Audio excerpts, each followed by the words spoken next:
contemplative study. How nice. Two more. Okay, Alex writes, I enjoyed reading it, and so did my 14-year-old son. And I wasn't trying to go for the youth readership, but that's kind of cool story. And here's my favorite. I mean, I was blown away when I saw the name is Arthur Kurzweil, the famous, individual Arthur Kurzweil, who done so much for Jewish publishing and Jewish scholarship. Wow, he wrote this. He said, I enjoyed this passionate, honest, and so nicely written memoir and introduction to the Talmud. Wow, so that's really good. I was really pleased to receive these reviews. If you're interested in reading the book, please have a look at it online. I think it's kind of worthwhile. I enjoyed writing it. I enjoyed rewriting it again for the Siyum Mashat. I think it still has some value. I guess that's it. I hope you have an excellent day. Thank you for watching. Pretty awful as well, getting out of the East LA interchange through the 10 freeway, so that may be related, but certainly some delays on the southbound side of the 5. We've also got some issues, it looks like in South LA. It's going to be the 110 freeway, southbound Vernon Avenue crash with some minor injuries there, but it's the northbound side that's a little bit slow as you approach Exposition, or actually MLK Junior Boulevard there on the northbound side, some delays from Florence Avenue. With Southern California's most accurate traffic reports on Locals Run. Our iHeartRadio Music Festival, presented by Capital One, is back in Vegas. All Arena, September 19th and 20th, streaming live only on Hulu. 15 artists, 2 nights, 1 stage. Get tickets now at AXS.com. Capital One is the proud presenting partner of iHeartRadio Music Festival, bringing great products, rewards, and services to its customers. What's in your wallet? iHeart is America's #1 podcast network. Open the free iHeart app and explore podcasts like this. When's the last time you took shots? I was traveling, and a cute girl sat down next to me. That was enough for me. I'm Francesca Street, CNN travel journalist, and this is Chance Encounters, a podcast about the incredible connections we make while traveling. Each week, we'll journey through moving, funny, and heartwarming real-life stories about how travel can lead to lasting love, decades-spanning friendship, and ultimately change your life forever. That's it. I hope you have an excellent day. Thank you for watching. With me, Francesca Street. Listen on America's #1 podcast network, iHeart. Open your free iHeart app and listen now. A large ridge of high pressure continues to dominate the southeast today, pushing dangerous heat and humidity across much of the central and eastern U.S. Highs in the 90s, with index values topping 105, are expected from Texas to the Carolinas. Houston may reach 96, feeling closer to 106. Very soon, the only cycle will match up to the 3 most difficult track dates in the entire time. They're known by the acronym IAM.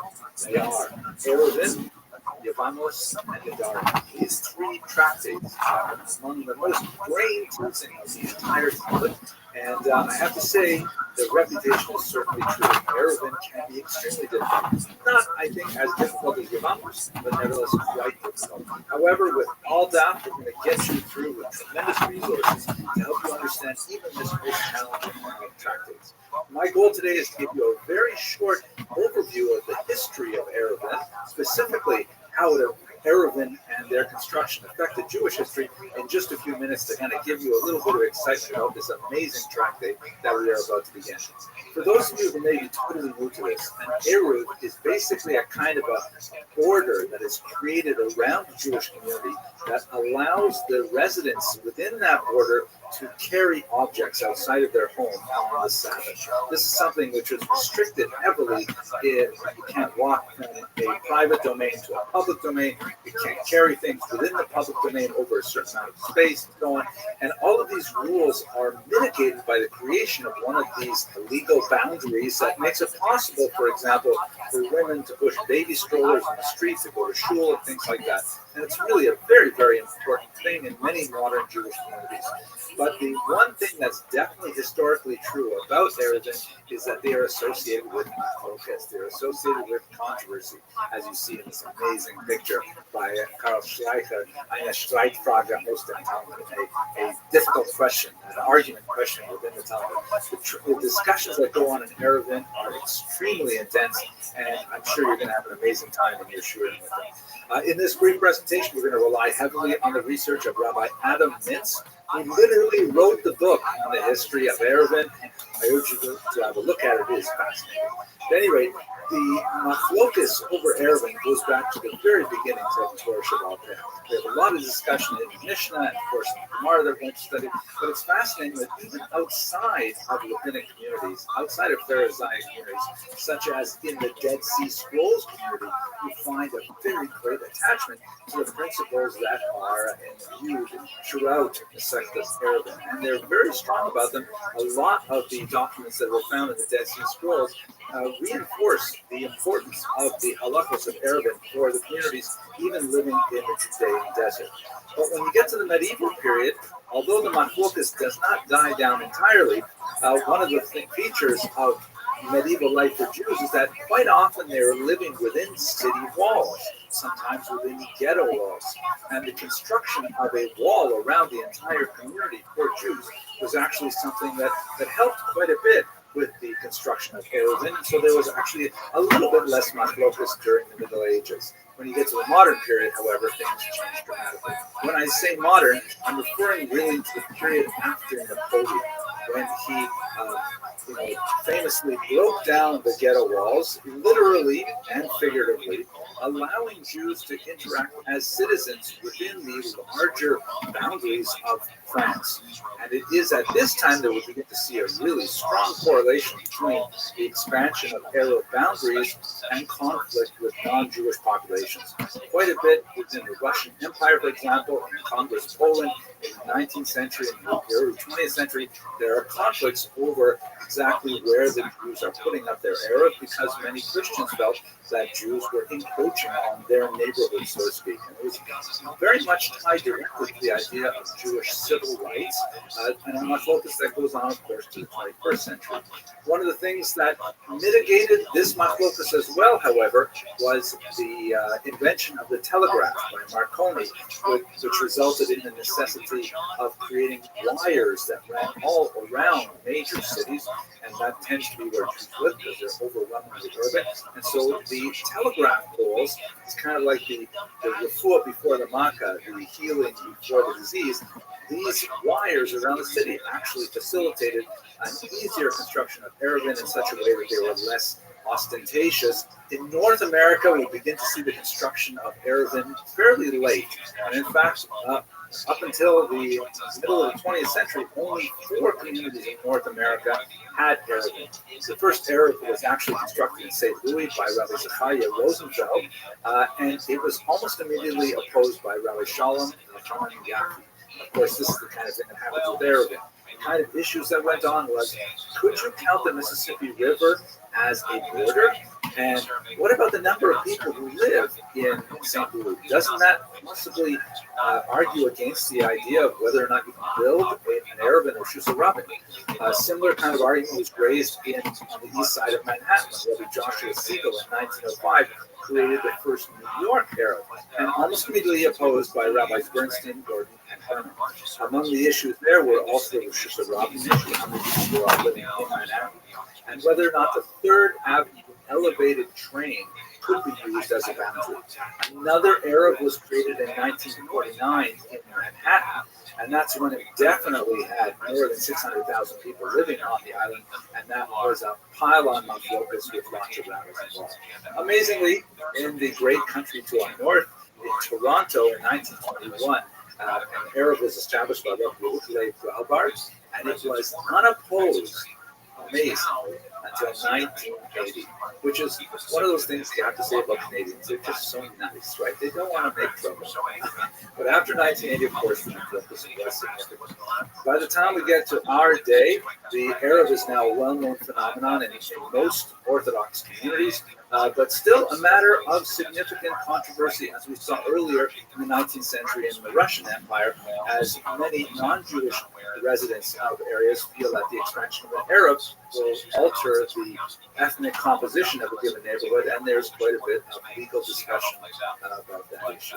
At any rate, this is just to give you a little taste of the history of Erevin.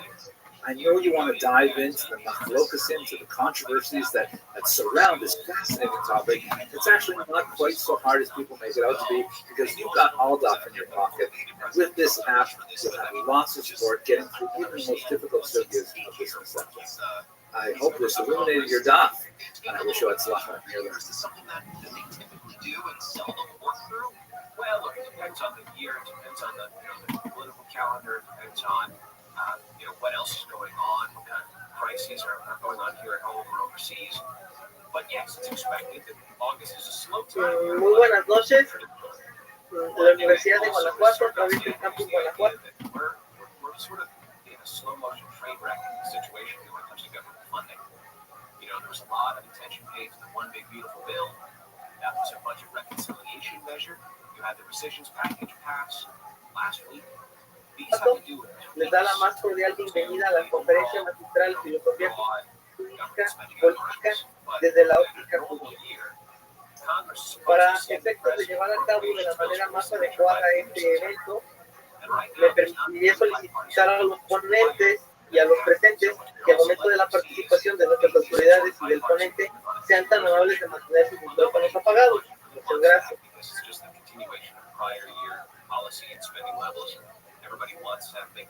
Bueno, me permito presentarme. Mi nombre es Luis Emilio Delgado Jaramillo y mi compañera Andrea Verónica Carrizal Jiménez. Ambos somos alumnos de la División de Derecho, Política y Gobierno.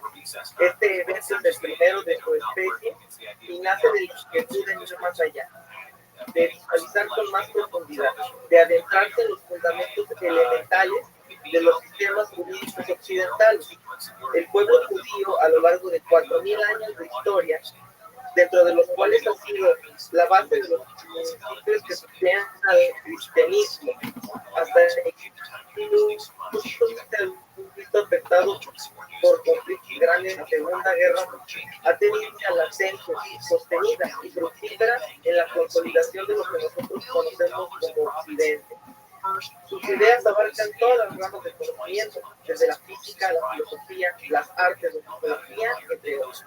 Lo que nos reúne el día de hoy es adentrarnos en la historia del pueblo y del pensamiento judío, en específico acerca de la ley y la pena. Nuestra obligación como universitarios es la búsqueda de la verdad, donde sea que nunca se encuentre. Del pueblo judío podemos aprender resiliencia, adaptabilidad, innovación y sobre todo respeto a la diferencia. A continuación saludamos a las personalidades que esta noche nos acompañan. La doctora Teresita de Jesús Rendón Huerta Barrera, doctora designada del campus Guanajuato. El doctor Eduardo Pérez Alonso, director de la División de Derecho, Política y Gobierno. Y Henry Abramson, PhD, director del Lander College of Arts and Sciences del Touro College en Brooklyn, New York. Asimismo, saludamos al maestro Juan René Segura Ricaño, profesor académico y profesor investigador de Derecho, Política y Gobierno, a los estudiantes, al personal académico y administrativo, a los medios de comunicación, al público en general. Sean todos bienvenidos. Tenemos el uso de la voz al doctor Eduardo Pérez Alonso, director de la División de Derecho, Política y Gobierno, quien nos dará unas palabras de bienvenida. Muchas gracias, doctor Pérez Alonso. Muy buenas noches.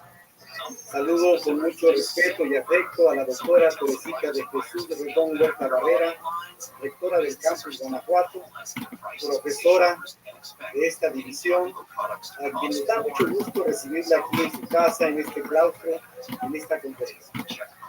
También, en nombre de la Universidad de Guanajuato, doy la más cordial bienvenida a PhD Henry Abrams, a quien esta es su casa y estamos muy agradecidos de su presencia.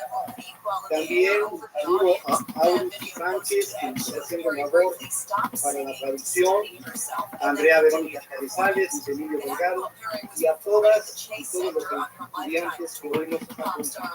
Sin duda, este evento es de gran trascendencia para la formación jurídica de nuestros estudiantes. El derecho, como un elemento normativo de la sociedad, abre un debate muy importante para entender la historia, el progreso y la identidad de los Profesor Henry Abrams. Para nosotros, este evento abre la puerta para eventos de naturaleza internacional y considera esta casa su casa de estudio para nuevamente recibirlo de manera virtual o presencial. Muchas gracias por su conferencia. Muchas gracias, doctor Pérez. What in the fuck is Ahora this? cederemos la palabra a nuestra querida rectora de campus, la doctora Teresita de Jesús Rendón Huerta. Adelante, doctora.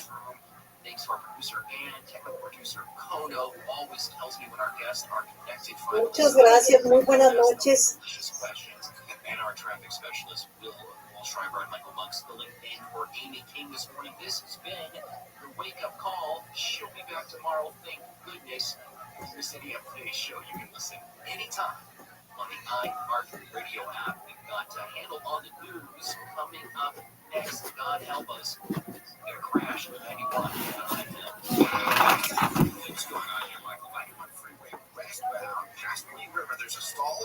Hello, my name is Henry Abramson, and I'm really proud to be speaking to you today at Torah LA regarding a wonderful project that I've been so excited to be involved in for the last year and a half, the Jewish History in Daf Yomi podcast that is part of the amazing alldaf.org app.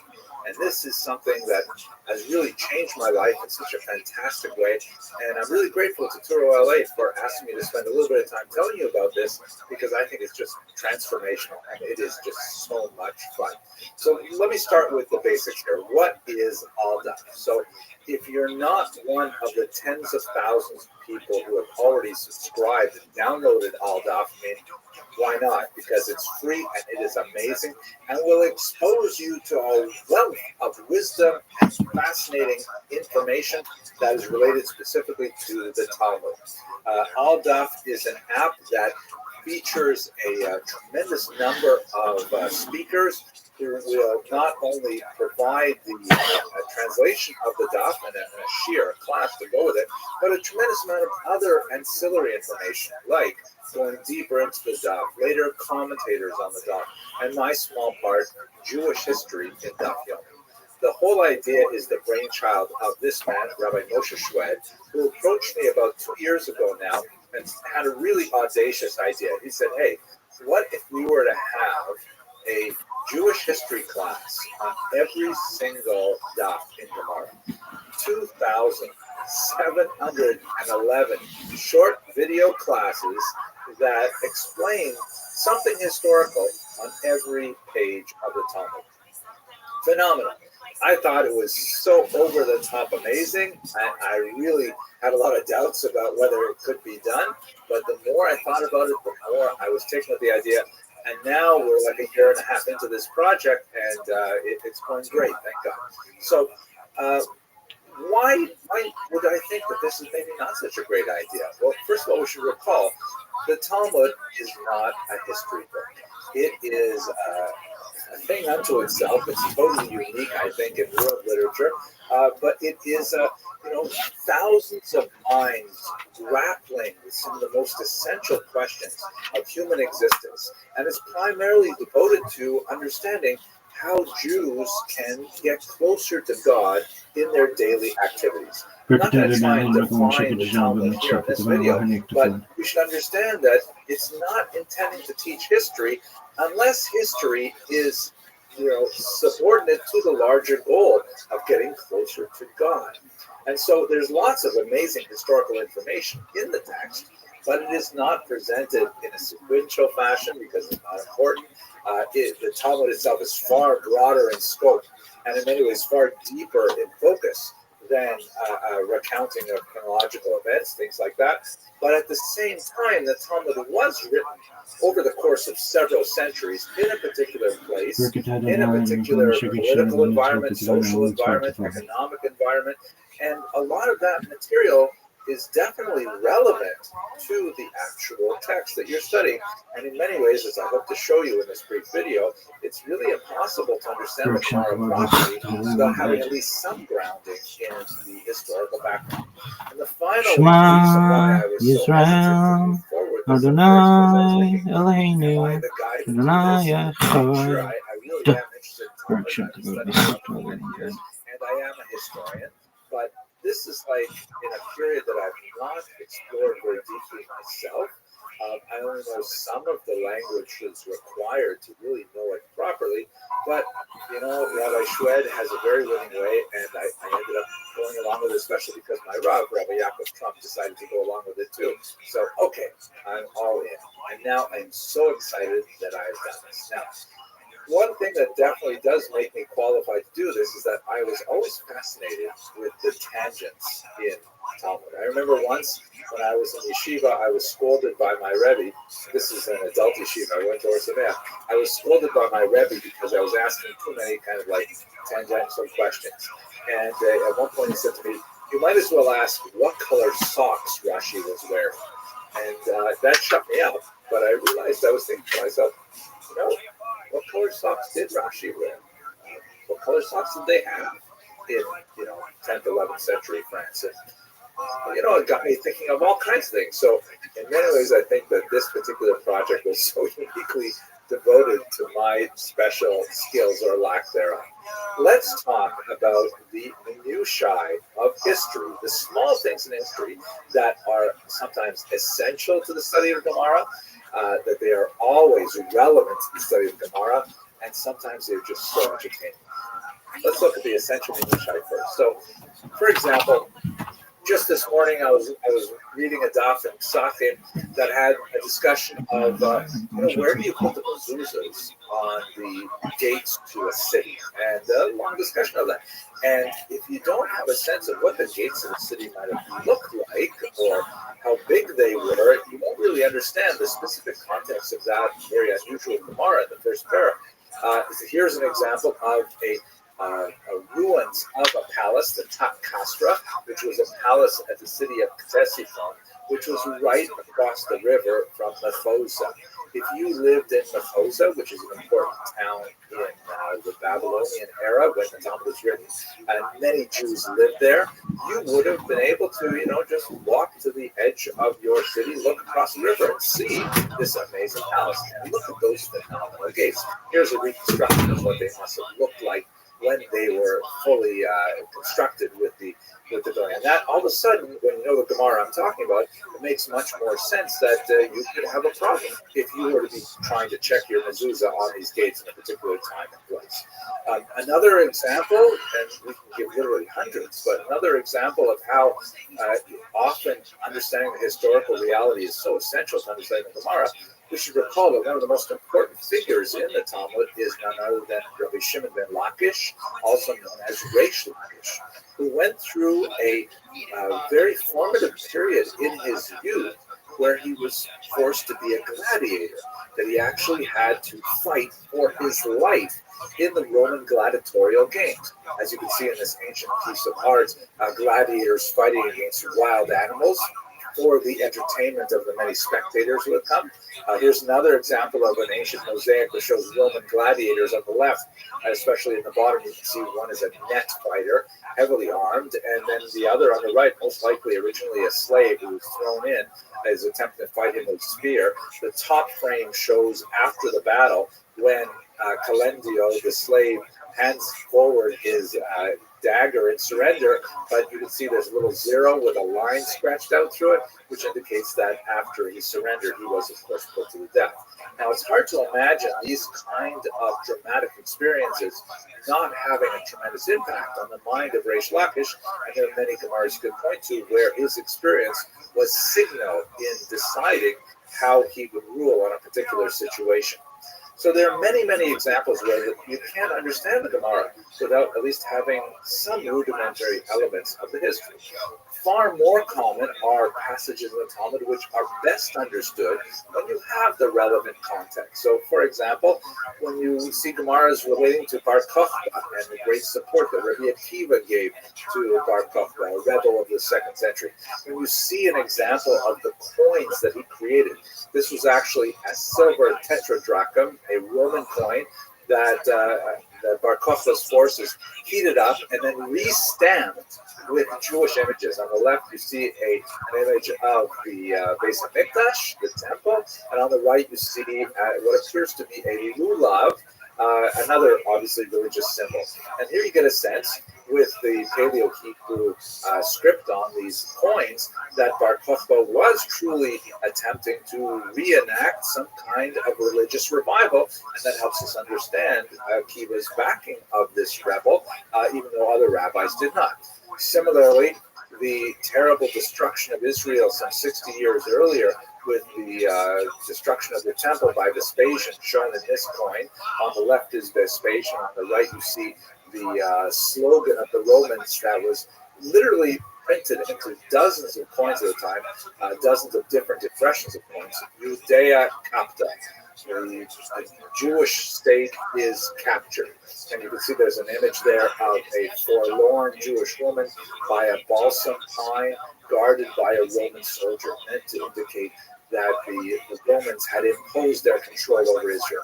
Very difficult to understand many Gemaras after the year 70 if you can't put it in context the political environment.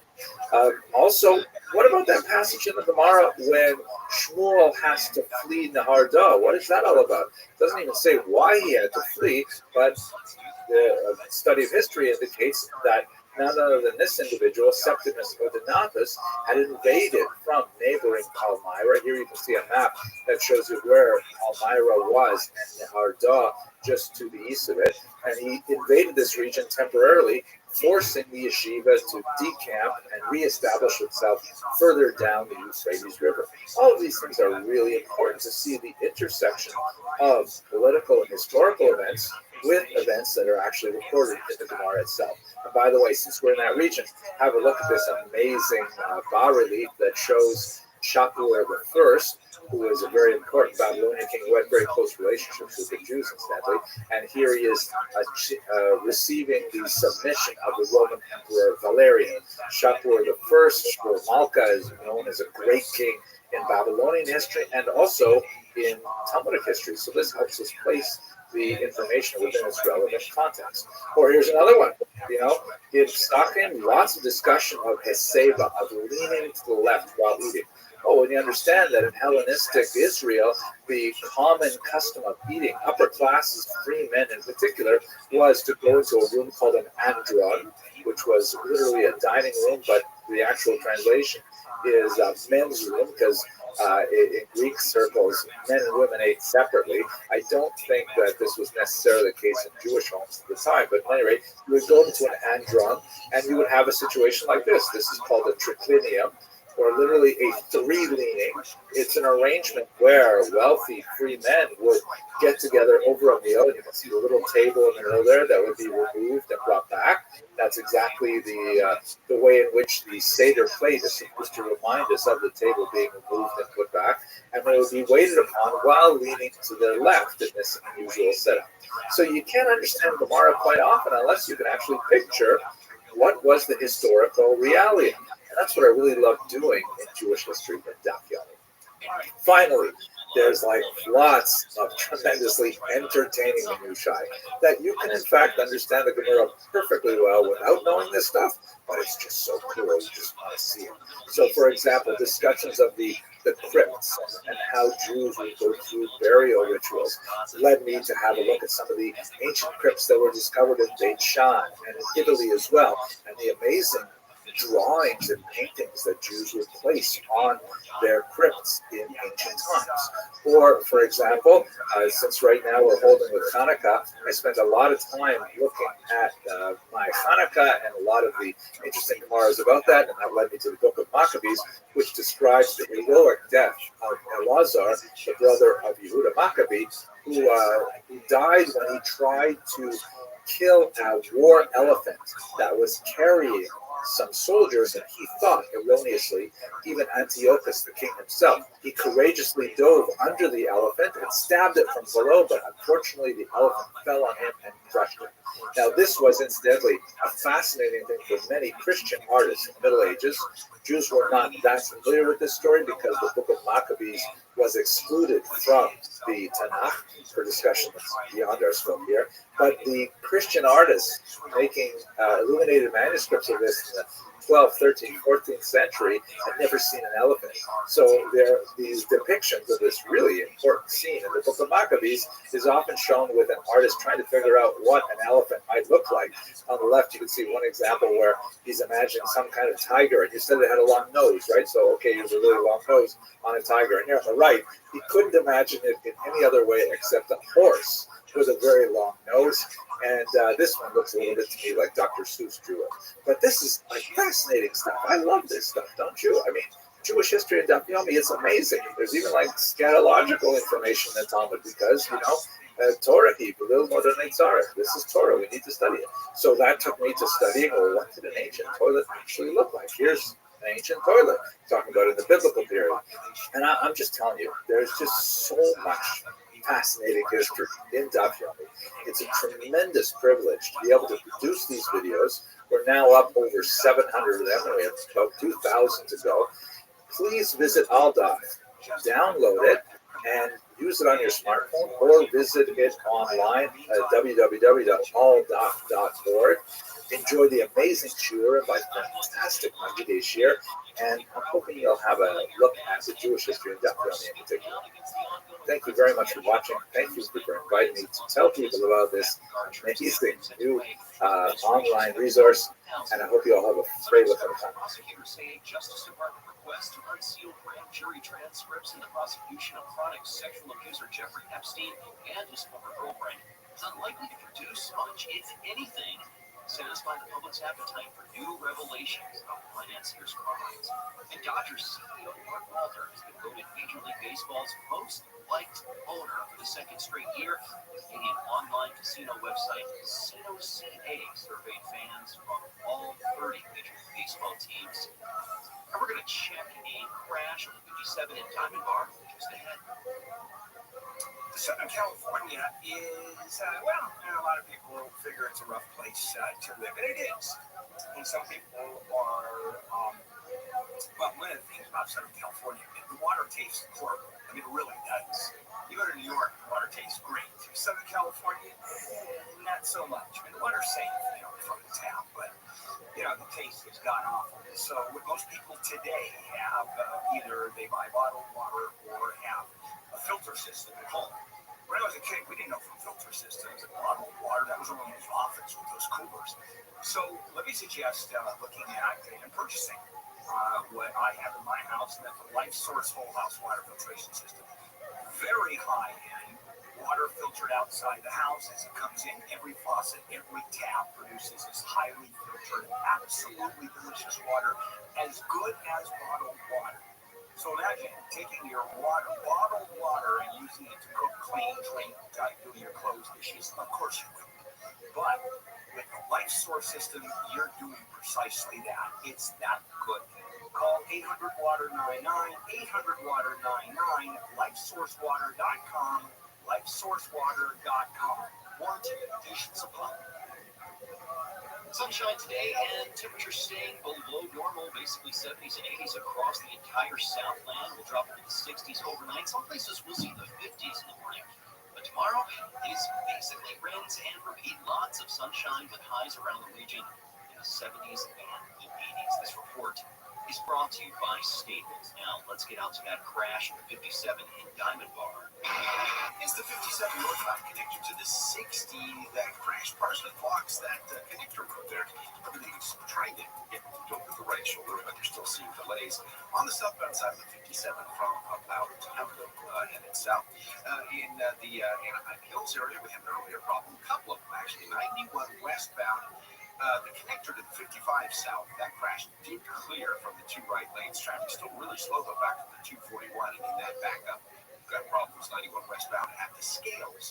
Crash there in the right lane, causing some problems. If you see something slowing you down, let us know about it. Pound 250 on your cell phone, keyword KFI traffic.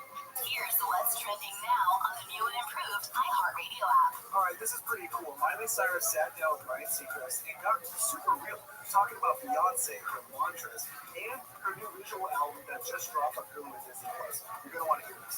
Plus, Auto, you know, the one from YouTube, he's on Ruthie's Table 4, literally singing Amazing Grace and sharing some of the sweetest stories about family and food, both on iHeartRadio. Okay, now I understand what a lot of these holidays. Is America's #1 podcast network. Open the free iHeart app and explore podcasts like this. From Tenderfoot TV in Atlanta, I'm Kim Lindsay. And I'm Maggie Freeling.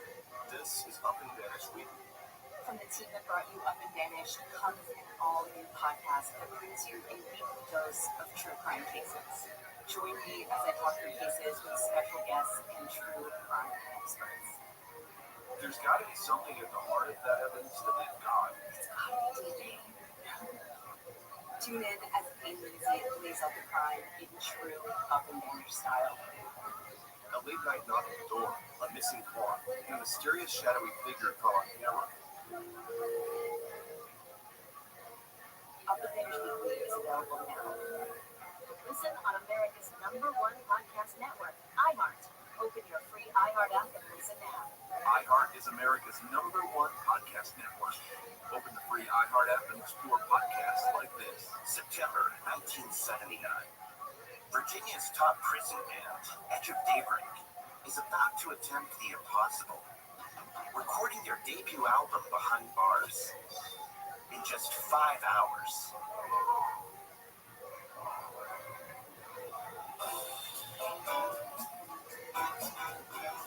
They were black artists serving extremely long felony sentences. Each had grown up under segregation, only to get caught up in America's prison boom during their 20s. I'm Jamie Petrus, music and culture writer.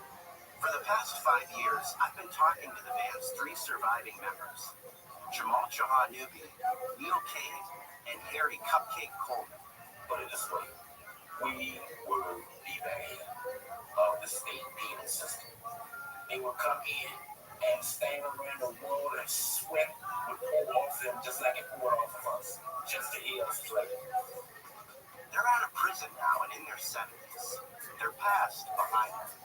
But they also have some unfinished business. The end of Daybreak, the House of Love, was supposed to have been followed up by another album. They never got that opportunity, but they never stopped dreaming either. Check it out. Listen to Soul Incarcerated on the iHeartRadio app. Check it out. Listen on America's #1 podcast network, iHeart. Open your free iHeart app and listen now. It's Cowboy Show tonight after 4 p.m. We'll have the latest on the 3 deputies that were killed on Friday. The information on their families, where the services are going to be, and the latest on the investigation coming out of Santa Monica. All today at 4 p.m. right here at Cowboy. Can't buy handle here on a Monday morning, July 21. And as I'm told, National Fast Food Junk Food Day. So it's obviously a major holiday for most of us. All right, back with our morning news. Michael Monk's in for Amy. Nobody in for Neil, who is not here this week. And, geez, Michael, you talk about the B team here. It's total JV basketball. No kidding. At the far end of JV basketball. And me. Yes. All right, moving on. Yeah, so it looks like the number of people that were thought to have been missing in those floods out of Texas, it's been revised. So I'm not sure if this is good news or not. Or I mean, it's like It is good news. is this? There are not as many people missing as they thought. Right. When I first heard this, I thought, does that mean they found people, and now that's why the list is lower? But No, but they're not saying that. They're saying that they have found them and they are safe. Do you wonder how long ago was this? so What, 3 weeks ago? 2, 3 weeks ago? And now they're finding people that they're accounted for and they were missing 3 weeks ago? I have to assume, and this is an assumption, that it's not as dramatic as the folks who were like in the tree as the river was going, and that these are just people who may not have been stranded out somewhere, but maybe just a check in. They were put on a list as missing, but were living somewhere, maybe somewhat happily. Yeah, and I guess there was no follow-up. I mean, obviously, people that, as you say, were hanging in trees, basically like Christmas ornaments. It was horrible that they were finding people. And now it's 3 are missing. And then they find those 3 because maybe they live in these little tiny hamlets where they're fine. They didn't even know the authorities were doing what they were doing. Yeah, let's hope. And our next story is about Trump. Yeah, Michael, here's the way this works, okay? Because you're so used to this. We don't have to say, and our next story is. What we do is dive right into it. I occasionally say, okay, and then what that means is we jump in. But we want to make this as seamless as we can, as quickly as we can. We zip through this, and this is the way it goes. By the way, I understand. Is this the first time you're filling in, Frank? No, I'm just curious. What is the zipping through? Well, you sort of have to. You have to. So when I say, "Hey," that's one of the buzzwords. Or That means you're Michael, that's one of the buzzwords. Okay. I am allowed to say, "Okay," you are not. My apologies. As well you should. Okay. Trump's polling numbers have dropped according to a new survey. Support for his immigration policy specifically have fallen in this poll, which is a strange, Bill, because that is, in spite of everything else, that has been the area where he has remained the most popular. So he is seeing some decline even in his top issue, which was immigration enforcement. And the amount of money as he's cutting everything else. We're going to talk a little bit about that later on. In terms of health services, he's cutting big time immigration, anti-immigration. The forces that he's using for anti-immigration is exploding. And you know what? People see what's going on. When you see these poor guys running across strawberry fields and being chased by immigration officers, MS-13. Who was it? One of the assembly men who said he knows very few MS-13 members who wake up at 2:30 in the morning to pick strawberries. That's just not something these dang guys do. So, well, how about this? Since you can see me, right? Yeah. Okay, I will flip my finger at you. I will give you a flit. And that means we move on. Am I reading all the headlines? Is it just me doing Yes, this? no, you are reading them. I don't That was my miscue. Okay, yeah. I'm ready now. Normally you read half of them. Thank you, Ann. Good job explaining. Yeah, I was going to say like that. I'm sorry. Yeah, yes, you read all the headlines. Okay. Usually it's split up between Amy and Neil, neither of which is here. Yeah, always very interesting, of course. Have you said okay? I am not. Are you going to gesture? No, I'm doing the flit at you. I'm pointing my finger. All right, there it is. Former sheriff Alex Villanueva wants his old job back. Bill, he has filed to run in the 2026 sheriff's race. Now, keep in mind, he lost his re-election bid to current sheriff Robert Luna, and then he ran for the board of supervisors and pretty much got his butt whooped by Supervisor Janice Hahn in that race. So, is there an appetite for Alex Villanueva's return? No, there is not.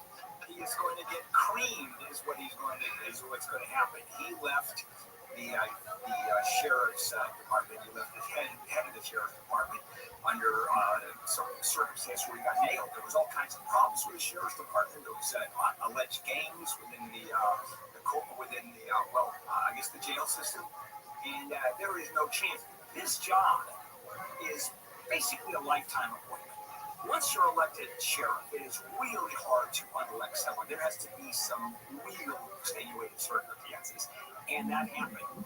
He is going to be Richard Nixon running for governor after he lost the presidential race. Ran against Pat Brown for governor in 1962, wiped out, and that's what's going to happen to Look at the baby. Yeah, that's exactly what you got. Exactly. This story is crazy. This guy got pulled into an MRI machine. He was wearing a big metal chain. This is something that maybe not everybody knows. We know what an MRI is, but there's a big magnet in there. This happened in New York. This guy was wearing a large metallic chain around his neck. It caused him to be drawn into this machine in the Nassau County Police Department. And this was at an open MRI medical facility. And I don't know. I'm very sorry to hear it, because I think it would have been good for both if UFC had been on HBO. I think so as well. I mean, HBO at that time was the premier network for combat sports. The work that you guys had done in boxing was the top of the food chain. It was the best. Well, Larry Merchant, Ray Leonard, George Foreman, Roy Jones. It's also the production and everything was on point. It was just so well honed. Good production. Yes, it was just a well polished machine. One of the issues is they wanted to replace the commentators. HBO did. Oh, they did? Yeah, so if we came over there, I wouldn't go over there as well. Oh, really? Yeah, because HBO was always about their own producer autonomy. Yes. So they wanted to have We don't control. want anybody telling us what to do. Exactly. Right. The problem with that is in mixed martial arts, there's a very small pool of people who have a deep understanding of the entire history of the sport. Yep. And you can't just hire a regular sports guy to take that part. They're not going to be able to get it. Well, going back to the developmental stages, and I try very hard not to use the word unique. It's massively overused in American society. Sports media have beaten it to death. It means only one like this on the whole planet. But you were unique in those days because you had the full knowledge of UFC, and you also knew some stuff about boxing. So I think you were not just unusual, but unique. Well, all I was doing was just following my interests. I've always been a huge boxing fan. From the time I was a child. Can you remember what your first fight was? The first fight I watched, my parents watched it, which was crazy because my parents were hippies.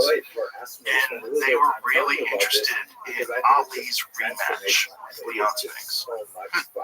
Because Leon, when Leon had beat Muhammad Ali, because Muhammad Ali was a cultural icon as much as he was a sports figure. Oh yeah, and like multiply that by 100, to get to where he was. He was very, very unique, and his opposition to the Vietnam War made him a hero to many Americans. Well, I always say, he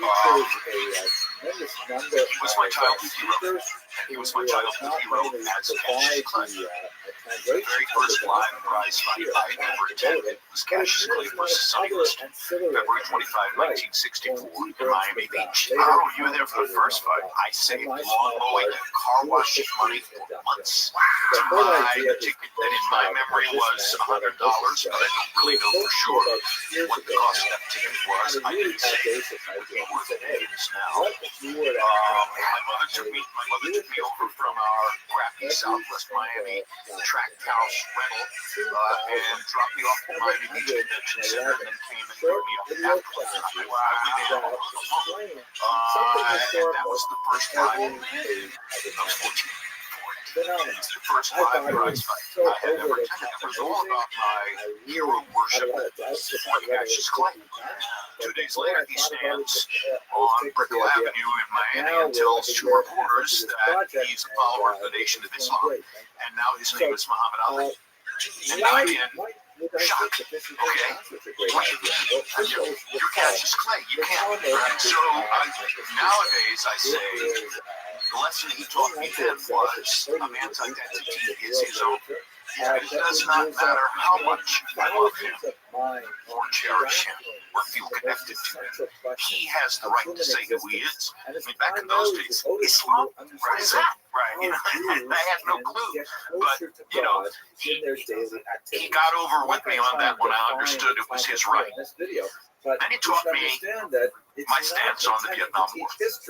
My mother was double widow of two United States military heroes. I grew up with a basement filled to the gills with memorabilia from their tours of duty as B-20, B-17, B-24, and B-29 pilots in World War II. So there was nationalistic and patriotic material all over my household. And when Ali said what he said about Vietnam, about Vietnam, that moved the meter for me in that regard. And I understood. And eventually my mother said, "You'll go to Canada before I'll ever allow you to accede to being drafted into the Army and going to Vietnam," because her thought was that it was a pointless war. Yeah.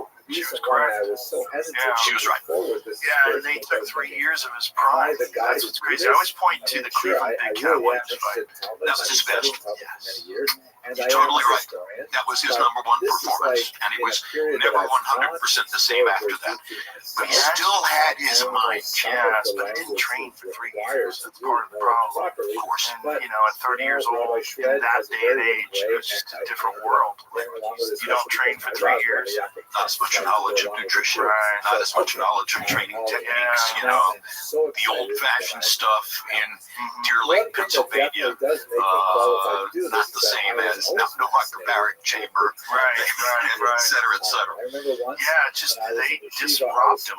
They robbed us too, because he became back. He was a different fighter then. He was much more easy to hit. And, you know, he became, you know, he relied on his chin more, and you know, he didn't have the fleet of foot movement that he had before then. But he found a way to rise to the top. Yes, he did. Wow, the championship line was always there. That's 100% correct. But as a fan of boxing, it drives me crazy. Could you imagine what we could have seen in those 3 years if Ali had never been robbed, never took his title away, and allowed him to fight all those guys like Joe Frazier and George Foreman, all those guys with keeping the same skills that he had when he was younger. But, and I think you're 100% correct, Joe. But isn't it, in a perverse way, a part of his mystique?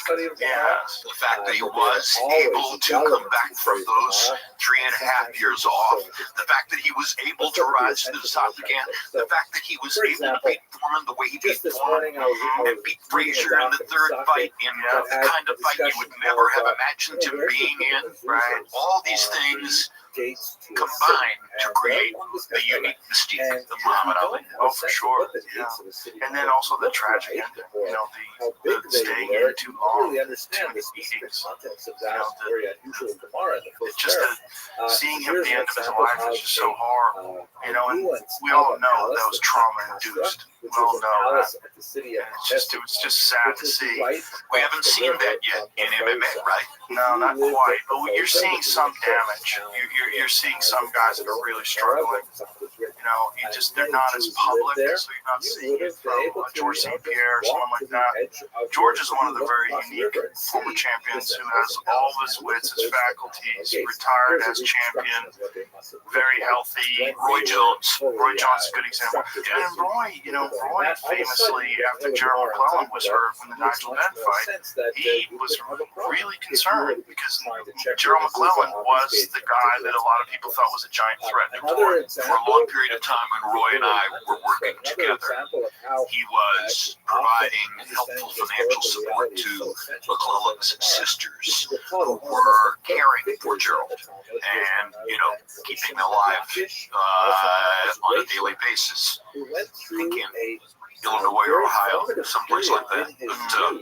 But, yeah, Roy loved all other fighters, and he did what he could to help McClellan. I know that loss that McClellan had and the subsequent medical issues, the stroke, and the aneurysm, all that stuff really disturbed Roy and made him think, you know, about getting out early. 100%.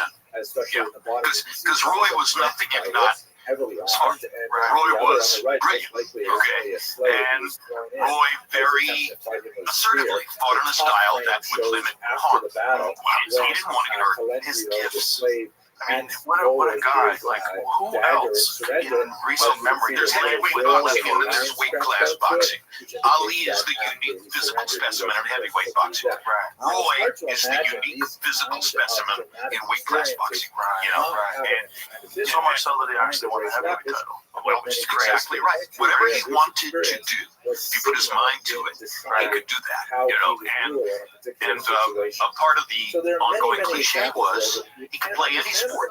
You know, he could be great in football, basketball, baseball, etc., etc. And of course, he did go through the theatrics of playing a basketball game on the same day that he fought a fight, Which was so crazy. It was insane. It was so crazy. But that was, his talent was insane. But it was also like he was just showing people, he was kind of playing with his food. He's like, I can play a basketball game and then go and easily win a fight the same night. It's interesting. He used the phrase playing with his food.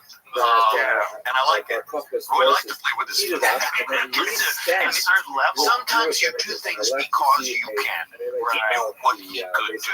Right. So, Yeah. I mean, his speed was so preposterous.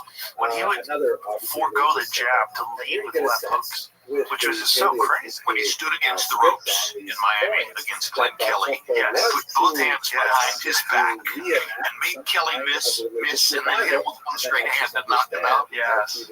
That's Roy Jones. That was incredible. How about the Vinny Pazienza fight when he didn't get hit for the entire round? The only round in CompuBox history where someone never got hit. Yeah, it was crazy. And I was with Roy at the International Boxing Hall of Fame induction ceremony a few weeks ago, and we were talking about exactly that. We were talking about Pazienza. I said, "Is he the guy that you shut out for a round?" He said, "Yeah." And I did it just because I wanted to do it. This episode is brought to you by Black Rifle Coffee. Ditch the weak coffee. Black Rifle Coffee is bold, fresh, and roasted right here in the USA. No bitter aftertaste, no BS. They've got it all. Whole bean, ground, K-cups, ready to drink, even killer merch that doesn't suck. Every order supports veterans and first responders, so your caffeine fix actually does some good.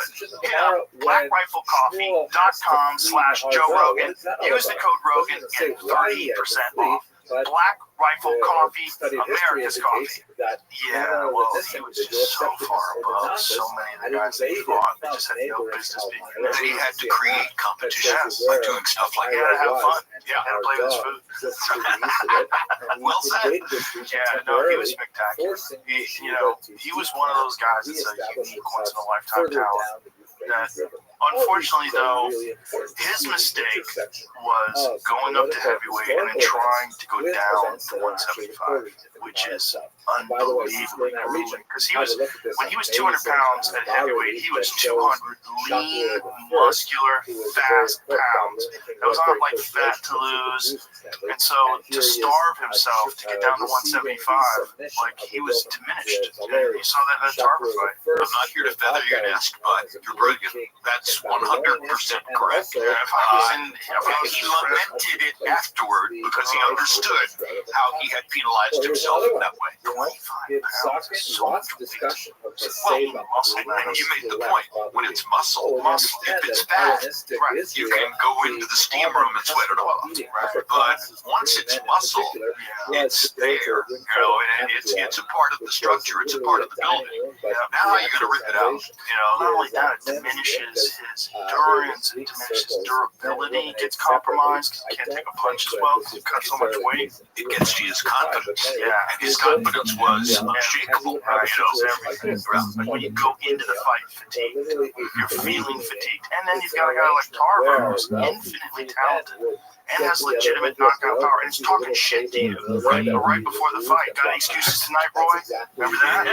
And then he knocks him out. Like, holy shit! With a brilliant straight left hand against the ropes, I can see it in my mind. And I just worked with Tarver a few weeks ago when you mentioned the Times Square card. And Tarver was my expert commentator on the Times Square card. So energetic, Tarver's great. so lively, really good. Yeah, I was thrilled. And He's another guy that with his boxing skill went all the way up to heavyweight. He was just so much better. Well, how many southpaw heavyweights? Right. Very few. Michael Moore.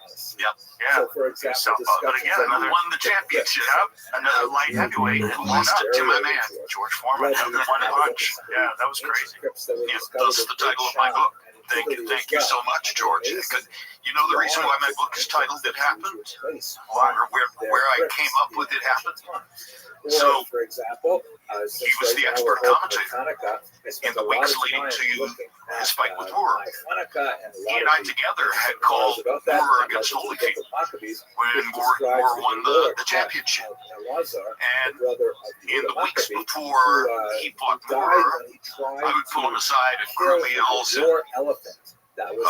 fighter meetings, other occasions when I could get a minute with him. 3-4 times I asked him, George, how are you going to beat Moore? He's a southpaw, he's a mover, he has great feet. Holyfield couldn't find him. Holyfield was much faster than you. Every time I said it, George would fix me with that implacable George Foreman gaze and say, Jim, you watch. There will come a moment late in the fight. He will come and stand in front of me and let me knock him out. Always the same words. He will come and stand in front of me and let me knock him out. Wow. So now as Moore's on the canvas, Joe Cortez is 6, 7, 8. I'm thinking, what am I going to say about this? How in the world do you establish this without being self-glorifying? You know, I've got to say something that's meaningful, but I want it to be about him. And I thought about what he had said to me. And what came out spontaneously was, it happened. It happened. It's really me talking to George, saying to him, okay, I get it. You told me it was going to happen, and it happened. Well, do you remember when George came back and he was 300 pounds and everybody was laughing at him? And he was in his late 30s, I believe. Was he 34, 35? Something like that. When he made his comeback, he hadn't fought in 10 years. Everyone dismissed him like, what is he doing? He was very overweight. And he started the Bum of the Month tour. You know, I mean, and that's not a fair way to say it. They weren't bums, but they were people that he knew he could beat. Yes. To build a dossier toward what he really wanted. And get in shape. And no one believed him. No one. I remember me, as a boxing fan, watching that comeback, being sad. Like, oh, George Foreman's coming back, and he's all fat now. This is sad. Well, I'm sure you've known a lot of people like this, Joe. You want to see George do something? Tell him he can't do it. Right. Challenge his will. You know, because he's a self-constructed person. You're talking about a guy who, as a teenager, 17 or 18 years old, says to himself, I want to get out of the 5th Ward of Houston. I don't want this life as a gangster or a laborer or whatever I'm going to get by living in the 5th Ward of Houston. I want something else. So he goes to the Job Corps in Hayward, California, and enrolls in the Job Corps. And that's where he learned to box. That's what set him up a year and a half later to win his Olympic gold medal in Mexico City. And then go on to his storied professional boxing career. But, you know, he was, in his own mind, proving he could do something that other people didn't think he could do, even at that point. He told me that when he first got to Hayward, he befriended one of the other people in the Job Corps who was a white kid. And he said, you know, they're talking about things that they like. And the guy talks about Bob Dylan, how much he likes Bob Dylan. So George got the first 2 or 3 Bob Dylan albums and listened, wanted to hear what this is all about, and absorbed the lyrics and paid attention. And when George told me this story, I said, George, you, Bob Dylan, you know, how am I supposed to process all this? And he began quoting lyrics for me. Wow. Okay? From Blowing in the Wind, from Don't Think Twice, It's All Right, etc. From early Bob Dylan songs. Yes, he knew about Hurricane. Yes. So he was just an amazing person, you know, so broad-based, you know, and that was, I think that was part of what burned in him, was that everybody, myself included, gave Ali credit for all that. George wanted, in his own way, for people to see, hey, I'm not that different than that, you know. And I mean, one thing that he said to me was, you can't win the heavyweight championship of the world without being smart. Okay, a stupid person couldn't do this. You know, true. Yeah. So he respected Moore's intelligence, but he also understood something that I didn't understand. He'll come and stand in front of me late in the fight and let me knock him out. Crazy. Your first time that way. That's exactly how it plays out. Oh yeah, go to YouTube. I've seen it. It's uncanny. It really is. Giant Michael Moore family. He was a light heavyweight. I think a lot of people forgot how dangerous he was at light heavyweight. He was one of the great light heavyweights. No question. Because of the southpaw punching power. You know, Power at light heavyweight. I don't know if it's true in UFC as it is in boxing, but you don't see southpaw punchers very often. Southpaws are technical. They box. They take advantage of their foot skills and their hand speed, and they beat you with boxing skills. You're not often going to run into a southpaw who's going to knock you out. But we've already talked about Tarver. It's not exactly the first Jew, and it's not exactly France either. The reality is, we don't know who the first Jew in France was.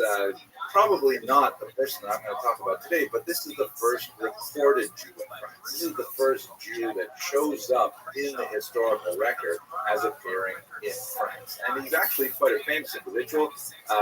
Not necessarily someone you want to take home to a mother, but nevertheless a fascinating political leader. And of course, the first Jew in France probably would have been a Chabad Shaliach anyway. You'll get used to it. But nevertheless, this is our first recorded Jewish individual that we have in these regions. Also, it's not actually France. This is well before the term France would actually come into any kind of commerce. This is, we're talking about a period when Rome dominated the area, and it was known probably best as Roman Gaul. Okay, let's get straight to the material. So, the written documentation that we have on the Jews of France, the Jewish communities in France, and of the Rhone River Valley, really extend from the 4th century on. That's when we start to really see much about them. The church is already much more established. The church has sometimes difficult relations with the Jews, and so we have a lot more of the written record as a result of this. But it is quite likely that there were some kinds of Jewish communities in France around the turn of the year zero, the turn of the first millennium, as it were. We know that there were Jews in neighboring Spain in the 1st century. We have some, gravestones and things like that date back really quite far to the west of France. And if there are Jews further west in the Mediterranean, it stands to reason that there would be Jews closer to the homeland in Israel, and also closer to Rome, which had a major experience.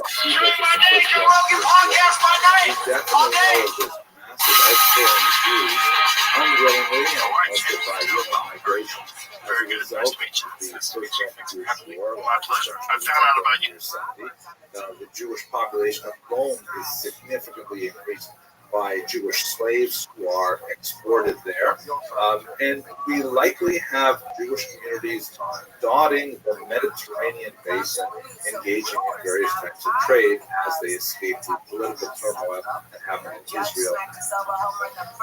The character that we're going to look at today, however, predates that destruction of the temple in the year 70 and actually made his way to France in the very first decade of the first millennium.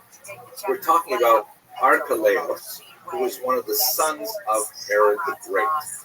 He was actually sort of a quasi-king of Israel under the Romans. He actually did hold the title of ethnarch, and we know a fair bit about him from two main sources, the most important of which is the great historian Josephus. I say great, but in reality is a very problematic character as well. Josephus was a Galilean Jew who originally fought on the side of the Jews in the revolt against Rome, but ultimately decided to switch sides. He ended up becoming the court historian under Vespasian and Titus, and he recorded a very significant historical works describing that first Roman-Jewish war, title of one of his most important works, and later a massive book called Jewish Antiquities. And both of these sources tell us something about Herod Archelaus. We also have some interesting information about Archelaus from the Christian scriptures. He's described in the book of Matthew, and not in a complimentary light as well. We also have some archaeological evidence as coins that were produced at this time and so on. But let's go straight to his biography, and then we'll understand how he ended up in France. So he was born in the year 23 before the Common Era. He was the son of Herod the Great, who had married, among his many wives, Malthace the Samaritan. He ended up coming to power when his father Herod died in the year 4 before the Common Era. And his father's fourth and final will actually named him king of Judea and Samaria.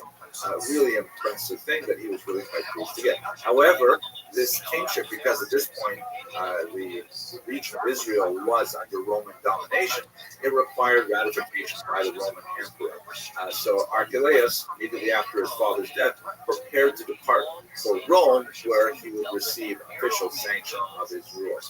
But it happened that the immediate period after the death of Herod the Great was one of great tumult.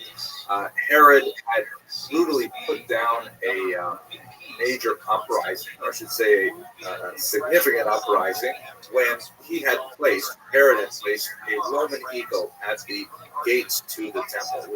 It was considered a very offensive thing to put a state emblem and also a graven image of a living creature right on the site of the temple in Jerusalem. And so this Roman eagle was forcibly torn down by 2 scholars. Herod was quite upset by this, and he put those 2 scholars to death, along with about 40 of their students. That's where the passage in Matthew is connected. Joseph is afraid of heading up to Jerusalem because of the connection with Herod's activity at that time, and that's why I have new tour dates to tell you about. I'll be in New Orleans, Louisiana. We're coming back over there. We're going to do it at the Sanger Theater Son, Archelaus, downtown, March 29th and 30th. That's Easter weekend. Get your tickets early with the pre-sale code RATKING starting this Wednesday, January 17th at 10 a.m. local time. General on sale begins Friday, January 19th at 10 a.m. local time. We also have tickets remaining in Charlottesville, State College, Amherst, Brisbane, Sydney, Australia, and Atlanta, Georgia. Get all your tickets at neovon.com/TO. We are down here in Austin, Texas today over at Restream Studios, and we are happy to be here and really happy to let you know about today's guest. He's one of the brightest young comedians in the world. There's also some questions about how he was actually observing the Shiva and Shloshim and so on, morning rituals for his father. They felt that he wasn't doing as appropriately, with lack of piety. And so Archelaus attempts to try and control the population. I have new tour dates to tell you about. I'll be in New Orleans, Louisiana. We're coming back over there. We're going to do it at the Sanger Theater down now. Downtown, March 29th and 30th. That's Easter weekend. Get your tickets early with the pre-sale code RATKING starting this Wednesday, January 17th at 10 a.m. local time. General on sale begins Friday, January 19th at 10 a.m. local time. We also have tickets remaining in Charlottesville, State College, Amherst, Brisbane, Sydney, in the Australia, and Atlanta, Georgia. Get all your tickets at neovon.com/TO. We are down here in Austin, Texas today over at Restream Studios, and we are happy to be here and really happy to let you know about today's guest. He's one of the brightest young comedians in the world. He is just down. I mean, just a long, down, just ivory flamingo of a boy. And he is just so humorous. And you know him from Matt and Shane's Secret podcast. and his latest he is special, in many Beautiful ways Dogs, a worthy on inheritor Netflix. of I'm his grateful to get to father's spend reputation time today on both with positive my and friend, negative. Mr. Shane. Positive level, bigger programs like Heritage Eclipse, so many powerful, major structures of renovated temple, Sada, of course, the palace there of Paris. His son also engages in activities for the Arab community, these folks in Jericho, and at the same time is also very cool and cool. With this Ingrid of the puts down really a lot of We can sit here and say, and he also marries his brother's widow, and this was done it again. Jewish Legend. How do you jack off? she didn't have children, therefore was not a levirate marriage, essentially forbidden. But we hope to simply ignore all these Legend. Dude, how weird is it when people start saying you're a legend? You're like, I just ate a Wendy's burger in the family restaurant by myself. Like, the emperor hears all these complaints in Rome. That's always weird. This was also a mistake. Because that's probably started happening. People are like, dude, this guy's the king, right? He confiscates his property and he banishes him too. A lot of I've heard stuff like that. Off-road Elvis, people call you that. Not necessarily Elvis Vegas, Elvis Fat. That's what the guy got. That actually fires me up. He ends up say, Vienna. Like, you'd be like the baddest dyke in the world. Because I heard and at the time, we and have I'm holding back water. I'm not talking about. we have some amazing archaeological Dude, if we evidence win, from what if the we Roman get civilization under? there, We're under such as this I think you phenomenal amphitheater right overlooking the river Not itself. all of it. And it's amazing. Like one of those really crazy ones. Like the ones that are like, you know, they want you to know they could have been a man if they wanted to, but they We don't chose. know much about the Jewish community there. We don't know if there was any community there. I mean, after all, Archelaus was sent there. Good to see you, man. Good to see you. Shane, bro, nice to see you, dude. There, and I don't You think too, man. Caesar Thanks would have for hanging out. cared And if there was a yeah, and I was so glad that I got to do Matt and Shane's secret podcast, bro. We do know that it Dude, that was awesome. Like, Matt's amazing. That's one of those guys. It's like on the you. Rhone River, it would have Tim had Dillon, extremely other guys, significant Nick commercial Morgan. implications. It's nice As to a be on a result, podcast with you guys. some Jews Where certainly you can would just sit have there and be like, all right, attracted to go. it. And certainly, Because I feel like I'm not that great at it. We keep I'm good at get it, you know? a trickle Yeah. of evidence It's nice to have somebody that's just like, and all up and down. I think if I'm feeling pretty beat up, then I can, you know, I can do something, you know. Of course, his video series, of But then course, I get, sometimes the wheels start to fall. I'm actually very similar. If I'm like, guy, this is fun, I'm having a good day. Sometimes I'll just, not many funny responses. Just Doing it with a buddy is so fun, dude, because you have like, there's just somebody to talk to. Like sometimes I'll do them by myself, and I'm like, fuck, I wish there was somebody else here, you know. Doing it by yourself is crazy. Yeah, really. That's so crazy. I can't imagine. How Hello. often do you do that? I It hope you really enjoyed the is. last I think I do video. like once a month right now by It's gotta myself. be hard. Yeah, I think it's. Let me think about what it's like. I think sometimes it's just tough because you're only if you have a bad attitude, it's just you. You know. I can't imagine. If I felt bad, I would go on. As I mentioned there, Just be like, hey, I feel bad. But then you don't want to be every week like, hey, I feel like shit. I've been in several months of that. Every episode, I'm like, focusing over again. and it's not either it's not France either, because that Really? It makes you feel like like every time you show up, you're like, oh, I'm hungover, you start to notice a pattern. Oh yeah. nevertheless, even I though drink too much. That's with a lot of authority, I love it. Jewish France, we did There's no part of me that's like, all right, first stop. Jewish I was just like, no, specifically. you got We it. know a little bit about the great Nah, dude, you're fully in control. Nah, man, you're in control. Dude, one time we were drinking with my buddy, and he got into the Uber, right? And he just didn't get his, like, he had like little kind of heavy legs, because his mom kind of had heavy legs, but she wore tight pants. You kind of couldn't tell, but if you were over there a lot, you knew that she kind of had really stocky legs. And, but he was bringing his second leg into the Uber, and his sandal fell off, right? So then we had this place we come in, bro, he fucking shows up. Yeah, everybody was just like, he just seemed so much stronger than he was, you know? It's crazy how much, yeah. dome makes it lose the one piece of interior footwear of and the somebody's like, country. oh, that guy's You like, can see a here in lens this of map, it glasses, shows the one last lens, names you're of fucking the him. various You're cities gonna crack and it. allows for trade Oh, right yeah, into the interior. that's insane. I feel like losing a glasses, man. You Given gotta really. Yeah, your kids are like, nah, towards yeah, commerce, your kids are like, we're gonna order pizza this is likely some forever. Here's a simplified map Yeah. associated with What was I looking at this morning? I was making a lap. It was oh, do you see that thing with the mayor? Do you see that thing with the mayor of New York? It's oh yeah, this is it right here. You see this? So Eric Adams, he teaches. What's he saying? They're teaching kids how to. They're teaching parents how to search your kid's room to find drugs and guns.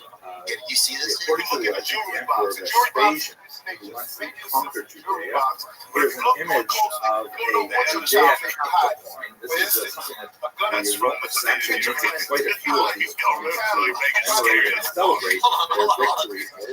You can see on the left is Vespasian himself. On the right is an image of a Roman soldier looking It down, almost seems like a seated, like the story before Castlevania starts, or like on a video game. This is the opening menu. But if you look too close, you don't know what your child may be hiding. The message is very clear. You know, after years of very frustrating, tenacious resistance from the Jewish rebels, the Romans were especially behind them. Look to his knapsack, you might find a grenade. The legend goes that Vespasian took a large number of the captives from the fish room to shore, loaded them up onto 3 boats, removed the captains, removed the rudders, and towed the boats out to sea to make them drift in the Mediterranean. But fortunately for the Jews, because of divine assistance, they were guided to 3 ports in the south of France. One in Bordeaux, Lyon, and one in You guys have got to stop it, man. You guys have to see this. I mean, that's unbelievable. Look at this. Wait, where's the grenade now? More legendary than historical. Primarily because of the extreme economic value. On the one hand, Rome was certainly not hesitant to bring tens of thousands of captives from straight to Italy. All kinds of Good morning, Mr. Aquarius. How are you? Hello. You ready to take on the day? All right, go hit it hard. Oh, look. Switch. Oh, what's that?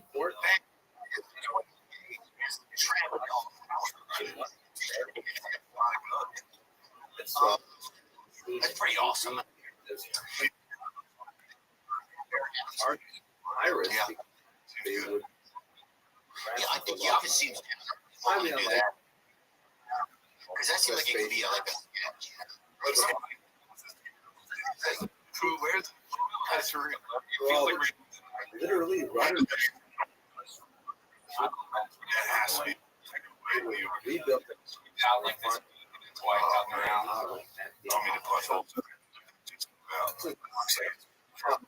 Don't know Yeah, check your son's in.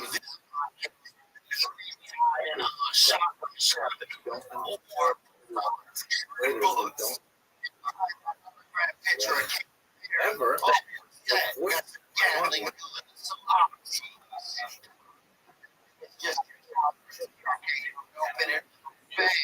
It's an indenture. That is good.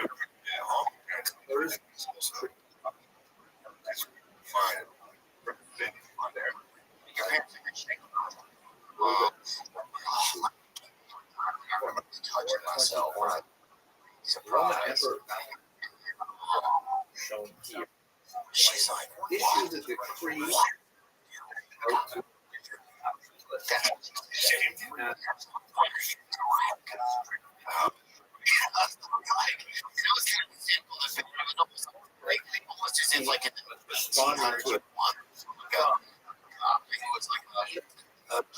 like a jester traveling in the woods and taking off his suit and he's get off on the riverbank or whatever, you know. So that you close the door, right? You wait. I couldn't.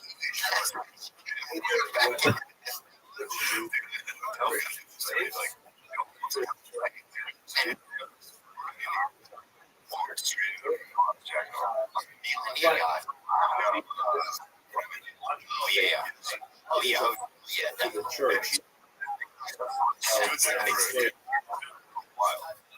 Yeah, And I was like, yeah, you got to get out of here. I could sit down.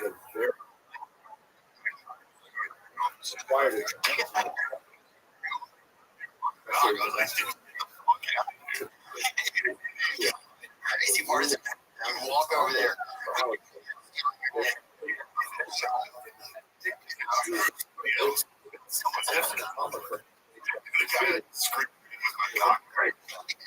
Hey, get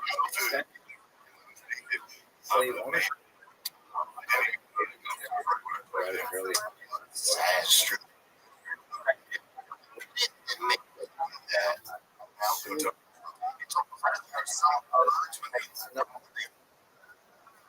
Vomit right with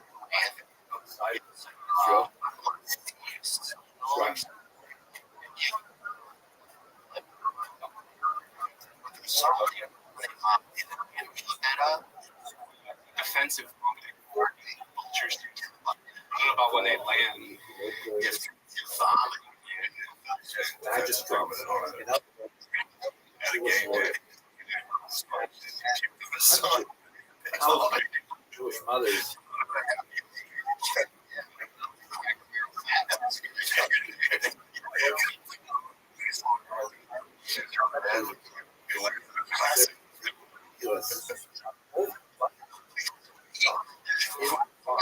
To these games,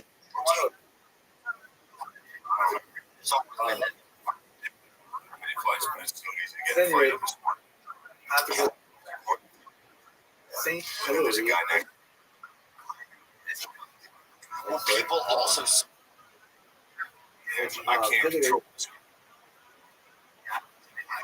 I might be there, but right now. An indication that Yeah.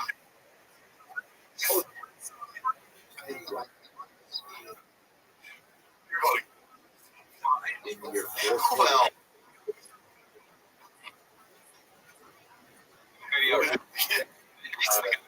It's from 2000. follow Matt. Matt, Phillies fan.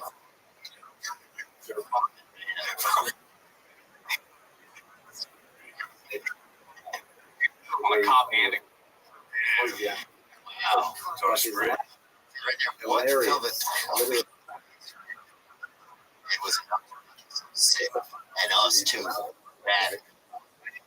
We admit. We should call him sometime.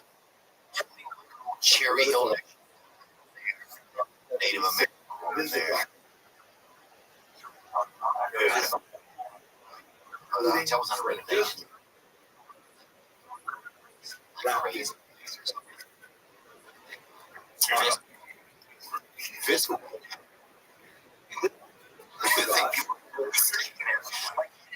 Don't worry, just take fiscal. You had to fiscal. You just make like a sound and then One go of the distinguishing features of Aryan to the simple soul.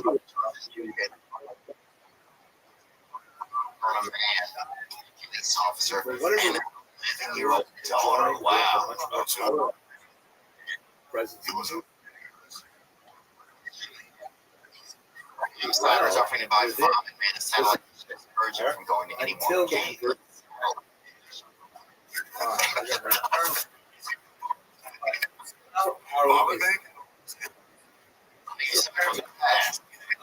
Enthusiastic defenders of he got the 30.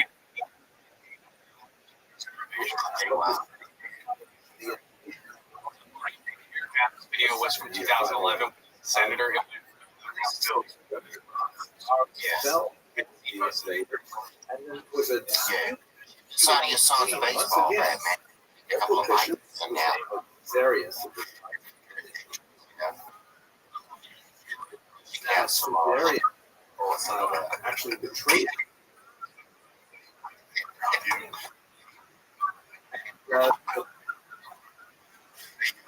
It's a boogeyman.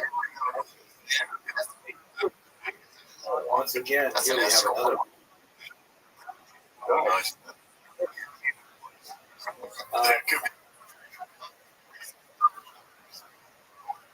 His back. What do you? What? No. Fascinating Oh. about Jude. That's what I was talking about. Bishop won. Unfortunately, Wow. Like, what were you thinking? Because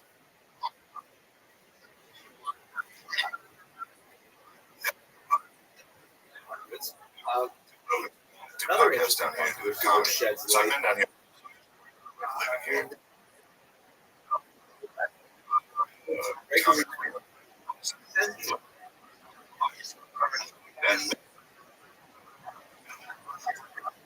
Grace, I actually So I know I have I guess. knack.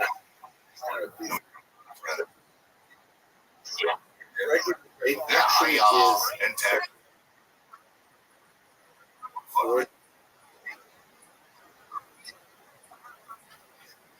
basically what's setting your believes daughter?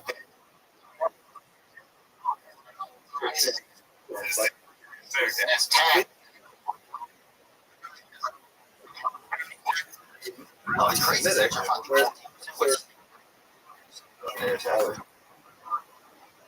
that occurred with Bishop.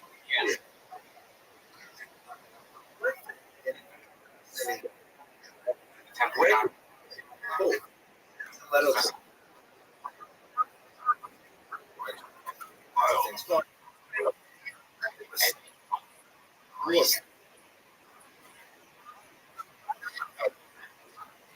crazier.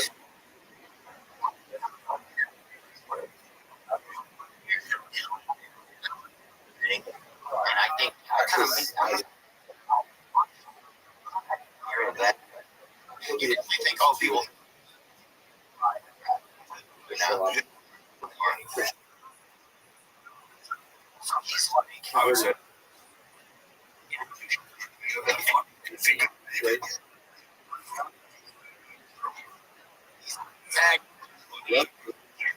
Especially the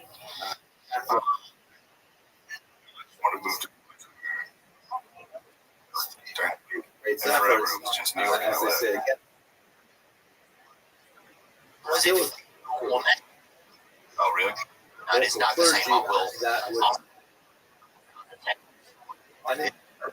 would Like even just going over to there's the mother. Maybe you can do 4 every single time. It's usually 2 shots. and Same. That's unprecedented. It's nice as one. Because he was in Philly when he came. And now he's so next At your podcast, I'm like, manufacturing great. a cemetery yeah, that is dude.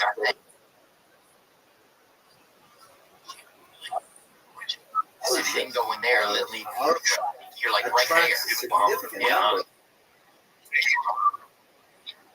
plastic our history, especially in the Sponsored by Prop. This is the best daily fantasy sports app. ideas around. Indeed. I'd like all to your devote a favorite separate fantasy lecture sports, to the like growth of NBA, but for the other time, sports. That's right. With prize picks, instead of choosing teams, choose individual players.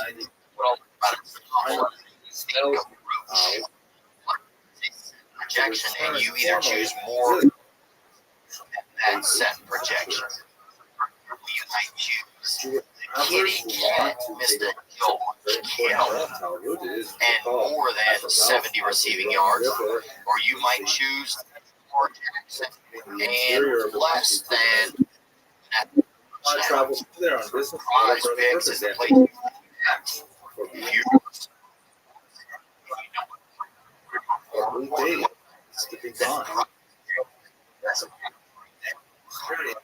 yeah,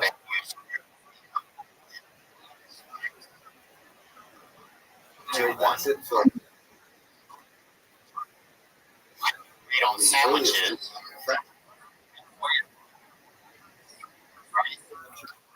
About some weird mind or seancing or something from your crazy sales or whatever. But fume.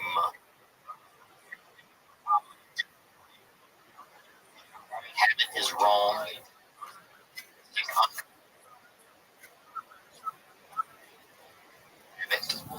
You get Yeah.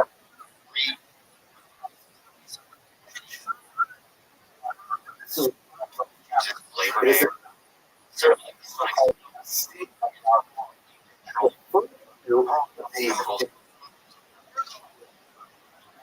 Jewish.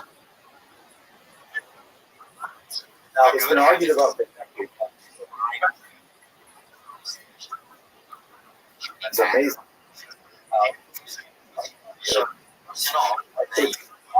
This about it.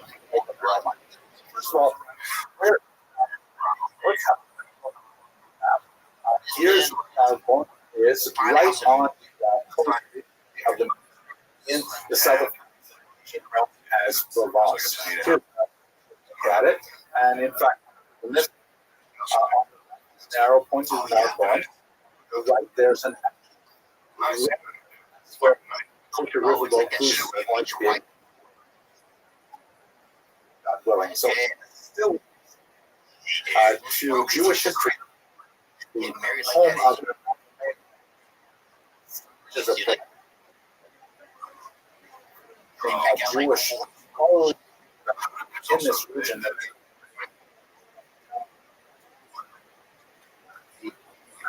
So if you understand the story, a significant portion of the Iberian Peninsula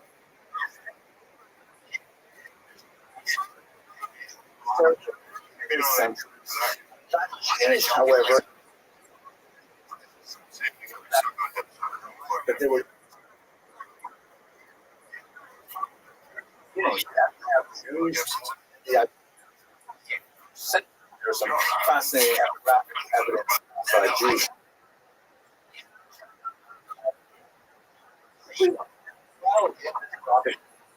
This thoughts actually a much more tolerant where why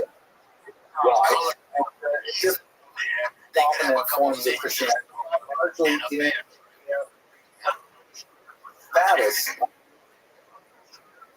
This changed, however, significantly with the record. Amazing record. And look at his face there.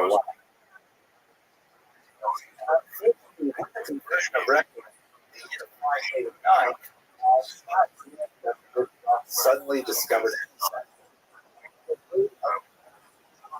putting their bona fides to the Catholic world at large. They instituted 122-year reign of terror on the Jews was absolutely usually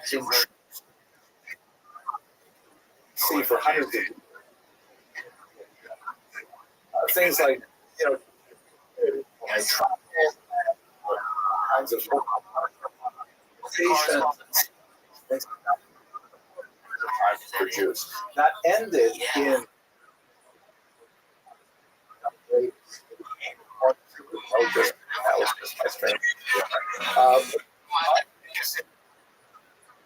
from the south and success. to southern France, the region where we're the coming in from the very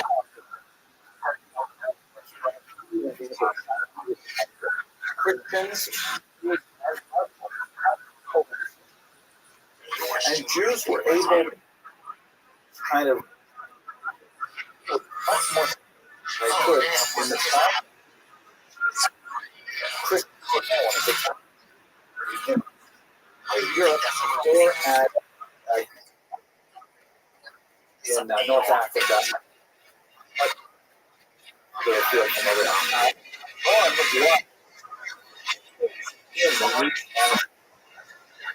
To the stories of here, the first sea of Narbonne. So it goes. Now, as you know, Narbonne is particularly fast, so that term is an accusation. That is Goths lost to the Muslims. Muslims that southern territory, the French wanted to so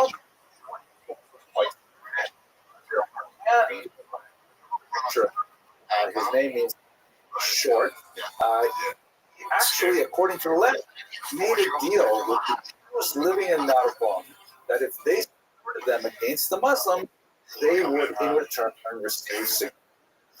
Essentially, the same kind of deal with the Muslims.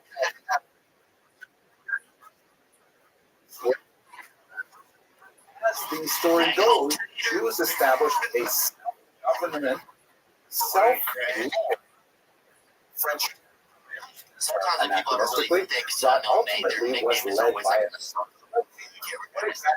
Nasi. The term Nasi is classic in origin. Particularly in the Mishnah, there are some extremely important figures called a Nasi, usually translated as prince. For the Prince Yehuda Nasi, who was very Jewish.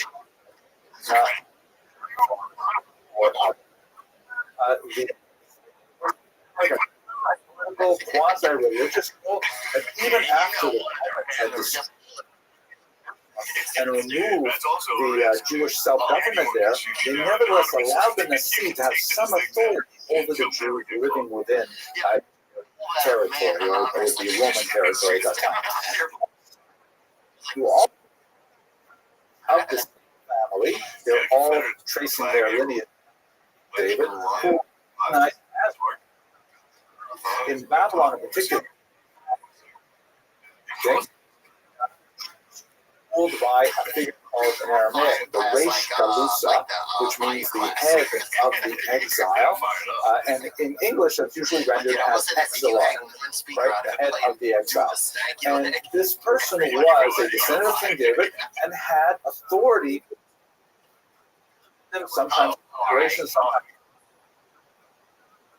academies of congregation.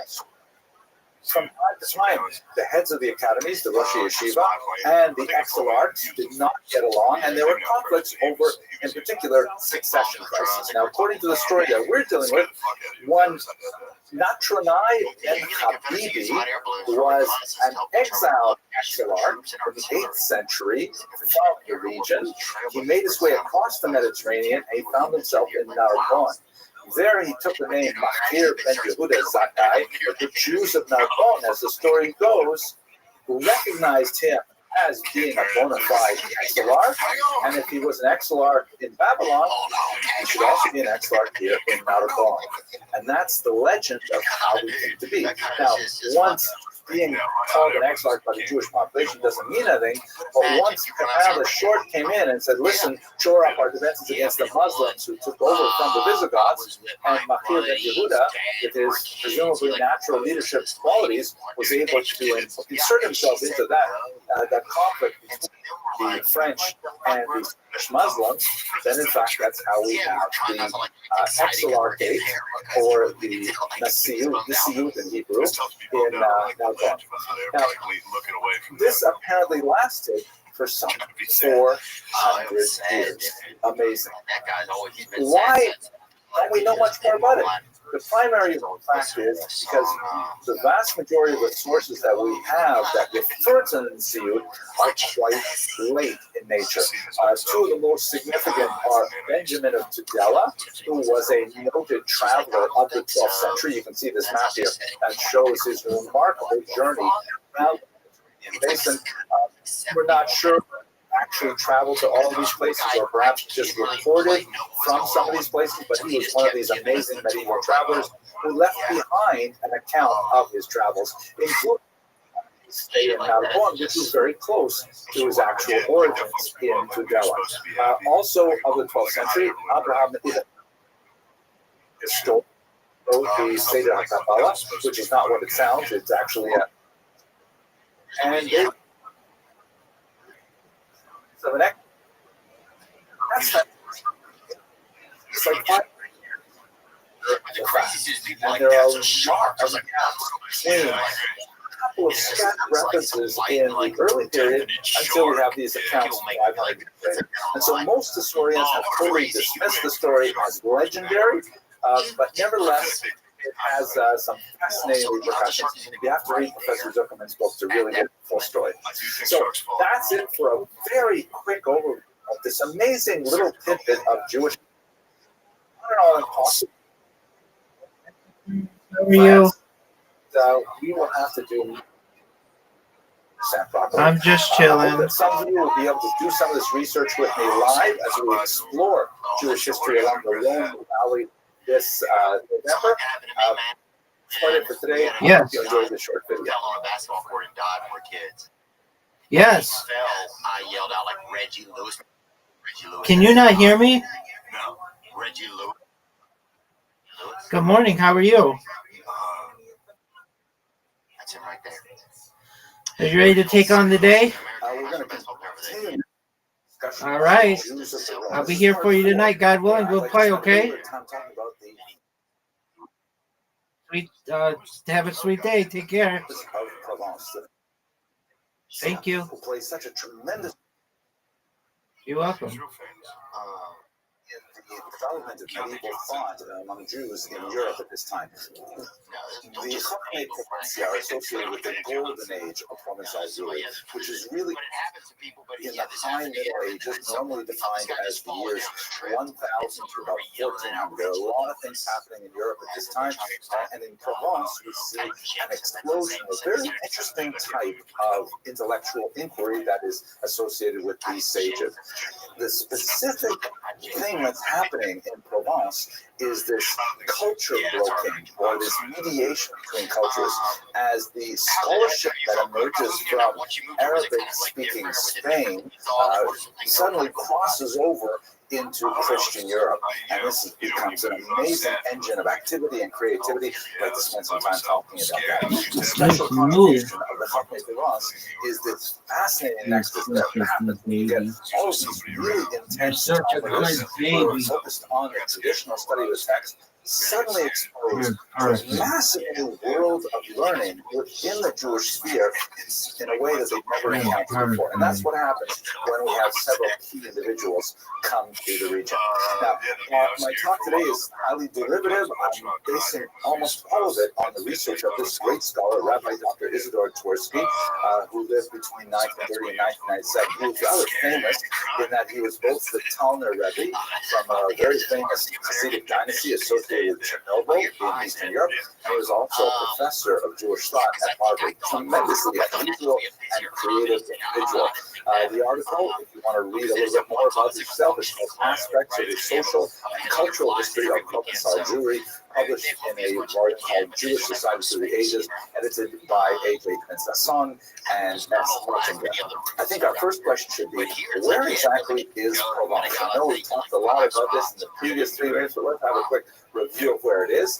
You can see in this map here, Provence is the southern coast of France. That is on the Mediterranean Sea, and it borders Spain. That's really important for our purposes. Let's look at it here. Zooming in a little bit, you can see there's Provence, and just to the lower left is Spain. The Mediterranean route was an extremely important way for ideas to reach the southern coast, but also the overland route from Spain was very convenient.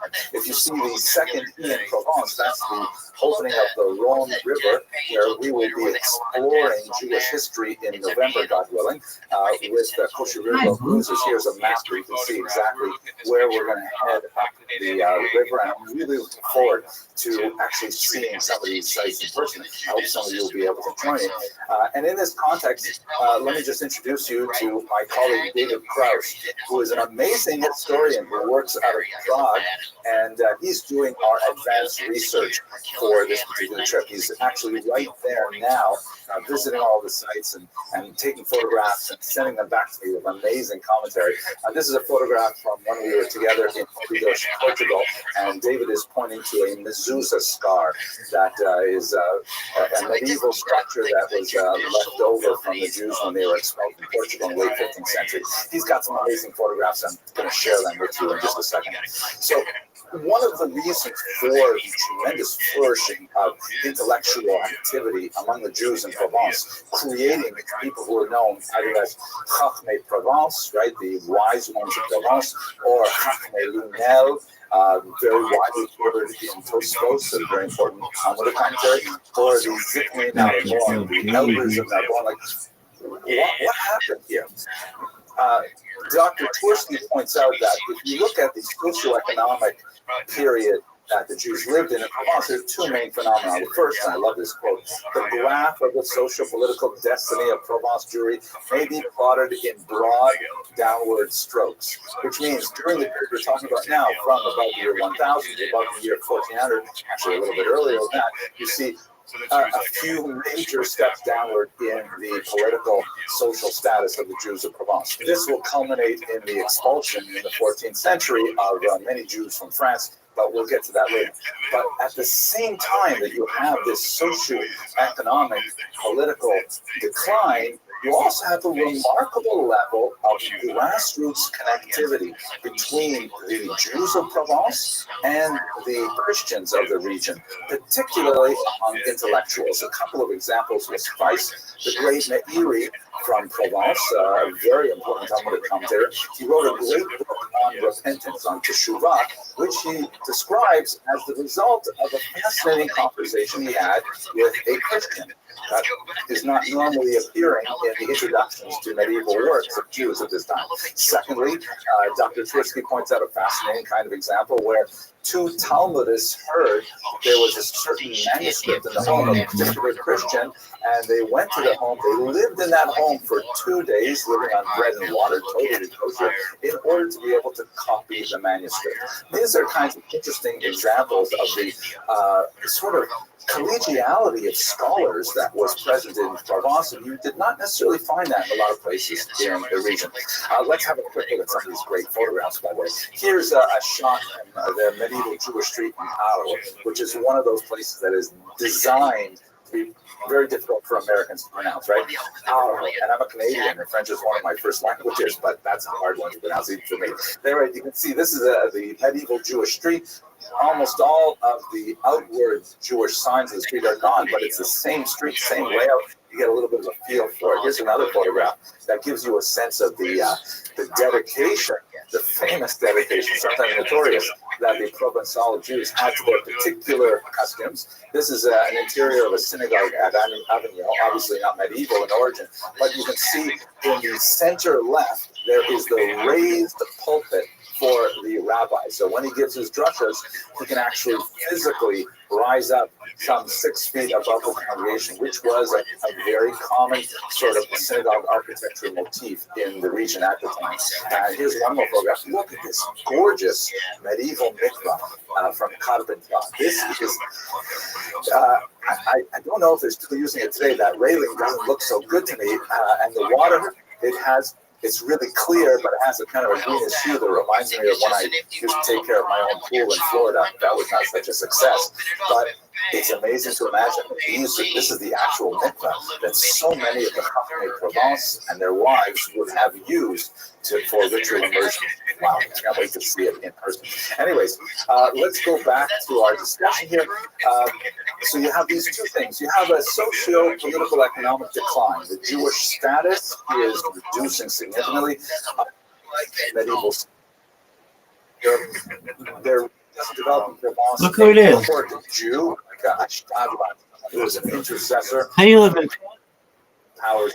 Yeah, you want to lose? Yeah, you want to lose? It was lovely. Are you ready to lose?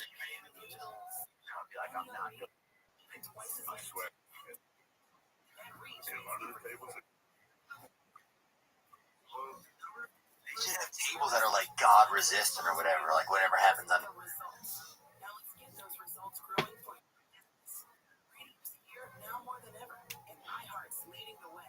Do you see this man on the TV thing? Professor Henry Abramson, do you see him? You know he's Canadian.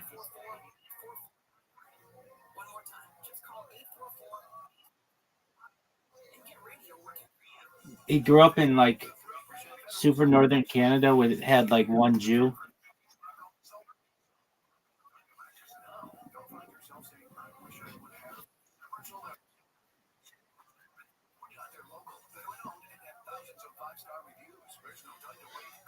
You ready for your invitation, pimp?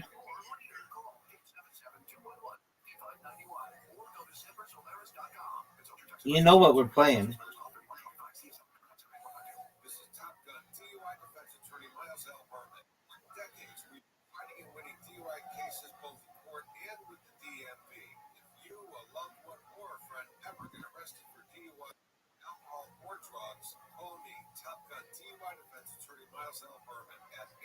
Marcel Berman.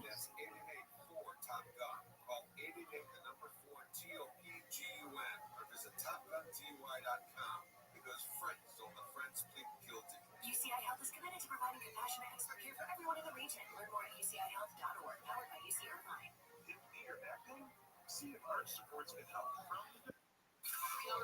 Yo, dog, are you ready? Are you putting in cheat codes? All right. What's that?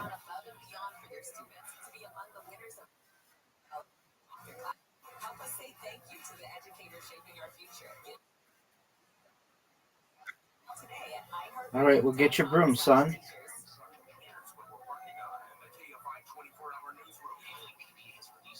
You think that's good?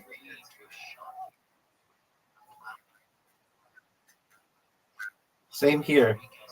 A perfect game where you served or you broke and then the other guy just has no chance of doing anything.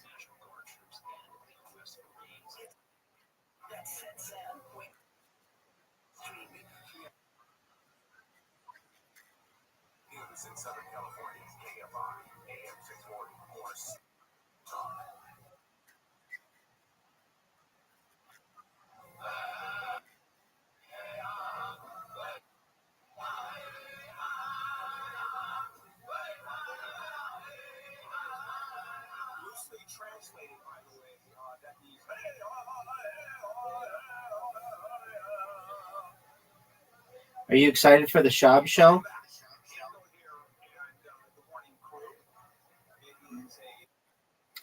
It's called the Shab Show. Brendan Schaub.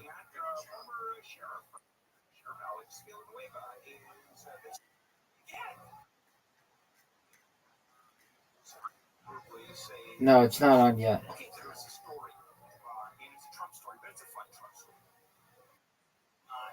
Word, dog.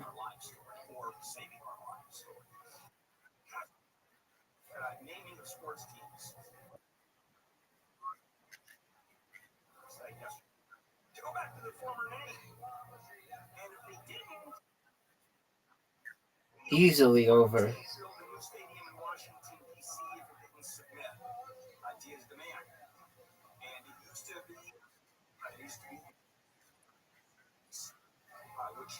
Redskins in 2020. As if you will, We already have a 120 that's ready to go. So, and you can,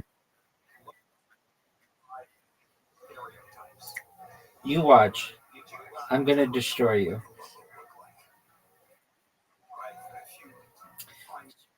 Sweep it.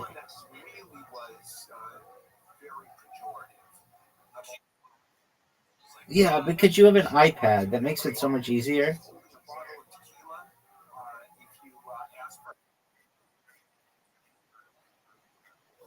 Incorrect.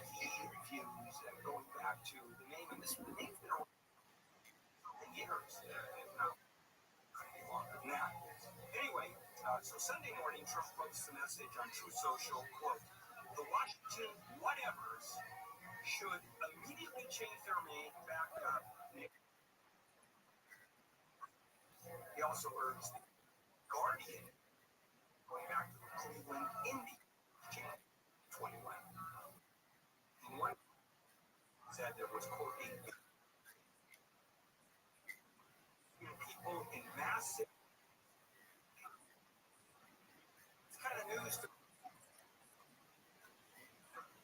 were exactly by Native Americans.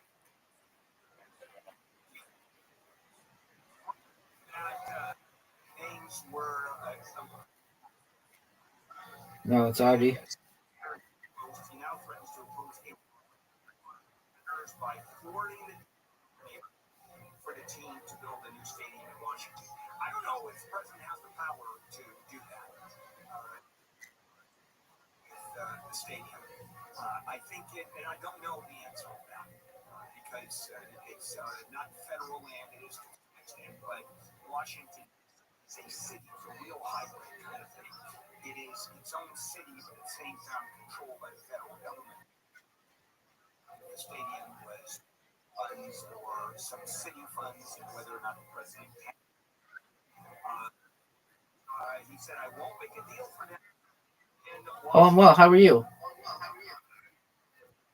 And this also Excellent. Great to hear. Confederate generals, the monuments, Confederate heroes, and the names of army How did you? naval bases. Wow, that was fast. That's Yes, I did. All right, you want 210? Confederate heroes. Confederacy. It is working, except Trump. Well, no, it probably would be better if it's a pun. Remember, pun's better. Pun's the best, followed by rhyme, followed by alliteration.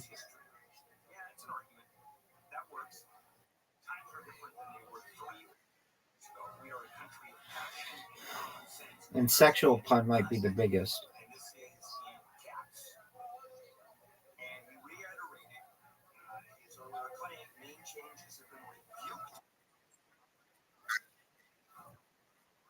Native Americans meet their heritage and presence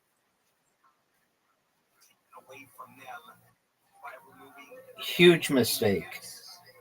from this football and baseball teams. And Trump wrote, Indians are being treated very unfairly. Make Indians great again. MIGA. MIGA. Make Indians great again. Now, it could be make Indians great again or make insanity great again. This is, look at all these in a row. But really, I mean, come on. Right? That'd be wild. It really is. It's falling apart, but it is fun. It's a tourist attraction. And I'll explain what the feds want to do. They want, well, I'll tell you, they want to reopen it as a print. I wouldn't be too worried if I were you.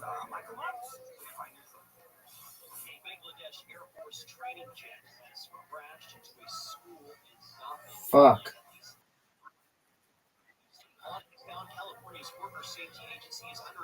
Don't question my genius. one does not dissect gossamer. Now, is it going to be like normal? There we go.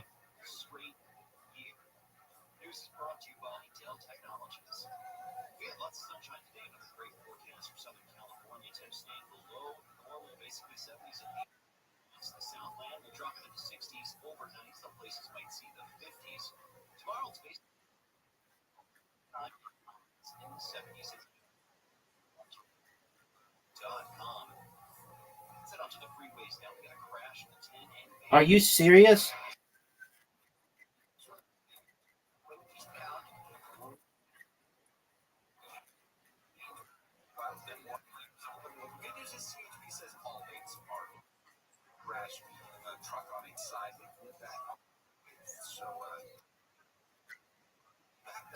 I think so. So that's where the slowing begins on the eastbound side of the 10. It's going to take some time then to empty out. The good news is the lanes up ahead are reopened. In Fullerton, crash there 57 southbound before you're Linden. You're slow from Brea Canyon. And in San Bernardino, crash there on the 215 southbound before Mill Street into carpool with two left lanes. You're slow back from Highway 259 with Southern California's most accurate traffic reports and a Will Goals Run. You've got apps for everything. Music, photos, even ordering coffee. Only one app. Are you proud of that shot? It's radio your way. Anytime. The free iHeart app for radio. iHeart is America's number one.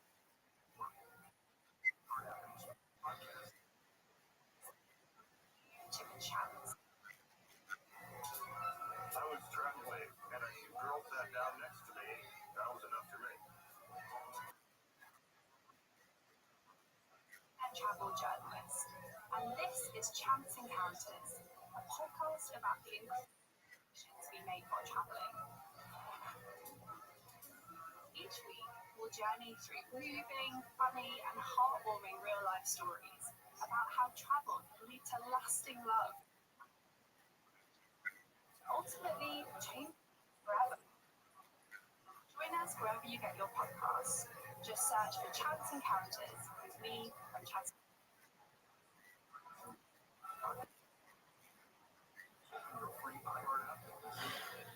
No, they're not.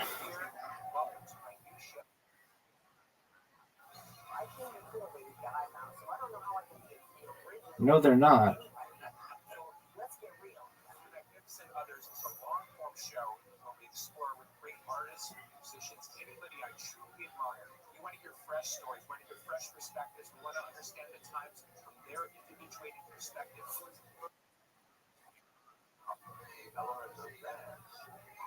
There's no. Now we're on today's show. We've got these big moments. We definitely crack on the side. Others. Very curious. These great minds. Listen on America's podcast network, iHeart. Look for your free iHeart app and listen now. You know those arguments you have with your friends in the group chat or barbershop about who was the best shooter, best scorer, or who has the best. Your buddies. Not only played this game, Double. has a backstory to that. I'm Seth Curry, guard from Charlotte. As it's called, PLTE, greatest of their era. I'm Trevon Evans.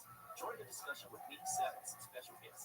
We will break down who is the greatest of their era and all like defender and one-on-one score. Listen to I dedicate this shot to Zoot's comedy career. Dude, I came back and won, and you had the red.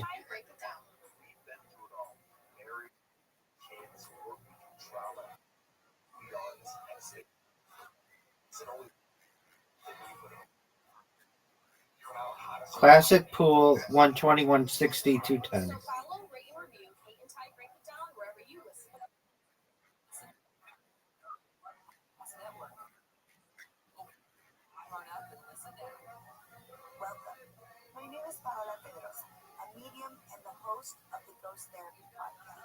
Where it's not just about connecting with. Are you proud of that? Are you proud of that? Listen to All right. Are you proud of that shot, Riser? Riser, you proud of that shot? I corrected myself. Look at you. Well, I just called you that because you're playing like him.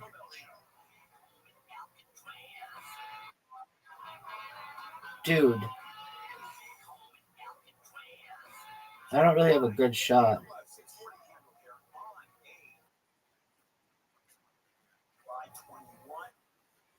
This week, Neil is still out this week. He's back on Tuesday. Amy is back tomorrow. Michael Monks is here. My first 12 people couldn't do it, so Michael is number 13. Always happy to be your last resort. Absolutely, no question about it. This is going to be dirty. It's kind of a fun place to go. Well, let me ask, Will, you ever been to Alcatraz?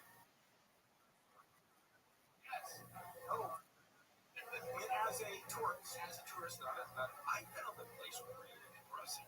Oh yeah, really. I kind of love it. Yeah, it's interesting. Yeah, I like the wrestling. And you've been to Alcatraz? Not on the island itself. Okay, Michael, Alcatraz? I've looked at it from the shores. Okay, that's not quite being there. But it's kind of hard in San Francisco when you're looking out the Bay of San Francisco not to see Alcatraz.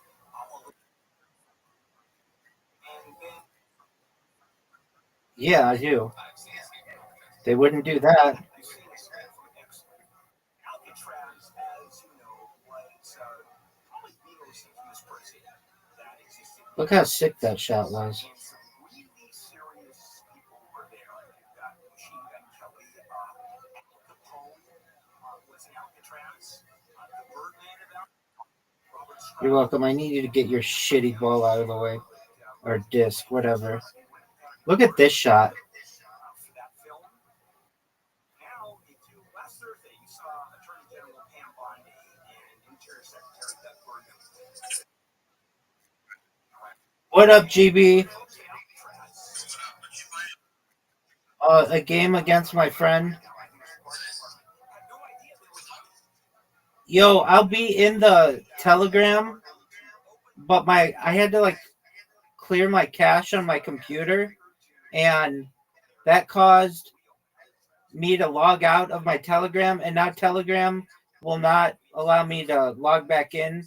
It says please try again after some time, so that's why I haven't been in there. But no worries, I'll be back there as soon as I can. Thank you. 3 times as much to run as any other president in the United States. Why? Everything has to be brought in by boat, even water. Dude, this sucks.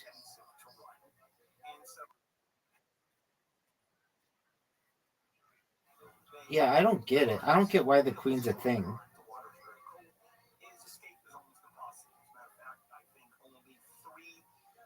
Escapees, or 4 escapees ever made it. 1 was at large. The other 3 were caught. So why Alcatraz? Well, it is that no matter what the stories,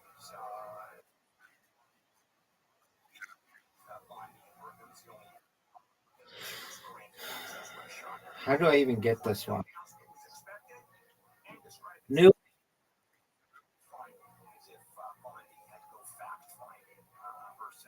You've got a really difficult one as well.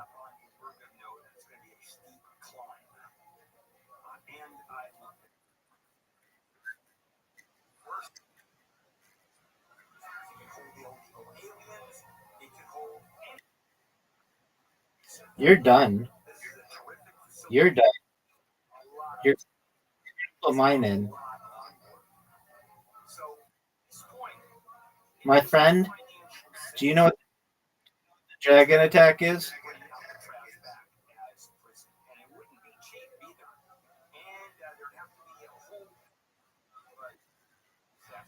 Wow, that's like 3 games in a row? 7 games in a row?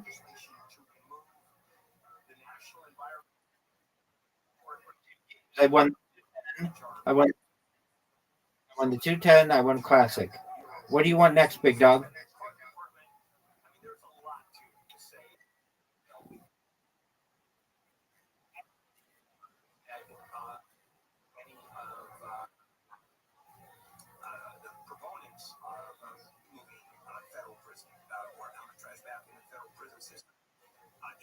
statement. And the United States makes a lot of statements. No way. Great shot, dude. Let me give you a little one. Ukraine. United States. Russia takes over Ukraine, not particularly, and yet we're willing to. You think it's an advantage now? By the time this is said and done, probably. Same thing happened with Afghanistan and with Iraq. $1 trillion. How at risk were we on that one? And a lot of it is statement. In those cases, a political statement in favor of democracy. I think it's obviously a lot more important what's going on in Ukraine. And I think legitimately so. Spend this money that make no sense on a practice to make about its philosophy, to make Alcatraz back. Now, What is an advantage going second?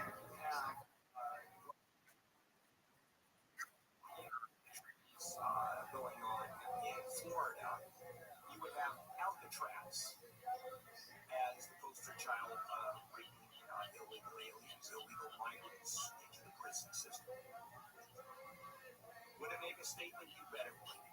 And is this important for the Trump administration? You bet it would. And so is this going to happen? I don't think so. That's 3 games in a row, son. It really makes no sense. And Alcatraz is a fascinating prison to go to. It's tours. You have to take a tour there. And the cells are What do you want next, baby?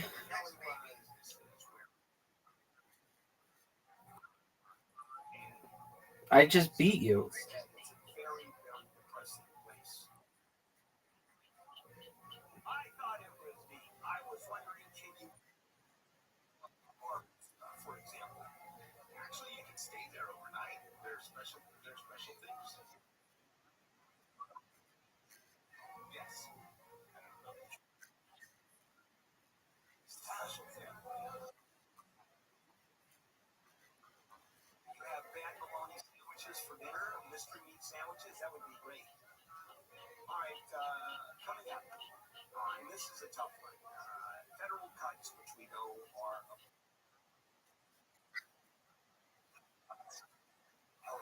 LA County health system is in desperate need of money, and what these cuts are doing are decimating. How about that?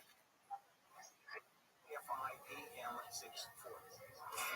AFI and KOST HD2, Los Angeles, Orange County. More stimulating talk. The mayor has faced extinction. Reporting on Michael Mullins. From LA Mayor Bass again calling for an end to National Guard troops. U.S. Marines told CBS has faced the nation. Troops should have never been deployed here in the first place. We did not ask for them. This is a federal seizure of power from the governor deploying the National Guard when the National Guard were not even needed. Bass is expected in Silmar this morning to join others calling for an end to the deployment of multiple law enforcement continuing their investigation into the explosion that killed three LA County sheriffs. Let me go first. Training facility in East LA. The who were killed were moved explosives in a cart through the training. Reports say the detectives thought the devices were inert. The investigation has also led law enforcement to an apartment complex in Santa Monica. Residents say there was a heavy police presence there on Friday and Saturday. Mark Mayfield, KFI News. The former general manager of a hotel in Laguna Beach has been arrested for the rape of a 17-year-old girl who told police she was intoxicated at the time. The assault allegedly happened weeks ago, but police say it wasn't reported until last Tuesday. State detectives and a special enforcement team also learned that Felton Calhoun sold cocaine and carried a gun. Officials in Texas have adjusted their estimates of the number of people missing since the devastating flooding on the Ryan says, according to the Kerr County No. Disaster Joint Information Center, only 3 people in that county, usually up to 100. You're done. You're done. Basketball. So far, 134 people have been confirmed dead. The Justice Department has put in a request for the release of grand jury testimony related to the Stop. Epstein. Stop. Is it to start? Cheat codes, baby. Scripts would likely be a long impact on victims. Cheat code.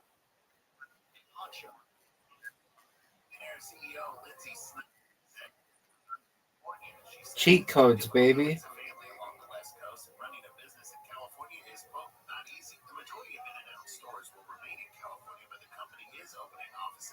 The fast food joint that not only sells burgers, but the California lifestyle has recently expanded to Texas, Idaho, and Colorado. But Snyder says she's not planning on moving the company HQ to the East Coast. Jason Fuck.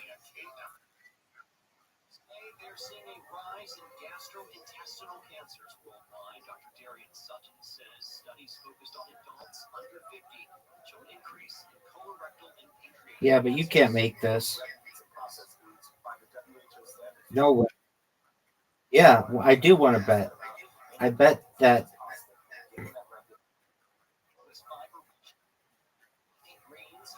I beat you 3 in a row.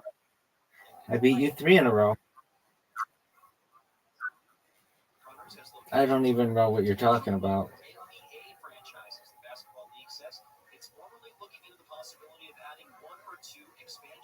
Get there. Are you serious? Why is it that your bullshit wants to go in?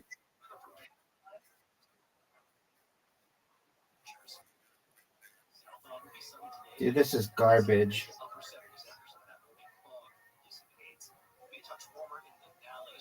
Garbage.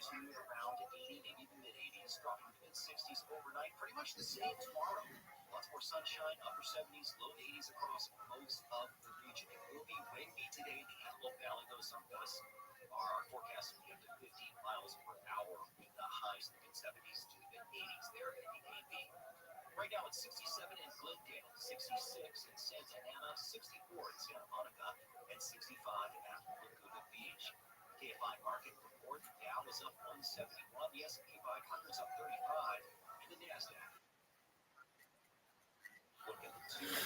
I'm not even paying attention at this point.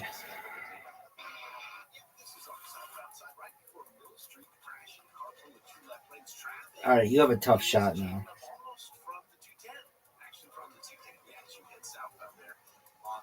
That one's easy. Let's see what you can do now.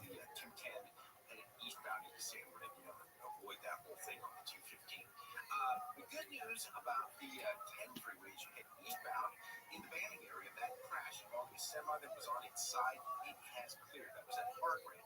However, don't yet is it at backup. Are you ready for this? It's at the 243 and Highway 243 as you head eastbound there on the 10. Left lanes are still off that Beaumont. Eastbound side or eastbound side. Skill. So that's a tough situation. Also, For the win. Well, now you know how it feels.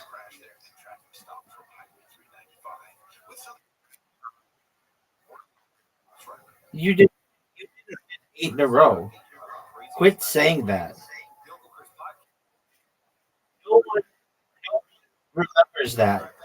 Are you fucking serious?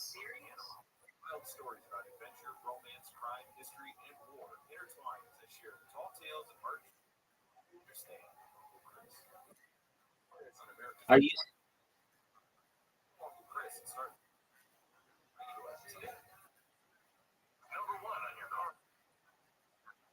Word, dog.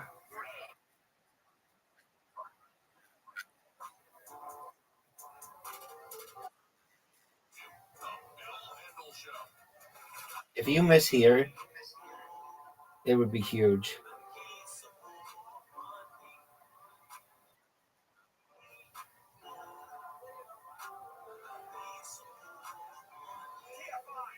This game sucks. Play me in tables. Dude, right now, can you count to 40?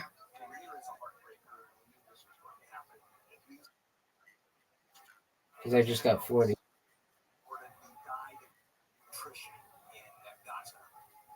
We were told by the health authorities there that we're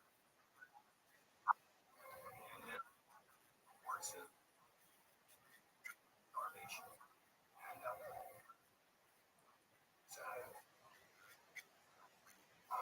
I do believe what Israel is committing is crimes against humanity.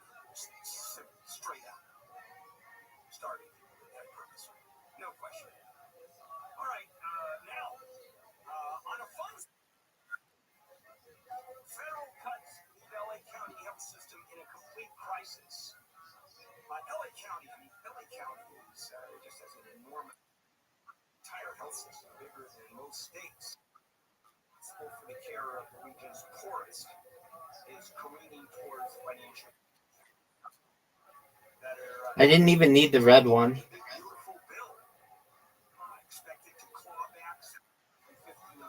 All right, 160, 210, classic pool.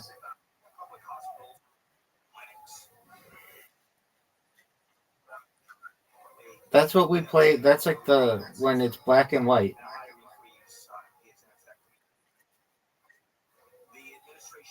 Classic is black versus white. Pool is black versus white with no queen. Oh, good job. Psych. That was terrible.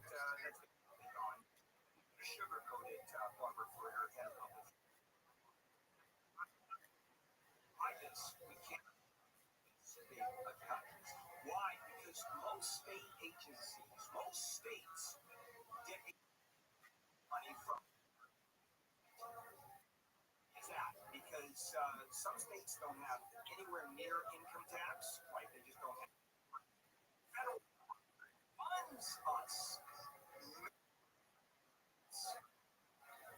The number of direct federal programs are very small relative that flows to the states for programs. And the federal government controls how much money goes to the states. And if you're in California, particularly LA County, we are screwed. And why is that? Well, because look at the fight that's going on between California, LA County, and the government. The White House announced it was ending infectious disease grants to county health with billions of dollars, including $45 million LA County was supposed to use to combat the threat of measles and bird flu. I mean, because we don't have to. Either we don't have bird flu, it doesn't exist, and measles doesn't exist. Dog. Are you ready for this? I dedicate this shot to Zoot's comedy career.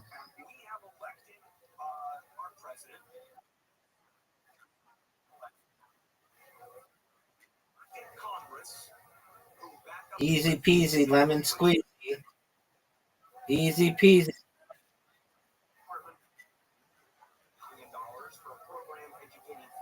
Where's a good shot?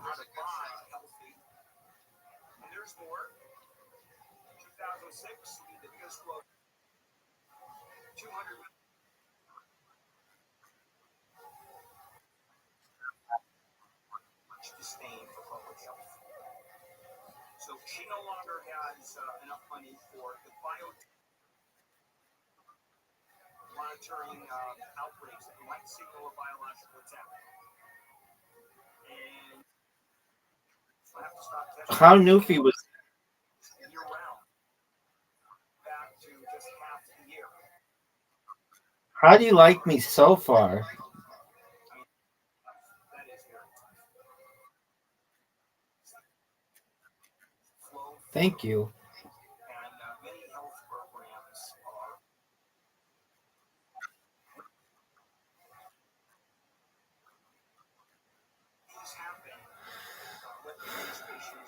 Okay, classic pool 120, 160, 210.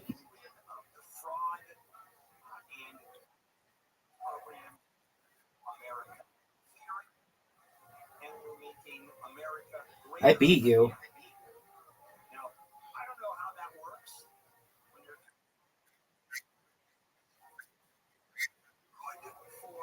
Because I want to get good at it. I'm not as good as I'd like to be.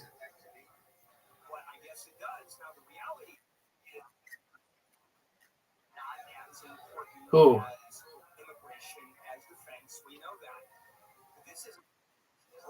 Yeah, I don't.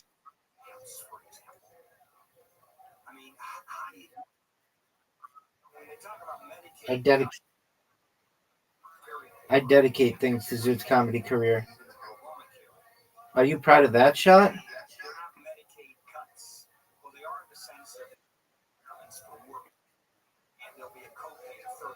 Quit with that.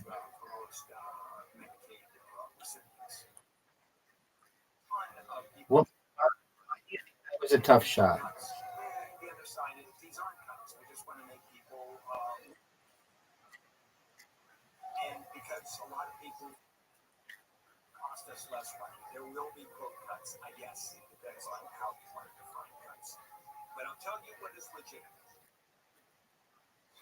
Well, then let's see it.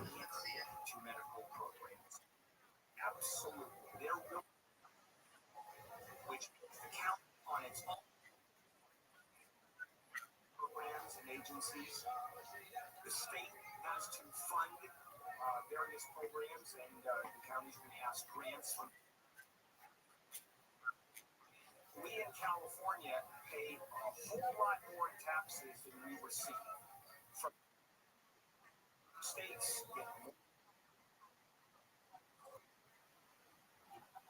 Than the citizens of those states, workers pay into our federal government tax, and certain sort of subsidize the rest of the part of the equation. You can't even say it correctly. It's Karam.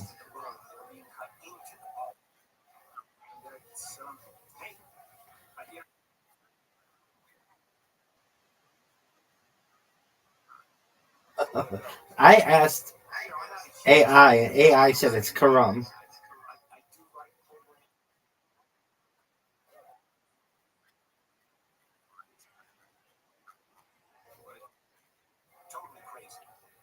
I pronounce it the way that it will be pronounced in the future.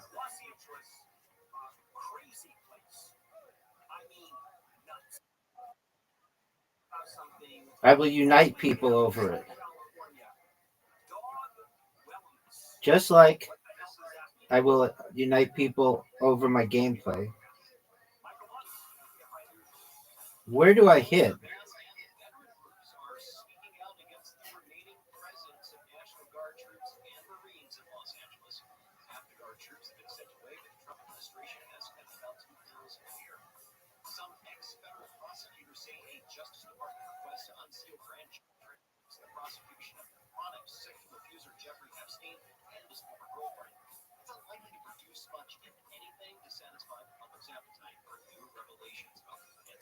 Are you proud of this shot?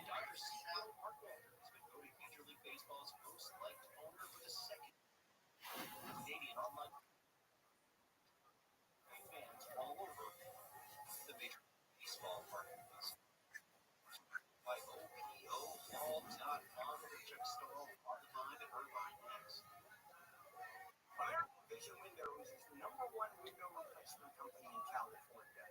It's their 25th year in business, helping thousands of Southern California homeowners with their window and door needs. Over 1 million windows installed, over 100,000 customers.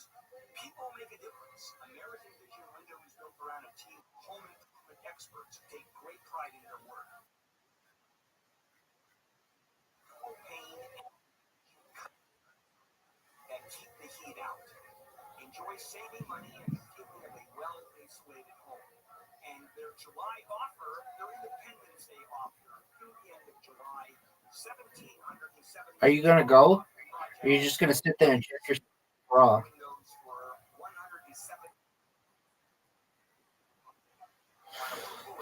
That's one of the worst shots I've ever seen in this game. 686-8249. Visit AmericanVisionWindows.com for details. Offer expires end of the month. AmericanVisionWindows.com. You might see some fog out there this morning. It's going to dissipate. We've got lots of sunshine on the way, with those temperatures staying below normal for this time in the summer. Basically 70s and 80s all across Southern California today. We'll drop down to the 60s overnight. Some places will feel Get there. Get there. You have like 1,000 different shots. From the Southern California Toyota dealers, traffic center, save more the lineup of fuel-efficient vehicles. 5 in Irvine. Yeah, we've got some slow traffic on the southbound side. Approaching the 55. Not a good shot, dude. Not a good shot. Do you know why that's not a good shot?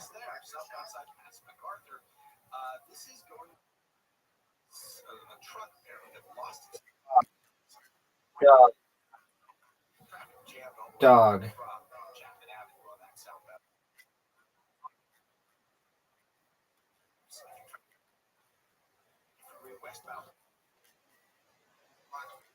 From the 71, and it's been a tough morning all morning on the 50. Southbound Highway 138, they're working on a wreck there in the center lane, or center divider, I should say. Traffic really just getting out of this. Dog, I have such a big lead on you. I'm just letting you get points. California's most accurate traffic reports. I'm Luke Colesrun. I can't think about my own. I'm not nervous at all, baby. Look at this hand.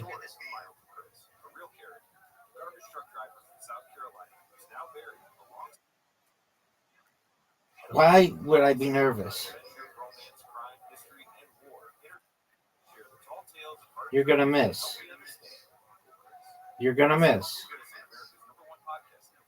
Obviously, you're gonna miss.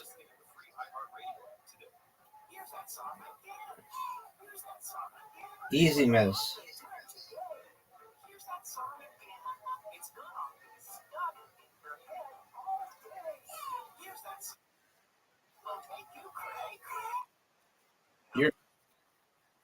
You're gonna miss. You're gonna miss.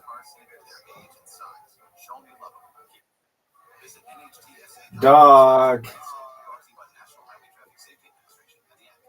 iHeart is America's #1 podcast network. Open the free iHeart app and explore podcasts like this. America is based on a people with their own troubles. See if system is based on blind trust.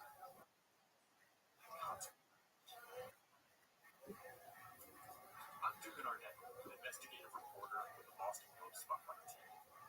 And I'm going to bring you inside this secret world through the story of one Short. America's drug war.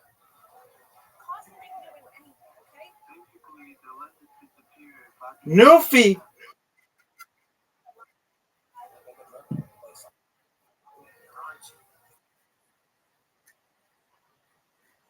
Sure. This is Spotlight, Snitch City, an investigative series from the Boston Globe. Listen on America's #1 podcast network, iHeart. Open your free iHeart app and listen now. iHeart. For podcasts like this. Welcome to Chloe and Wonderland. I don't know how many. That's what I was just gonna say. I know for a fact that it was not who sold this media. I'm willing to sacrifice anything. Go, baby. Go, baby. Go, baby. How drinking breaks so much fun. Every week, I'll sit down with fascinating guests. It wasn't nearly as bad. Pregnancy I had with my daughter for real conversations.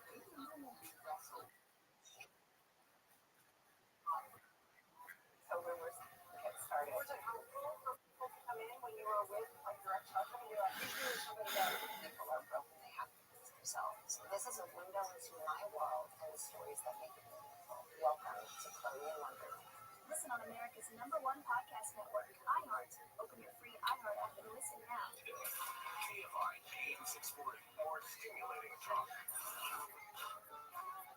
You want to hear a prediction, Riser? I think Kim Kardashian is going to be the next Oprah.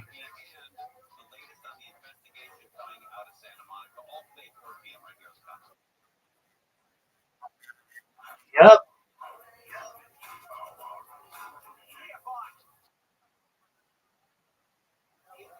Perhaps more. Exactly.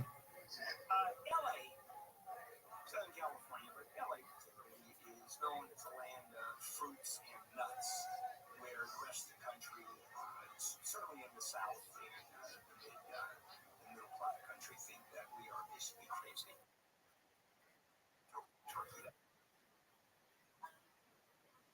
Guess what?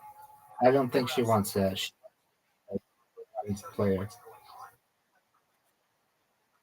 Wild world of dog wellness, which has exploded. I mean, we are a dog town for sure. And now, Are you fucking serious? dog wellness. It's a niche industry. And what it does is mirrors wellness human, swinging from relaxing and rejuvenating to the kind of Oh, wait. No way. clue. This is for your dog.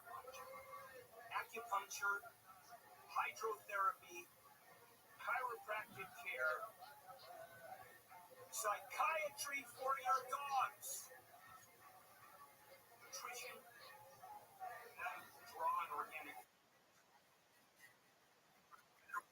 remedies, dog spas, offering massage, Reiki. Is that pronounced?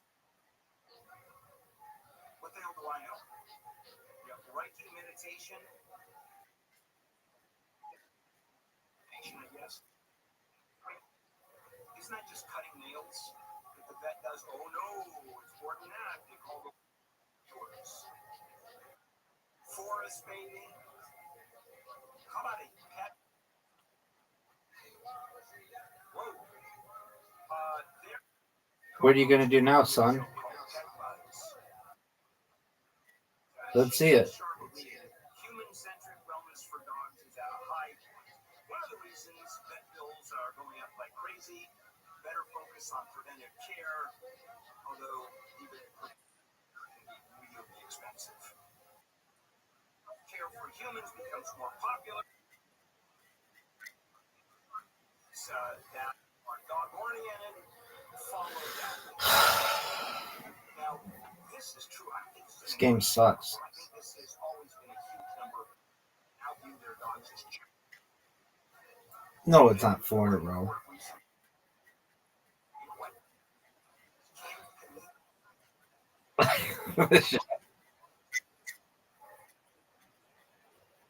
states.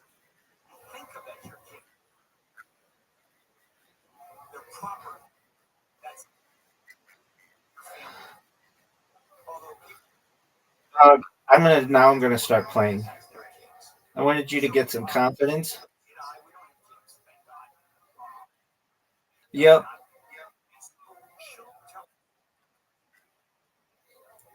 she goes feed the kids.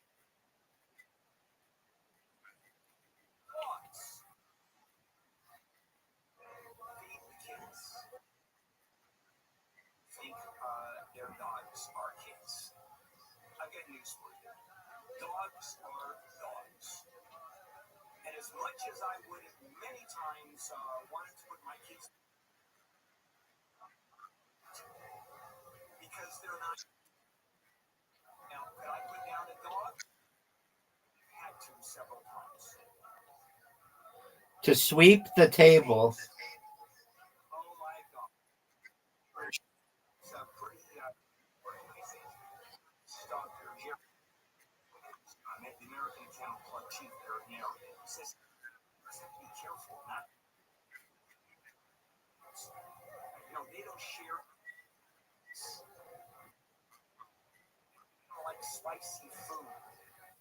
It's a different kind of taste. They feel pain differently. I understand. A lot of this stuff is geared to humans. And I've taken dogs to the vet Gucci, my little terrier, was eaten by a coyote and still survived it. And she hurt like hell. We took her to the vet, of course. And the vet, I said, she looks like inside. Don't feel pain the same way we do. And of course, we had Gucci, and the surgery really didn't take another surgery. And I said, how much? Gucci did not survive that because Gucci was put down. If you think I was going to spend $16,000 more to operate on this little dog, you're crazy. I wouldn't spend $16,000 on a pocket out of pocket to operate on my kids, much less a dog. The point is, we are weird with the world of dogs. So on behalf of the other dogs around the world, thank you so much for taking care of us the same way you would take care of yourself, with nutrition and massage and Reiki and therapy and all of it. And this story goes on and on. Actually, it's a story. I was getting fancy. His dog through a week of this stuff, and the description of what that dog went through. First of all, thousands and thousands of dollars. And I tell you, this is where people are absolutely right. How crazy things are. Now this is a tough little set of shots. No way. No way.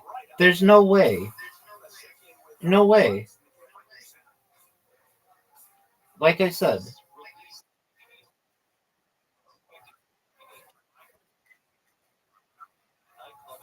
Dog, you're done. You see?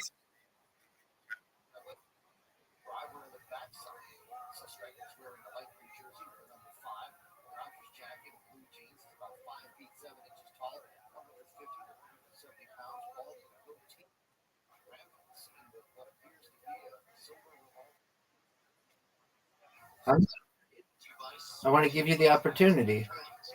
Oh, you don't want the opportunity?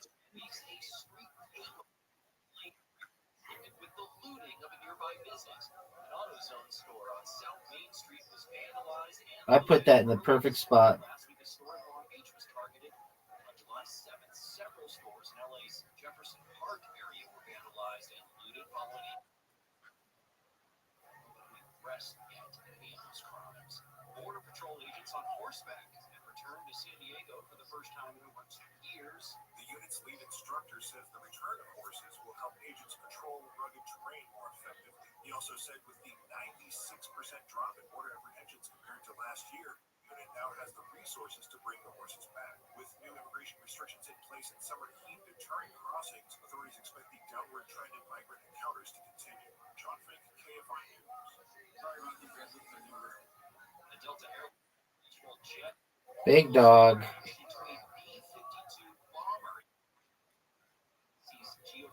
Big dog.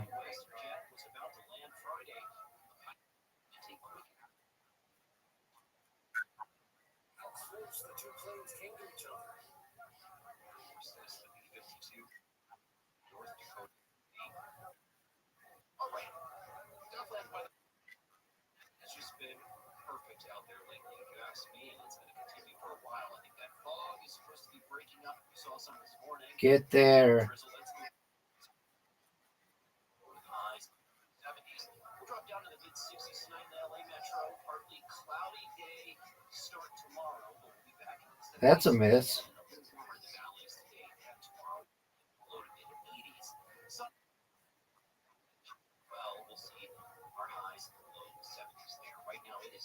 Are you fucking serious?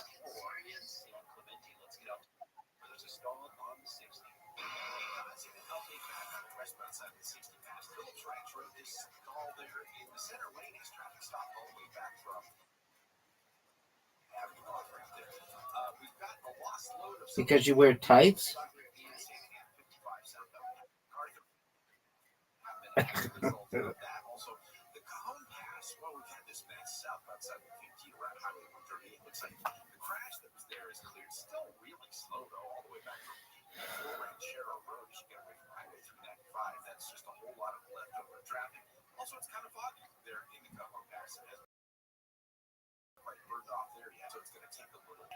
southbound side of the 405, haven't talked about that today, getting out of the valley. It is jammed up from, it looks like, about Victory, actually more like Sherman Way, all the way down to Sunset Boulevard, and then about 101. It's pretty slow today from Tampa Avenue over to the 405 with Southern California's most accurate traffic reports. I'm Uncle Restream. I can't think about my Uncle Chris without thinking about the craziest night of my life. The Uncle Chris podcast tells the story. Get it. Truck driver from South Carolina who's now buried alongside the founding about adventure, romance, crime, history, and war intertwined as they share the tall tales. This game sucks.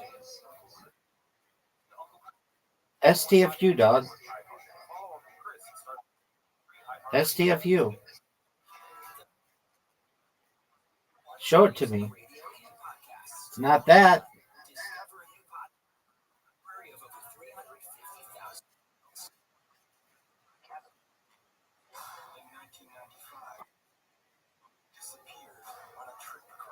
I'm gonna stop playing at 30 when you're at 36.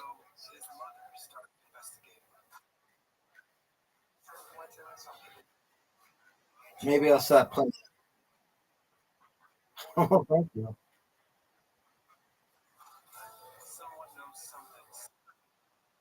Sounds good. Oh, you. That was terrible.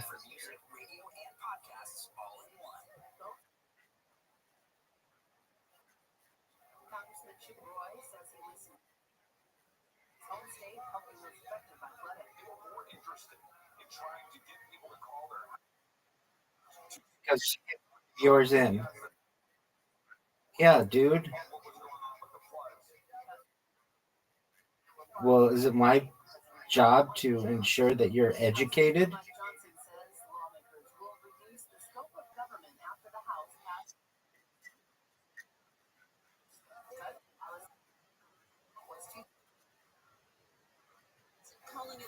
It says on there how you're supposed to play.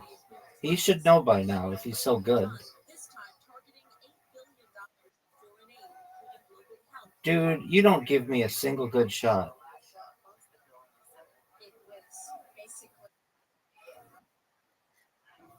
You expect me to break up all of the board so that you can, quote unquote, clean it.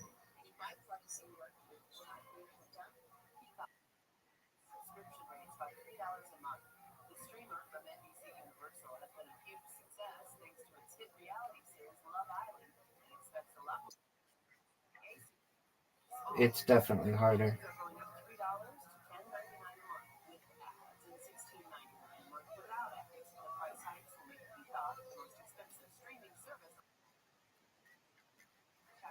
Baby, I'm not too worried right now.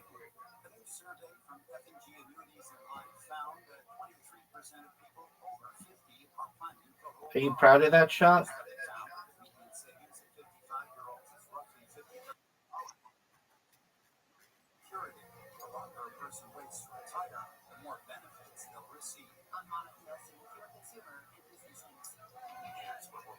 You think that was a good shot?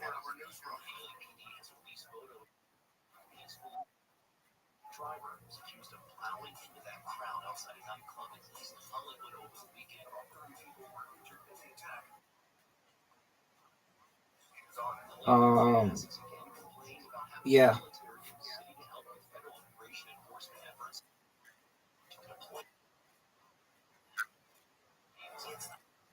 Oh. Like, well, don't we need Zoot?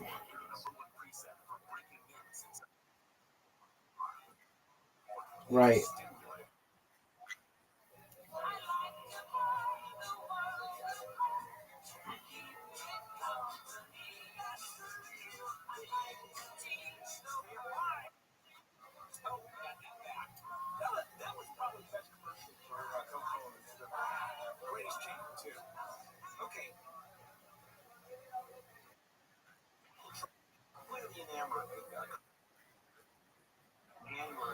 Yeah. I could do it. It's a pretty easy shot from my understanding.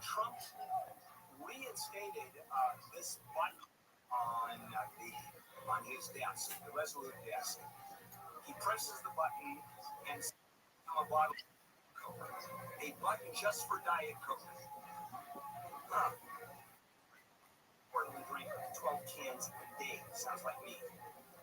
And so Trump announces on True Social that Coke is soda, Coca-Cola with real cane sugar instead of high fructose corn syrup.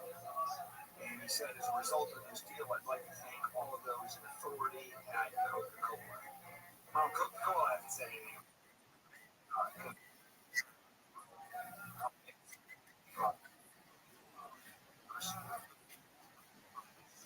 I'm not worried at all. Such a hard second. So hard. I'm not worried at all. Nah, that's not the shot. That's a miss.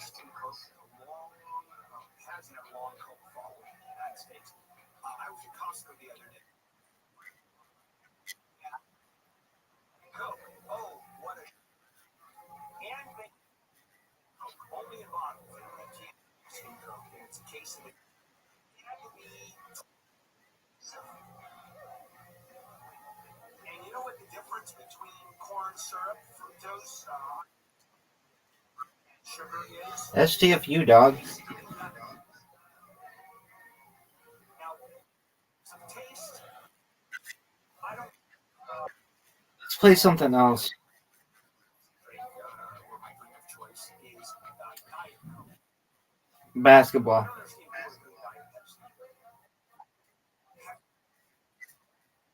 Yeah. Ask James.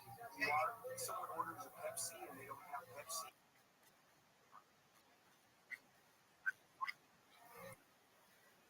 How often? Among those restaurants that have a contract with Pepsi? Just a clear-cut answer. If you ever go to a restaurant and the waitress, either the male or the female waitress person, says, when you order a Diet Coke, is Pepsi okay? The appropriate money okay?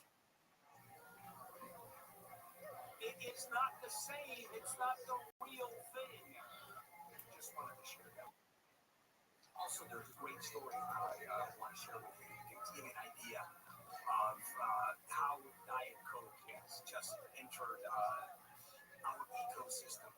I once heard Colin Powell, he was at one of the speakers bureaus, and he described the airplane. Secretary of State has his or her own plane because there's so much traveling around. And he said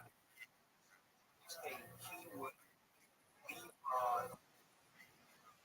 actually at the airport, go down the carpet. Good job getting two.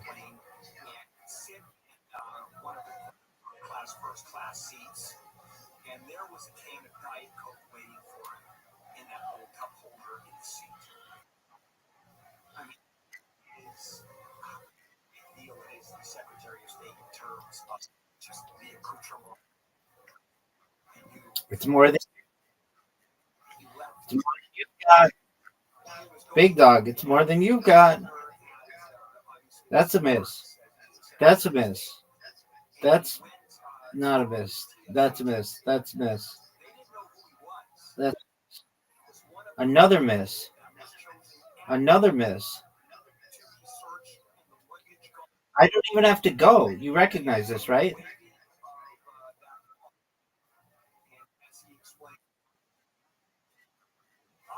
That's one make.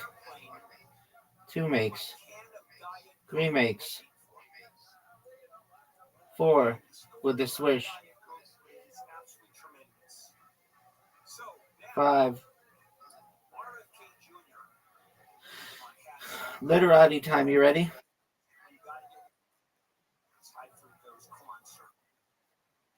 Oh yeah. Oh yeah, we are. All right. Well, what do you want to do?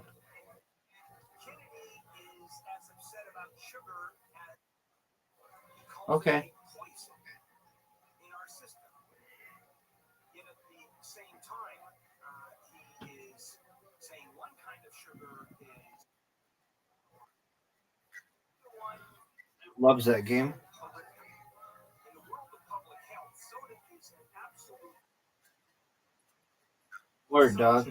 sugar-sweetened beverages have been tied to increased body weight, diabetes, heart disease. Drinks are the largest. It's harder than you think. Sugar in the American diet. In the Trump administration, by the way, Trump's getting a lot of credit for this. Justified. Yeah, you can do diagonals. The past several months trying to temper the United States soda habit. Dude, that was not good. Why was I so much better at the beginning? Arkansas, Idaho, Indiana, Iowa, Nebraska, and Utah are playing with and passing laws that ban the purchase of soda using SNAP benefits, food stamps. You know, I think there was a point when you couldn't buy soda with food stamps. You certainly couldn't buy fast food with stamps. You couldn't at the deli counter with stamps. And now all of that is allowed. You know, you go past these fast food stores, and they're on the window, EBT coupons accepted. Really? So food companies have started to find out they don't actually need to sell healthy foods in order to be MAHA approved. MAHA is Make America Healthy Again. All they have to do is remove a few. That's a 9. That Kennedy objects to because of the power that Kennedy has as health human services. That's a 9. Here is one company, and this has become a darling of MAHA. Steak and Shake. By the way. Oh no. Where are Steak and Shakes? The South, Southeast. We have one in Kentucky, Cincinnati area. Okay. So steak and shake, yeah, that's why they're so wonderful. They make their steaks out of snakes. Steak and Shake announced earlier this year began frying French fries in beef tallow instead of seed oils. It's tastier. The French fries are much. If you've ever had beef tallow put into the oil, French fries are much tastier. McDonald's got nailed with the biggest lawsuit you've ever seen. Were paid out because the French fries were put in beef tallow, and vegetarians went completely berserk as soon as they found that out. So what happened is they're celebrating now the beef tallow, French fries. Kennedy has a meal at a Steak and Shake. Photo op with Sean Hannity, and he thanked the restaurant for his French fries. Doesn't get better, does it? You have an invitation. Okay, coming up, I'm going to finish the show with quiet cracking. And we're not talking about inviting a crack cocaine. Quiet cracking is a new term that experts say it's pretty pervasive. It's out there a lot. We're talking about how here at KFI, and quiet, not so quiet cracking, how they'll explain. Let's check in with Michael Lux, the KFI News Center. A street takeover has led to the ransacking of an AutoZone auto parts store in South Los Angeles, police say, that left the store in shambles. The U.S. has reaffirmed its support for Syria's new government, saying there is no plan B for a united country.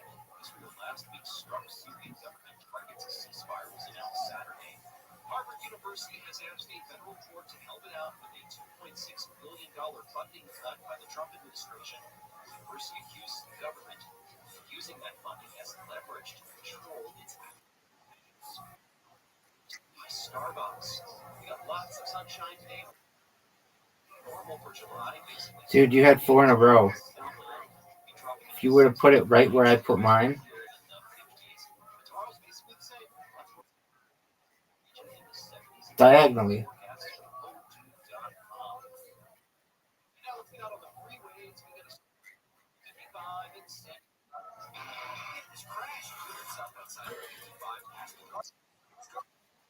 Because I'm sexy. Oh, you're getting too much fucking.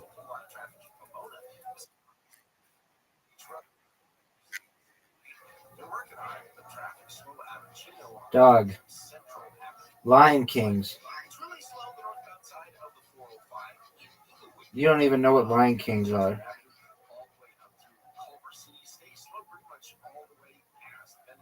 What? I just bought something.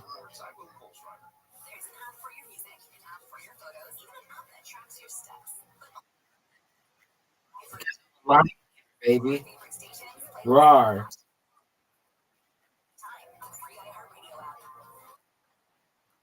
I'm a Lion King, baby.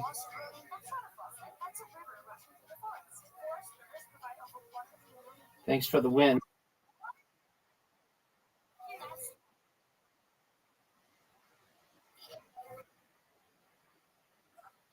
Wow.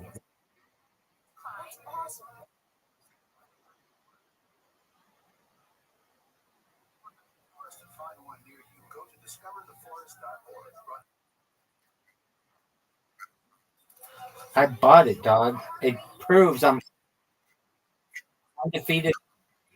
Undefeated.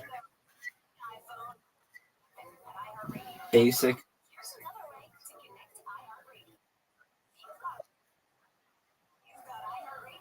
How is that cheating?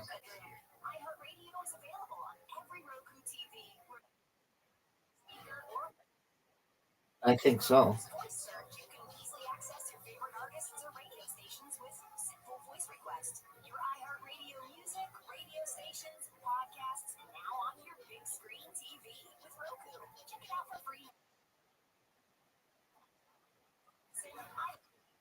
There you go.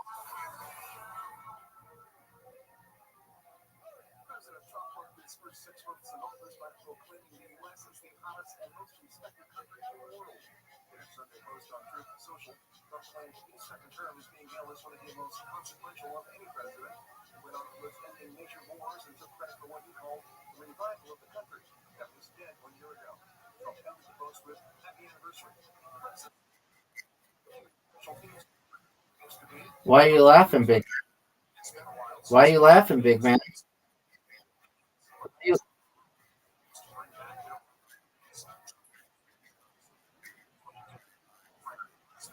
Why are you laughing?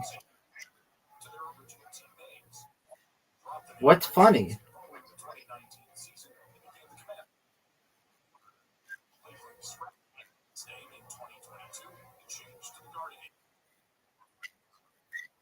You don't want me to be the Lions.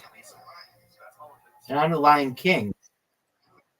I'm the Lion King.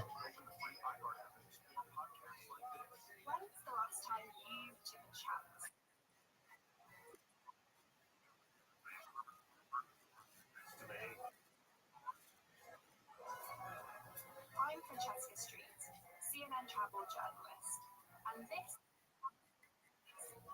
post about the incredible connections we make while traveling. Each week, Gotcha, bitch. heartwarming how travel can lead to lasting love. Decades ultimately change your life forever. Join us wherever you get your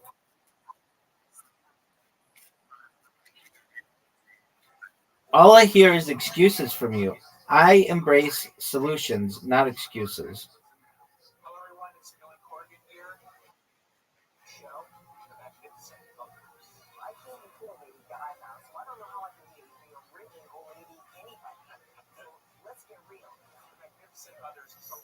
Show where we explore with great artists, musicians, anybody I truly admire.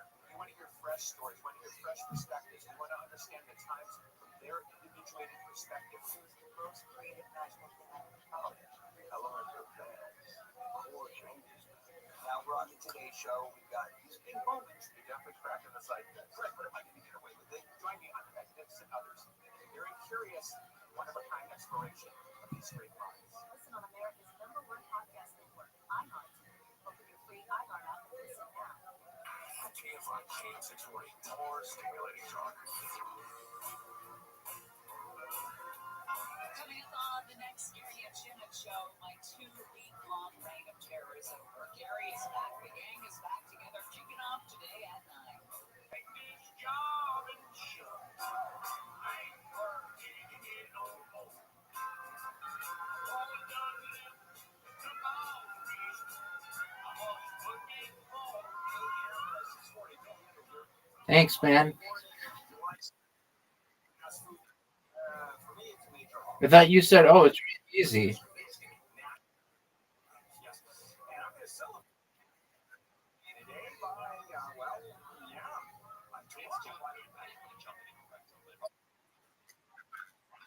Boo-hoo.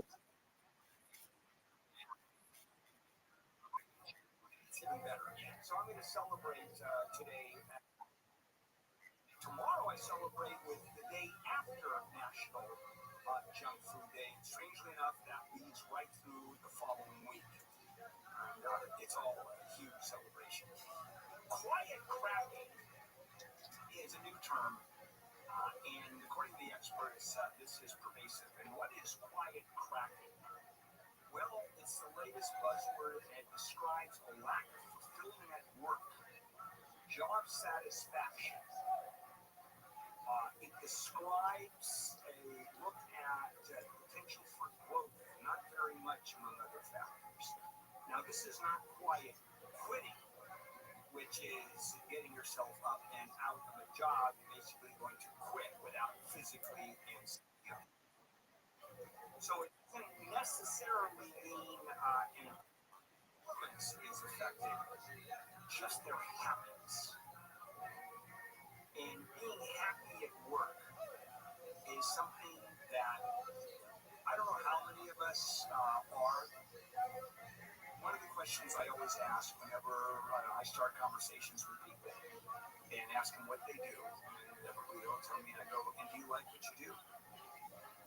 Do you know what the dragon attack is? And I get, yeah, or yeah, I like it. Not particularly. Disengaged, actually, is what it is. There was a survey from a town company, and half the respondents quiet cracking in their jobs. Are you going to go? Say they experience it. Very unhappy, not engaged, but still working, because what are you going to do? I mean, you have to eat, right? And what are the reasons why are people involved in quiet cracking? Well, how about this? No job security because of concerns about layoffs, lack of opportunity, growth opportunities, being replaced by AI. I mean, all of it. And it's happening more and more. And the problem is that management has to be taught how to deal with this. There are ways of dealing with this, but the problem is management is as quiet cracking as other employees are. Everybody is quiet cracking. Right up, and I'm assuming that senior management is not, because they make a lot of money and obviously very focused. Maybe they are. I mean, now you don't talk to many CEOs in my life, but just disengaged. And so I'm going to go around the room and keep in mind that everybody I ask here, as they tell me that they like their jobs, which I will hear that, and that's what I hear this morning, and that is because Big dog. Big dog. Big dog. Can you hear me? Do you know what the dragon attack is?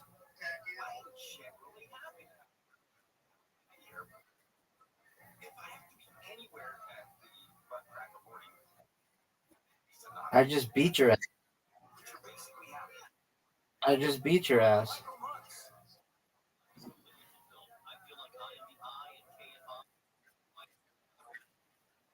Baby, I'm sick as fuck. What do you want me to do?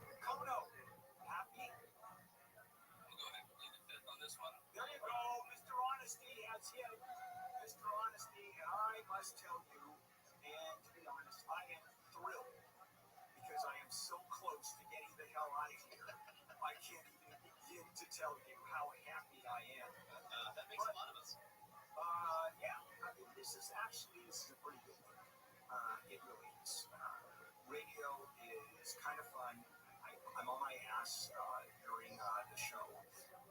It's for us full time. It's 3 or 4 hours on my end of it.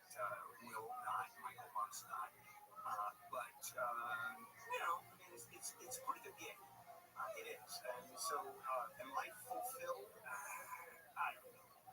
I have no idea. I mean, I don't know where Annette is. I would ask her if she were. All right, guys, we're done. And another fulfilling show tomorrow morning. It starts with Wake Up Call, and that's Michael Monks with Michael Monk. We'll be back tomorrow. And Amy is back. That's right. Oh, thank you. All right. Thanks for reminding me. So it's Will and Amy. One more. Wake Up Call, and then I jump aboard, not Neil, who's out this week. Are you done? So we say goodbye to Michael Monks. We, enjoyed you here. I'm reading this, by the way. I just want to let you know. No, I enjoyed you too, but you said you don't read from scripts earlier today, so I know you're That seeing one I that from the read. heart. That one, no, I don't read That's from the heart. for commercial. You like I will in a moment. You have to listen. You gotta listen. We got Mary and Shannon. This is KFI AM 640. KOST HD2 Los Angeles. Original or stimulating talk.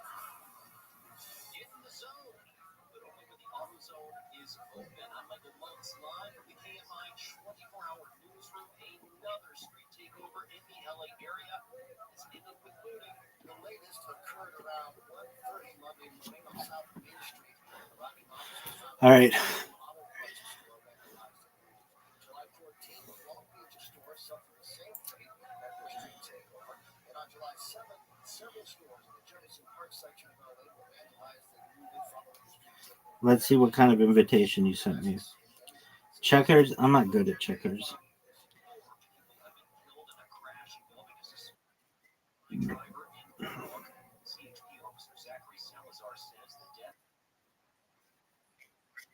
Because I'm sexy as fuck.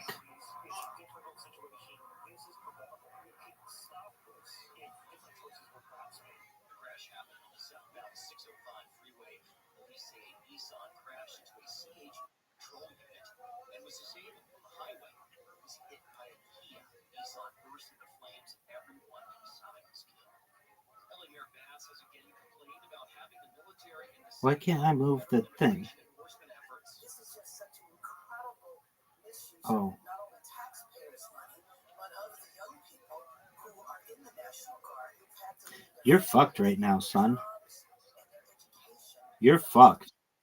Yeah, you are.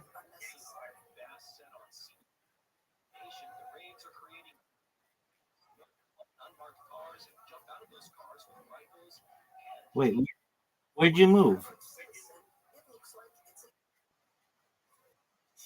Where?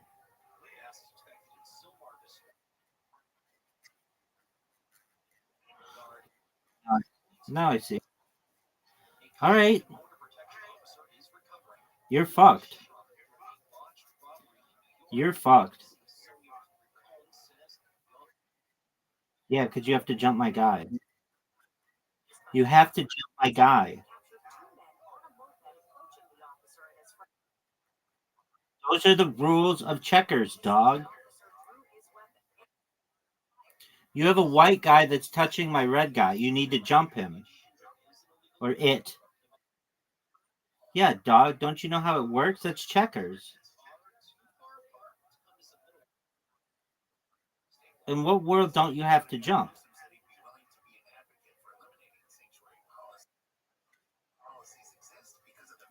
It just is, son.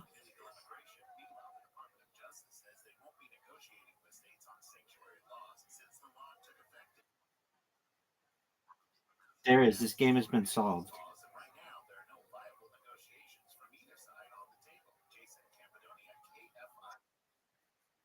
With AI?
It's known as King Me, dog. Haven't you ever fucking played checkers?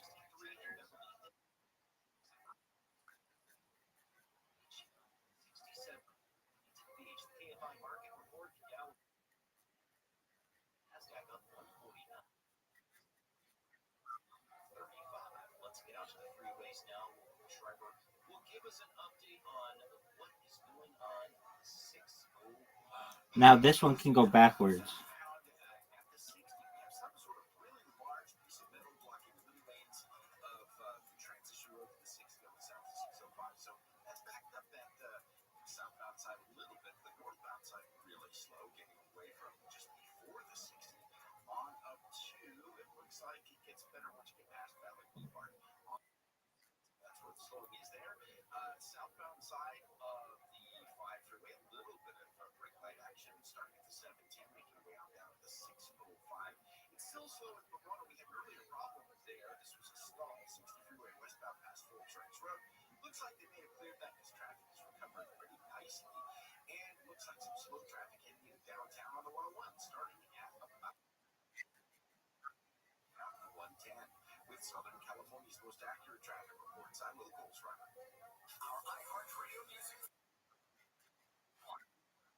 No.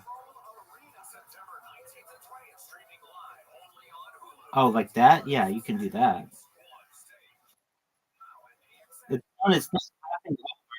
It's known as jumping. Hold on. Can we go back? I'll give you that back because that's not fair.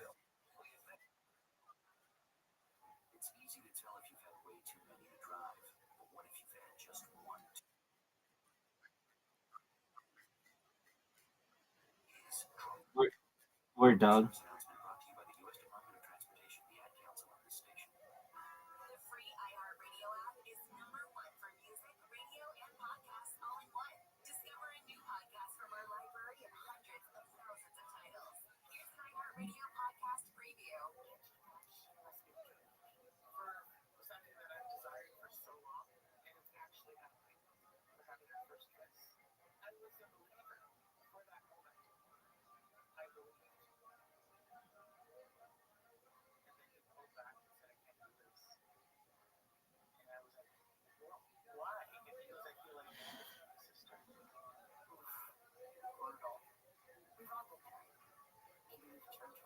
That's a good move.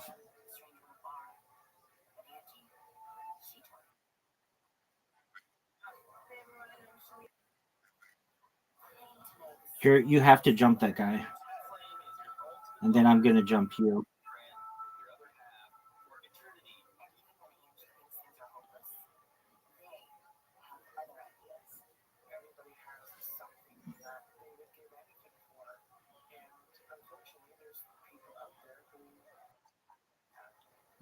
That's my first win in checkers.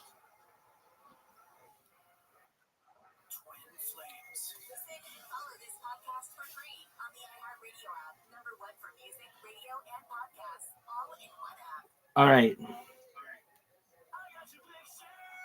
I need a palate cleanser.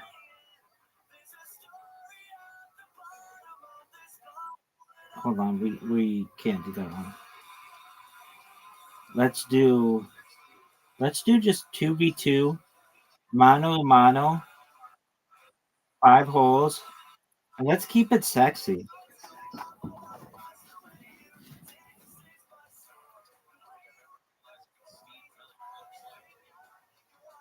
Look how good a shot that is.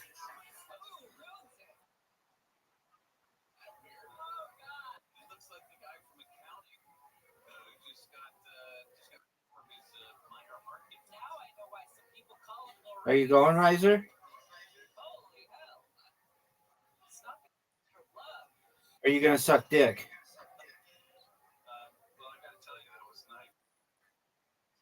Watermelon rules, dog.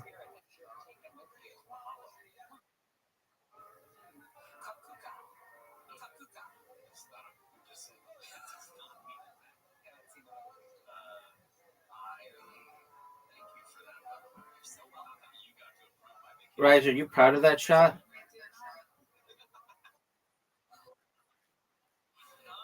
Look how sick this shot is.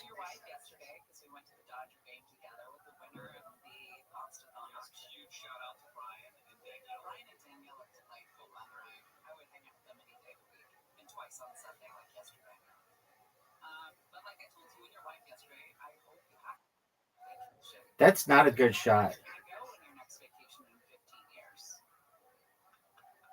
Look how good. Dog, when we're playing mano a mano and you're just getting your ass kicked, it's pretty unreal. I mean, that was terrible. That was like a bad shot.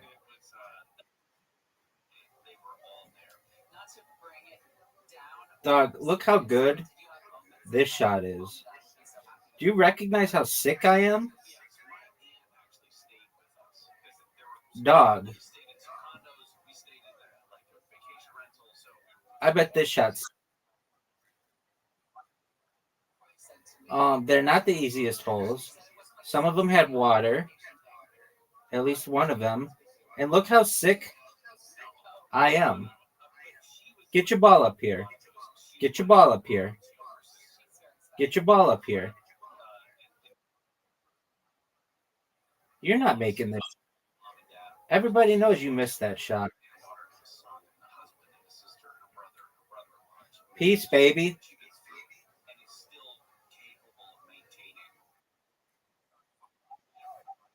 Yeah, I don't really know how that helped me. In fact, it hurt me pretty badly.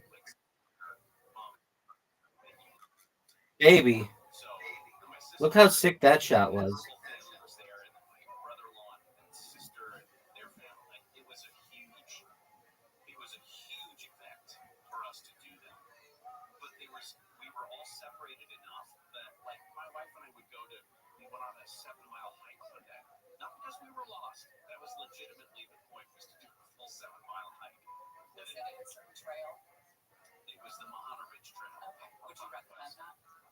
Yes, because it starts out very non-bluff. I was not happy. Like, this is really fun. But you get an elevation that's about 1,500 foot. Look how sick that shot is.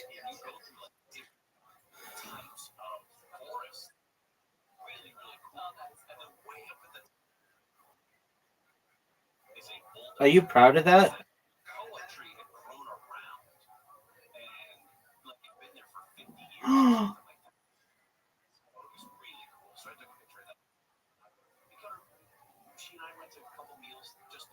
That was.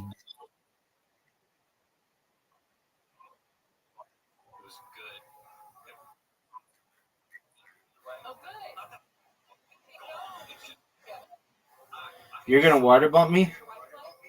You are not water bumping me. You can't water bump me. You're not water bumping me.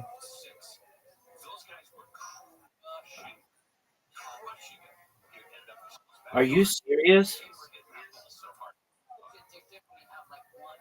Water bump.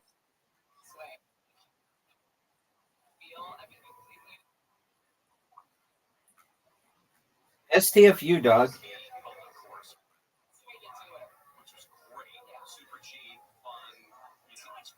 Get in the water. Water bump.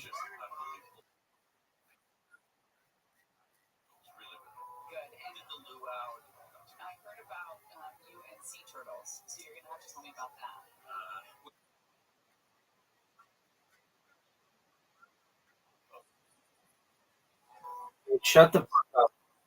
Riser. Riser. STFU, dog.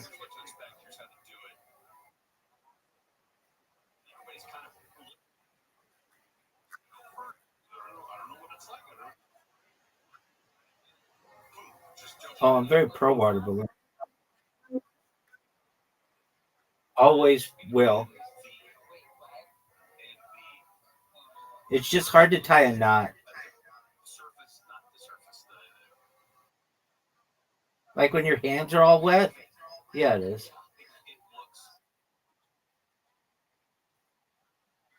I have big hands, so probably not.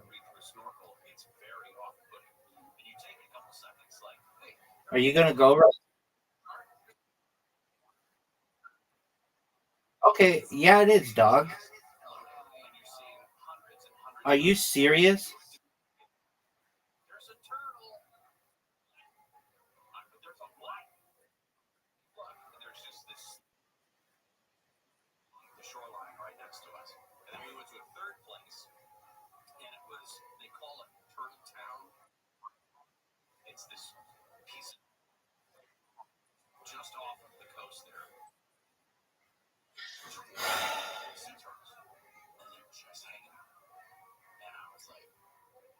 Trick shot.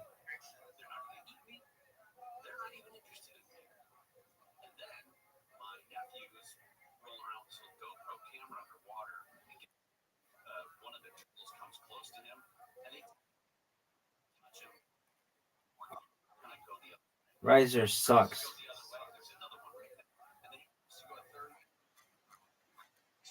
Riser. You have to use an underscore in your name. All right, well, how about you learn? Did you say the?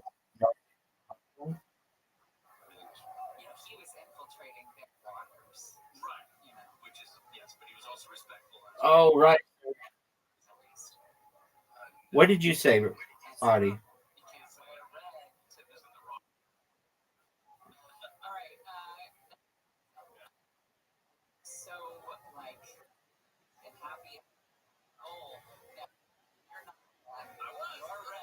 You're younger than.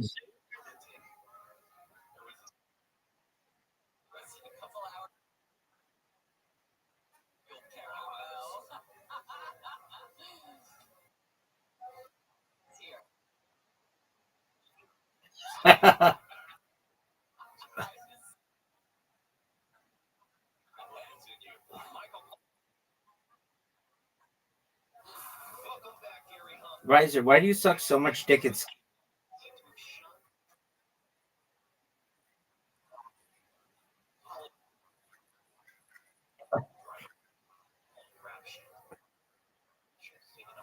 I mean, do you need me to teach you how to play skee ball in addition to checkers and Connect Four? I mean, I think you learned all this kindergarten, dog.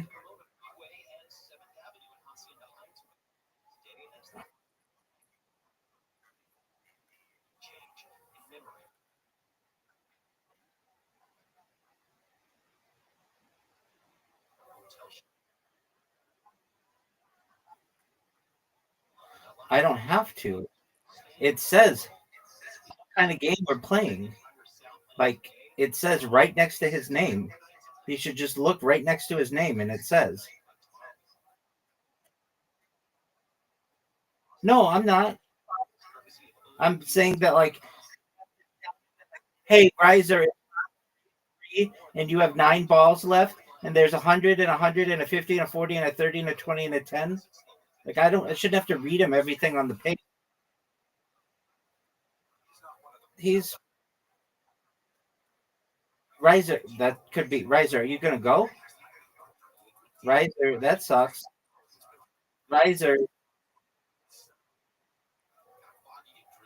All I know is that you are sucking major league cock at skee ball.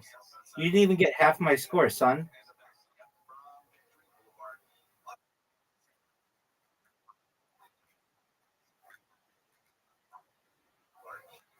All right. Well, maybe you could learn.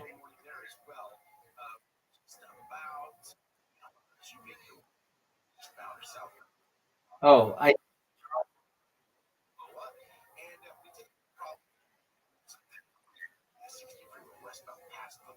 you love that game.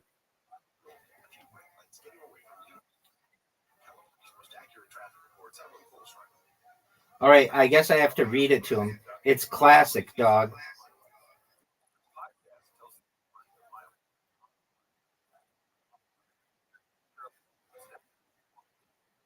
No, I just said it's classic. So even when I do tell him what it is, he just sometimes doesn't. No, we have to come up with. Oh, you suck. We have to come up with a name for your friend's hot dog shack.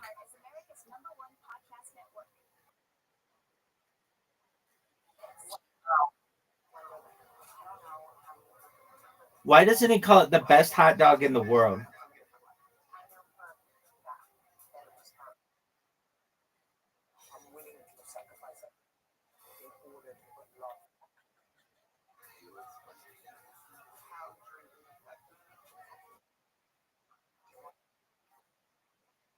That's cute. Buns and Son. That Buns and Son. Bun. That name sucks. That name sucks. Bun in the Sun. Bun in the Sun is cute. Buns in the Sun sucks.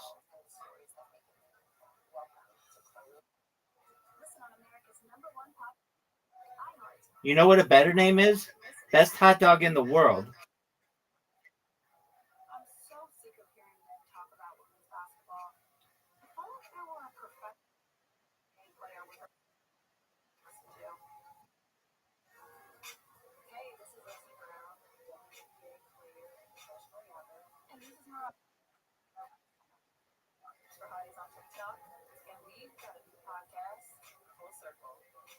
Every Wednesday, we're catching you up on what's going on in women's basketball. And not just in the WNBA, but with Athletes Unlimited, Unrivaled, and college basketball. We've got you analysis, insight, and the real biz. That's cute. You guys have seen a lot of former basketball. Well, he's not the one who's opening up the place, so it's up to his friend.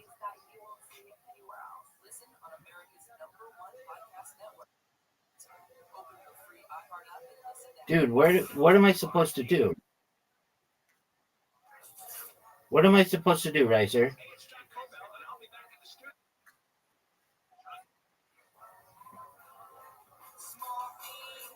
Look at this shot. Riser, Riser, Riser. That would have been amazing.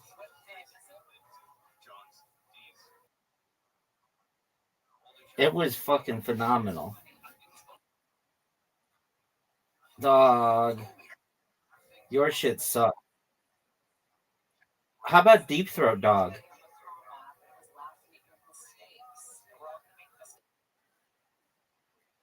Oh, no, that's it, dog.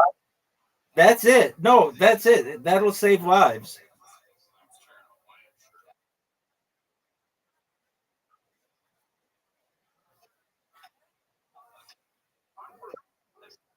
It is.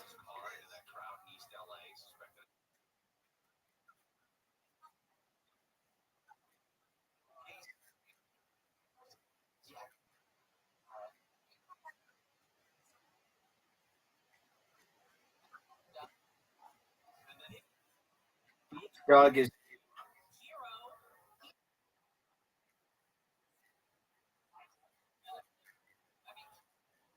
She said beach.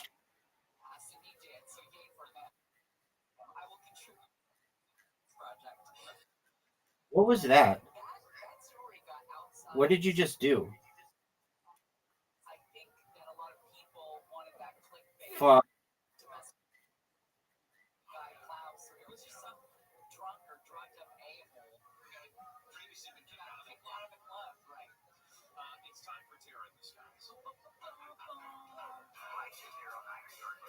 Riser, watch how sick this shot is.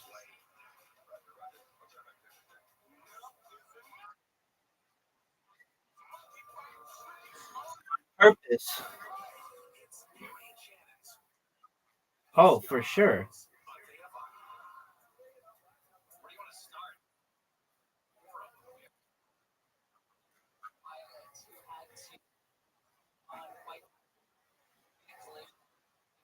That's cute. Why doesn't he call it the best hot dog in the world?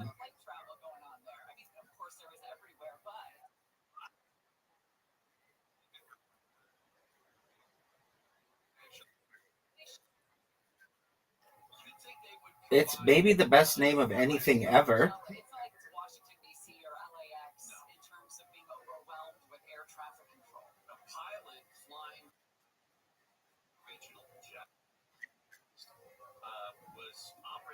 Right? Do it. You don't have the balls. You don't have the discs. No, it's easy for me to win this game. You're fucked. Fuck. Big dog, you are fucked. 3, 2. What did you just?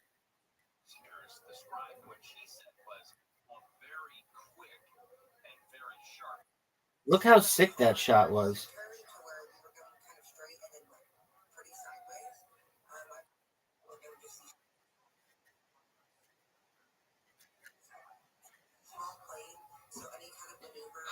How did I? Where did I get that?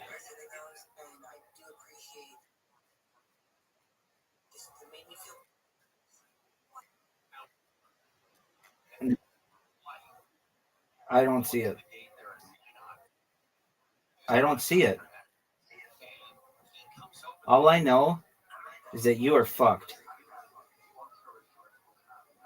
There's no way you hit this shot.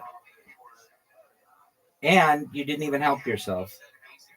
I dedicate to Zoot's comedy career.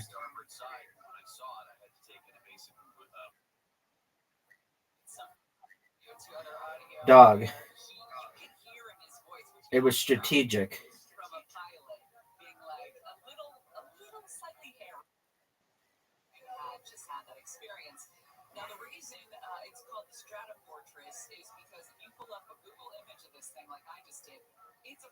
I dedicate the shot to Zoot's comedy career. I just drained it, son. From downtown.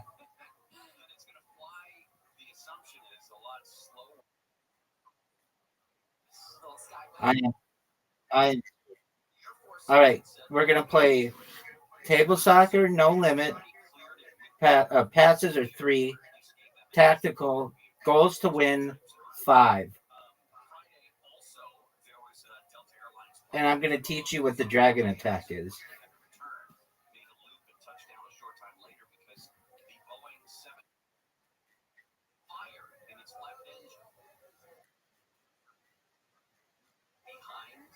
No one cares about that. People do care about when I play Zoot and I take Australia just to piss them off.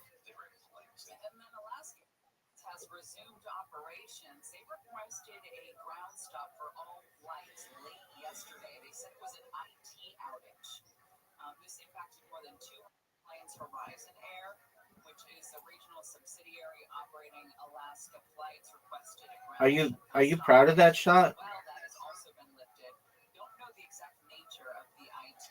Move, guy. they said that that part of it, the IT part. Because then, that's how they play when you play ranked. And so I just want to get used to that. And plus, if you do unlimited, you can just pass it all the way and never end.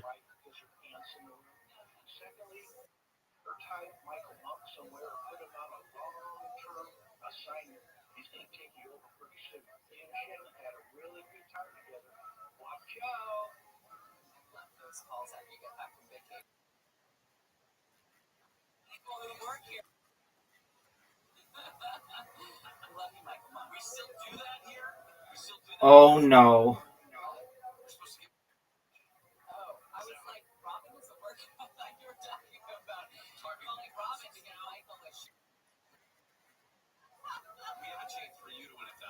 Dude, what do I do? What a great shot.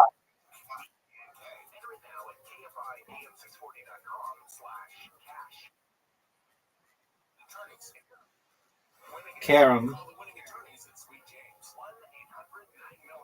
Give me the ball. Look how sick this.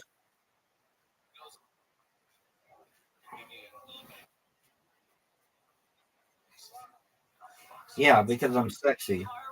Go. Why do you take so long?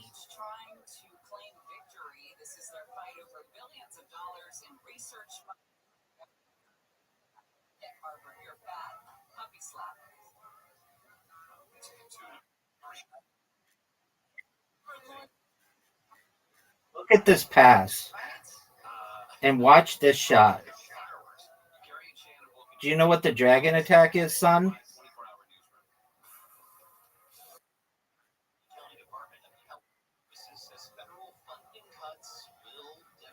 Oy vey.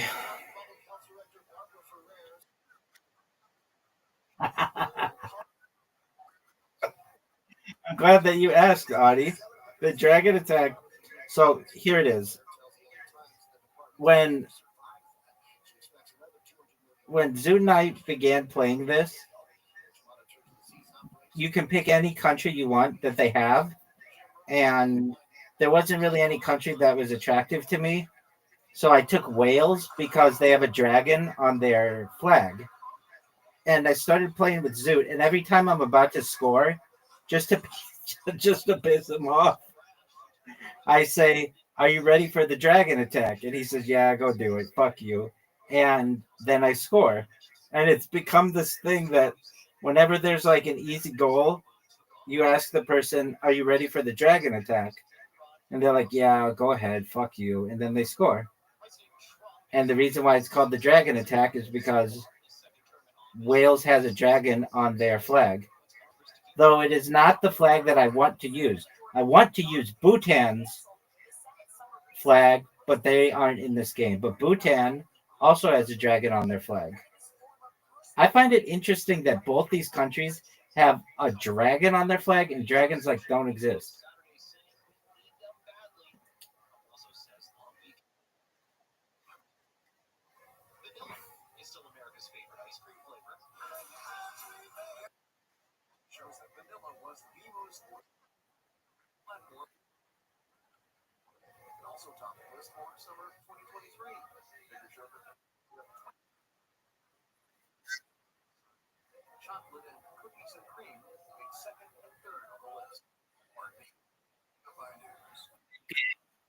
Wrecked.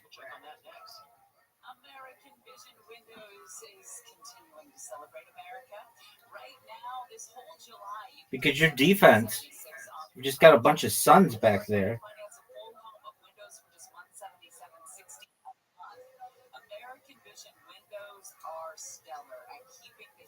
Dude.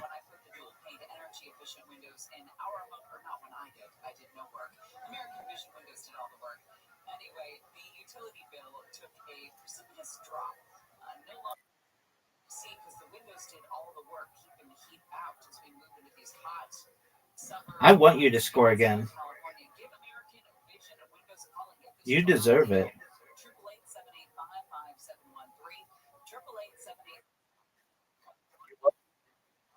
Are you ready for this? Dude, look at your defense.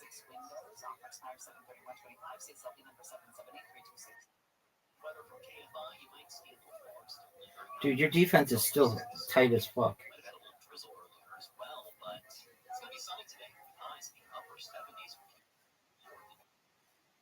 For the foreseeable future, it looks like we'll be dropping in the mid-60s tonight. Partly cloudy with highs valleys today and tomorrow. Valleys sunny and cool at the beaches with lows in the low 70s. Right I am not. Lancaster and 66 in Seal Beach. Go, Riser. Are you proud of that shot?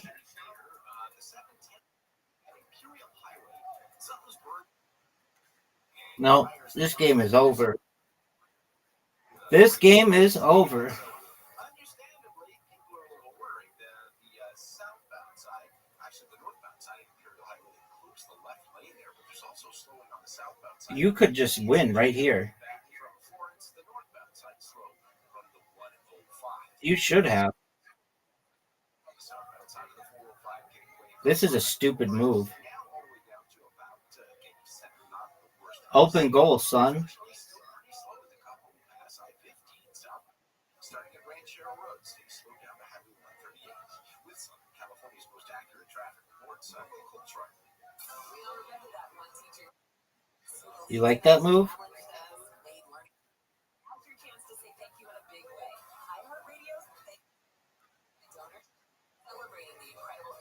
Shot on goal. Oh,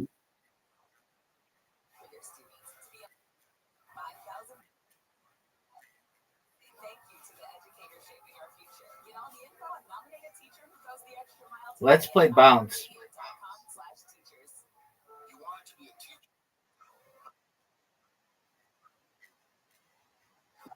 Wrong. Bounce. Just one game of bounce. No, that sucked. That was terrible.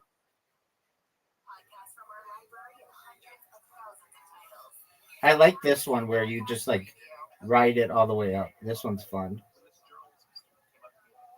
I don't like this DNA one. It's hard.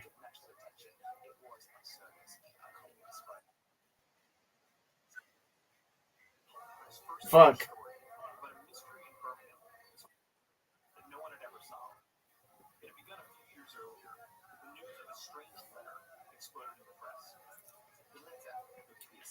Did you win?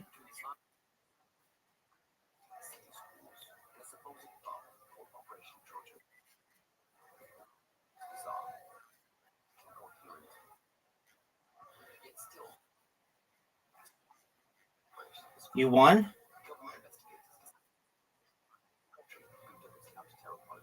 You want to do the hard one? Hard one sucks. Hard one.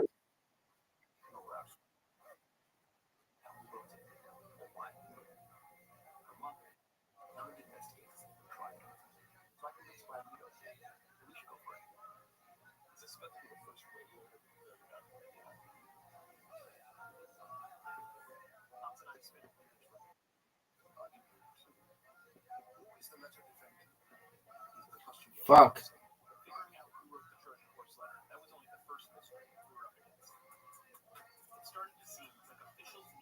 I like this one where you ride it like an Uber.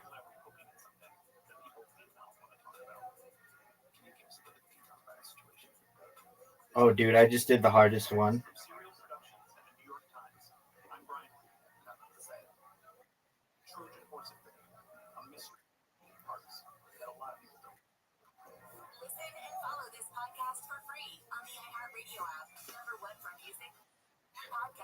I'm starting to dominate. Another street takeover in the LA area around 1:30 on South Main Street. Rabbi Rothschild was found auto parts store.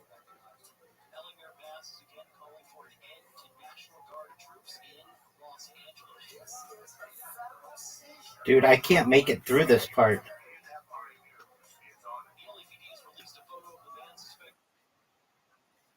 I know. Are you pink? Yeah, I don't know if it's possible.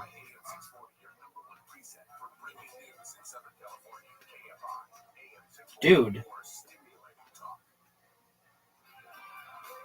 I don't know if it's possible.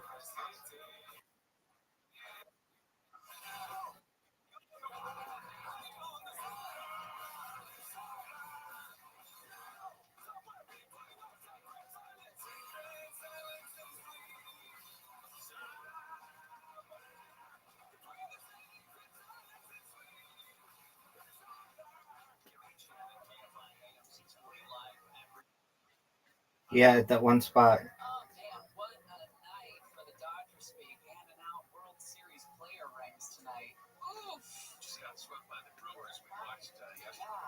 Are you done?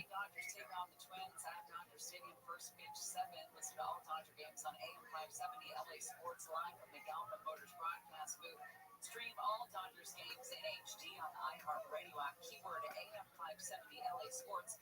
It's going to be one of those moments that Dave Roberts as a manager seizes upon. Like tonight, you're going to get your ring. Remember who you are, because that's not how you've been playing. Like this is who you are. The last 10 games, no bueno. The Brewers have gone on a 10-game run.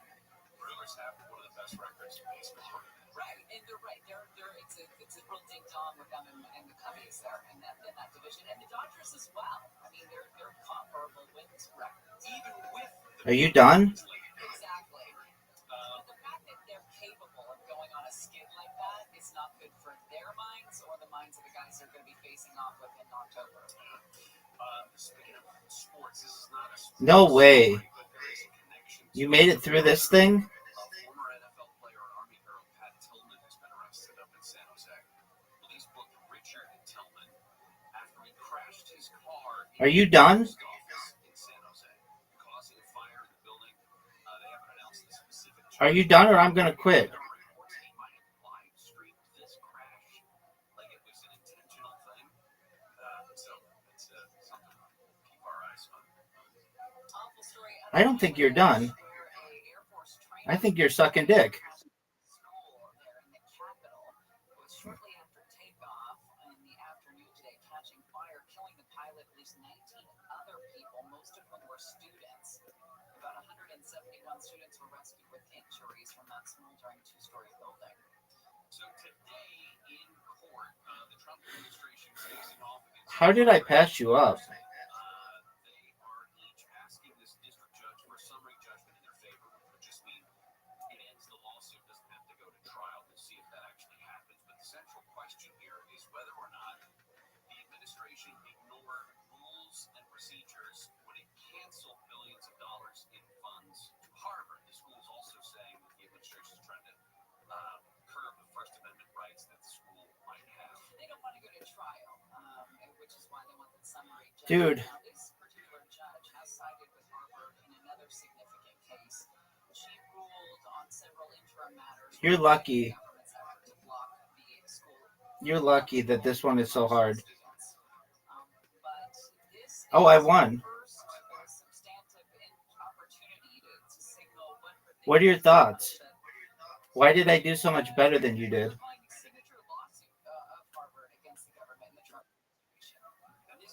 Yo, dog. Oh, okay.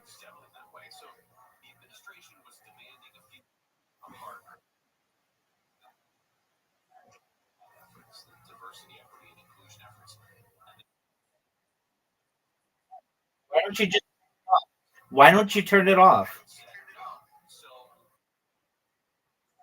Fine, we'll do disco. Psych, we're gonna do Mancala. Mancala.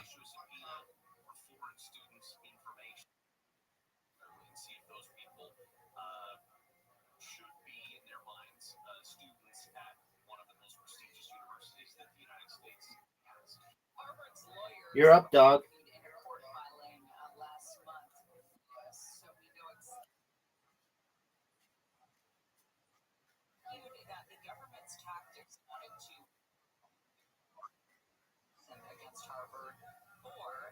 exercising its First Amendment rights to decide what to teach, express certain views. Man, the First Amendment is really, it's got to be a very tired amendment. It has been trotted out so much just recently. I mean, that is a massive umbrella, isn't it? The First Amendment. It's like the First Amendment. Remember when you go to day camp and they bring out that big rainbow thing and you grab a parachute? And the parachute, you'd be like, the wind would come under it, and that thing was dirty and it had holes in it. Oh, I fucked up. Your parents probably held on to the same one when they were your age. I fucked up. That's like the First Amendment right now. It's worn out. By the way, you mentioned lawyers versus administration lawyers. Yeah. I fucked up. Are you gonna go? And Judge Burroughs this morning when all of this got underway, and Michael Belch, representing the administration, simply said the executive branch was one. Belichick will have to do a deep dive on him. Have heard of the lawyer for Harvard, Robert Kerr. Yeah. Special counsel, by the way, in an investigation in classified documents next to their bed, I believe, in Delaware. It was 1 year ago today that Joe Biden. No. It was a year ago today that he dropped it. A year ago today that the debate happened. Are you sure?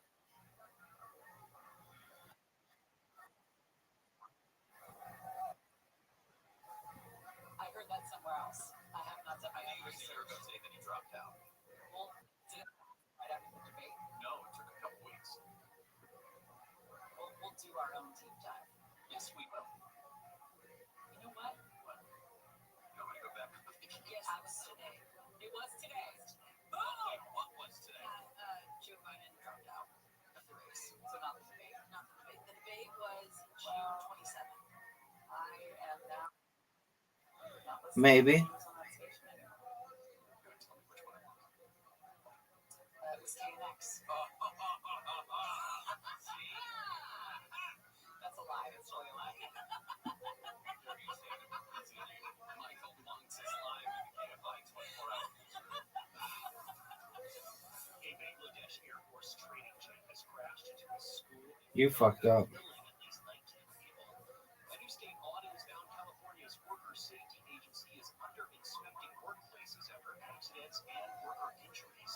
And more people are leaving California than moving in. U-Haul reports California is the lowest-ranked state for growth for the 5th consecutive year. This news report is brought to you by Leinster.com. We'll check out the 60 next. I love my Verna. It makes me feel protected, and I also have peace of mind that I'm not going to kill anybody. That's the beauty of it. Well, listen, have you ever found yourself in that position where Are you gonna go? or someone Are you gonna go? begins using Are you gonna go? Are you gonna go? I can't wait to get my hands on the all-new compact launcher. This is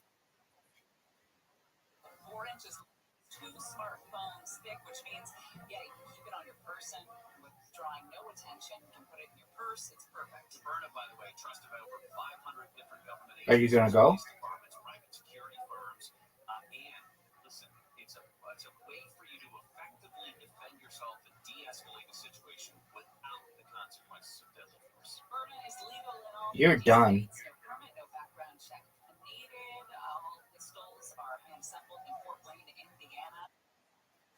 Fuck you, dude. Go to Verna.com, get your retail store locator to get the closest one, offering live demos, by the way, including select Sportsman's Warehouse stores, Verna retail stores, and authorized premier dealers. Again, Verna, B-Y-R-N, Verna.com. We got lots of sunshine today, with temperatures staying below normal. We've been really lucky with all this beautiful weather lately. It'll basically be in the 70s or the 80s across the Southland. We'll drop down to the 60s overnight. You fucked up. 50s tomorrow, basically back to the pursuit. You fucked up. 70s and 80s. My friend, Yeah, we're going to check out you fucked up. 60 from the Chino. Eastbound. Possible stall. There's also Fuck. far right. You don't want to hit it. It is slow getting away from the 71 on the eastbound 60. You fucked up.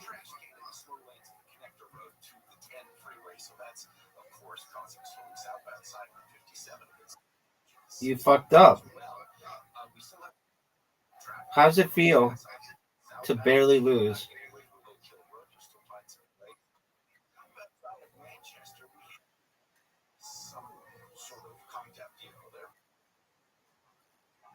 You'll learn it when you're an expert like I am. Are you gonna go?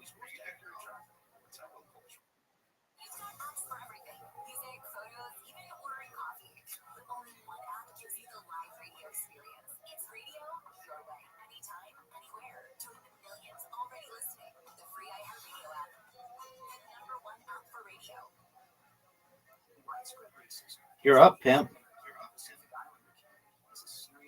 Thanks for the free.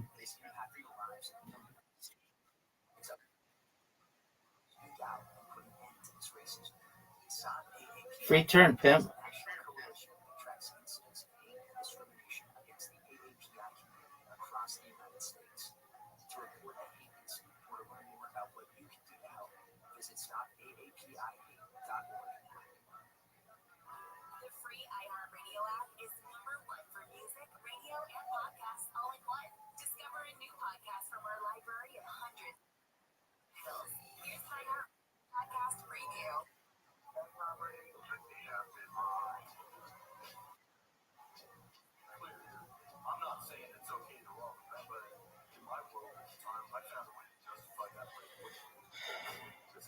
Are you gonna go? Because you're fucked here. I'm taking all your shit.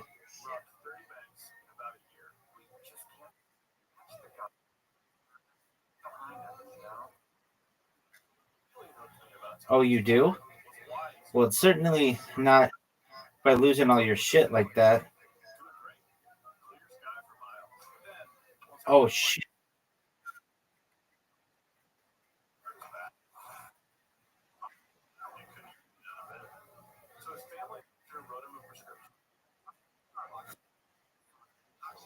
STFU. Like, hey, how about you go?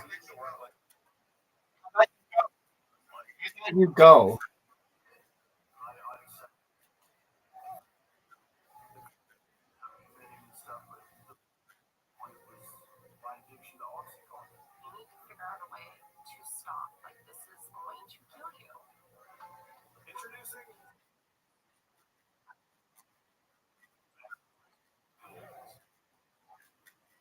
We wouldn't want to play this game. Our country's too great for that shit. Our country is too great to want to play that game. It's not racist at all. It just means this game sucks.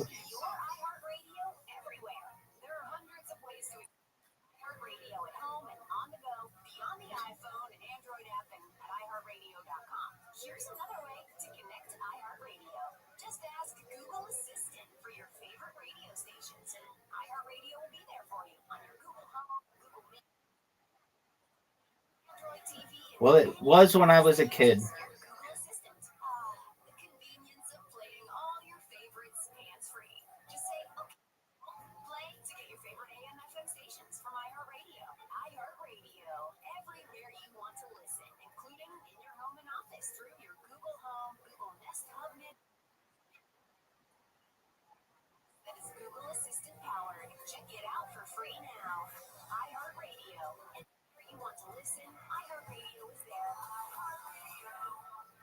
Oh, look at that win, son. Look at that. Look how many I'm going to get. 40. I beat you 48.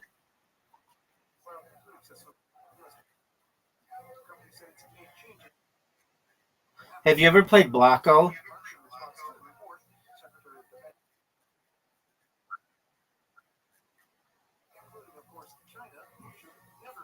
Why did you steal my phrases?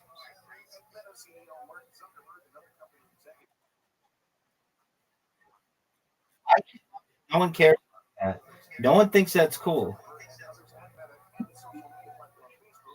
Are you going to go? Are you just gonna jerk yourself off raw?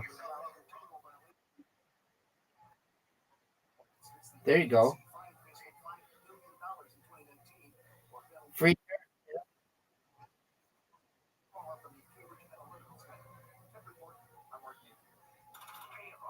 Riser, you gonna go or you just gonna jerk yourself off? No one knows. No one knows. It doesn't work that way.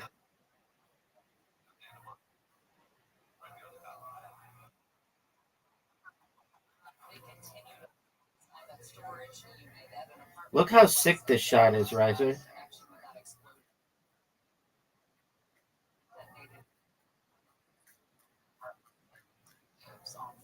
Why did I just fuck up?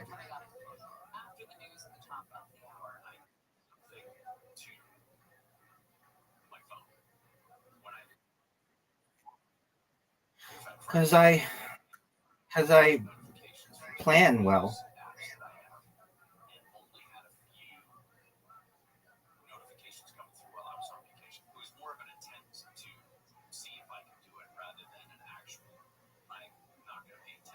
You're done, son. You're done. You better. Yeah, it was.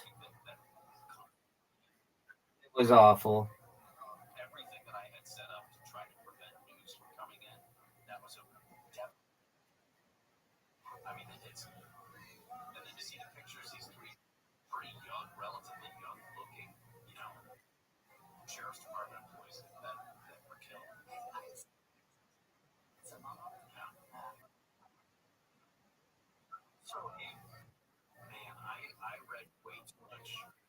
Riser, you gonna?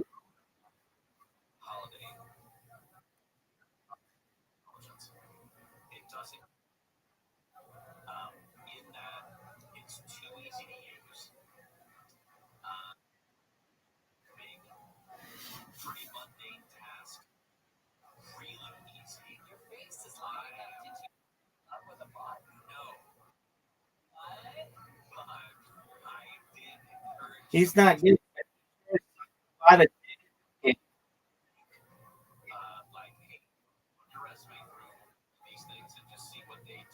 He is not gay. He sure is sucking a lot of dick in this.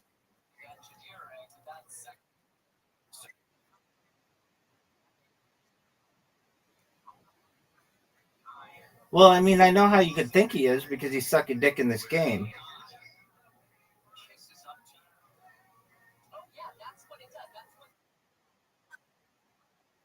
Okay, I mean, it could just see how some people would. Riser, you gonna go or you just gonna jerk yourself off raw?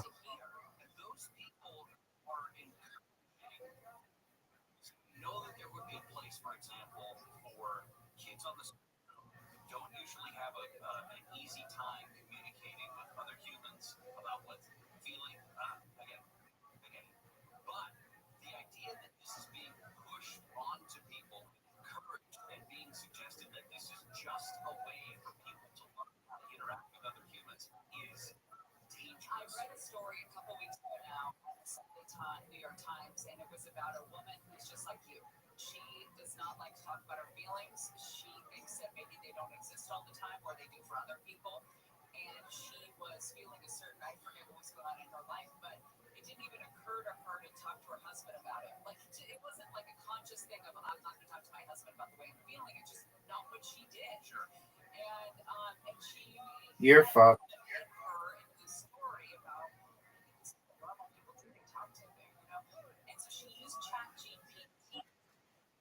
You got it, baby. How'd you like that move? You're up.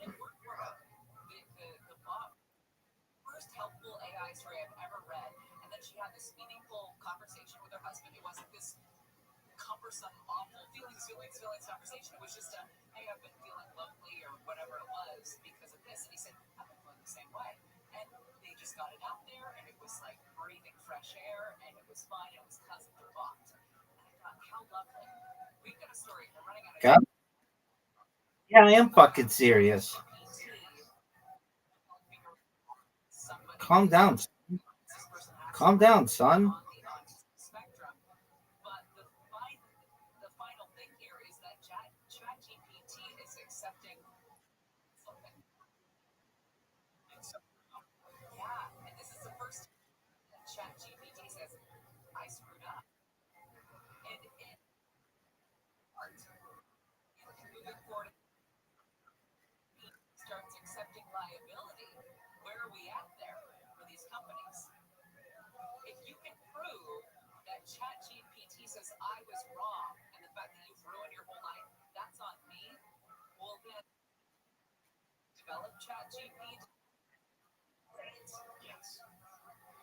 Dog, you got smoked.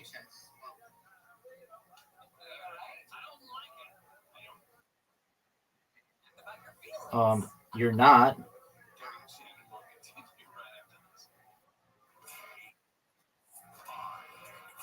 This game is over.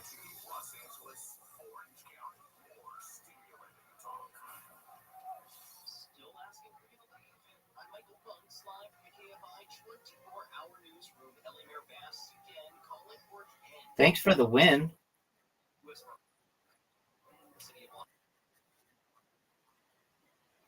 You know exactly what you're doing, son.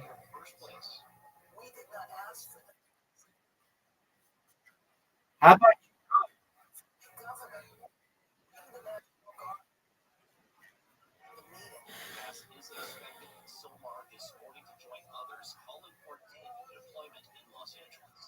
Multiple law enforcement agencies have continued their investigation into that explosion that killed 3 LA County sheriff's detectives in East LA on Friday.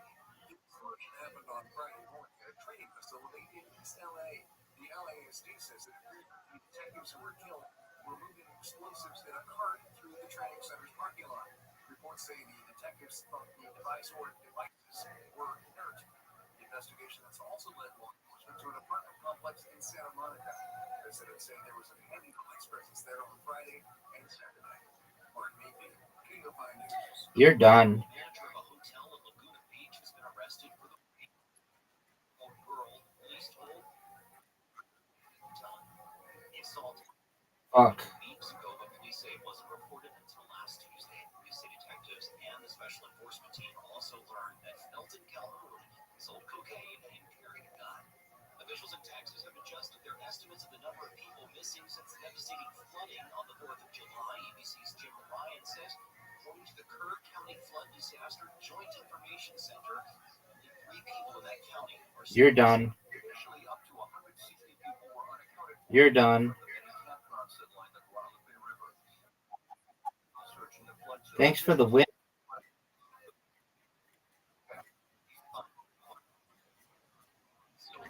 To win.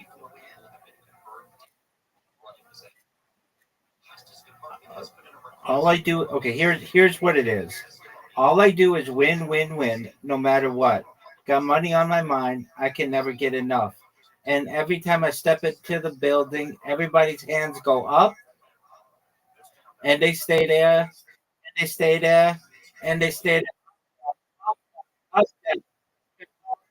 win, win. You're feeling me? Put your hands in the air, make them stay there. That is my strategy, dog. Do you want to hear it again?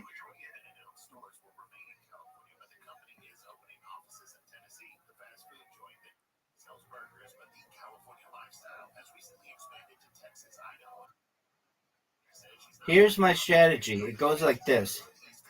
All I do is win, win, win, no matter what. Got money on my mind. I can never get enough.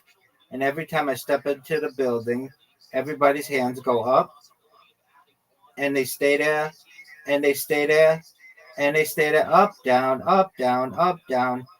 Because all I do is win, win, win. I just won again. I love it. And I've got more than 40. 42.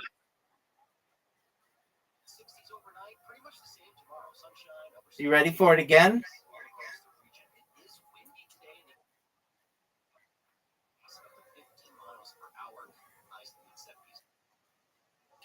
Dude, you just started. You're up. Excellent. Will do. God willing.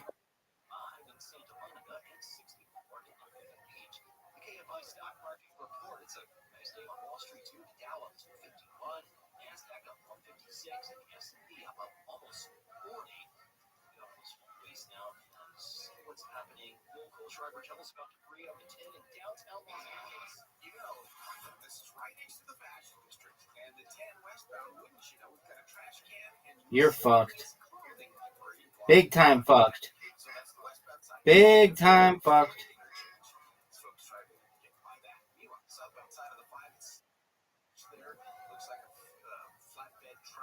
Dude, you could have fucked me so badly. I'm not going to tell you, but you could have.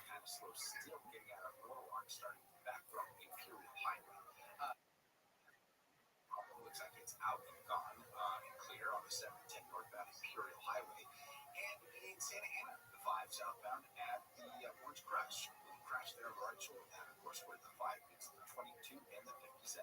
With Southern California's most accurate traffic reports. I'm Little Coach right now. I can't think about my Uncle Chris without thinking about the craziest night of my life. The Uncle Chris podcast tells the story of my Uncle Chris, a real character, a garbage truck driver from South Carolina who's now buried alongside the founding families of Panama. Wild stories about adventure, romance, crime, history, and more intertwined as they share the tall tales and hard truths that help me understand Uncle Chris. Listen to Uncle Chris on America's #1 podcast network, iHeart. Follow Uncle Chris and start listening on the free iHeart Radio app today. Saturday workouts.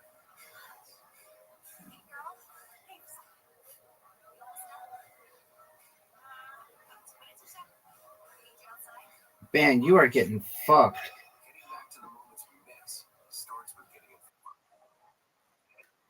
You love it.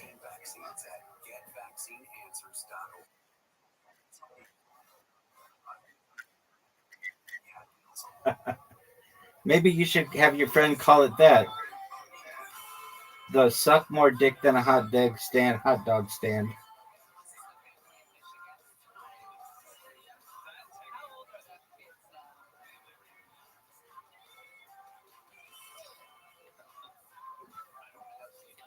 It's 27-13.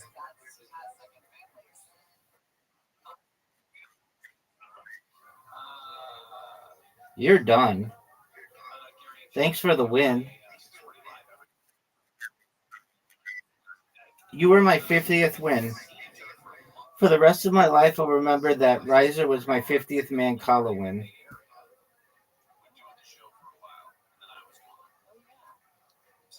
You're up, big dog. Host advantage. It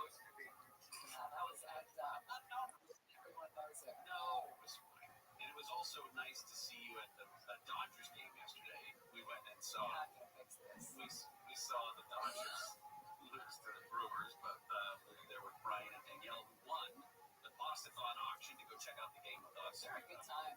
We were at the right time. Yeah. Are you gonna go, or are you just gonna jerk yourself off raw? Are you gonna go, or are you just gonna jerk off raw?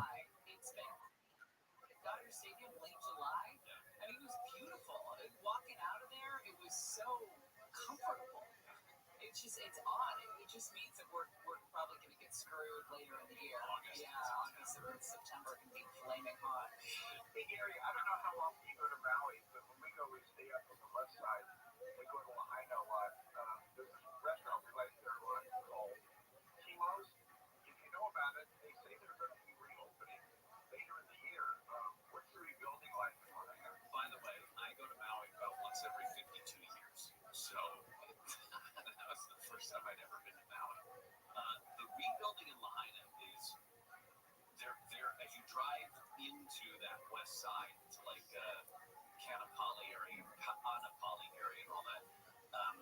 There is a memorial alongside what they call now the Lahaina bypass, which is a road that takes you around what's left of Lahaina, and it is sobering, to say the least, just in terms of the amount of stuff that is not there. Ooh, you could have fucked me. Of construction that is gone as a result of those fires from 2 years, almost 2 years ago now. But that they have begun rebuilding, and some of those sections of Lahaina have reopened. Some of the stores have reopened, but as you drive around sort of that front street area, which isn't technically even open, and that highway that goes right through, it is pretty devastating. And to have gone through Malibu and Palisades just a few weeks ago also, it was pretty stunning to see how there is some rebuilding. Are you gonna go, or are you just gonna jerk yourself off raw? There's homes that are being rebuilt, but it's got a ways to have been following all of the news coming out of the tragedy at the sheriff's department over the weekend, and one of the questions swirling around, I first heard Conway ask it on Friday, is if these explosives that killed these 3 veteran detectives from the department back to somebody, could they Because I'm sexy. criminally liable in this case? And it's one of the possibilities that remains on the table. They've zeroed in on a storage unit at an apartment complex in Santa Monica. Of course, this explosive blast occurred Friday morning at the training center there off Eastern when the 3 detectives, deputies, Joshua Kelly Eklund, Drew Lemus, and William Osborne. Why aren't you good at this? Now, the explosive to this operation in Santa Are Monica, you? You started off winning your first 2 games. they were called to this to help out Santa Monica PD with an investigation into these Maybe. storage unit. Apparently, grenades, something like that, alerted. You're up, big dog. Apparently, they were left behind Free by turn. those who had lived there at this point. So they're still looking into that scene right now. When's the last time somebody found grenades in a bag in a storage unit? Oh, you're fucked. You're fucked. Find these things, and obviously the bomb squad and the explosives team. What happened? Deal with these things, but Every week, I don't know. This guy was apparently ex-military and had control of the storage unit. you mentioned that it's 3 detectives, 74 years collective service and 16 children. Detective Kelly Eklund first joined the department in 2006. He worked at Ditchis and North County Correction, moved to Lennox and South LA stations. Detective Lemus joined the department in 2003. Initially worked at Twin Tower Correctional Facility. He was known for his mentorship of younger deputies. Detective Osborne joined the department way back in '92. Served as the Men's Central Jail, moved to Industry Station where he went up to detective, and a couple of these, by the way. Detective Lemus is survived by his wife, who is also a detective in the Sheriff's Department. And Detective Osborne is survived by his wife, who is also a detective. And as you mentioned, the 16 children between them. We don't know a lot about the specifics for memorial services, but those will be announced in the coming days. The prospect of You're fucked. whoever it is being held responsible, it almost seems like it would be a hard prosecution. 14-3, son. Just in terms of they don't even know exactly what it was that caused this explosion in the first place. Was it just simply one of these things that went off? Was it mishandling in some way? That's kind of what's going to be determining how it is they're going to go about a prosecution if it in fact exists. So the Sheriff's Department 20 to this was 4. the worst day that they've had in the deadliest day since 1857. I meant to look up what happened, just out of curiosity, and then I never. Yeah, when you think about all the guys like this just forever, in one moment, Are you gonna go? Doing this your whole life, and like we mentioned on Friday, these are and before I even made it, you know the Sheriff's Department, you live in LA County, you know these are the best of the best, especially when you talk about the specialized units in the Sheriff's Department. Adds insult to tragedy there. All right, when we come back, that car versus the crowd in Los Angeles. This guy. Are you gonna go? Of course he does. Some a-hole gets booted from a club. Who knows if he's high, drunk, or just angry, or all of the 3, or what have you. But there's a certain guy that does this kind of thing, just plows into a crowd willy-nilly, and it's the kind of person who they do that, and that was exactly the case here. Gary and Shannon will continue. Also, a shot for you and $1,000 is coming up. Michael Lutz live in the KFI 24-hour newsroom. Kelly Bass has just reiterated her call against the presence of National Guard troops and the U.S. Marines here in Los Angeles. Half those Guard troops have been sent away. The Trump administration has kept about 2,000 here next Federal prosecutors say a Justice Department request grand jury Game over, son. sexual abuser Jeffrey Epstein and his former girlfriend is unlikely to produce much, if anything, to satisfy the public.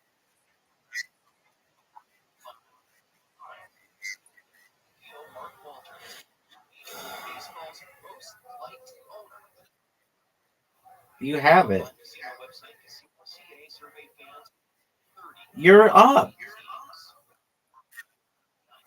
Temperatures are staying below. It's still your turn. 70s and 80s across the Southland, dropping to the 60s overnight. Some places even see the 50s, but tomorrow is basically rinse and repeat. It'll be true for the next several days. We'll see lots of sunshine with highs in the 70s and 80s. From the Southern California Toyota dealers, F you, dude. save more at the pump with Toyota's full lineup of fuel-efficient vehicles. Let's get to a work zone on the 91 in Riverside. The dunes of Hades there eastbound side of the 91 and Bay and Pier, 2 right lanes taken away. It's pretty slow back from La Sierra as you head eastbound. Unusual for the morning, usually the westbound side is slow to the eastbound side. If you're trying to get through Granada Hills, problems there on the 5 southbound before Roxford Street crash there on the right shoulder. Traffic is slow from the 210. We're still dealing with that debris downtown, 10 through westbound of Los Angeles Street, the left lane blocked with some sort of clothing and stuff. And things are slow back from the East LA interchange. Also some problems for South LA. Been a crash, 105 westbound past. Good move. Carpool lanes blocked and slow from the 110 with Southern California's most accurate traffic reports. I can't think about my Uncle Chris without You're up, pimp. craziest night of my life. The Uncle Chris story of my Uncle Chris, a real character, a garbage truck driver from South Carolina who's now buried alongside the founding families of Panama. Wild stories about adventure, romance, crime, history, and war intertwined as they share the tall tales and hard truths to help me understand Uncle Chris. Listen to Uncle Chris on America's #1 podcast network, iHeart. Follow Uncle Chris and start listening to the free iHeartRadio app today. You're up, pimp. Here's this week's iHeartRadio countdown of the top TV streams. Here's what you've made popular by Get Your Stream On. Starting us off again this week. Plus golf dramedy Stick starring Owen Wilson, followed by a former #1 Department Q on Netflix. Last week's #2 show, The Waterfront. You're up, pimp. Yeah, you saw that. Oh, dude, you're winning. On MGM Plus, the action crime drama Countdown on Amazon Prime Video stays at 6 for a third week. Making its debut at 5 is the new Netflix crime drama Untamed, starring Aaron Vanna and Sam Neill, with Smoke on Apple TV Plus. 17 to 20, 18 to 20. Last week's #1 show, The Bear on FX on Hulu, drops back to 3. Dexter Resurrection on Paramount Plus with Showtime. And shooting up to the top spot is the new crime drama Ballard, starring Maggie. Video, your It was lovely. TV streams of the week on iHeartRadio. iHeart is America's #1 podcast network. Open the free iHeart app and explore podcasts like this. Almost every drug investigation in America is based on a confidential informant. People with their own What up, pimp? see a path forward by telling what some Kicking ass, taking names. How are you? based on blind trust. Deadly I'm well. How are you?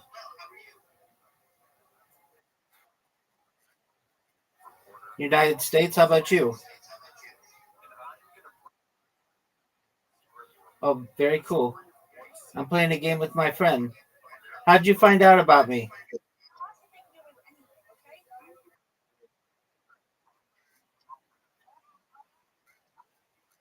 How'd you find? Oh, you find out about me from Kick? Yeah, 100%. That's great. Yeah. Yes, I do. It's free. Free bots.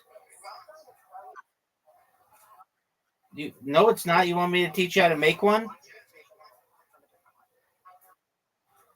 Download something called Macro Recorder. So Google Macro Recorder, and I'll walk you through how to do it.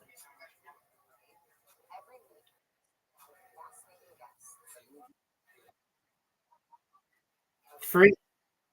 Oh, desktop or laptop. Desktop or laptop, either.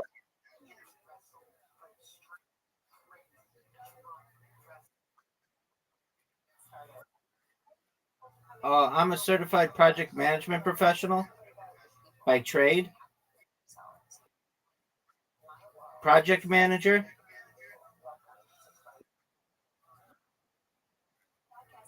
Manage projects.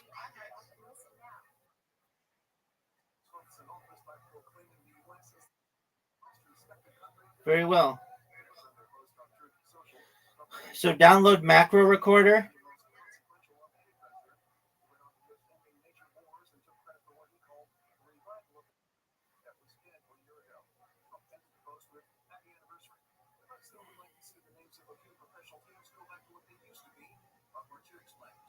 It's been a while since we've heard the names Redskins and Indians. President Trump wants those teams to bring back their former names. Trump posted on Truth Social that Washington's NFL franchise, Cleveland's Major League Baseball team, should return to their original team names. Washington dropped the name Redskins following the 2019 season and became the Commanders before 2022.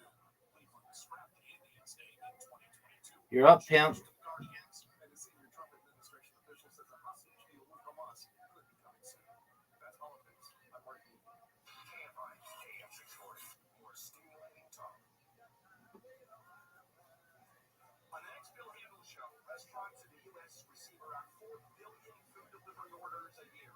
Cue the robots, cue the drones. Food poisoning, Will Robinson. Food poisoning. That's coming up after 7 tomorrow morning on the next Handel show.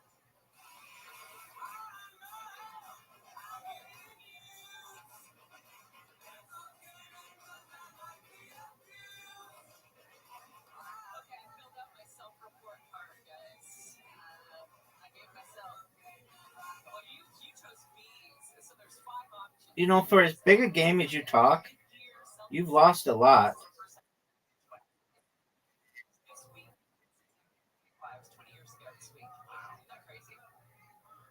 You like Karam?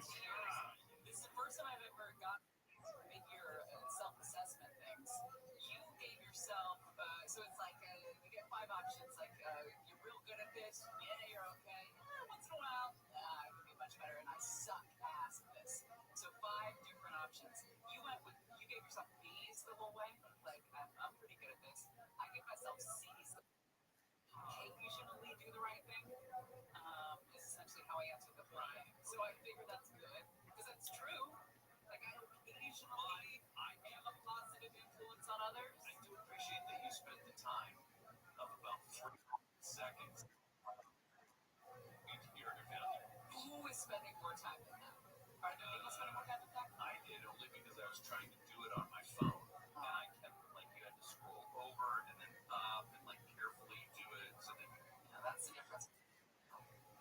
I also did it, like I said, while I've been riding a turtle. Big wave IPAs from Maui Brewing Company. Times.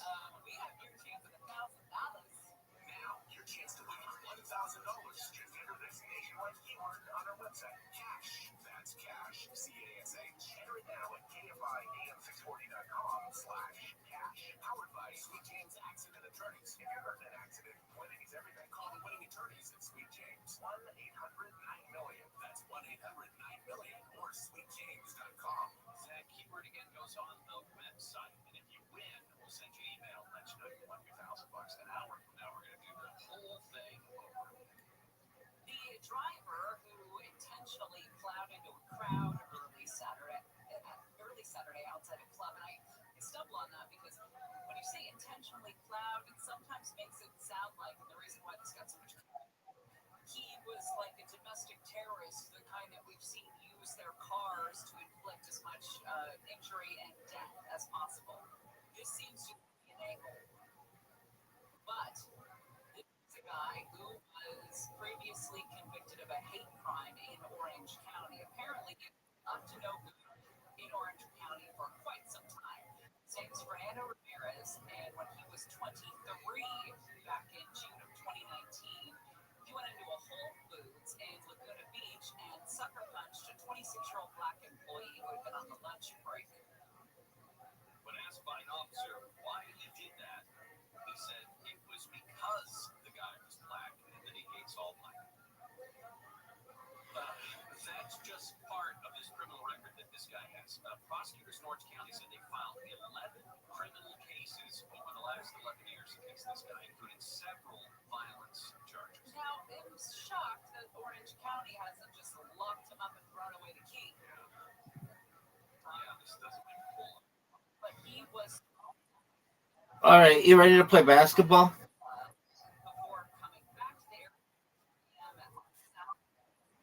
it's vendors and dozens of people. Everybody plays 120. No one's going to die, but obviously a very chaotic and dangerous scene there. The sidelight to this, I think the Middle East. getting very much coverage. To be honest, I'm not going to. Is there still I don't think anybody knows. Get there, baby. See, I don't need to do your bullshit tactics. Dog.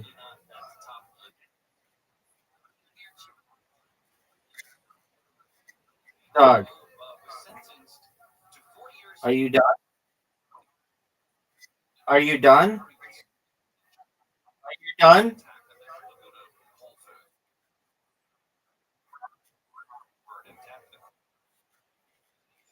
Yeah, they can. They can watch it off the reflection of my glasses.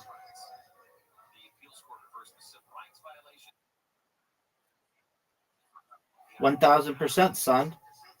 He was convicted also that year of marrying on a police officer resisting arrest and got jail.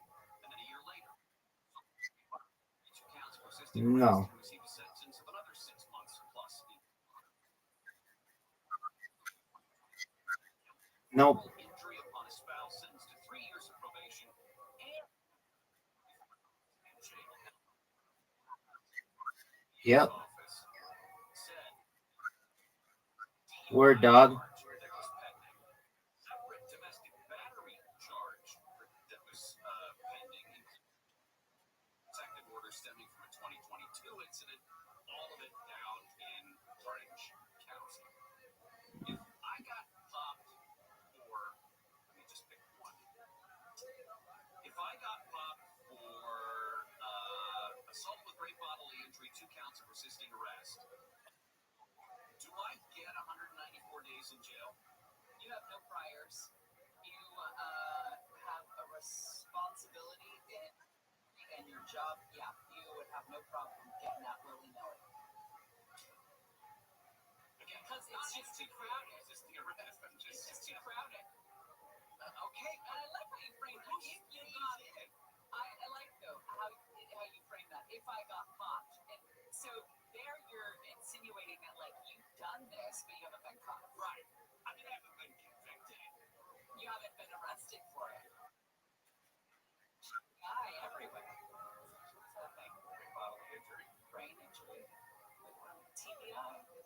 Traumatic brain injury. You've been handing out TBIs to people for 52 years, but you've never been popped for it. You get one. You don't get one. Just does not seem like a character. I don't know. Hawaii does seem to have. Look how sick that shot was. You could have come back a complete felon. No.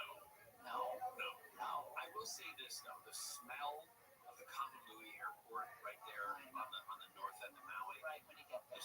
It's flowers and glory. There's bird Planaria. It's just beautiful. Paninis. You get at LAX, especially Terminal 4, Exhaust. there's still an Exhaust and cigarettes. jet exhaust and the cigarettes. Yeah. While you're waiting. It's wild. Nobody even smokes cigarettes, but LAX still smells like cigarettes. It smells like. I remember when I moved here 20 years ago, and I quit smoking. I landed in LAX in the first. So clearly, the first thing I got out of that terminal was, God, I want a cigarette. It's true story, and I picked it up again. Have you seen those robot wheelchairs at LAX? No. Yeah. Each has, and I definitely saw them in Terminal 4. I haven't seen the wheelchair. I've seen the robots. You can sign up for it, where you sit in the chair, and you don't need a human behind you. The wheelchair knows where to go. Wow.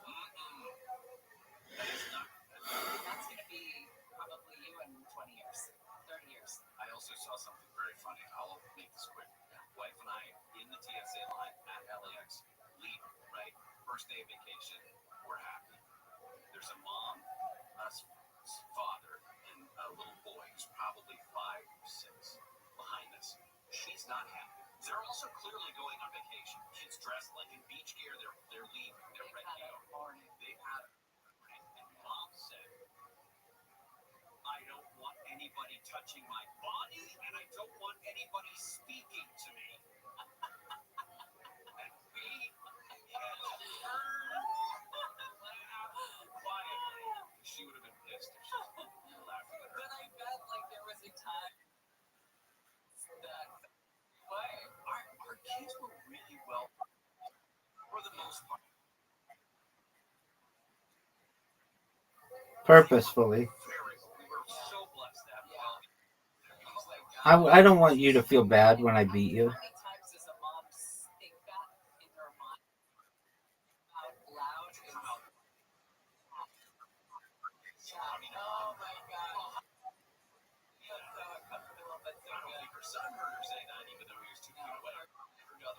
Miss. Cloud seeding. And there is a California company that may have something to do with over tech. Yeah. You're fucked, dude. I have no fear. Well, yes, something did break. This microphone is pretty heavy. I moved it and it broke. It's bigger than Thanks for the win, baby. Champion. That's 40 wins. I'm good for now. Play me in basketball. It's heavy. Oh my God, this looks so smart at 198. I know. Deborah's live in the KFI 24-hour newsroom. LA Mayor Vance has again complained about having the military in the city to help with federal immigration enforcement. You're up. You're up, pimp. She spoke earlier this morning in Selmar, calling for an end to the deployment of National Guard. That's a miss. That's a miss. That's 2 misses. 1 swish. That was good. 2 swishes. 3 swishes. The explosion happened on Friday morning at a training facility in East LA. That's what she said.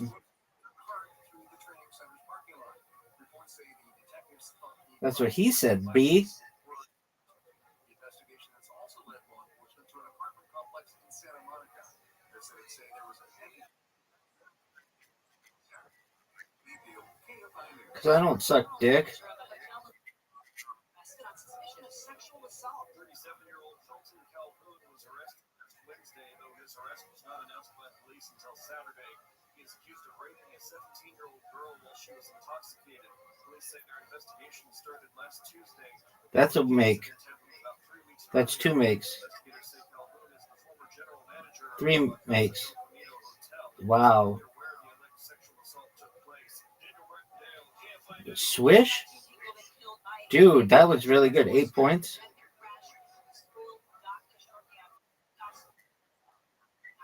The health ministry in Gaza says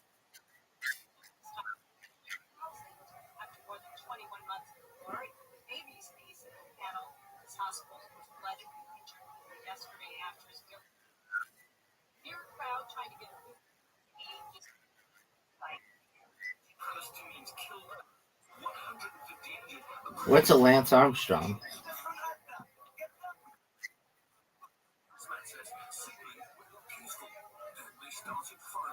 That's a miss. That's a miss. That's a miss. That's a miss. That's a miss. That's a miss. That's a miss. That's a miss. That's a miss. That's a miss. You got 0. I dedicate this round to your career. I dedicate this career. I dedicate this round to the career.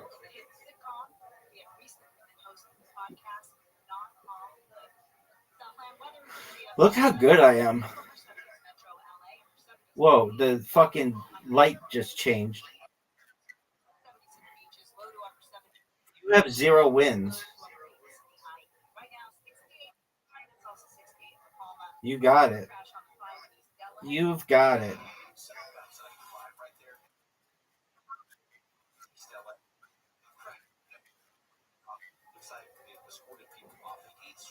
Why? Because you know I suck at that. 101 Pro Double Out.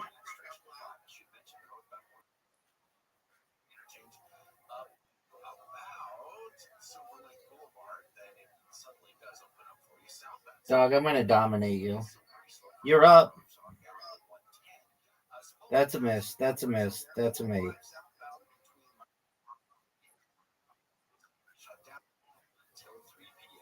Southern California's most accurate traffic reports, I'm Uncle Chris. I can't think about my Uncle Chris without thinking about the craziest night of my life.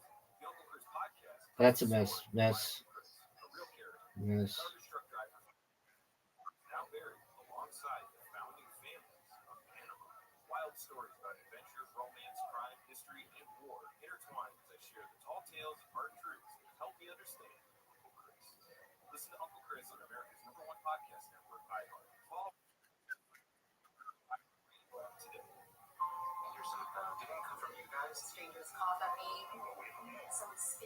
Are you fucking serious?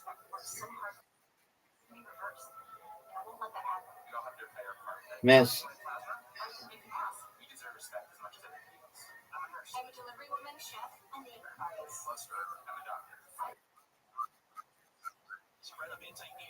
He's very good. The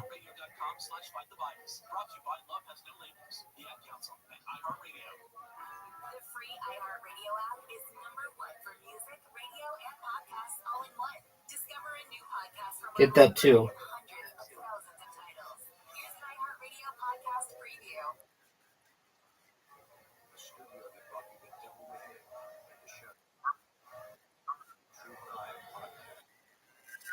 The local sheriff believes there may be more than one killer. It's been 4 days since those bodies were found, and there's no arrests since this morning. You ready for this?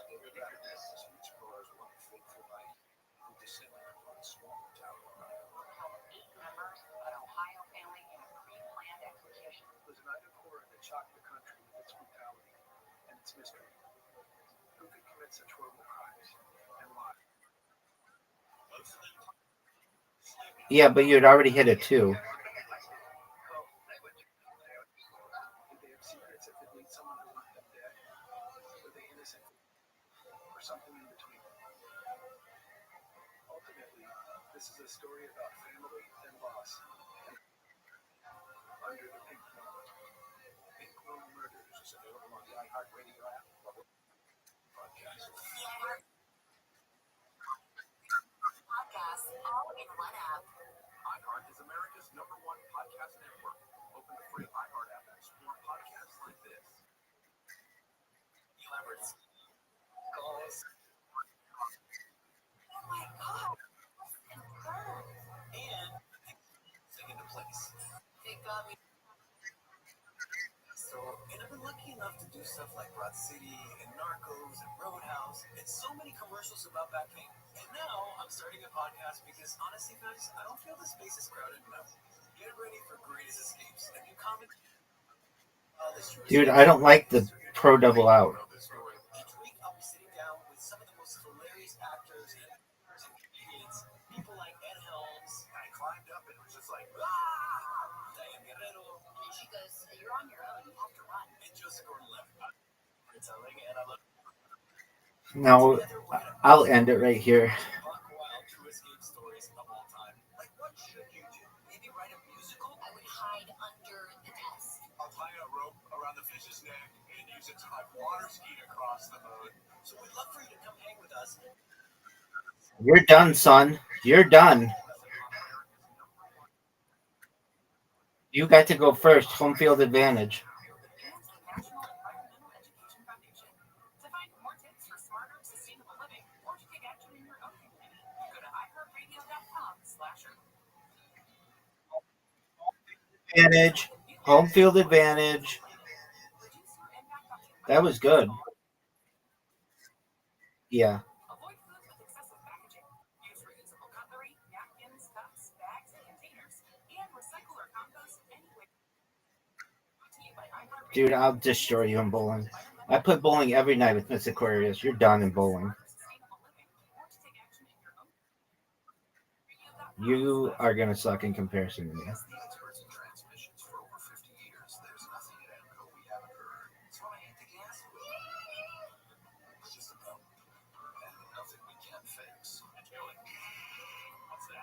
Transmissions to brakes and everything in between.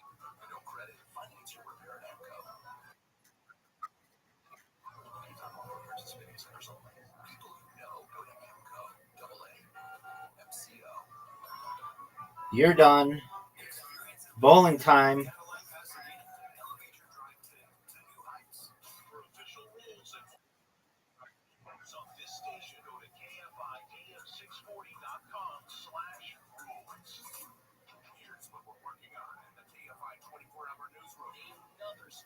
How do you like my ball?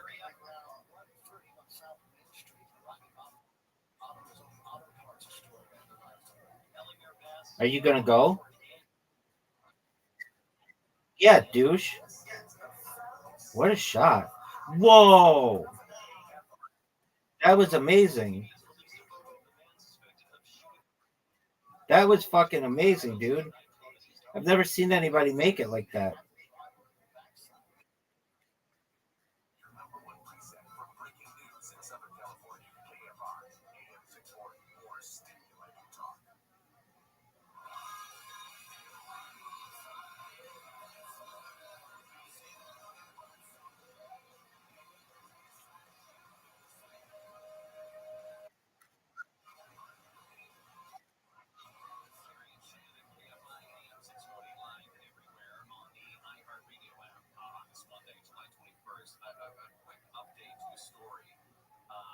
KTLA is now reporting more about the explosion that killed those three sheriff's detectives. Deputies cut a grenade in half as part of a training exercise after they x-rayed it and believed that it was inert. Wow, so I don't know anything about grenades, but my question is I'm about to tell you, son. type of grenade that they had not ever handled before and that an x-ray would not show it being inert? Is that a possibility? I guess, but how simply say we're not going to touch it until we know for sure. Right. Even if it was something that they hadn't seen before. Okay. And what I believe they mean by inert is that whatever gunpowder or explosive materials in it would have been removed. Because, I mean, Army surplus stores still sell them, but you used to be able to buy inert grenades that had any explosives that would have been in them taken out. Dog, you're done. You got a split, and I had a strike on my last shot. You're done. I don't even have to go. You just got destroyed.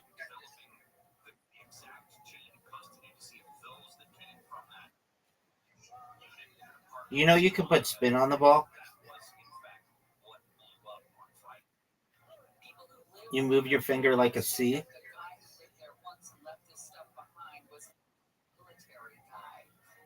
I'll play you like that. You have to put spin on the ball. That wasn't it.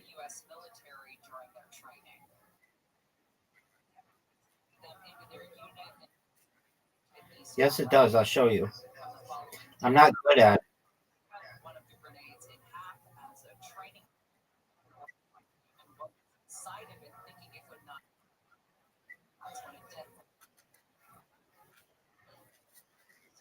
Dog, I'll still beat you. That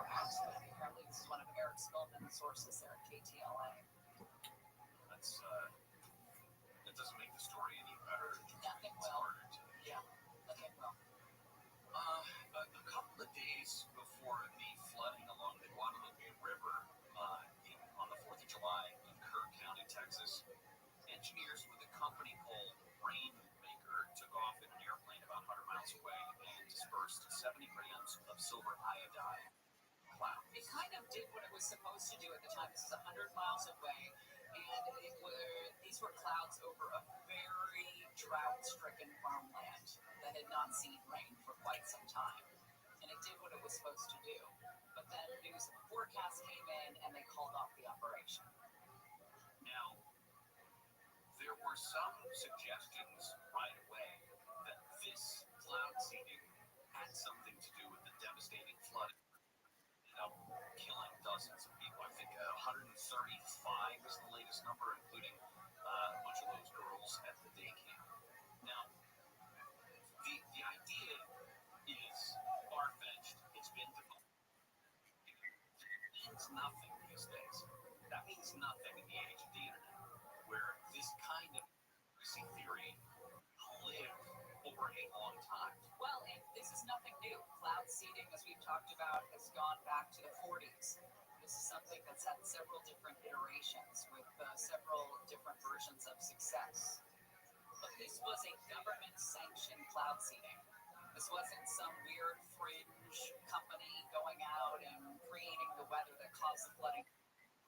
No, this was a local government agency that brought in this company to create rain over. I'm going to come back.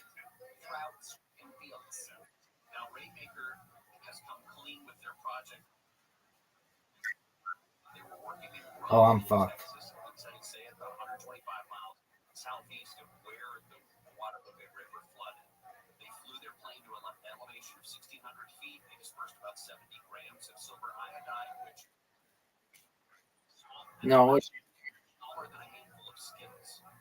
And what that silver iodide does is it latches onto some of those water droplets that are already in those clouds, sometimes converts them into ice crystals that could fall as rain or snow, depending on the temperature that they go through. And then soon after, meteorologists that work with Rainmaker identified an inflow of moisture to the said, you don't need to do this anymore. You can suspend operations. And about 1 in the morning the next day is when the National Weather Service issued its first flash flood for the Cook County people. So this is also one of those things is I'll play one last game of Carom, and then my arms hurt. clouds. It just is the water that exists in the clouds currently and makes water droplets large enough that they would actually fall to the ground and survive all the way down. Good news. Yeah, we've got a great story coming up. It's one of my favorite types of stories. It's an unlikely friendship story. A friendship between a coyote and a bear. Gary and Shannon will continue.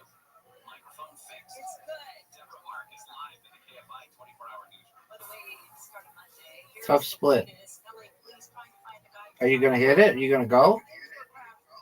outside of Lebanon. And the cops show out. Warner is right. He's 54. We'll have more at the top of the hour. Southland weather from KFI. It's going to be sunny today with highs in the 70s to the 90s. This report brought to you by Lowe's. Work zone on the 10 in Claremont. We still got some issues there on Indian Hill. They're running into traffic breaks so that Caltrains workers can get in there and do some work on the traffic stop from Town Avenue on the eastbound side of the 10. It's also slow on the 91 headed into Riverside, eastbound side of the 91 from Are you serious? one lane shut down there.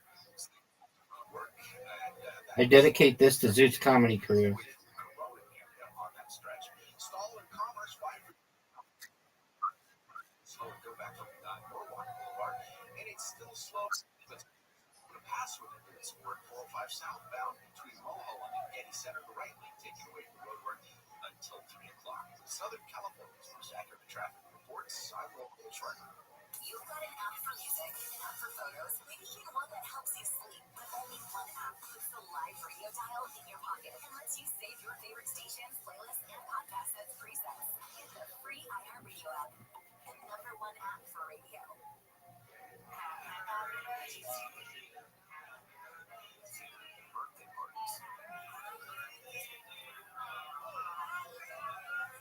Classic. Back to the moments we miss.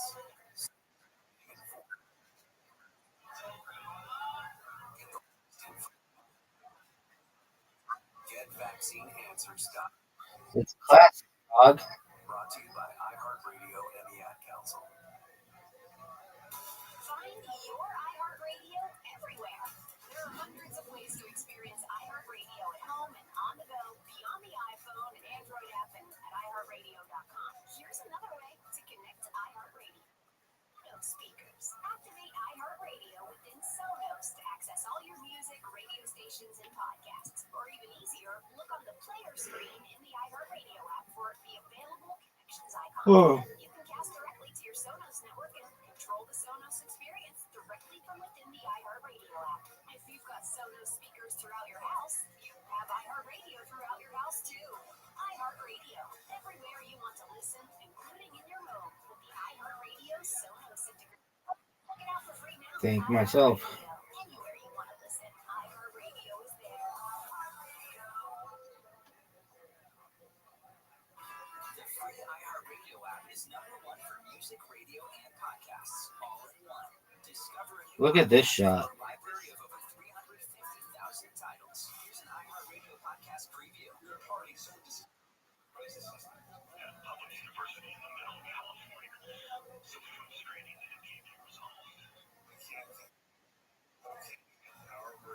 Are you gonna go?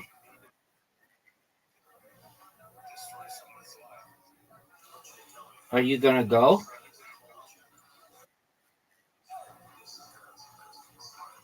That was unimpressive.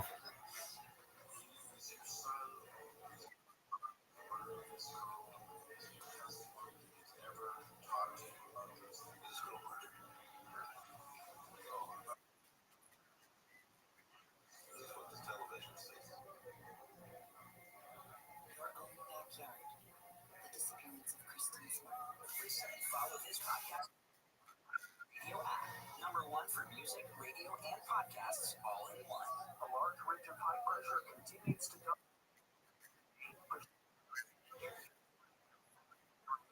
Yes, they do. Stopping 105 are expected. Houston may reach 6, feeling closer. What was so newfie about that? Be a slight chance of rain. West, the Ohio and Tennessee valleys. You know that I'm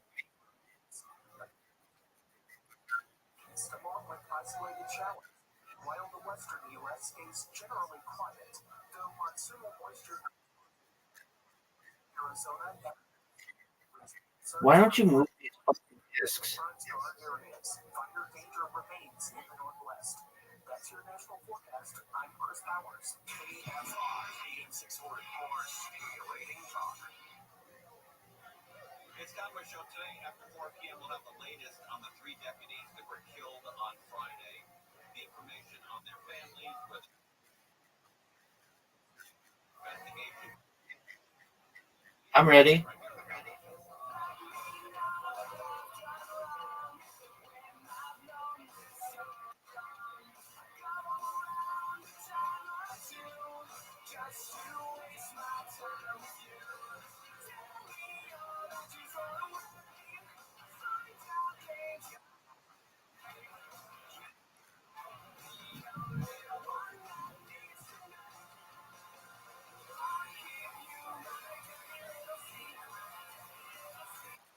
Wow.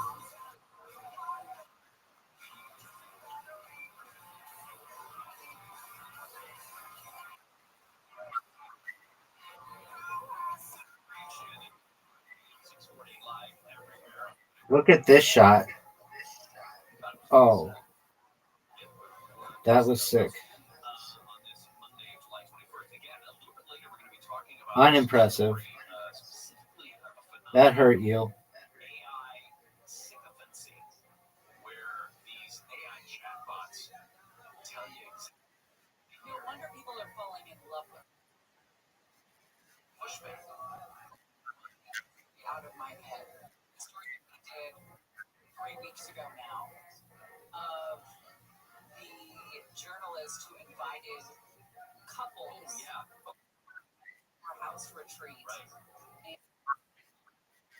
on AI For you. was and how far, I mean, if you want to know how far along companies in the world are in terms of using AI in everyday tasks, it must be so much further down the road than you and I can wrap our heads around. If normal everyday people are this far into relationships with ChatGPT. No way. There was a time a couple of years ago, I remember we on a regular basis we would do topics about AI when ChatGPT came out, Grok came out, things like that, these large language models where you can basically just say chart or something like that, and it would come up with something in seconds. Somewhat rudimentary, but still it would do it. A little bit terrified that existed. There was a fear, I think, at that point that it's only a matter of time. It's only 6 months and we're, it's going to be Terminator or something like that.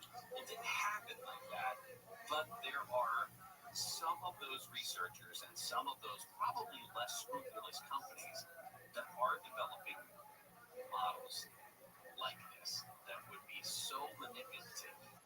I mean, just the technology of people falling for AI scam phones. Apart from reality, I've got 3 calls a week and they leave voicemails. I haven't listened to the voicemail, but I see the transcription. And it's, press 1 to verify that you just 999 on the iPhone 16. About this and 3 different they called last week. And who's pressing 1 and what does that mean? What does that mean for you? Oh God, it's so terrifying. This video looked like a Disney movie. Dog, how did you miss that? They've been spotted multiple times together. It is the story of an unlikely friendship. Do you know what the dragon attack is? Do you know what the dragon attack is? Got it. Yes. All right. Dude, come tonight and let's do it all over again. Good games, man. You're really getting good at them. I know it's corrupt. Dog, I need to be good at everything else. Peace, baby. Oh, man. Thank you for the high praise.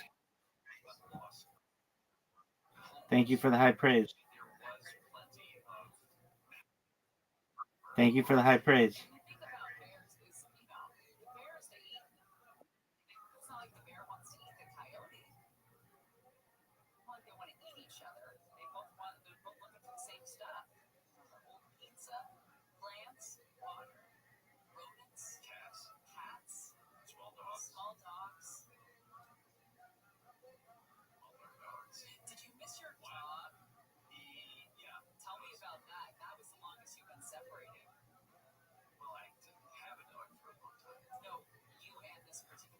Look at this little baby. You are so good. You're so good.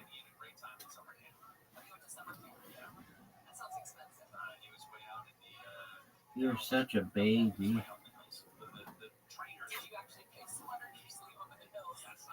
Just the perfectest doggy. Just perfect being of Hashem. Orthodox Jews, why don't we have dogs? Look at this baby. He doesn't hurt anybody. Can you see him? Can you see him? He's so perfect. Perfect. Oh, I could sheepy with him forever. Just a little living gift from Hashem. Look at this baby. Look at this baby. What a sweetie.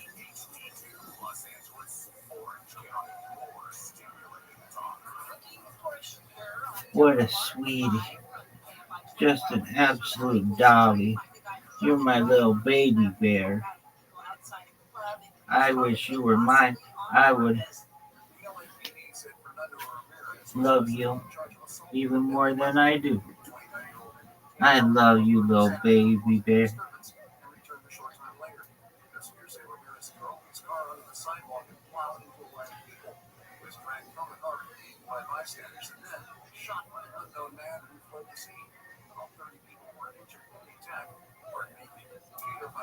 You can see a photo of the shooter that the police released by going to KFI640.com/suspect. A man has been shot by police in Northridge. The sweetest little baby. The sweetest little baby. Oh. Democrats and Republicans are too far apart to come to some middle ground on No way, Malcolm Jamal Warner. What happened? I love Malcolm Jamal Warner.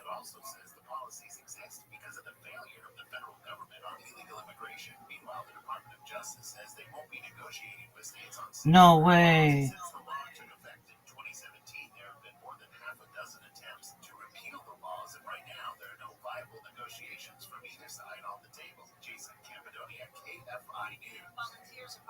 How did he die? Oh, that's so sad. He was great.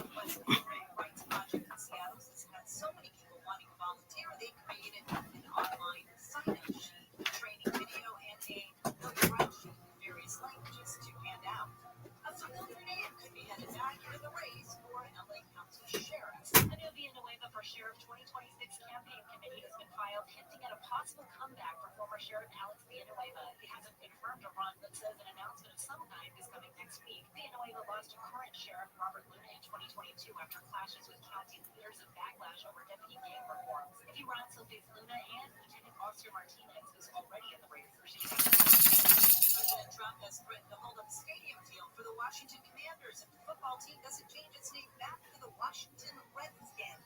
The team dropped the name Redskins in 2020 after decades of criticism from Native American groups who called it racist and derogatory. ABC's Selena Wang says Trump has called the name change ridiculous. The team has said it has no plans to change the name back. JP Morgan now has the highest market value of any bank in the U.S., made $30 billion in profits in the first half of this year. That's more than twice as much as its closest rival. JP Morgan is now valued higher than its main rivals, Bank of America, Citicorp, and Wells Fargo. And the Cosby Show actor Malcolm Jamal Warner has died. He was 54. Multiple reports say the actor died by accident. Oh, look at this little baby.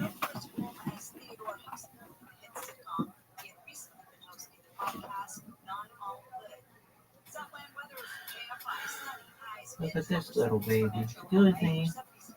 Excuse me, little baby. Oh, that's a big boy.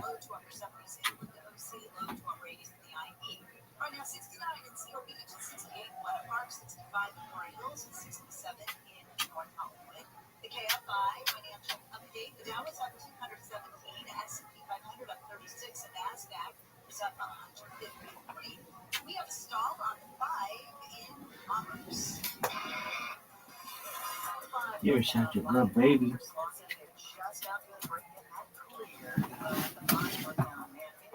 Maybe we move this down a little bit. No.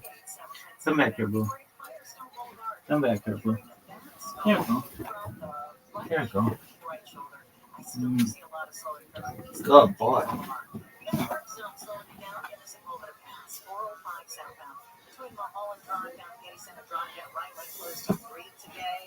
It's going to be slow from the 101. In Anaheim, 5 northbound Catella Avenue. Got a truck that's blocking the right lane. And in Chino, 60 westbound before you get to Reservoir Street. Have a sofa in the carpool lane. With Southern California's most accurate traffic report, I'm Jenny Harmon. Under here, you know. Yeah. I remember a girl let me feel her back one time at the library where kind of horny children or whatever. Yeah. I guess she didn't want me touching her breast or whatever. I think maybe I didn't even know what was going on. Back's good. She's like, you can feel on my back. Back's real good. And Alex, man, we're just feeling her back. I'm gonna be a back man now that you mention it. Fucking nice, huh? Rubbing a lady's back. It's one big flat long tit. Yeah. That's all the back is. Yeah. You know? Yeah, let me get that flat. Let me get small of the back. Put your hand there. You oh, go, dude. Shit. If you touched on the small of her back and her body, it felt warmer there. You're like, I don't know. You know, it felt like she was baking cookies in her butt or something. Yeah. It felt always warmer there. You know what I'm talking about? Warm, yeah. Like, whoa, what am I doing down here? I remember the first time a girl let me touch the small of her back and had some hair on it, right? Because her dad was really tough. And I was like, I don't care. I'll fucking pet this girl. Yeah, I don't mind. I will pet this bitch. I'm in love. Sometimes girls have really hairy butts. Really? Yeah.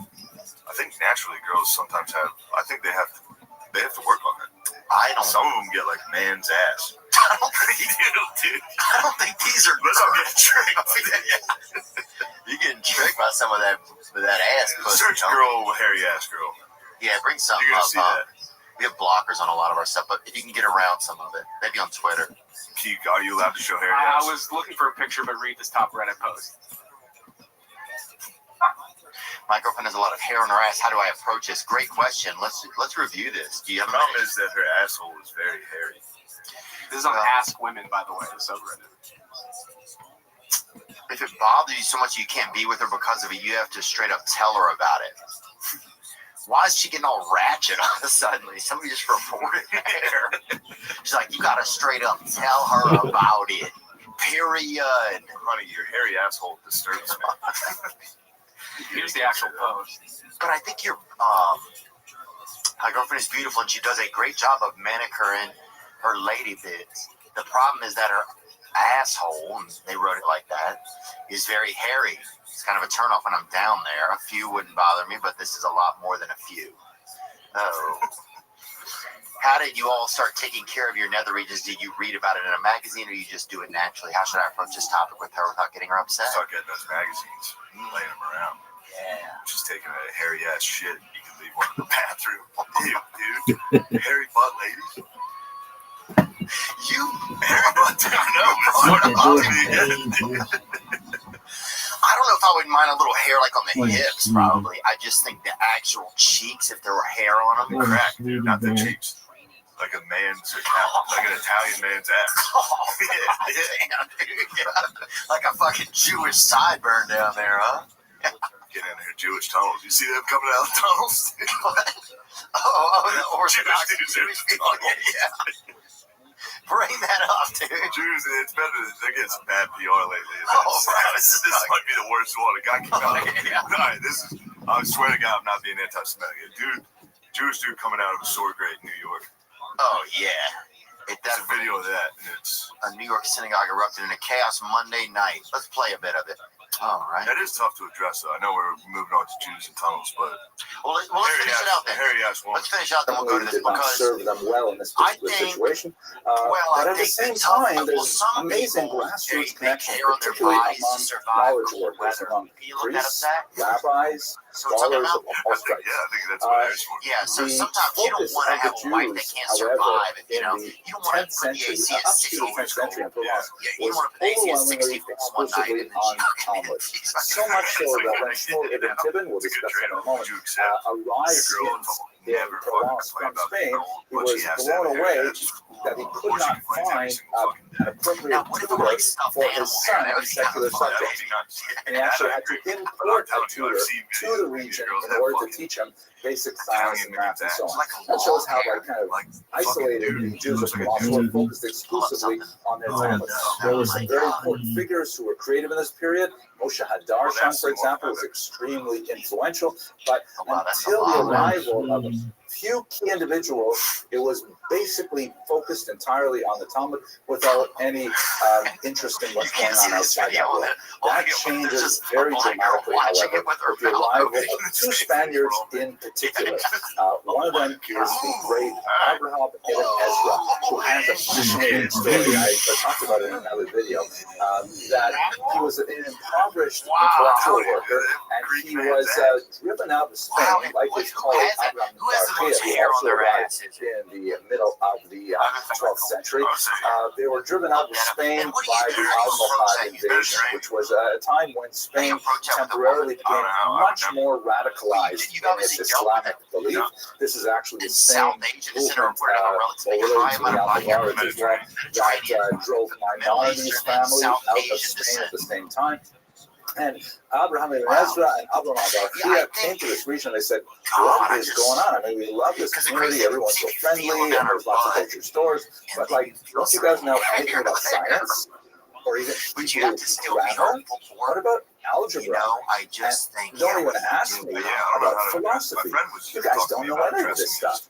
So they started speaking about the tremendous wisdom that was second nature to Spanish Jewry, and the Jews of Provence were blown away. And it took them 2 centuries to fully integrate all of the things that Abraham ibn Ezra and Abraham Garcia brought to the region.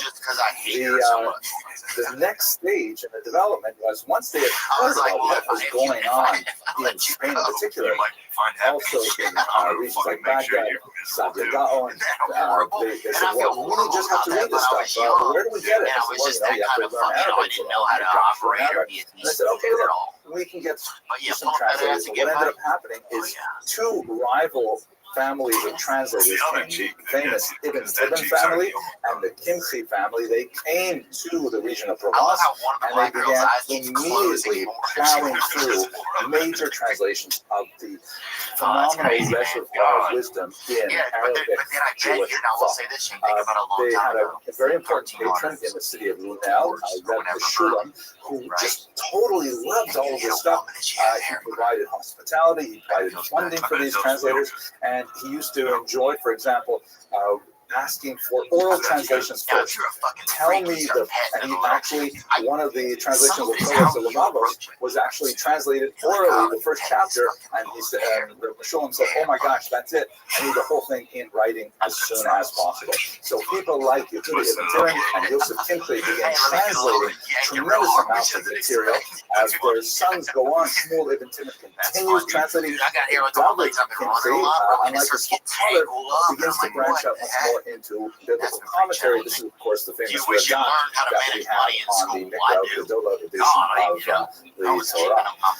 The kind of books that they translated were basically the classic philosophical and ethical works of Jews written in the Arabic language.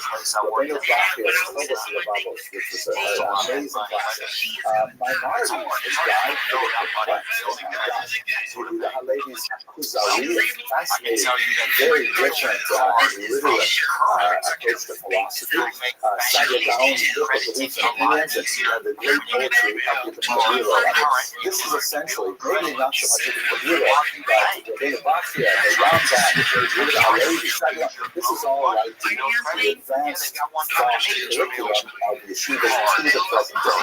You can go to any great yeshiva in the world and you find copies of these books. Many of them, in addition, first translated in Provence by these sages, but are still in use and studied widely today. Let us focus specifically on Maimonides for long. Maimonides is just a great who has such a phenomenal impact on medieval Jewish thought.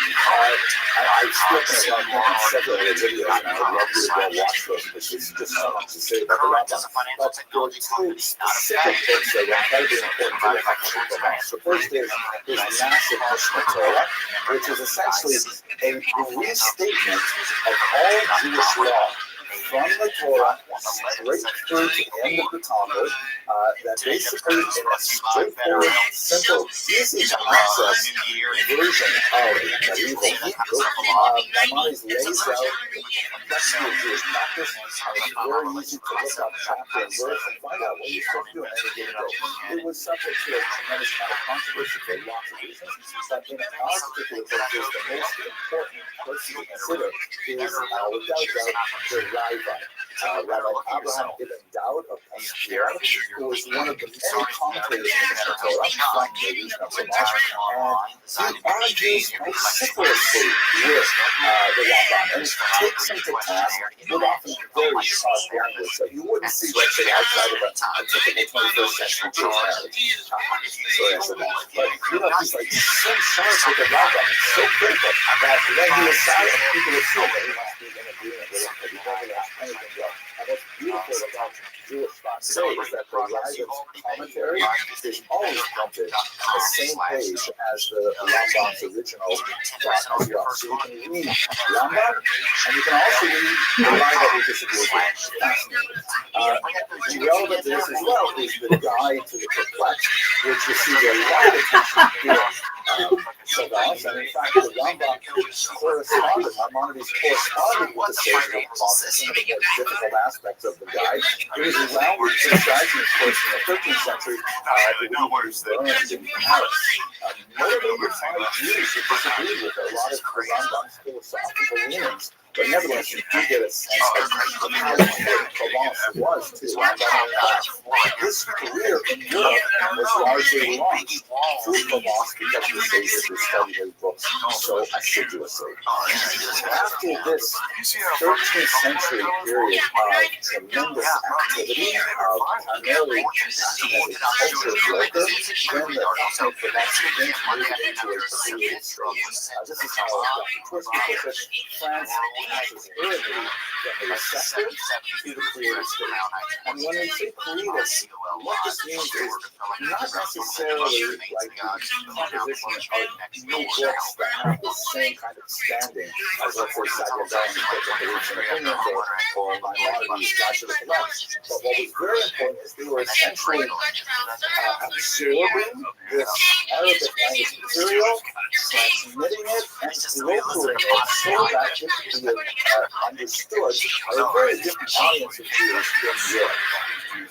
This is extremely valuable endeavor. And I think if we step back and pause for a second, this is essentially what organizations like Artscroll are doing today, and Feldman, and all kinds of organizations are sort of taking this tremendous wisdom, realizing that, for example, the Anglo-Jewish public needs to have some kind of mediation, and they are translating and they're processing and they're producing videos and all kinds of things like that to make this wisdom accessible to hundreds of thousands of Jews around the world. And that's essentially what the level of creativity that's happening in Provence at this time. There are some major exceptions. There are a few incredibly bright stars who are genuinely creative in their own right. Perhaps the most famous is David Ben Gershon, also known as Gersonides or the Raw God, who takes a very deep view on so many ideas in Jewish thought. But that's basically a quick roundup of who were the Chachamei Provence, what they did, what their contribution to Jewish thought was. It ends rather abruptly in the 14th century with some dramatic French expulsions and other decrees, but we're going to have to get to that story in another video. For the time being, I hope you found this useful. Thank you so much for watching this video. I hope you found it interesting. Well, that, right. The media still. So, the guy coming out of the grave. The guy coming out of the grave is one of the most anti-Semitic things I've ever seen. Oh, wow. It's nice. Hello, I'm here with This guy going in. Provence, where we're exploring the land.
That's wild, dude. How far would that be to break out of this?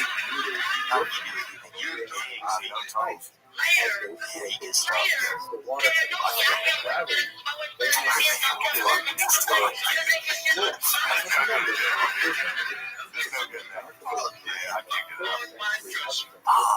Yeah, big boss man, you look like a big boss man.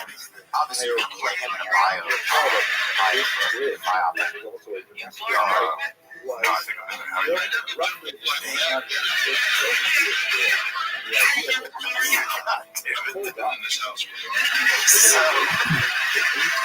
This goes back to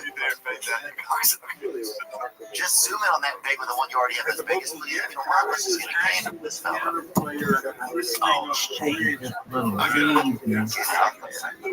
That's your higher. You're just the most precious gift of the gem in the world. You're perfect. You're perfect, little baby. If I'm feeling bad at the gym or at home, mostly at home, it's time, dude. That was some Brazilian barbershop that they keep tagging me. Yeah. We're so kidding. I think it was Brazilian. For those you don't know, Shane put like a he He's on his just hands. the perfect little baby. My friend Billy sent it to me, and then I sent it to him. He's just the perfectest little, It's a hand signal on TikTok. perfectest little baby. Chubby kid doing it funny. He was actually, I didn't realize that it was a barbershop, so he was showing off his fade. That's what the next scene is. So the first scene is him going, Just perfect. and then it cuts to him with his new You're haircut. perfect. You're just the perfectest little baby. It was fun. Game Davis did it. Yeah, shout out to the boy. As they were being Perfect. developed, But yeah, it is a nice thing to do. It feels good. they were able to seek refuge. You're the perfectest gift from the shop.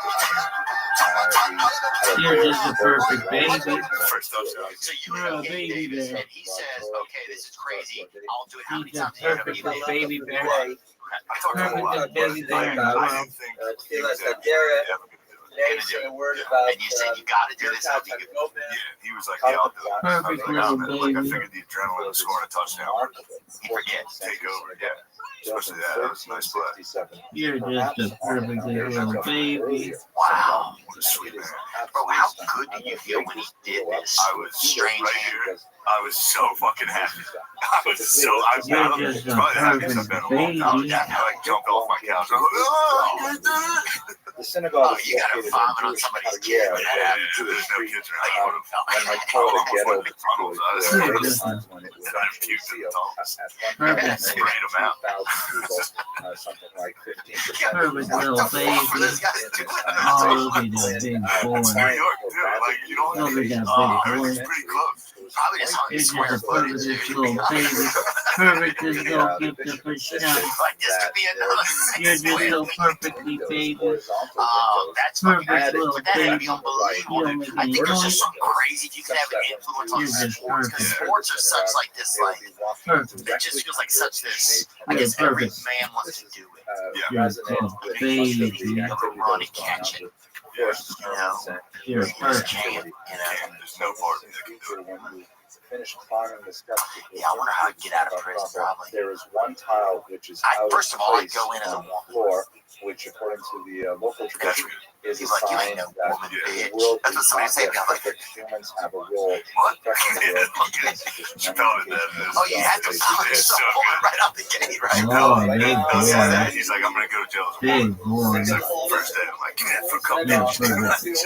His act out, put a fist up. It's so fucking funny. But these days, you can't say, I guess you're not a woman, you know? Well, here's what I think they should do, and I thought about this a lot. Like, especially, I don't understand why mixed martial arts doesn't start with a trans division. The oldest actor synagogue in Yeah, France, the oldest. second oldest. Yeah, because it's like, then you can champion these trans fighters. You can let them embrace and share what it's like, because otherwise you're just kind of hodgepodging them in, you know? And then it's a lot of dudes, if they really want to go play ball, they're going to have to go play ball. You can't just, you know, step over to the woman's side, you know, and be fucking bringing your hair butt over there to the fucking ladies section. You got to actually, like, if they had a trans division, I feel like I would pay $4 extra a month to see the trans bouts. Yeah. Or, you know, I feel like it'd be unprecedented. The original, which It'd be fun. 14th Yeah. century. Yeah. Next video. Yeah, I like Second to is see him the in the 18th women's sports. century part, You which do? is the result Some of a man in major there? renovation that began in the 1740s. Just fucking The shit up. architect had proposed something much higher than fucking what the great. bishop But was here's the thing, rather they should unhappy. though, on the TV, you should every now and then to say, have an arrow say, this is a man. They need to start doing like Monday Night Football intros for every female sport. Chair So you can like tell. that. You know what I mean? sits in Yeah, it's like, hi, I'm Mary. I went to UCLA. Look at how tiny it is. Another interesting feature of this 18th century Oh, yeah, that's the one. Florida would have been read No on wonder he's the got 48 opposite points side of for the the room. state.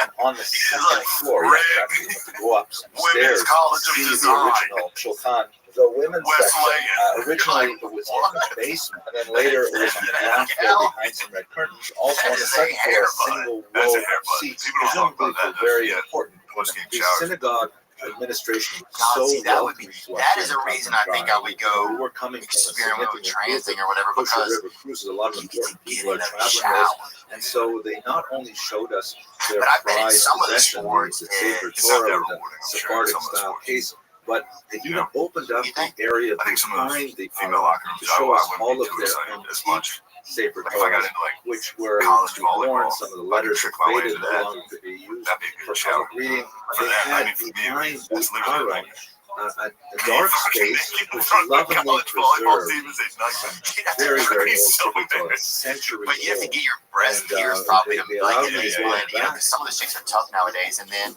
you probably have to draw on a little more tip or use like a shadowing I cream. think tip side I'd be okay. But, Yeah. having just a tiny cock in there would probably, you know. Call it a long pussy. Okay, Salman, say something to the camera. Yeah.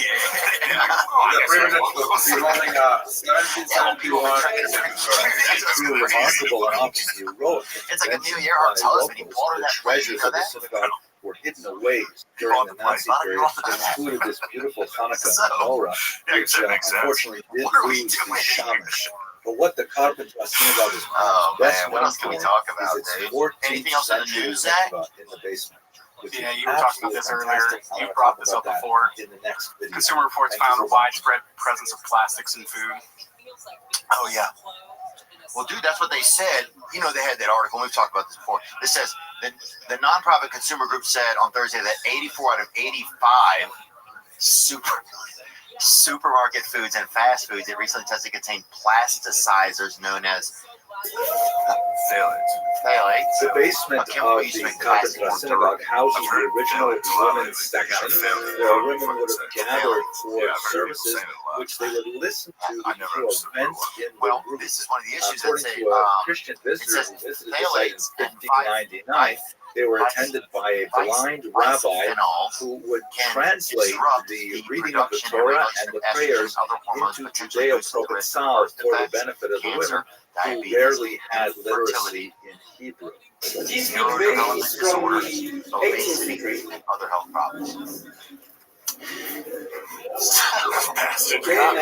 Mecca, used in the 18th century and onward, was more similar to modern-day mikvah, which would be heated and filtered using water in a separate container, which we'll see shortly. And if there's so much contamination just like in the land, in the water, that's what's making like people sick. Was primarily a more comfortable place with heated and clean water. Genetic disorders, all kinds of stuff. Like Bobby Kennedy talks about that. So you put some wood under, and you make it heat, and then the water goes in the basement of the 14th century Carpenter Synagogue. Everybody you meet has an autistic child now. It's unbelievable. You can see that the you know, water it's almost is still quite clear. It's spread from an artesian well. People have the light Nancy's our little ring candle, they call them something, you know, like, because a lot of them are really like perceptive, you know, but they don't really say much. In candlelight, which must have that's unbelievable. But that's all I wanted to come out. Sometimes I think about, what if we made like a product or something that we knew wouldn't have that in it? Like, what if we just said, hey, we want to sell you this water, and we promise your kid will not have autism. We promise. Autism-free water. Because as a country, we would like to say, at the very least, you deserve to have autism-free water. For the most of the now we're talking. Now that's a business. Although I do think we are going to need new excavation. Autistic kids. These are fantastic. Oh, yeah, I'll tell you what they're when the future is all just technology and we're going to cyber war with fucking China, we're going to want those guys. Yeah. We're going to need them. Yeah. You know what I mean? Oh, definitely.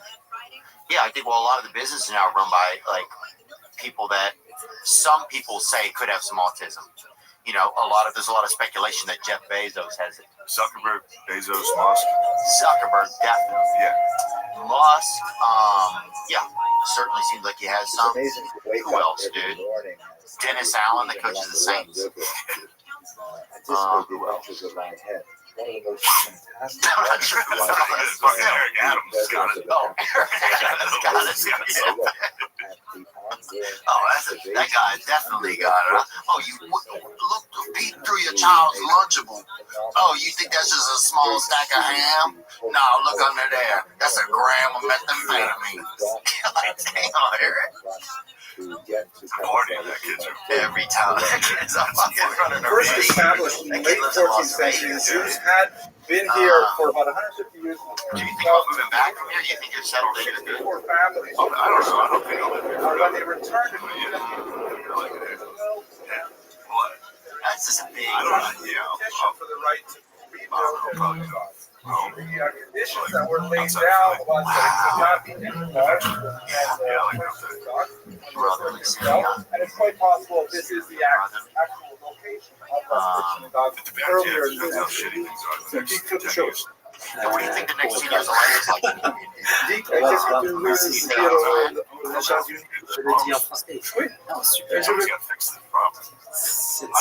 Which problem? The bums. Elle est exceptionnelle. Yeah, I say arm them. That's where I'm at. Yeah, and send them all towards the big, like, businesses that come. Is that crazy? No. Give him guns to Not guns, I wouldn't say. Oh, yeah, well, he works like machetes and shit. What type of arms? Something, if they're well behaved, it turns into a weapon.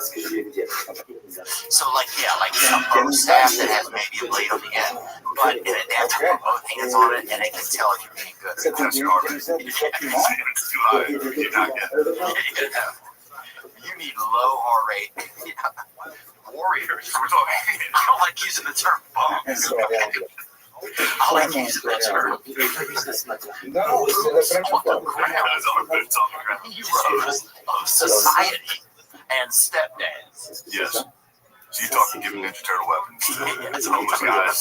Let's just see what happens. Oh, I'm talking give them the fucking the Donatello eye, what do you call it? Rag for your eyes, like a thing that holds your eyes in, but it doesn't. It's like Zorro mask. Yeah, Zorro mask. That would be good. And the lead, we're gonna need leaders. You think I can see folks?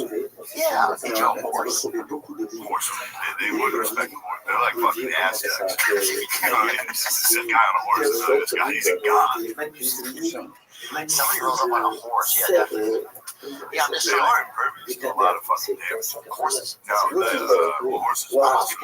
They get fucking tasers. Well, they've been infected by so much, they've battled so many things. We got tased after showing Shreveport. And here's the crazy part. I started doing comedy in Louisiana, and so we go to some of those Shreveport, and afterwards, this was 15 years ago, they'd say, hey, man, we'll tase you if you want. You know, the cops would come up and tase people in the bar. Because there's just not a lot of, like, nightlife. Yeah. So, here I am 15 years later. Show's over, we're sitting around with a couple of officers, and one of them goes, with a couple of off-duty police people. Yeah. And one of them goes, hey, man, we'll tase you. And I was like, no fucking way, you guys are still doing that shit. And they let us all up. We got it together as a group and locked off or whatever, like a Harvey Milk kind of thing. And then they let us up. You know, it's not as bad as you would think. At all. At all. It's definitely a little bit of a surprise, you know? I feel weird. It feels like somebody in the fucking, like, Great Neon pressed a fucking doorbell you didn't know. Required, since they were not yet baptized, to enter through the side door rather than the front door. But the pain is, it's not as painful, it's just as surprising as it of this nature were highly it's like extremely surprising. They can go through tasers. And the upper levels of the clergy frowned on. Well, at a certain point, that would be a lot of society, too. You know, we'd all be out there going just down to lower clergy throughout Provence. I don't know. Such incidents would occur. Another possibility you'd be immune to all the things because you are still alive on the street, of their own accord, and you want to probably strike back perhaps spiritually against the motivated, rich. economically or socially Where motivated, when we do they this, would eventually through this door. Well, that's possible, where do we meet up? also That's not a question I especially want to know. convincing because And that's a big question. do not I think have good. any explicit There's Jewish good connotation. cities for this. A third Austin's a very good possibility city. is Where do that you meet up for the rest of the revolution? commentary on the Black Come on, Death. That's possible. The cathedral was built in the 15th century, which would be military after the with Black Death. overtime, But again, on fucking Fireball, right before we even made it to the first 5G tower. There's going to be some attrition. There's going to be some guys going AWOL. Because when you We have tough the keeping illiterate troops peasants together. coming in, Dude, I wouldn't call a guy who wants to sing karaoke all night. which gives the church Somebody We're going, going to 6th Street. We're taking that out. Bombs rising up on 6. okay, now that, if we take 6th Street out, that would be, now that I like. You're going to recruit a lot of talented young people. You could probably get, you know, some of the Texas Longhorns, maybe. Yeah, Quinn Ewers, he's staying another year. He'd join probably. I thought we were just recruiting But I think other guys get jealous when they start to see you doing well. They're like, oh, fuck, I'll do it. the masks and the swords and shit. Yeah, because Sig F is going to be nothing against fucking homeless battalion. It's under God's sway. process. It might be number one. Bro, I might go down frat row and just, I don't want the boys getting into a sorority. But I will say no sorority. I'll command. Artist was trying to say was that Yeah, leave it alone. Now, if you want to get into some of these young fellas, rock these boys who feed off the material world. That's up to you, dude. If you want to get into some fucking Sigma Alpha Epstein over here and see what these fellas are doing, that's the devil, which is going to be tough to control. But it's not explicit. I don't think control is the word. I know, but they're gonna get loose. What exactly fucking every victory they're gonna piece of church architecture actually signifies? And the thing is, was it named the Jewish war because of the ball of glass, or was the ball of glass so interpreted because the door was named? I've seen them support each other. I saw a question here, but it is a fascinating aspect of like living in a sofa, like in the cushion in the bottom part, and I saw a guy come and tuck him into bed one night in the park of my house. You don't see that in America anymore. Dude, they had some bums by us, and because we live right by a park, and they stole a bunch of high school music equipment, I guess. So all night they would be in the fucking park. I guess someone stole the sheet music. So it's 3 a.m. and you hear somebody on a flute just playing. It's like, love the way you fly. And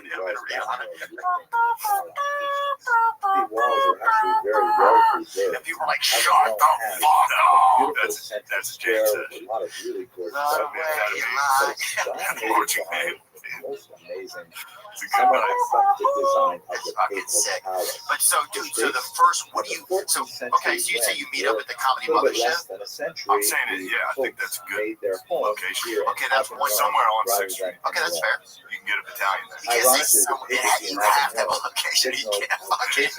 You can't have homeless or semi-homeless people storming a fucking you talking about the first Jenny's ice cream. I thought we were just meeting.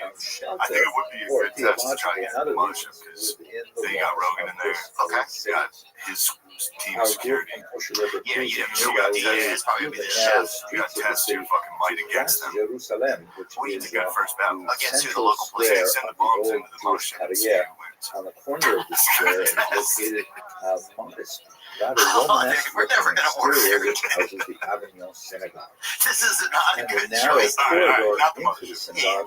No, I think I'm trying to think. The Talmud Tractate of Sukkah, in the beginning, they're discussing there's a city somewhere called Ashdod where there are 2 high hills, and they're discussing whether the shade renders the Sukkah possible or not. So I think they have actually the Jewish community of Avignon has brought the Sukkah from Ashdod that goes all the way back to the 1912 as we or whenever, sometime around then. Avignon Synagogue, which is built entirely in white. This is the army. They're fucking screwed camped right now. Oh, hell yeah. It says no one deserves what's brewing in King's Landing. Now, that's somewhere to keep your army excited. You are going to need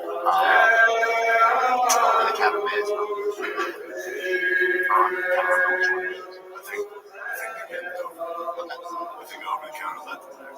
But it's crazy that the people who are, because society has led people to believe, be in this space, Yeah, my bad on saying we should send the bombs in to the mothership.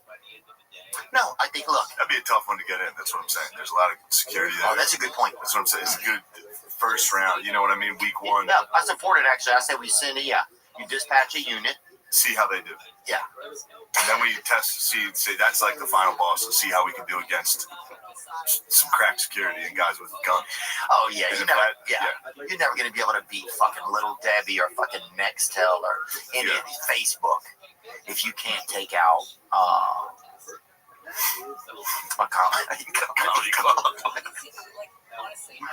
Do you feel like we could really end up in our lifetime as heading to a revolution or some sort of like a place where it all topples over, Because all it takes is really, I've thought about this. All it takes is a couple of people, like at a police stations. All it takes is a couple of people to be like, hey, I'm not going to follow the rules anymore. Yeah. And then other people are, I'm not going to, this guy, and then it's just nobody's, because we're kind of getting there, it feels like, I feel like kind of people just kind of, or like if nobody's going to follow the rules, then why do everybody's kind of getting there, it feels like sometimes. Maybe I'm wrong. You know, maybe I'm just making it exciting for the conversation. I don't know. Yeah, I don't know how wrong you are. If people are out there not following rules. Yeah. Yeah. I don't know if that's going to start a revolution, but at a certain point, if enough people say, okay, I'm not going to drive within the lines, right? Yeah. I'm not going to follow the speed limit. It's almost just like that. Like every now and then, like that has immediate consequences for whoever's doing it. They're going to crash. Usually, you know. But if enough people are like, well, fuck it, I'm not waiting because there's an emergency up there. I'm not going to wait for an hour. I'm just going to go do what I want. But it's just that attitude. If I'm just going to do it, and then other countries do that. Yeah. You go in the traffic jams and shit there, like in India. You know, you ever watch that? Oh, they just do. Yeah. And they're doing all right. You just wonder what's going to happen. You know. Yeah. What else can you talk about? I feel like we. What's going on with you? What's going on with me, man? Not too much, dude. What's going on? Thinking about touring and just how to do it. You know. Yeah. That's been something. I was thinking about. I've been thinking about that. I've been thinking about that a lot. Like, do I want to go spend, like, some people do a big tour, you know? And I like, and they go to the big cities and stuff like that, but I would almost rather do like a 3-year tour and go as I want. That's kind of what I'm doing, yeah. And just make it as you want to do it. Yeah. It just feels like more manageable to me. And, so that, I think, I've been thinking about that. What else? I've been thinking about building like a halfway house or something like that. That'd be nice. Yeah, it'd be pretty cool. Yeah. And then those people could be. Those are our officers, dude. That's our officers. Yeah, dude, definitely. So, I mean, honestly, that's something I've been thinking a lot about. What else on a personal side? Not much, dude. I'm supposed to go do ayahuasca. Really? Yeah, in a couple days. In a couple days, are you going to South America? Or where are you going? No, it's just right off. It's like right off the interstate in LA. They're doing ayahuasca. Smell it, yeah. I mean, there's a Popeyes like fucking probably no joke 600 yards. Oh, that's gotta be so nice. Well, twice a day, I guess they do the biscuit bakes or whatever. High as shit, smelling that. Oh no, it's not. You're not like it's not fun high. I've heard it. Yeah, have it's you like done it? God is crawling in and out of your wieners. Like it's just a lot. It feels like a lot. It feels like you're just like in therapy for like what does it feel like? You know, like you say if somebody was playing basketball, you were playing basketball in an attic of a house, right?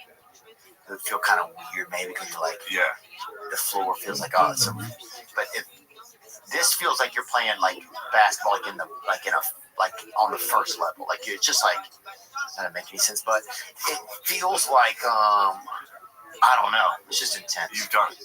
Yeah. And did you feel like it went well when you got done? Yeah. It's just crazy, yeah. I mean, it's like God shows up and you're fucking sitting there with him, you know? But it feels really real. It's not like you're fucked up. Like, sure. You know? Let me see that, you know? I took like a fucking ton of mushrooms once, and not that that's the same as ayahuasca, but I did reach the fucking, like, I'm not here anymore. I'm just fully seeing things. Yeah. I came out of it, I was like, I'm gonna be better. And then that fucking wore off. I'm back. Exact same guy. So that's the thing I think I wanted to see. I just wanted to wear off. It's been like a year and a half since I did it. Yeah. So I've been thinking about that. So what? I've been thinking about that. I don't know. Sometimes I think about maybe moving or also living somewhere else. I think it's fun to spend time down here. Austin's cool. Fun. You can do stand up. It's a beautiful city. Yeah. It's just a nice city. It's a fun city. Yeah, there's a lot of neat stuff. Yeah. There's a lot of neat stuff. So that's been pretty cool. Just thinking about it, you know, even just coming and seeing like your house, it's like, oh, okay, this is what it would be like to live here. This seems like I could do this, you know. What else, man? I don't know. I think it's just thinking about like who would be fun to talk to on podcasts, stuff like that. Just normal stuff. Yeah. I'm not doing it. I don't know how to answer that either. It's tough. Who would be fun to talk to? No, I mean, just like what's going on. Yeah. I don't know. Anything you can think of, Zach, that you noticed from an outsider's perspective? About you? Yeah, sometimes I'm just so in my own life, you know, you don't know what's going on. is hides behind very likely. We're trying to get new interesting guests for the pod. And, we're trying to get a carnival worker. Yeah, we're trying to get a carny. We thought about Gypsy Rose. I've heard a lot about Gypsy. What did Gypsy Rose do? She got a boyfriend to kill her mother, like arranged. Yeah, and it's not funny. You know, I'm talking to myself because I just laugh. But yeah, she and her boyfriend killed the mom. Her mom made her pretend that she was like mentally challenged and stuff in a wheelchair and physically handicapped. The mom had Munchausen by proxy, so it was triggering her into thinking she was sick and had all these ailments. I think I've heard of this from a long time ago. Yeah, there's like a TV series about it. There's been a lot of information about it. But she's also from Louisiana, so I was like, I wonder if it'd be interesting to talk with her and just see like what her life has been like. But I know she did another podcast, and I don't know if it's stuff like that's supposed to happen, then it'll just happen. And then that's the mom, and she just kept making it. She made her pretend she was in a wheelchair and dress up like a little clown and stuff like that. Feels like self-defense at that point. Yeah, I think that's what and her boyfriend, I think, helped. She like met a guy somewhere. His name, and they made love somewhere too. He's still in jail. This guy's still in jail. Yeah, that guy should be in jail. He should. He looks like he's growing his beard out just so he can eat it. That's the kind of look that he has. So yeah. Anyway, that's her. But we tried to get a carnival worker, and what problem did we run into? The issue we're running into with carnies is that a lot of working on the weekend, like a lot of the carnival industry is that like they're working. There's no days off. Oh, dude, but still, it's gotta be a fun life. Keep praying at night that all those little fish stay alive so you can make it back the next day. Those fish must. How many fish are those guys going through? Those things must be dying so much. And then if they die, probably making a little bitty like fillets with them. Yeah, they probably watch those. Oh, definitely snacking on those fish. Yeah, but that's so we've been looking for carnival workers. The problem with carnival people is the carnival's going fucking AWOL, man. They don't have any animals anymore. First of all, it's a lot of virtual shit and like gay guys like pretending to be animals, which you can get in fucking anywhere. You can get in Miami or Bourbon Street. Yeah.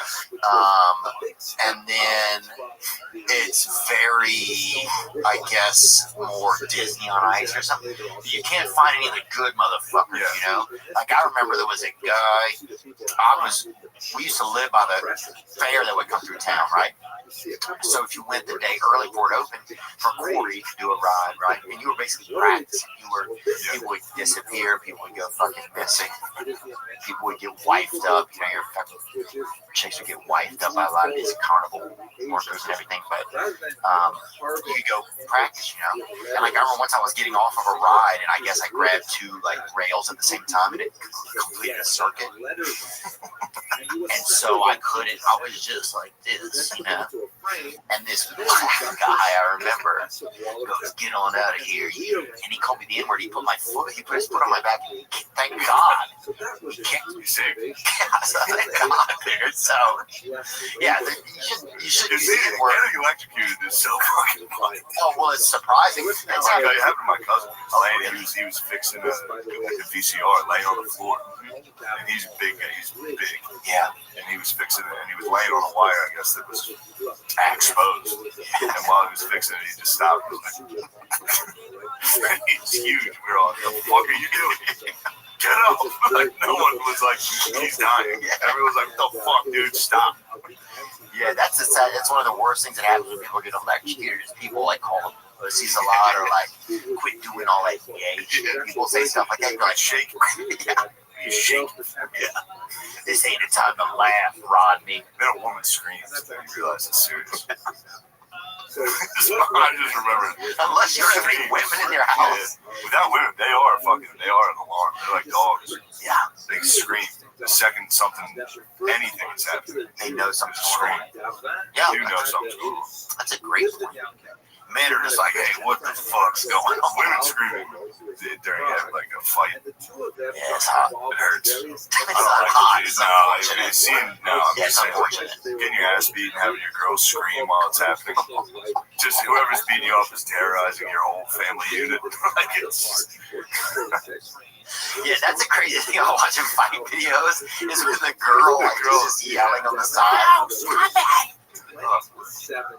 You'd almost rather have your girl go sit in the car, or now what if your girl tased the fucking dude and started yelling just like Biggie did at him and shit? That's what's lyrics. Well, actually, at that point, if you're using a taser in the middle of a fight, that feels like a pass. Yeah, you could say all the words.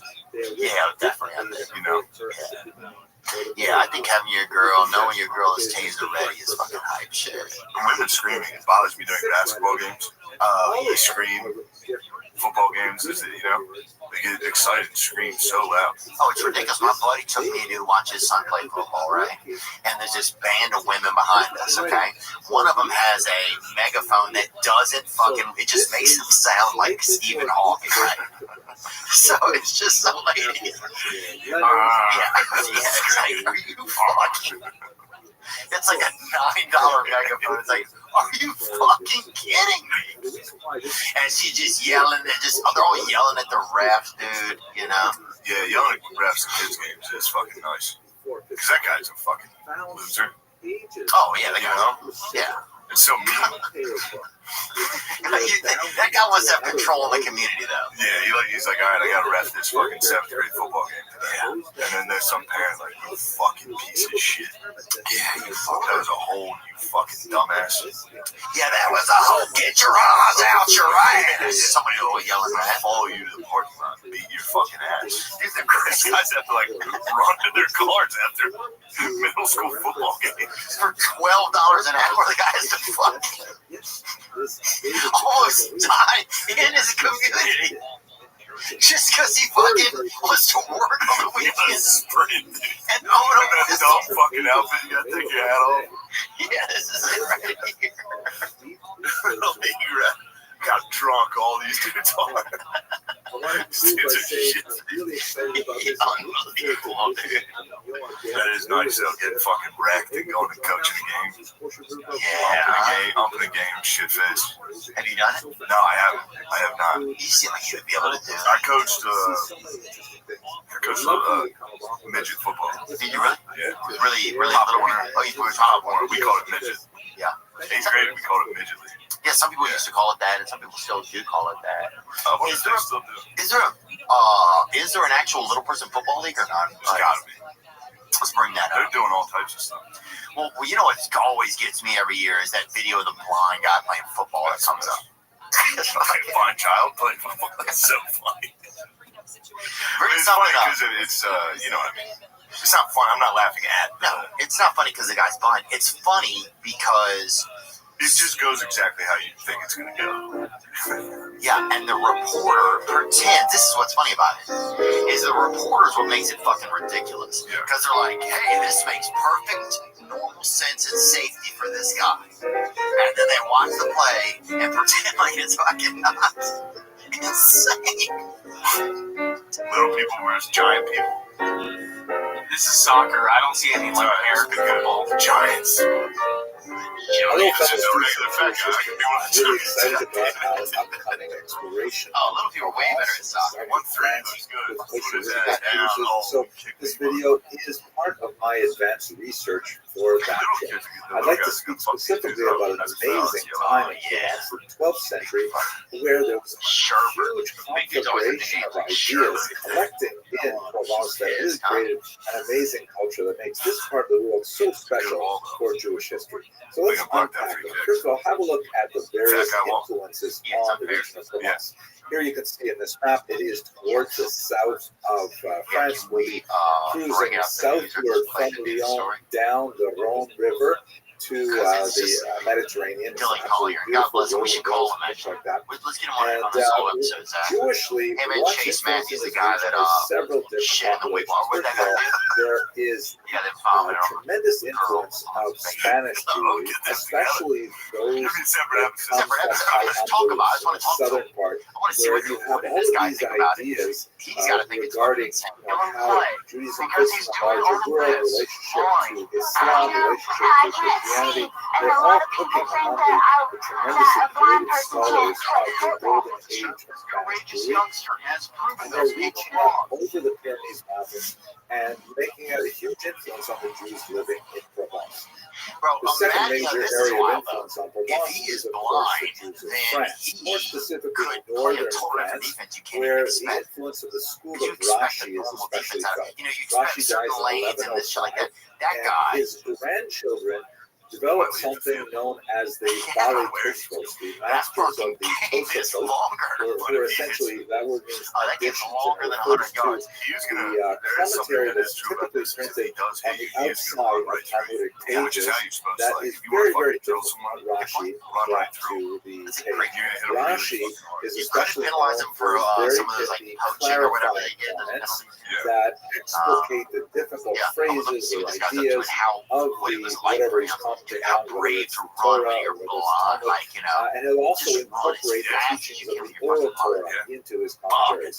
Tosafot did something totally different. These are basically a large school of scholars gathering around his grandchildren, like the last, for example, Rabbi Rothschild in particular, where they will look at a page of the Talmud and say, wait a second, how can it say this over here when way over in another part of the Talmud is something totally different? Apparently contradictory, and they will work with the entire source of Talmudic literature. Any other news? I think we covered everything. Shane lives in analyze Austin it, now. critique it, ask questions of it, provide answers, and question those answers. It's a much more analytical school than Rashi. Their approach to Talmud in a very different way, but of course they're having an influence on Provence to the south.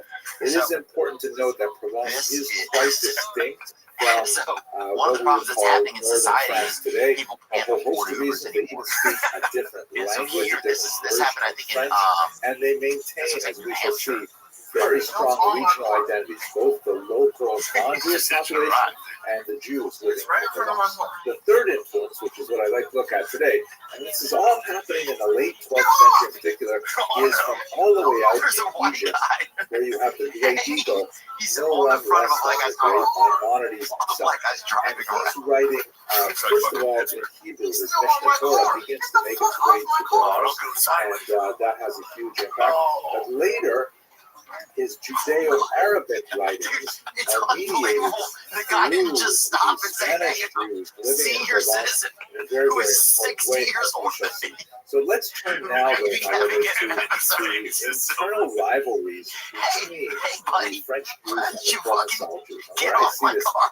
Instead, the guy's fucking listening to Professor Pinchas Roth, who just recently published this very nice book, In This Land, Jewish Life and Legal Culture in the Late Medieval Provence. I found it really quite stimulating. And the kind of examples he brings to bear, relying on the research of people like Professor Schatzmiller and others, is, for example, exemplified in one specific case where he describes a synagogue in Provence, and he actually has a date on it, where it happens to fall within the 10 days of repentance when this particular incident occurred.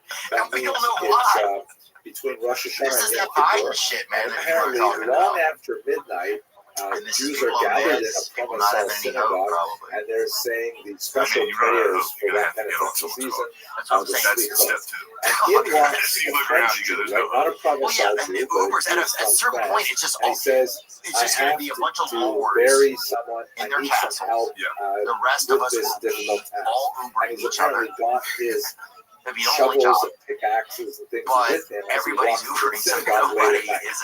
And then when he walks to the synagogue, that's when all chaos erupts, because he sees that the person leading the prayers on that holy evening is a, the text lists a boy. It's very unlikely that it would be someone under the age of 13, but it probably means a young man, someone who's probably unmarried and clean-shaven without a beard.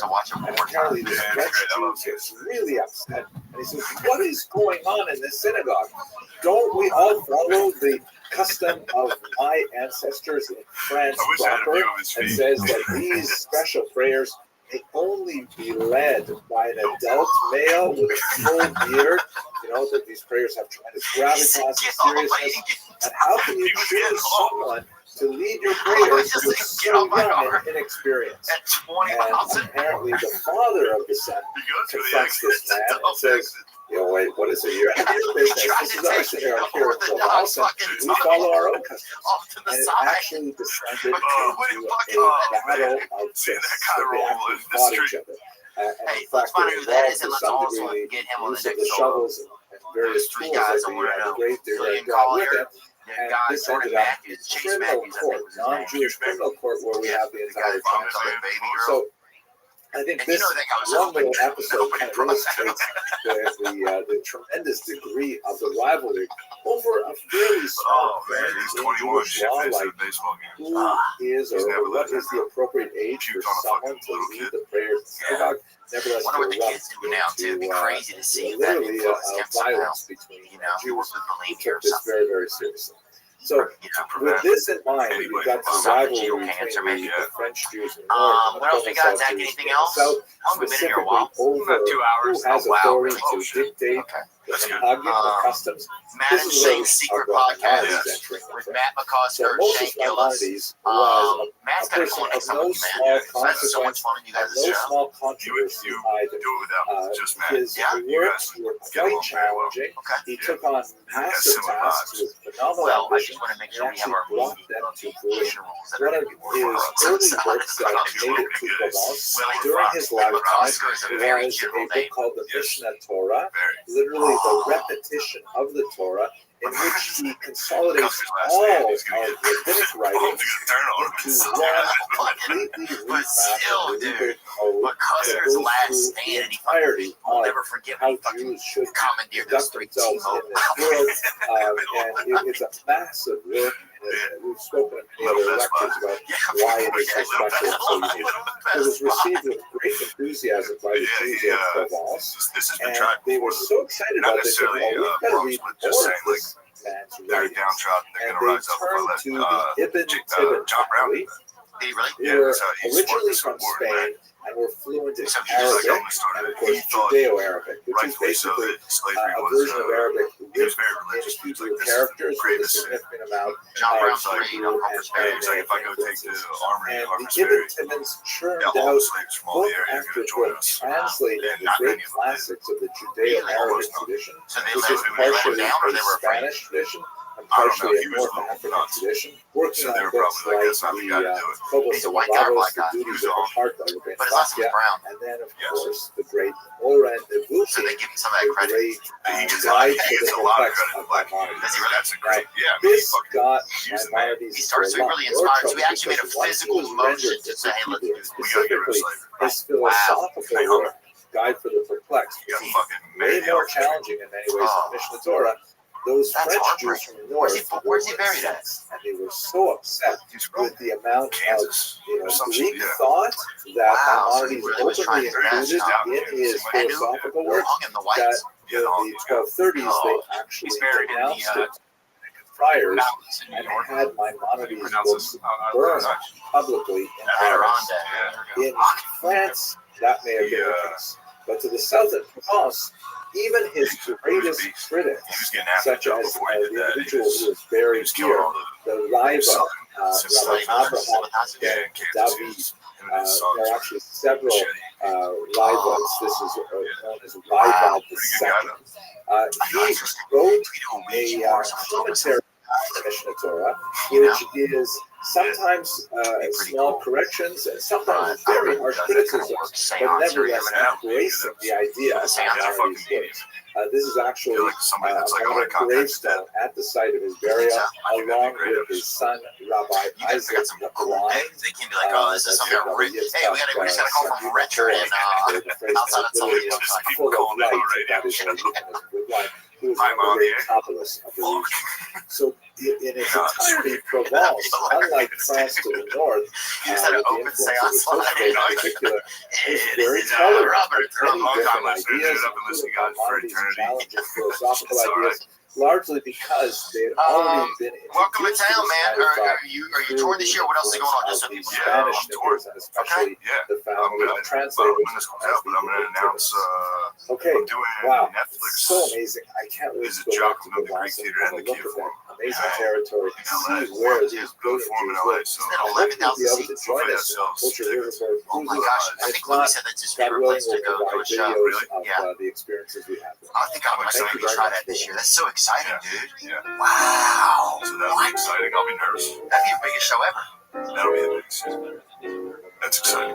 Have you done any outdoor festival shows? I did a bunch with Crusher. Oh yeah. They were fun. Some of those looked amazing. Like some of those were really amazing. Do you like doing the outdoor one? We did one in Edmonton. It was tough. It was fun. It's just different. Yeah. I don't know. I've only ever done it opening for Bird, so I don't know how it would do. Like a long set might be hard. I have no idea. Did you feel like it was fine? Like it just how you I was did doing like 15, 20 minutes, so I was like, all right, let's just clock in and get this done. This is great. Sometimes it was good. Sometimes I felt like I sucked because you can't tell because it was like a minor league baseball field. You know, Yeah. collapse. Yeah, and it was the sun was up a lot of the time, so you could see everyone not. You know, you could see everyone get up. Yeah. Yeah, some places you do it, and some people don't even know. I taped a comedy special in New Orleans. Some people had never seen live comedy. People were yelling. People thought it was like a sporting event. People were yelling defense. Some lady was at the top, just beating on the back wall, just going defense. You get it fine. It was just fucking crazy. Like, what? Hello, fellow students of Jewish. Yeah, I gotta say, I just think Jewish is so fascinating. Yeah. I don't know why people don't study it. What's been one of the toughest things about glad to have people? you You here. just had such a I have crazy. some really interesting things to share with you today. Specifically, somehow. You it made seems that there I mean, were I know how, three but it's just like, Jews you just got- serving as soldiers of Rome Yeah. in a the lot of first it's, century before the Common Era, living in the region of ancient Gaul, which would be I don't today like clips, basically Germany or I don't personally on the border of France. And this was in the first century before the Common Era. I mean, oh my gosh, You're the it's so fascinating. Let me tell you about that. So first of all, we have this on the basis of three gravestones. The first one is shown here. This is Onesimus, the son of Yerombal. Yeah, there's something that's been interesting about it. I mean, it's just an interesting Second thing is that happens this in somebody's beautiful life. grave marker. It You know, looks it's like like it may this have come out of interesting. the You've done it. It's same, weird. school of artists or something. Yeah, Sabaeus, the son of Ero. Yeah, And then finally, we have one where we don't have any image, we only have the inscription of Caius, son of Hannibalus. So I'm going to tell you more details about these three specific gravestones and what they mean. But first, let's just do a little bit of back history, because history is written by historians, right? And it's really important that we give credit to some of these scholars who have done fantastic work. I first came across this when I was doing research a while ago for a graduate course I'm going to be teaching in Budapest with the Ashkenazi a little later this year. And it's the work of Asher Fishman. Asher Fishman wrote this amazing book on Ashkenazi foundation and the early Ashkenazi Jews. The translation of the subtitle is Since Their Settlement in Northwest Europe to the First Crusade, published in 2008. It's really something that should be translated. It's absolutely fantastic. Anyway, in the early chapters, Fishman explores some of the early legends of European settlement. One of the most fascinating ones is one that appears in Ibn Dawud in the 12th century, that the Roman emperor, according to some versions it was Vespasian, according to others it was Titus, but these would be both in the second half of the first century, in the context of the destruction of Jerusalem in the First Roman Jewish War. According to the legend, the emperor sent off 3 ships full of Jews with no captain on the ship and with the rudder removed, meaning just cast adrift into the Mediterranean. Wouldn't have made a difference if you have a ship full of Jews. Even if you have a captain and you have a rudder, it's not going to change things, because after all, every Jew on the ship is going to be a captain too. But anyway, according to the legend, where did they land? They made their way all the way across the Mediterranean, just under the boot of Italy and Sicily, and they landed in the south of France. In 3 specific locations. in the south. All right, man. We'll see you guys in either Buffalo or in Austin outside of the comedy. What these three sites have in common, because you have to recognize at some point people will think in their head, I thought about this. Where do we all go when shit when it gets? Because all it takes is that fucking most historians feel like there's really not much to this legend. We do have definitely a source of Josephus that says Jews were in this region in the first century, but I'll tell you about that in a second. What's important for us is it appears that these three gravestones that we're going to look at are from an entirely different trip of Jews that is not at all legendary, going all the way from Jerusalem all the way up to Mainz, or Mayence in French. This is the earliest corner of Ashkenaz, just north of Stuttgart and near Frankfurt. Let's get into the story a little deeper. Now, we know a lot about this century. Jewish population from Josephus. He's an incredibly important historian. This is the classic illustration of Josephus. You see this particular image in all kinds of representations. Of course, we have no idea what Josephus actually looked like.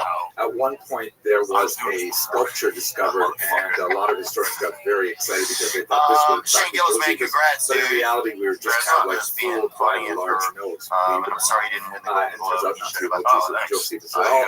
We don't know what he looks like. But I did come across this image on a beautiful website of the Low Country Digital Library. And that refers to the Low Country region of South Carolina.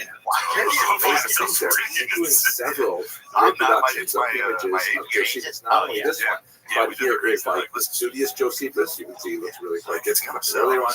And here's one of my favorites, the learned and warlike Jew Josephus, which I've never done that. His whole posture there.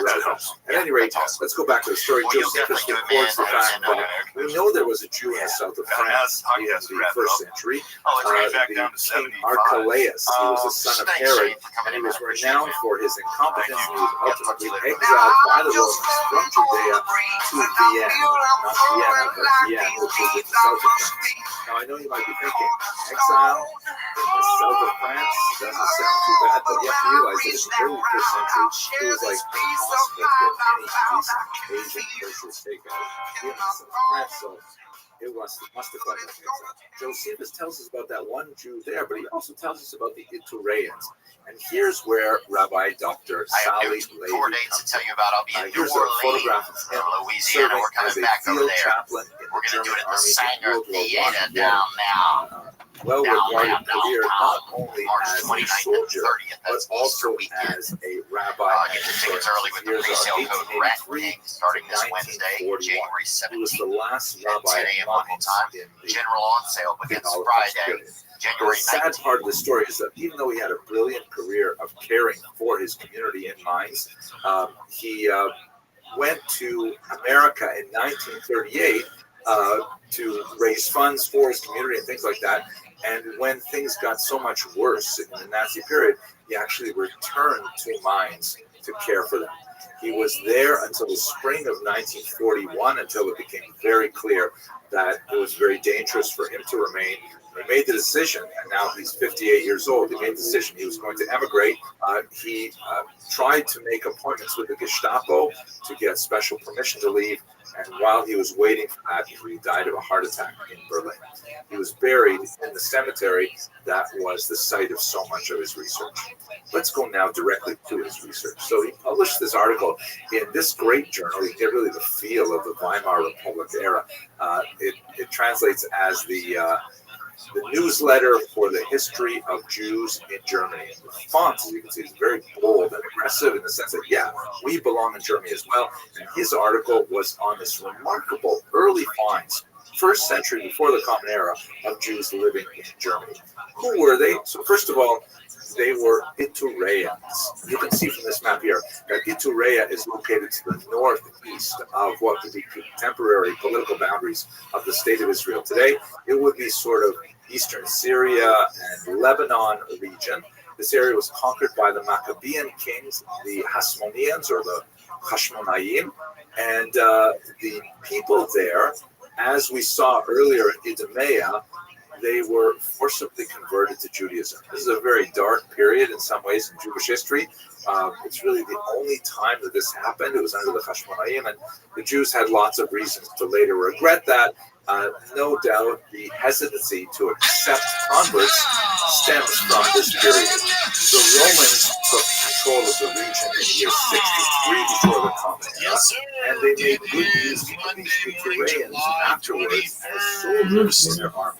So the gravestones, although they don't have specific dates on them, they can be dated to some time after that, probably under Julius Caesar or Claudius, perhaps Augustus. So these three gravestones were from three Jewish soldiers serving as part of the Epicurean contingent. These are the maybe second, third, fourth generation of these first converts, fourth converts of Epicurea, but definitely they had been circumcised and they adopted Judaism, at least if we are to take Josephus at his word.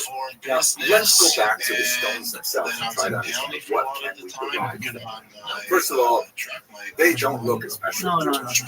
It's really bizarre to see Jewish gravestones with actual 3D sculptures on them. That's such a non-Jewish thing, especially in the ancient period. Jews were overwhelmingly anti-Christ. There's no indication to suggest that they went to the Jewish grave worker or gravestone maker to put these together.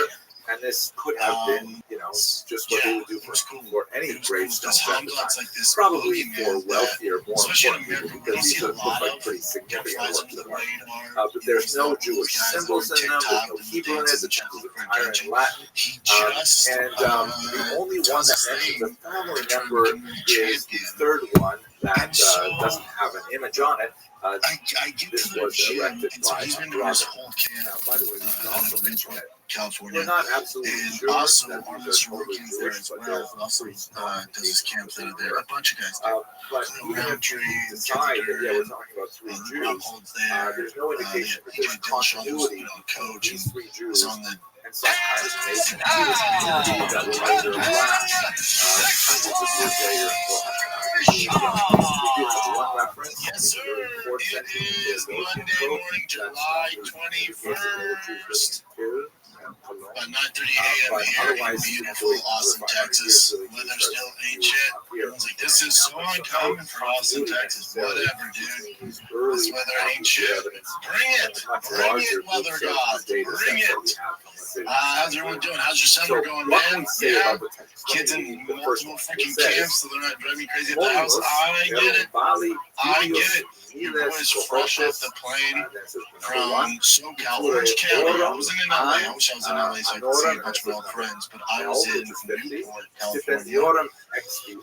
Out there for business, and then I was in Cali for a while at the time, working on my truck, my H1, which was tossing in a ridiculous 1,000 horsepower, not a big deal. So we'll see when that gets done. But one of the main reasons I was there is I was flown out with Jackson's and Bear, my boy Bear at Jackson's, doing the podcast and all that, and then also to get an inside look at Hamza Shemaev's training camp. His service was 8 years. It was cool. And the third one because Hamza's like this boogeyman that, especially in America, we don't see a lot of. Kind of flies under the radar. He's not one of those guys that are on TikTok and dances and shit looking for attention. He just does his thing to try and become a world champion. And so Rabbi Dr. Levy points out is that I get to the gym, and so he's been doing his whole camp out of the very least California, and also Arnold Shuriken's there as well, who also does his camps out of there. A bunch of guys do. Around Train, Kenzie Duran, Rob Holds there. They have TJ Dillashaw, who's coach and is on the Jackson podcast line. So they have a whole thing going down there. The environment, the basically the campus. They have like 4 different buildings, and they have their weight room. They have the recovery area. It's insane what they're doing there. The strength conditioning is there. Long story short, Hamza's there with about 10 or 15 of his team, and some of them are like up and coming or well established Dagestani and Chechen fighters, and then some are world class wrestlers, and they're all big dudes because he's fighting DDP, so they're big dudes. For example, note that, by the way, there are lots of It's different than the camps I was in, or different than the camps I've been around, whether it's John Jones or GSP or Machida or insert but at any rate, Chael Sonnen, all these big time dudes. Because it was just so intense. Like there's no joking around. It's just business. And obviously what happens in a fight camp stays in a fight camp. But if you know the stories of like shoot to box where they would spar and dudes would it was a fight and guys get like starched. That's what these boys are doing. And it ain't happening to Hamza. Is the strongest. That dude not clear exactly where that comes from. Everything that you think in your head, all the folklore and the hype, this dude is totally Jewish. Scary. The real deal. Yeah, scary. That might take, if I had to sum up my take weekend inside the Kids camp in one word, be scary. Very much and part of me is like, well, I've been in the game for a while. That's basically where we are. And so maybe this is just the level the guys are at now. They came from a very Jewish place. It's free, and I wish I could see DDP's camp because I'm a huge fan. Don't look like they really care that much about fight. Jewish customs, so we might assume that Yeah, Hamza, it's the real deal. Scary. The things I saw him do. Or it could be that the people who set up those tombstones were unaware of Jewish customs, and they simply did what they thought was right. And he could do that in a given moment, in any aspect, whether it was striking, grappling, wrestling. Like I said, he had world-class guys from each genre.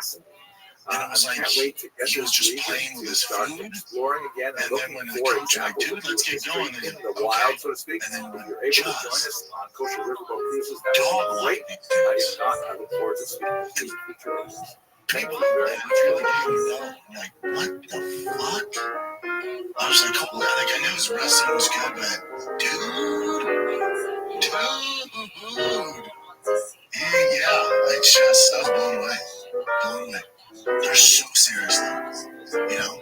Which don't get me wrong, like, the Americans are serious too, but we also try to break the ice a little bit, and, we're doing, we're fighting another roommate in a steel cage and underwear, so, it's serious matters, but you're also, joke around a little before training camp, or even before sparring, like, what's up, man, catch up. There's none of that. It's just all work, super disciplined, inside and outside the cage, and it's just one goal, that's to beat DDP. And dude, if it's not about that, shut your diaper. It's just, at the highest level, man. Just a fucking monster. That's good to hear. Yeah, just a monster. We ain't want to do anything with him, though? No, I wanted to grapple with him. But what they were doing was sparring with MMA gloves on. And I put this in. I saw what he did to a gentleman, which where I come from, you would be like, whoa, let's shut this thing down. I was like, okay. And they were just like, get him out. Somebody else in. I was like, I've fought at this level in a long time. It's probably not the smartest. If you just want to grapple, I'm in. I'm down. You want to wrestle, you want to do, just start in certain positions. If I can help you out, I'm down. But, it's the hell I'm going to do. I know. Especially he's 3 weeks out. And dude, when I say there's no games being played, buddy. The reason I got so deeply involved in the story of it was a small episode, cool to see. Very large, significant Cool to see. is because I was doing my research and preparation DDP's camp. Because again, DDP, he's not like this mysterious character on the stage, right? Like we all know DDP now, and he had a lot of things so goddamn good and big and strong, and has cardio for days, and he's trained for a reason. And boy, as he walked through the fire to get there, look at his resume. But here's the basic story. And so when I look at it, obviously there's me recency bias because I saw, what Hamzat's doing, who he's doing it to, and holy, who's going to beat this guy? Then we step back, like, DDP is no punk either, man. I'd love to get inside the kid's camp. straight up opinion. I'm a fan of PvP. Because his scholarship so it was interesting to see, man. He was sent I was ready to get back to Austin. High office of the Imperial Court. Just there, yeah. By the second day, I tried changing my flight because I flew out Saturday night at 6 a.m. I tried flying out Friday night, but there's no direct to Austin from Orange County, so I was forced to stay there. Yeah. He asked for permission to make a pilgrimage to Rome. But here's the thing, I miss the humidity. When I landed in Austin, I walked out like, yes, give it to me, baby. Yeah, I loved it. I love it, man. I just love it. I love everything about it right now. Controversy yeah, you don't realize till you leave LA, like when I was flying in, you're looking at it like, it's straight up, like New York's the concrete jungle.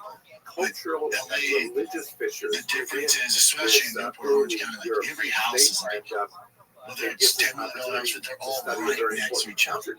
You come in Austin, it's like, that's the exact opposite. There's land, I was taking a piss, I was staying at my buddy's house, I was taking a piss, I literally could walk into the other person's neighbor's house while I'm pissing hard, which you just don't deal with that out there. And the traffic, and I had to go to down there where St. Motorsports, right, all my truck stuff at. We had to drive down there, and it was 10 o'clock, and just, dead stop traffic. Yeah, when you get hit, like when I used to live in LA, I used to live in LA from on the store, do whatever, at business, and I just fly back in. I would land, as soon as I land, I'd go to my maps, and I'd go get ETA to home, and sometimes, depending on the land, it's 2 hours, around 45, sometimes 55 minutes, so it's a fucking track. Here, it doesn't matter when you land, I'm always 30 minutes from any given, it doesn't matter, rush hour, it doesn't matter. And it's such a relief. Yeah, it's great. It's great, bro. Let's get to the fights. Let's get to the fights in June. Here's the thing, UFC 318, they try to tell us this is a great card, whatever. We'll get to that. This Saturday's fight night with RDR and Robert Whitaker is a better free card than that pay-per-view. From top to bottom. I would guarantee you get more finishes, which is that's not saying much, but guarantee you get more finishes than I could. Yeah, I'm more intrigued with Whitaker and RDR than anybody on 318. Granted, Tuscary's last hurrah, it's the last dance, and that gave a little more attention to the card, but as far as stylistically and like guys, going for a world title, like this is going to be so exciting. Peter Yan, Marcus McGee is great. Bryce Mitchell, they gave another tough one. Another very tough one. Beard grow, adopted, or rather usurped. Oh, yeah. With the pirate doing the damn thing. Yeah, that main card is better than UFC 318. It's right. It's right if you don't pay for it. Translation, but free meaning it's not pay for it. Let's get into UFC 318. If you watch from the early prelims that were on Fight Pass, ESPN Plus, really Fight Pass, that's what I saw. You're like, here we go, man. Here we go. New Orleans is popping. Like we've kicked off. You had 5 fights. You had 5 finishes. It's like, let's go. This is gonna be the theme of the night. And then the prelims started. Not the prelims started. And you get another PK in a minute 10. You're like, buddy, this is gonna be all finishes. The fight guys like, did you enjoy that? Did you like that? Here for the next 8-9 fights are going to be all decision. So then you got that. Brendan Allen Marvin Vettori was a fun fight. Fight of the night, dude. That's so disrespectful they gave them the fight of the night. Dude, and I have my thoughts on why they gave to Brendan Allen Marvin Vettori. I bet Dan was like, dude, we gotta spread this wealth around somewhere. Like I would imagine the prize that cash prize Max Holloway, especially just in his last fight. Dan's like, you guys are good. You don't need fight of the night. I bet you hear Max Holloway talking about it with Dustin in the back. He's like, dude, you believe they gave to fucking Brendan Allen and Vettori? Because for them with the accolades and performance bonuses, like it's a big deal for the legacy. So, and don't get me wrong, I'm great, but those boys are going to be fine.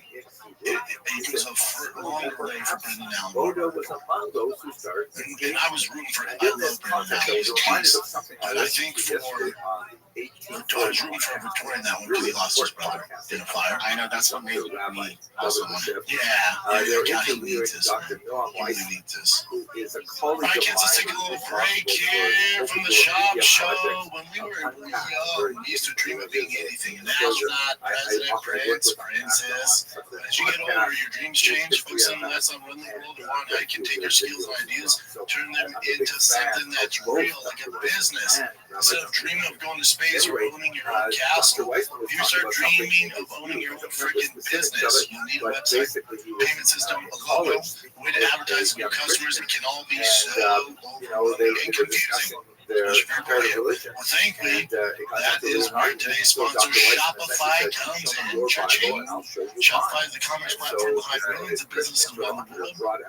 And 10% of all e-commerce in the U.S., from household names like Mattel, Gymshark, to Drive Fast, All Gas brands just get started like us. What if I can't design a website? Shopify got you, man. From the get-go with beautiful, ready-to-go templates to match your brand style. What if I need a hand? Say less. Get help with everyday tasks like enhancing product images, writing productions, product descriptions, generating discount codes with Shopify's AI-created commerce tools. All right? What if you get stuck? Shopify is always around to share advice with their award-winning 24/7 customer support. Turn those dreams into cha-chings and give them the best shot at success with Shopify. Sign up for your $1 per month trial and start selling today at shopify.com/shop, all lowercase. That's go to shopify.com/shop, all lowercase, SHAB, shopify.com/shop, all lowercase. Cha-ching.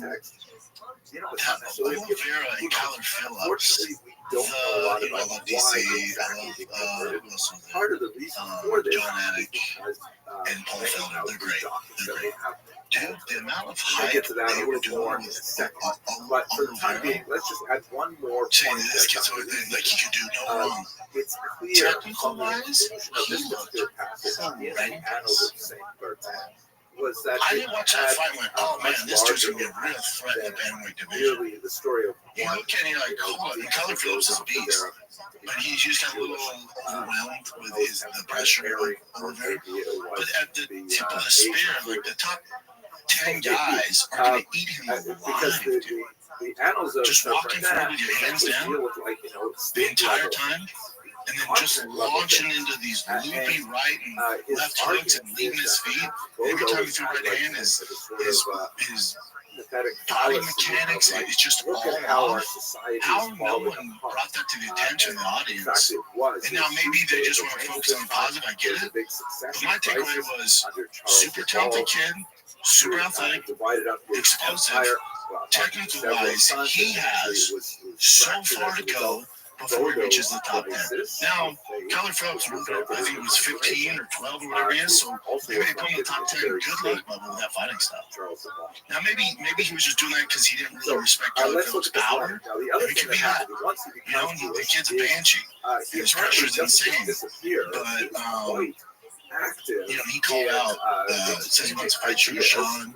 He's like, Sugar shouldn't take that. Like, buddy, you know what Sugar Sean would do to you if you fought like that? That's light work for all those boys in the top of that division. They're looking at him like, I'm not worried about him right now.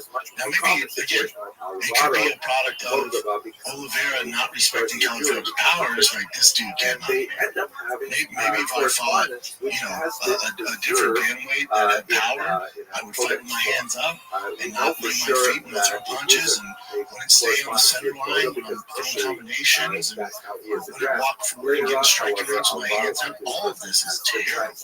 Terrible. And so maybe he's like, I don't know, fuck, this guy can't hurt me. Maybe it's that. Maybe I'm wrong. The next fight, his hands are up and he's off the center line and he's moving his feet and, you know, doing proper technique. But watch out, like that young man has a long ways to go. Some of the folios of and no one on the broadcast ever brought it up. They're just like, oh, so explosive. Like, it doesn't matter. Who gives a fuck? If every time you throw your right hand, you're leaving your back foot off the ground and leaping forward, and your head's over your knees. It's just, it was bad fighting. That's what that was. There was a lot of bad fighting.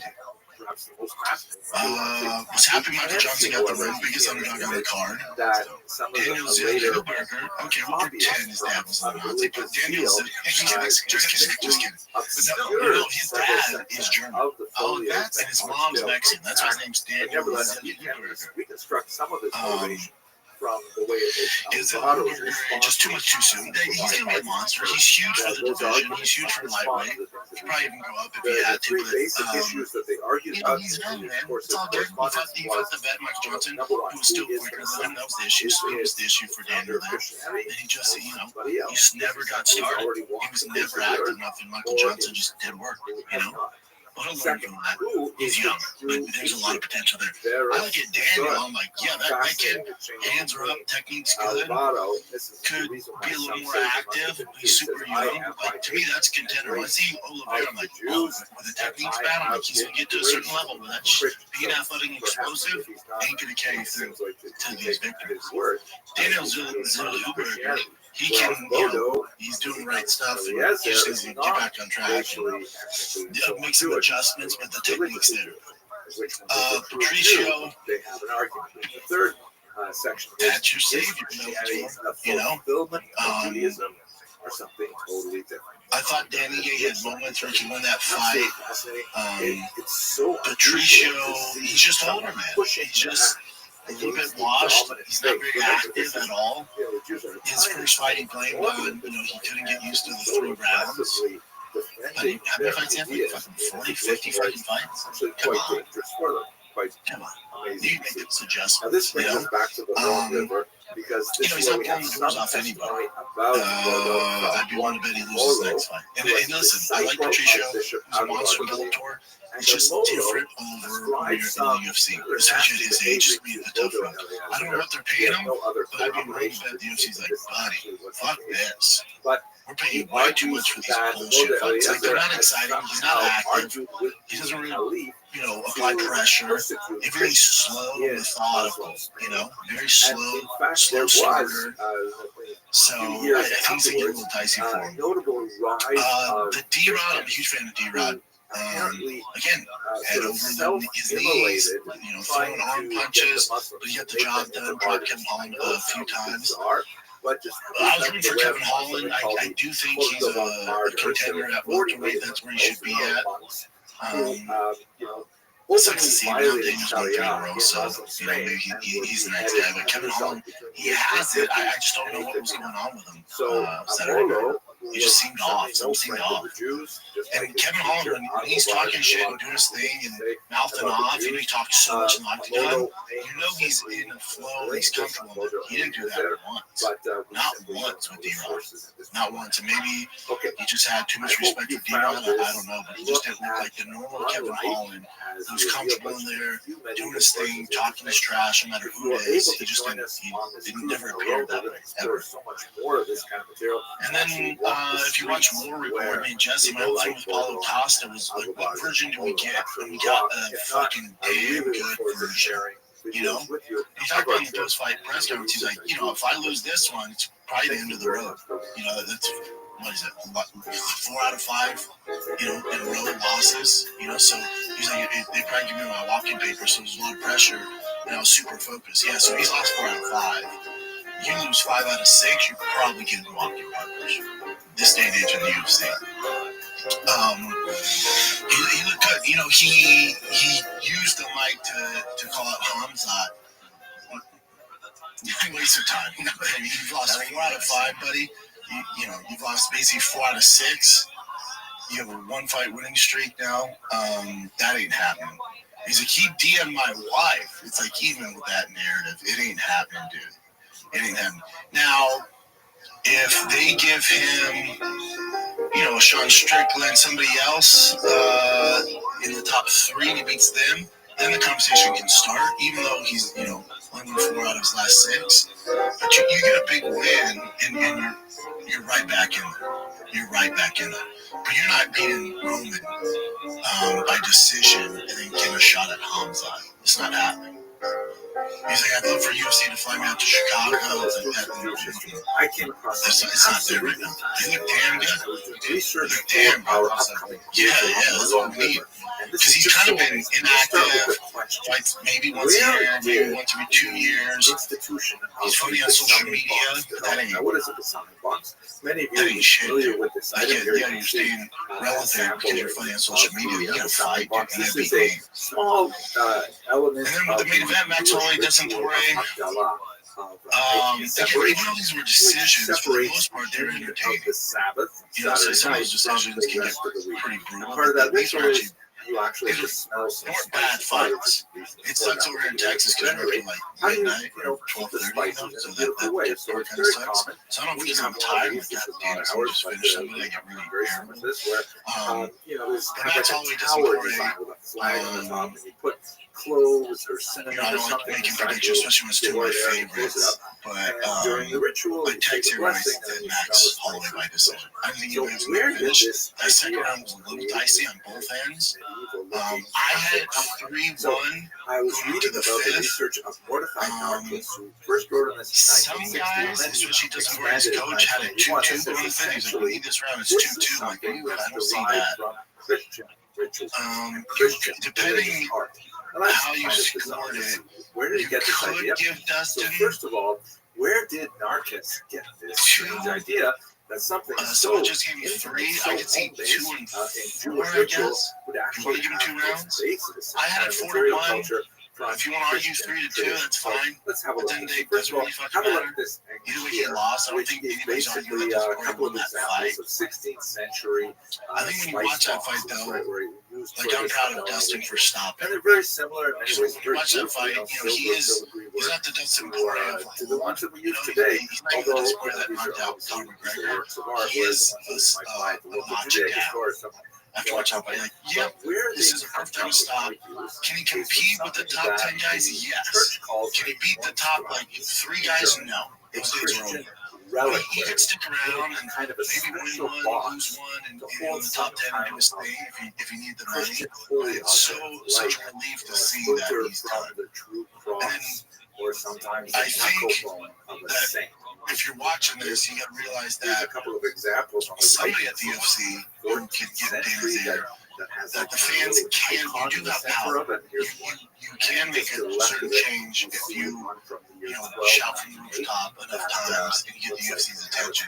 Because not only my issue, but a lot of people's issues were with guys like Chris Weidman, Tony Ferguson, a lot of Frankie Edgar, a lot of guys, BJ Penn, a lot of guys.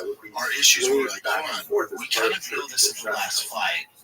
They've done something. They've done so much for the UFC. You owe it to them to give them a good send-off. And there's a lot of backlash. So somebody at the UFC is listening to that, and they address enough where you're like, okay.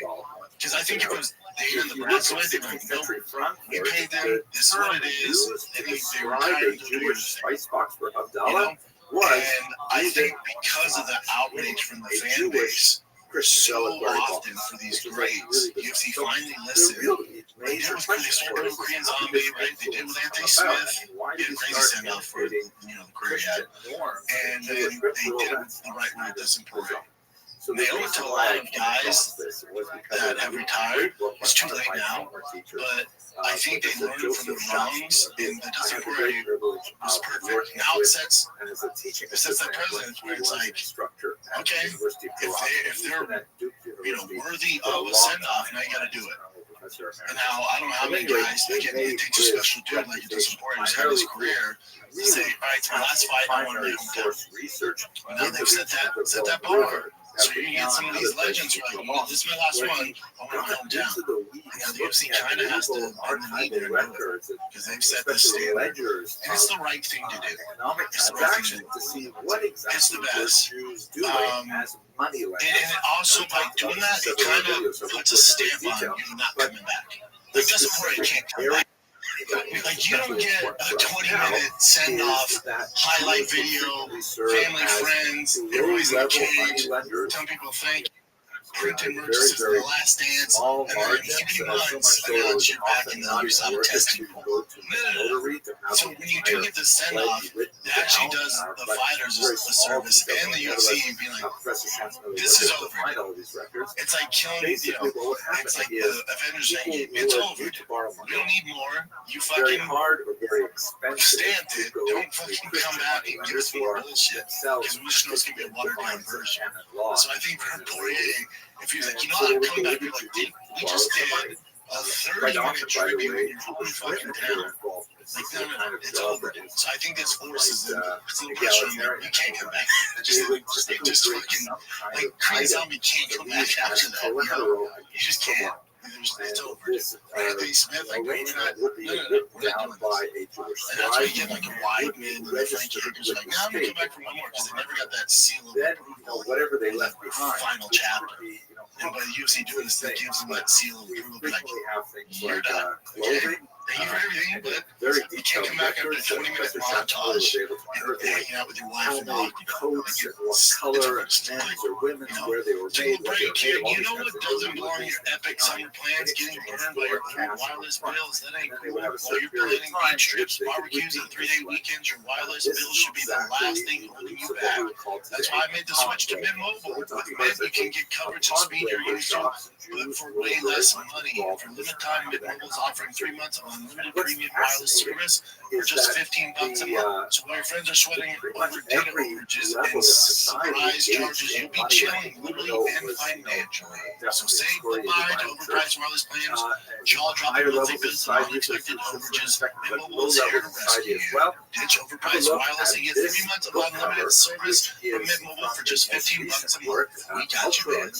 This year, skip breaking a sweat and breaking the bank. Get this new customer offer, your 3-month unlimited wireless plan for just $15 a month at mintmobile.com/shop. That's mintmobile.com/shop. Upfront payments of $45 required equivalent to $15 a month. Limited time and customer offer for 3 months only. Speeds space low above 35 GB on unlimited plan. Taxes and fees extra. See Mint Mobile for details. Mint Mobile. What did you think of the DP tribute video? I was telling you that I didn't feel like it hit me that emotionally. For some reason, it hit me in the heart. It hit the heartstrings. Now, did you see the one that they did before where he's sitting down in the room and there's a whole screen? Yeah, that hit me emotional. That one got me. He's reading. Yeah, that one teared me up. I'm watching my son. You know, that one got me. Yeah, so something was missing with that, but still a great job. But just it was all right. Also doing something Anthony Smith's was better. challenge. Korean Zombies that best. Korean Zombies appears to be deep. Yeah, with Dustin Poirier, it was like a highlight video they'd see on YouTube, and there was like this intense rap. I was like, what is this? It was kind of cringy. First major reading of this. Now I'm glad they do it at all. They could play fucking Dave Matthews, man. I'd freak the fuck out. But the song, it was like so intense. You know, it was like it was selling us on another Dustin Poirier fight. Like it was a highlight reel of this knockouts and stuff. But it wasn't like pulling at the heartstrings. I like when they pull at the heartstrings. I need that American Idol, like his mom talking. You know, we're so proud of you. Like play that in the arena. But it was like this hype. It was like, come get it, bitch. Come get it, bitch. You're reading the image incorrectly. What the best thing to do is Dustin Poirier's just fuming at the judges' scorecards while they're doing it. You know, the Jew in the middle is examining it for its value. There's no complaints here. You say I'm proud of you guys for doing that for DP. That's exactly what you should do. But I'd rather you lean in if you're, you know, just positive criticism there. Pull out the heartstrings, man. Especially a guy like DP came from nothing. Dropped out of fucking school to pursue fighting. He's learned everything he's learned in the UFC at a young age. Why is this relevant? This video like it's fucking, you know. So what shots? Yeah, it was odd, man. Really, come on, motherfucker, bitch, come get me. It was like cussing and stuff. I'm like, money lending, specifically on him. And his girl has been by his side forever. All that stuff. When I had him on food train, he was talking about his wife. I was tearing up. He was tearing up. Like, tell that story. Tell that narrative. And you could also, like, you could play some, like, you know, Lil Wayne walked out there. I'm sure Lil Wayne would give him, you know, the freedom to play the songs. Like, drop the world on its fucking head. Like, even a slower, like, more well thought out rap line would be better. that was held by a Jewish and then also, again, I'm not sure that the VPs said never came back together. Perhaps they died in the middle of a Black Death. But when Little Wayne walks out with you, I assume he's going to sing. Absolutely gorgeous. Rap, even if it's just your lip singing over your song, which is what they should do for the audience. Awful people trying to go live. So, could you do that, Little Wayne?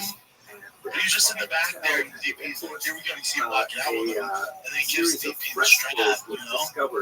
Hey man, Max. Yeah, Max is right now. Hey man, see, these frescoes are and I told you, I didn't see him these times. Yeah, I couldn't see him. Well, right when he was walking through the tunnel, he's there. And then when he hits the crowd, the security guards and his coaches came over, and so he was all the way over. As soon as he's walking out, and then it changed. Yeah, because he came out to pay the price to be the bottles. So that's when it showed him walking through, like, Little Wayne's there. And then when he hit, he goes to the rap song. Here's Little Wayne's song. That's when Little Wayne went to the back. Hey, buddy, houses that we here for one reason, under many of these you're gonna say it for him. Same little Hebrew get him some scissors and fucking sing. You're not there as a fucking armed that the owner of the You're not home saying was like guiding the artist as to what to hear. The longest one I've ever seen. Dude, isn't that? He deserves it, man. Preserved as well. So, I got scissor. Have you ever tried scissor? No, I've always wanted to. I've never really done it. So, actually, it's out here, but here in Houston, as we get it. Art. Because I'm in the Red Sox Astros game because my buddy Bill was pitching. So where we see this stuff? I mean, I don't do any of that stuff anymore. I'll get you some. Yeah, I'll get you some. Essentially means yeah, overall, you know, decent card. They got done decisions. I like this fight night better. Where wealthy families would have, like, let's say, and it's a dude, and it's I think it's a 2 p.m. start time here. And they would hire artists to provide them. And it's on ABC. Scholars have determined that in the vast majority of these illuminated manuscripts, the artwork was actually done by Christian artists, particularly in the high Middle Ages. You can see this in a couple of interesting places. Like, for example, if you look at this Michael Solar, which was held in Oxford from the 13th century, this is a typical kind of like first word of a section that has an illuminated illustration to decorate it. But when you look at it a little more carefully, you see that actually the illustration which Manny is like upside down. He's 46 years old. Artist. And if he would have won this fight, he would have been what people longest welterweight to win this title, but it was a majority draw, which is still crazy. Left over by the majority of fans, people that don't know boxing, they're saying that. This is just one of many examples of antics that happen when you have Christian artists working on Jewish manuscripts. There's also some kind of like really surprising elements. So, for example, have a look at this illustration from a 13th century manuscript of the Mishnah Torah, which was richly illustrated. It's just the British killer. Look at all the Brits that he's beat the shit out. He's just amazing. Jewish sensibilities. He's the best. Image of an archer on the right, which is exactly firing an arrow, and the left, it strikes another person in a rather suspect position. That's another thing that's really hard to imagine. The Jake Paul anti-Joshua, apparently that sign sealed Torah today, according to Jake Paul's side. This, and that begs another question: like how involved were the Jewish patrons in the creation of this art? You would think, and this is a major part of Professor Schaff's and then Tyson Fury says he's betting $1 million on who are paying for this art to be done would disapprove of this kind of image. And there's some interesting discussions on how things might have been edited one way or another. Even though he Have a says look, he's for retired, example, I'm sure that's still at another illustration from this same manuscript. This is actually something which looks kind of bizarre.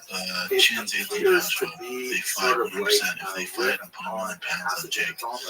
If Jake knocks out Anthony Joshua, the entire thing. I'm recording this video, by the way. Yeah, just this isn't how it works. I know it's fun to talk about and get clips and the views, talking about Joshua and Jake Paul. If this is a real sport, and then you have this strange kind of like looks sort of if like it's an actual real fight, did you see what I did to Francis and Ngannou? Kind of illustration. And there's talking about the two-time gold medalist, the world champion that beat Klitschko, who got dropped. That guy at heavyweight passage in the Talmud. This fight should be 30 seconds if this is real. If it goes longer than one round, maybe 2 rounds, if Jake's covering up, I'll give you 2 rounds. If it goes longer than that, this thing's fixed. The fix is it. And I love Jake. Good for you. Get your fucking bag, dude. If you accept the Torah, this is what Turkey Al-Sheikh says. If Joshua destroys him in the headache, if Jake Paul will go away from him, if Jake Paul wins, I will know that Joshua's finished and Jake Paul doesn't be ready. If Jake Paul accepted, then next week I'll talk with Joshua. He has no money in the world, so Evelyn he Cohen, can make it happen. art historian, looked very carefully at this It's a catastrophic mismatch that people will tune in and watch because it will lead to the end of Jake Paul. and she pointed out that actually it was very different from the original. If it's real, there's a couple of pieces left over. This If is you going look to right to the center of the 2 tablets that Moses is receiving, yeah, this guy's right, Doc. If Joshua loses this one, I'll never arm ever that watch has been boxing again. obscured by If you were to lose and get knocked out by Jake, when you look at the original and she was able to identify as the ultraviolet light, this is actually a very Christian picture of a physical representation of God giving the And if Torah Joshua to Moses. semi-takes it serious, like he did Francis, that's it'll be way worse than that. If this is real, It's true, if there this is are an actual rare competitive, examples legit fight, just the it's just, hand of God. I don't live in this world, Our and parents you'll hear people like Ryan go, but he's big and It's athletic. very, very rare. It's certainly Get all very rare and for that's the great. high Middle Ages. This is apparently the Anthony Christian fucking artist, Joshua, maybe the the one 2-time responsible gold for the fucking punk rock medalist, earlier, heavyweight included, world champion of the world, the very best to do it. There's not enough hours in the day for Jake Paul to last longer than 30 seconds with Anthony Joshua. The artist In must the have real thought, world, hey, okay, I'm going to show online we the can way do I our think thing. of This can be fun if the build up and all. I get all that. I'm with you guys. I'm the that soldier fucking Congress Floyd. I get all gosh, that no, stuff. you can't do that. If I'm this going to is show this to my real, rabbi. if this is an they actual, drew over it, highly that's competitive Mount boxing Sinai with the match, Jews and as a Joshua whole kind of picture. But the trains like original he's fighting fucking Tyson Fury or Usyk, this in the actual real world that we live in. So this brings us back to Jake does should not last longer than 30 seconds. That's the truth, and I love Jake. And I condone what he's doing. Anyways, when you look at, But if for whatever reason this thing is set up where he clips Joshua, it will totally take everything Anthony Joshua has done. And he's set money-wise, so I don't see him taking a fall, none of that stuff. So I assume this is all real. If it is real, but and the sweet science of boxing, Anthony Joshua should defeat him in about 30 seconds or less. That's real. how that's expressed in medieval. And it's all good. The ball's on Jake to jump in there with a fucking heavyweight of Anthony Joshua's caliber is nuts. He should get credit for that. But he should get finished in 30 seconds. You've been around both. Have you been around Joshua yet? Never. Oh shit, I thought you did. Tyson Fury. Yeah. I'm wondering how big of a size difference is because Jake's getting a lot bigger, but Joshua seems buddy. Joshua's so big. Yeah. He's fucking massive, dude. And talented and technical and all the power in the world. He's fought the very best. He's not washed. No, he destroyed Francis. Like, he took it serious. Okay. And what do you think is a tougher fight? Francis Ngannou for him or Jake Paul? And Francis couldn't touch him. Utterly destroyed him. And that's how it should go. It's literally how it should go. Well, I'll be tuning in if it does happen. Me too. I'll be watching it. I'll be breaking it down. I'm not saying I'm not. I'm just saying this is a legit fight. That's how it should go. If it goes any other way, something's fucking up. And this would prove that more so than any other fight Jake's had. Let's take a little break here. If you're looking for the perfect buzz this summer without the hangover, meet Breeze, spelled B-R-E-Z, an incredible functional beverage company revolutionizing how we drink. Their line of feel-good tonics offers a unique blend of hemp-derived THC and CBD functional mushrooms nootropics to create social relieving euphoric effects without the traditional downsides of alcohol. No, these aren't like your typical edible. Who knows what you're taking, man? I've seen some weird stuff on edibles. You feel each blend within 10 minutes. The effect will last about an hour, hour and a half, all right? Similar to cocktail. Smell enough for your mom to try, but also stackable if you're trying to get wild. So whether you're looking to turn up, tune in, or tap out, Breeze has a beverage to help you feel the way you want to feel. So if you're ready to experience the future of drinking, head on over to try.drinkbreeze.com/shop. Use the code SHOP for $5 credit and free shipping on your first order.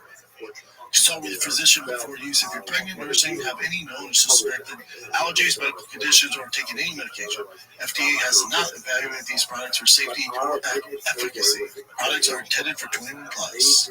Breeze. Okay. So John Jones is back in the news. There's a few parts to this. So, ever since the White House thing happened, John Jones talked to someone at the SB saying, like, I'm back. Sure. Yeah, I'm back. You hear Dana White? Yes, so Dana White's like, I ain't fucking put him on the card. He's like, I can't risk a fucking fight of that caliber with John. Who knows what? He's a wild boy. I can't risk that. I'm with Dana on this. No, the right's over. For John, the right's over.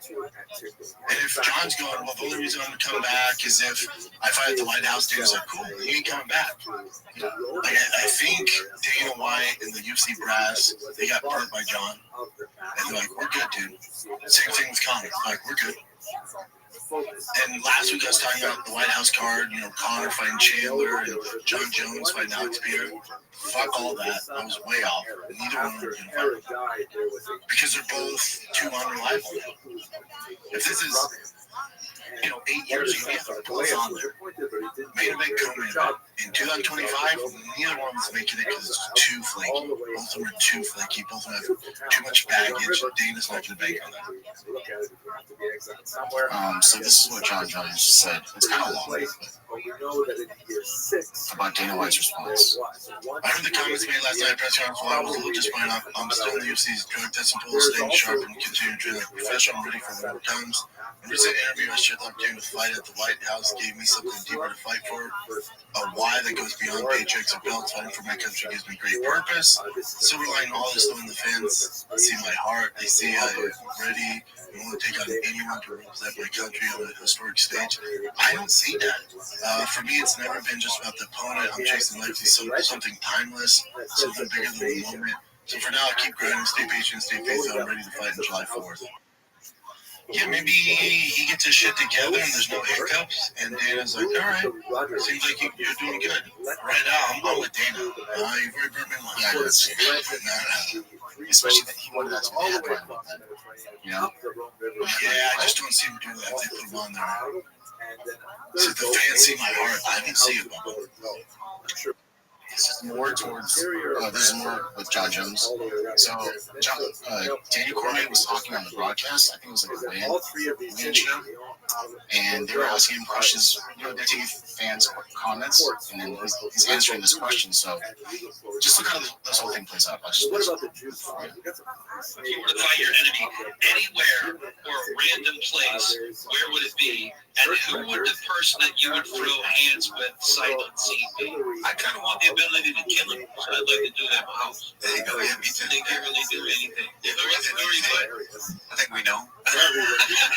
I can take you. Who you might fight in your living room? Does it rhyme with Mont Mud? If you were to fight. So that's pretty much it. All that happened. But then John Jones took it as a dig on him. Yeah, so. I heard the comments made last night. Yeah, I heard the comments made last night. Okay, just leave it up on that on the full. That was for the other one. This one. DC said he wants to kill me at his house. I already buried him twice in the octagon. Third time I'm bringing a shovel. A blind man can see the mansion I own in Daniel's head. I just didn't realize how deep his hate still runs. Those ass whoopings must have left more than bruises. And this is where I jump off John's rebuttal there. I feel like I'm the most painful thing that ever happened to that man's life, emotional damage. No, John, the most painful thing is him losing a kiddo. He lost a kiddo. Oh, yes. was an unusually difficult I don't know. Again, I'm like the majority of the fan base, I'm over John right now. On the other hand, Yeah. Until he actually fights, I don't give a fuck. But, so Daniel didn't really say anything. It was just other people alluding to it. So it's not like he even said like, no, I don't have an issue with John Jones or something like that. Somewhere, right? Yeah, and I don't think it's emotional there. I think it's he lost twice to him. They had beef. Like, who else would DC call out? Like, who else? Like, no, it's just an enemy. That's what I'm saying. Who else? You don't like DC. Who else would he go after? And although there are some questions, anyways, this is what Daniel said afterwards. I don't dislike John Jones. I think he's fine. Yeah, it's more like everyone else building this up to be this thing. And John Jones will stay relevant, stay in the news. You know, I'm over it, dude. Yeah. Oh, this was odd too, man. Did you see Paulo Costa before the fights? This is a during press conference. Yeah, let me see. By the way, have a look at who is the author of this. More specifically from Judge Dia, if he's tuning in this weekend, what's your message to Hamza Chimaev? He's obviously. Yes, you guys know about that already. Everybody knows about that. I have a know from medieval records. Mutual great hate. That after this fight, I'm gonna send a message for him, but make sure that you need to wait to watch. And because my focus right now is on this guy. So I need to focus on him, but of course I have a plan after that. And I have a unfinished business for Benjamin, Ismail. And yes, I want to face him sooner or later. Might have been a tough weight cut. Specifically, might have been a horrible weight cut. And also, I heard him speaking about, he was just saying he's focused. Like he's so ramped up, he's focused. You know?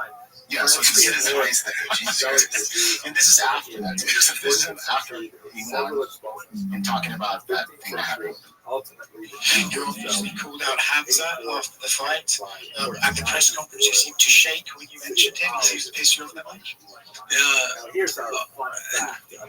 First of all, people say I was shaking. You're shaking right now. Sick or nothing. I didn't lose any powder or something like that. I just was very motivated, very focused, very lucky in this fight, In the backstage, I was saying to myself, yelling to myself the whole time, this is what do you think, you need this victory, I will not be back without this pressure on mine and there. So basically, yeah. And you look odd, but he's just like in the moment. It could be a weight cut thing, him replenishing in his body, season up, or, yeah. He's like in the moment. Either way, he did crazy work. He looked like the old version himself, but he's not getting that rematch. I'm sorry, he's not getting that fight. Not yet. Not yet. This sucks. So Diego Sanchez was arrested because he was in his buddy's car, and then for whatever reason, they're like in a traffic jam where there's an accident, and then there's police there too, but he just started shooting a gun in the air, saying like, I love Albuquerque, I love the 505, I think it was there, 505. And his buddy even said like, yeah, there's something going on with him, he just needs help. His friend go, you don't say. What gave that away? Remember when he was a fucking slave with that weird movement coach? That was, yeah. But that does suck. And it's kind of like John Jones did something similar to him, like way back. Shooting a gun, helping and talking to homeless people and stuff like that. Oh, you mean these guys, after years of getting punched in the head, aren't all there? They do wild shit. Yeah. Overall, it'll be okay. It's a felony. You can't do that. No, and it just sucks for him. But all right, so I'm sure you. I don't know how much money you're giving. Give me my fucking money. Give me my money. I got no ties to MC. Give me my goddamn money. I already put a deposit down on the CR1. Get the fuck out of it. McConnell, here's the thing that's up about this. So it's the same for the audio listeners. Yeah. So what Jim brought up says, not the McConnell turns out 200K, which I fought longer than him. 200K settlement check in a bizarre display of UFC solidarity. This is not what free market is about, he says his decision. Here's the thing, McConnell. That money is getting allocated no matter what, bud. No matter what. You being a company man and not taking it doesn't give you an inch of good grace at the UFC. This does not matter. There's guys that are more famous than you that are fighting right now that are taking their settlement. The UFC does not give a fuck. The UFC made out in spades. They got off so easily. The original lawsuit was for like $1.7 billion. They're paying out like $400 million. And that's already paid. They've already sent that money out. That money's getting distributed around like 400 people. That money's getting distributed whether you take it or not. So whether you don't take it, it's going to other people.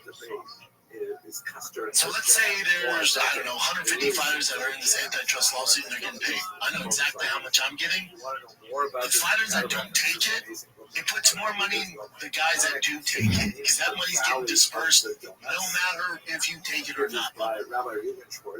It's so dumb not to take the money. It's so fucking dumb. History and laws of eating donuts. And he's a money guy, by the way. He knows, like, he isn't his nickname like the money. I want to leave the discussion of how for the actual. It makes no sense. I'm not his friend. If I just take him to the side and explain to him how, if he has kids, like, but he can take this money and invest it for your children. And the UFC's not going to be a bad matchup. They literally don't care. Like when the lawyers called me, they were like, a lot of guys are worried about taking the money, the backlash to the UFC. I'm like, whoa, stop. I don't work for the UFC. I have nothing to do with them. I cover the sport on my own channel, on my own business. I'll stop you there. I'm probably the one guy who's going to stop you dead in his tracks. Send me my goddamn money. I don't give a fuck. He's just uneducated about the whole situation. Man. Hey, you want to hear is this my sure? It's better for the rest of us. I get his money now. It's gonna that money. So that whatever is $400 million, no matter what. So let's say there's 200 guys that are in the antitrust lawsuit. So it could be 75 million distributed across 200. Let's say 100 of them are like, I don't want to deal with the backlash and don't take it. By the court of law, that 400 million still has to get distributed to those fighters on that list. So I know the minimum I'm getting. It's a good chunk. That only can go up. It can't go down. That can only go up. So if 100 don't take it, that money has to get distributed by a court of law to the fighters. So it does not matter. Does that make sense? Yeah. So I mean, UFC's already paid for it. That check's already in the mail. They've already paid the lawyers, all that's done. The UFC's already like, they're not going to discipline you by taking the money. It's better for me if he doesn't. For everyone else. Let's see. I did not pay the money that they sent to the fighters. The fucking, how they call it? The lawsuit. Yeah. Pause it. This is how stupid fighters are. They think, and they're underpaid, and that's a whole other story. And people are like, I don't understand why more fighters don't ask for better pay. This is why. This dude is brainwashed that thinks he's being a company man by not taking the lawsuit money. He thinks that he's showing loyalty to the freaking man by not taking this money that he's earned. That's how brainwashed a lot of these fighters are. Every single one of you are underpaid. Hey, Matana, let me ask you a quick question. When the UFC, and they're going to get, when the UFC signs $1 billion TV right deals, when they sign up $1 billion, not $1 million, not $100 million, $1 billion deal, I want you to ask your agent or manager how much of a percentage you're getting of that $1 billion deal. Now, if you don't ask him, I'll do you a fucking solid right now and tell you how much you're going to get. 0. You're going to receive 0 of the dollars. When you look at here's another example. When you look at the UFC Octagon and you see 25 companies that are paying, I know how much they pay exactly to sponsor the UFC. When they're paying millions of dollars on that Octagon mat, and on the bars and all that, millions per company. How many dollars, what percentage do you see? Ask your agent. I'll do you a solid. I'll tell you how much you're getting. 0! When they took the sponsors from your shorts and your fucking t-shirt, your walkout shirt, when they took that money and decided to put it on the Octagon and give you 0, you are by no means moving up the ladder by not accepting this money. You're only doing disservice to yourself and your family. And Bubba, you've earned it more so than anybody. This is your money. You earned it, dude. You're not being a company man by not accepting money. You're being a stupid fighter, and this is the issue. And this same mentality is the reason, the fucking reason why nobody, they brought on the MLB, Labor Board, they brought on the who's who, and they can't figure it out. And there's one reason, it's because of the fighters. So you have the MLB players representation, lawyers come on board, and like, we have the best deal in the business, it's 50-50 split, the MLB players guaranteed money, let us help you guys out with this and make sure you get your money. And then they get so far, I've been in these meetings, they get so far, and they go, we can't get anybody, the fighters sign on. Because they're so brainwashed that they think by sticking up for themselves, that somehow they're going to get a title shot or they're going to be blackballed by the company. So all the big dogs pull out. And you're just stuck with old retired fighters trying to move the needle. They can't do it. This is the best example. Kim going, nah, I'm so loyal to the UFC. It's like, it's a cult. It's a fucking cult. You're no different than the family of Charles Manson. It doesn't end well, buddy. Dude, you're the toughest business in the fucking world. You're a fucking prize fighter. You're turning down the prize that you've earned because you're brainwashed and you think the UFC brass is going to somehow take care of you. If he wants to talk, I will give you a long history lesson of fighters that sacrifice more than Meccano to make weight on short notice, to take fights on fucking 2 days' notice. Guys that miss time with their family, miss the birth of their children, turn down huge sponsors because they thought they were going to be in the good grace of the UFC. And I'll tell you how to end it for them, bud. I'll fucking tell you. And it ain't a happy story. And this is to the end of time. To the end of time. Everything you have, Meccano, is because you fought fucking tooth and nail through hard work, coming through the favelas of Brazil. And then someone said, you know how hard it is to make $200,000 in this fucking world, bud? Some people don't make that in a lifetime. Some people have to lay fucking bricks and make $40,000 a year. And because your hard work, you're a talented motherfucker, your hard work that you've earned through health, brain cells, your hard work to fucking rise out of the gutters of Brazil. And you're going, nah, I'm good. I'm good. They treat me well. It's not fucking about the way they treat you right now, but it's not about that. It's not about you taking a short notice fight against Islam, then give you a title shot, and you probably got a little extra pay, and you think you owe them. You owe them nothing. You owe them nothing. You're the skilled one. You're the one that they can't fucking replace. Those brasses in their suit and fucking ties in the office, they can't do what you do. And you're bending the knee, giving up $200,000. And I know I'm sure, Meccano, you're balling right now because you got your pay from the Islam fight, and you have sponsors, and you're relevant, you're doing well on Twitter, and you're like, I don't want to fuck this up. I'm scared, and I get that. They can't do anything to you, buddy. This money's already been allocated. But the fighters are so brainwashed, they're terrified. They're terrified. And it's mine. These are the, for the people that have never been around a fighter, they're the fucking toughest, most fucking grinding, their work ethic's insane. They're the toughest people in the world outside special forces and military. But I'm saying, for professional athletes, there's nobody walking this earth more mentally strong and tougher and more of a risk taker than a professional UFC fighter. Hands down, out of all the professional sports, there's nobody like an MMA athlete. There's a reason that the ESPYs, that John Jones, Khalil Roundtree, whoever the fuck it is, can walk in a room filled with the most famous athletes on the planet, and all of them will bend the fucking knee.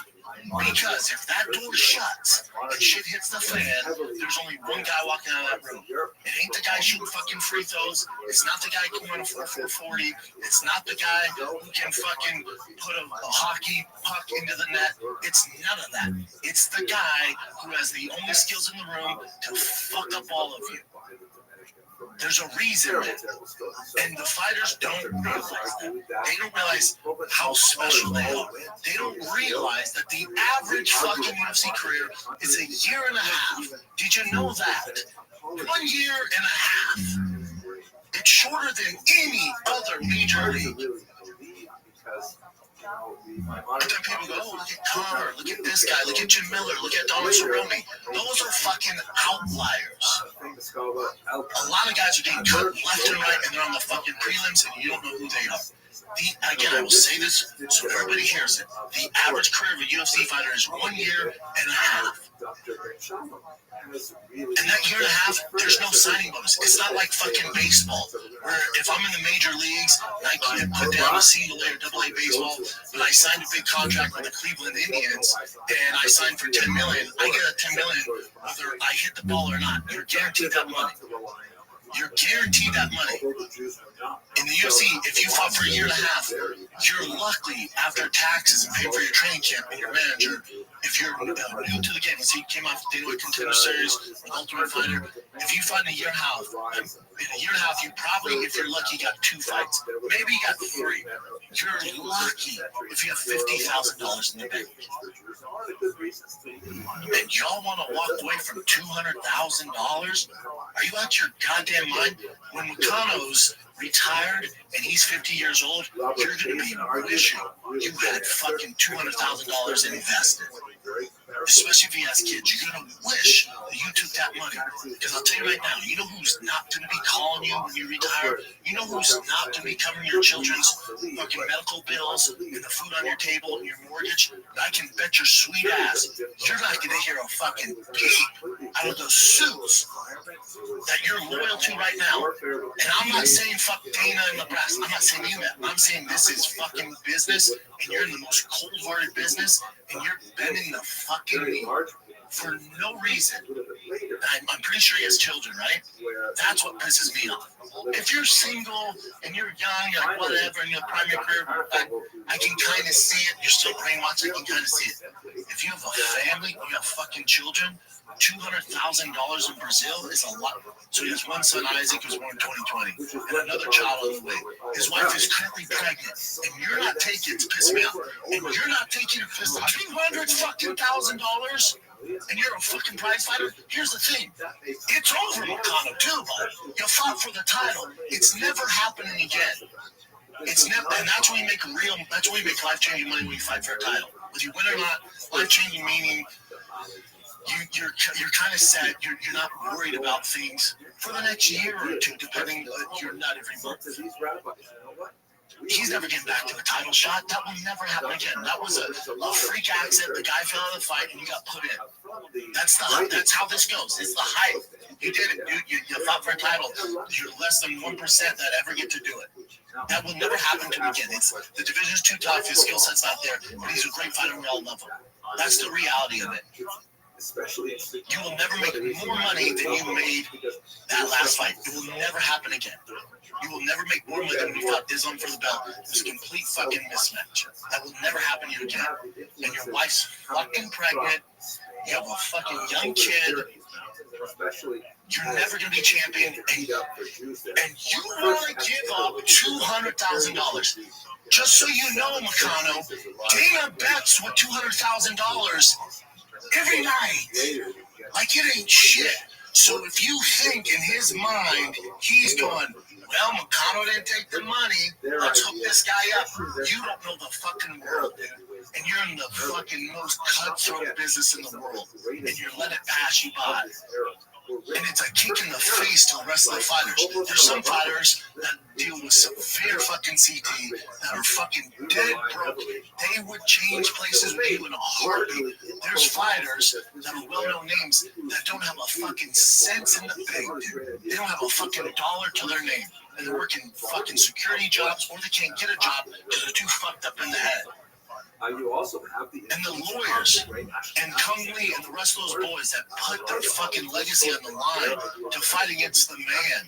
And these lawyers who did this, buddy, this wasn't something that happened the last 2 years. They've worked on this for probably 10 years plus. That's how long of a fight this is. It's a kick in the dick to those lawyers, to former UFC fighters, to the alumni you're part of, not to accept this money. It's out of anybody, he should be taking the fucking money.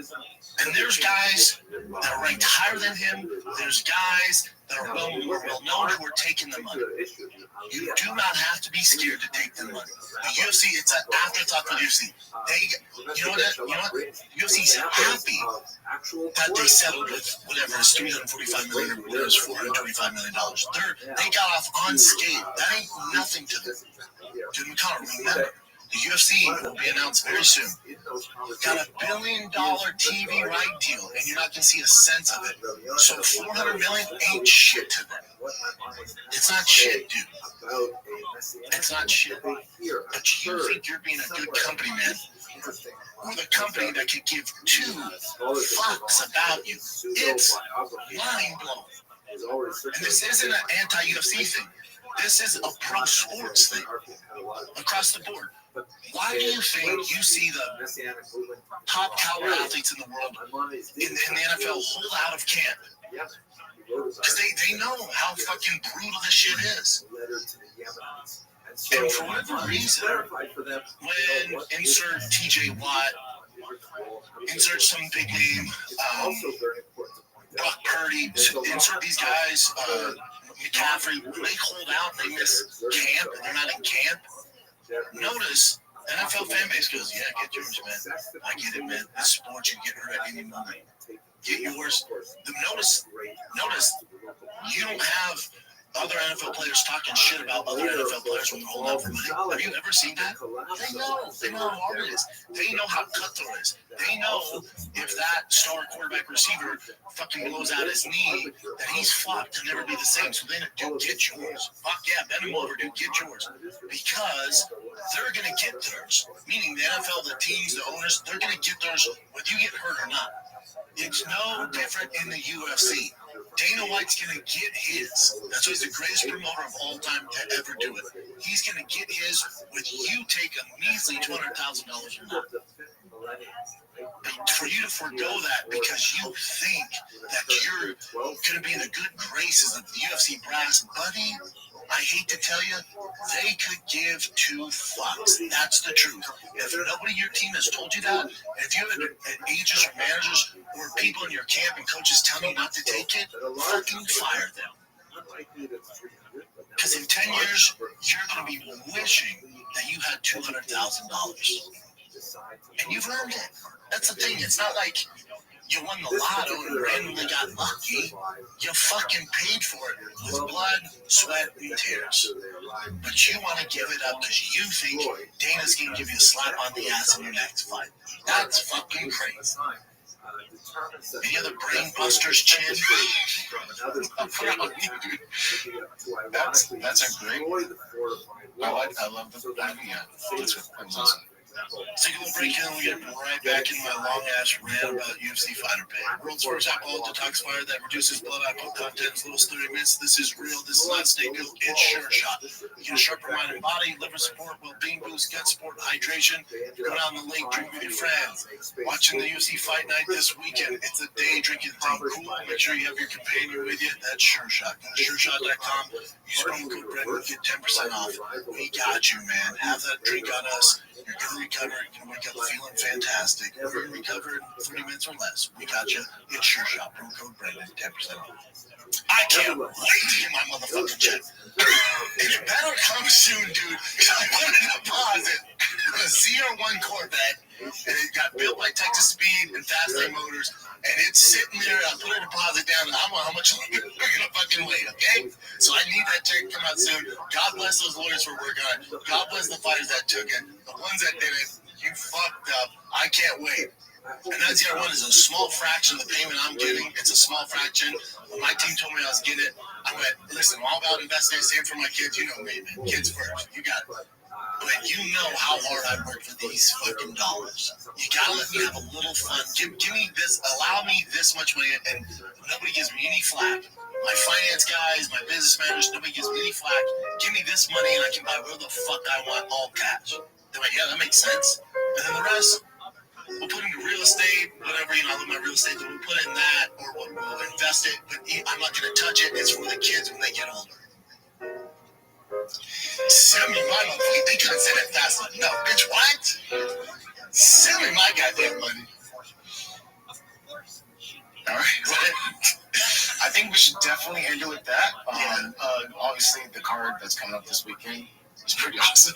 It's a good card. ABC, 2 p.m. Thank God, Texas time, baby. Your boy's not staying out late. Robert Whitaker, one of the best middleweights ever to fucking do it. RDR bursting on the scene. You saw him just mollywop Bo Nickel. It's not too much too soon. Some people are saying that you don't know the sport. This motherfucker was a 2-division champion from 1 championship. He's at Monsters. He's exactly where he should be at. Peter Young coming back. Tough fight. McGee, we'll see if McGee can step up to the challenge. Bryce Mitchell, they're doing no fucking favorites. Any favors after some of his comments.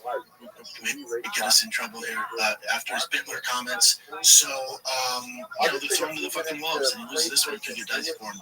Sure, Magomedov, fucking pirate, is back. Take my money.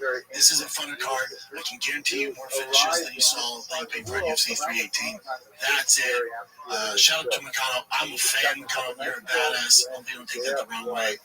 Get your money back. That's all I'm trying to say. Hopefully somebody in your life is telling you this. I come from zero animosity. If I seem passionate about it, because I know how hard you work and you deserve every fucking penny and more. That's all I'm saying. Love you, bud. Continue, keep killing it. DriveFastAllGas.com. Giveaway ends in August. I'm sick of promoting this thing, I'll be honest with you. But it ends in August. I'm already working on the Jeep Rubicon 392 because that will be next. This thing's going to be filthy. It's going to be completely different by the time you see it. I'm actually working on it right now. But the fully custom TRX 1-of-1 last call edition.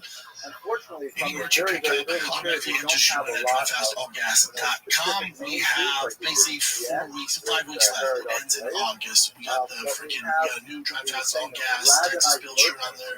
We got the Kippy Tech Patriotic shirt with the King Shocks collab. We got a bunch of stuff, Diesel Dad stuff, Methylene Blue. It's all there. It's dope. It's my favorite merch I've ever done. We even have Optimal Human Greens on there. We got everything, baby. Go to DriveFastAllGas.com. Win the goddamn ultimate dad rig. It's available right now. And it's a TRX with over $50,000 in mods. And whoever wins will give you $10,000 cash. If you want an extra benefit, sign up for the VIP, where I FaceTime you. Every month, somebody wins a chance to come and work out with me. I have my badass rides. Go to lunch with me here in Austin. So that's only for the VIP members. It's $40 a month, and you get, I think, $30 or $40 in credit every month with merch. You get access, you get more access to win the truck. It's pretty dope, right? Automatically doubles your entries in all the giveaways. You get promos, extra giveaway stuff. It's dope. And I do Q&As on there. It's a fun time. Everybody's doing it. It's a VIP club, all right? DriveFastAllGas.com. That's it, kids. I love you. Sorry about the rant. Sometimes I get passionate about it, especially when I know you guys aren't in the run. That's it. Love you guys. So I went off there. That's it, man. Till next time, be safe out there. Love you guys. I'm out. What's up, guys? I'm giving away the ultimate RAM GR at $50,000 in upgrade. This is one of one. You will find another TRX on the market, or truck for that matter, like this truck that I built. It has over $15,000 in upgrades. And this truck can easily be yours. All you have to do is go to TriFastPodcast.com, pick up some merch. I want to share with you one biography. I'm sure many of you will be very familiar with this great Talmudic scholar because he is quoted hundreds and hundreds of times in the Talmud, but maybe not all of you know his backstory. Welcome back to War Report. I think that's what we're calling it. We can call it whatever you guys want to call it. So my boy Jesse here. Big UFC 318 is going down, so you know we have to do a show before the big pay-per-views. That's how we do this. We need the big pay-per-views. Me and Jesse are going to break it all down for you guys. And it just so happens that the same weekend Big UFC 318 is going down with the Max Dustin fight. There's been a lot of Real Housewives of the UFC going down. Yeah. And it starts with, we both love here. Let's get that up. We love Conor McGregor. That is well documented. And dude, he had some dick pics. Yeah. And first of all, before you give your hot take, dude has a dick on him. He attached a weight to it. Dude, I mean, how many people are trying that? I've thought about that so many times where I'm like, I just never could think of a way where I could like test that out. You know, and it seems dangerous, man. But he has a real dick on it. It's just like, yeah. He's talking about firing the kid and she bring up the blurred pictures, and she was like, I just can't find the cousin. I want to see what he's working with, man. It's the notorious. Let's see what we're working with. Let's see what he said in Strangers. Yes. And then finally, the fans saw that, like, his chin's back the internet, and I got like 30 Conor dick pics. And I was like, man, this is impressive. There's ways to figure it out. There definitely is. You gotta get better at the internet. But yeah, boys, and here's the thing. We're like, this is crazy, man. And Conor's like, whatever, just here's my birthday, 50 cents. He just cruised right through it. And the craziest thing about the story, though, is who he said those to. Like, do you know who he said those to? She's a singer, right? Pretty gal. Completely. But she's a certified that shit crazy. That girl live streamed herself digging up her recently dead cat, and she boiled it on the live stream. Oh my God. That's what I'm saying. And like, she apparently, like, she didn't know him. Like, they didn't know each other. Like, how does that the person that you're like, goddamn, she's like, here is a good picture. Who am I going to send this to? He's all, the chick that boils cats. Yeah, that's the one. I didn't know that. I figured she's just an artist. He's like, she's hot. You go look at her X account. It's like, yeah. I think a bit of this is, I do think we're dealing with an addict. I think it's addict behavior. And he's probably snorted all that devil's dandruff and was just like, cool, I got some weights attached to my dick. Yeah. I saw hers one time and then sends her the DM. Yeah, he's like, he's rolling the white lady booze and a shitload of Viagra. He's like, I'm ready. He's like, it's go time. I'm ready to pounce somebody's brains in. Yeah, dude, grab it down. There's also, you know, if he has no relationship with her and they don't know each other, and obviously he's not familiar with her online, she can't be the only one who sees that way. Because that way dick pic is a lot of effort. You're not just sending that to a random girl. Dude, that's exactly what I was thinking. Is like, if it goes to random black singer he doesn't know, imagine the distribution on that, dude. And then she was like, bro, she just blasted him out. And she was like, aren't you running for president? Did you see the rest of her tweets about that? Because like, when people start going, she's like, are you kidding? She's like, we got a presidency to win. She's funny, dude. Yeah. Oh, yeah, so she's got a Connor. Yeah, dude. So she's kind of funny with it. And then, so you see this, and then pictures pop up him at the beach. Is in Florida, Miami or something, just some random girl. And you heard that now after that, the Miami case where he got accused by that heifer in Miami 2023. We saw the video in the bathroom. The judge decided yesterday, the day after those pictures on the beach came out, that they're moving forward with that case.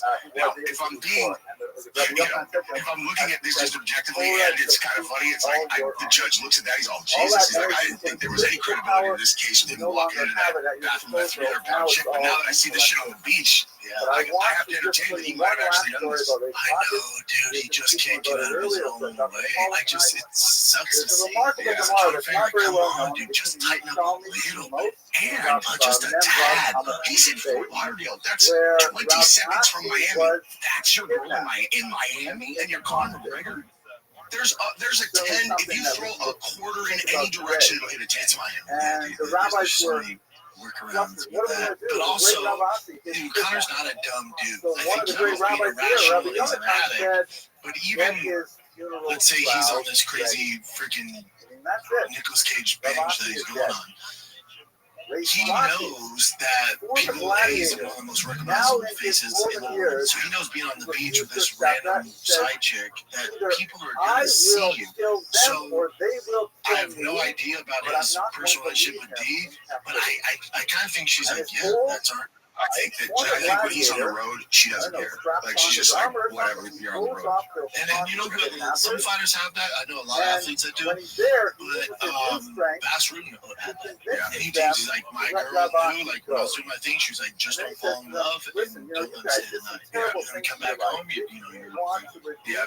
I mean, honestly, a girl who actually understands the male experience and is married to a dude in that position, that's the smart money right there. I mean, if you want to avoid problems, like, I guess the girl is wired to, like, not get jealous of that thing, and they understand it's like, this is an easy way to just avoid inevitable conflict if you're married to Conor McGregor. Yeah, and then also remember, they've been together since what, middle school? Some shit like that? Since high school? Like, literally forever. So they grew up together.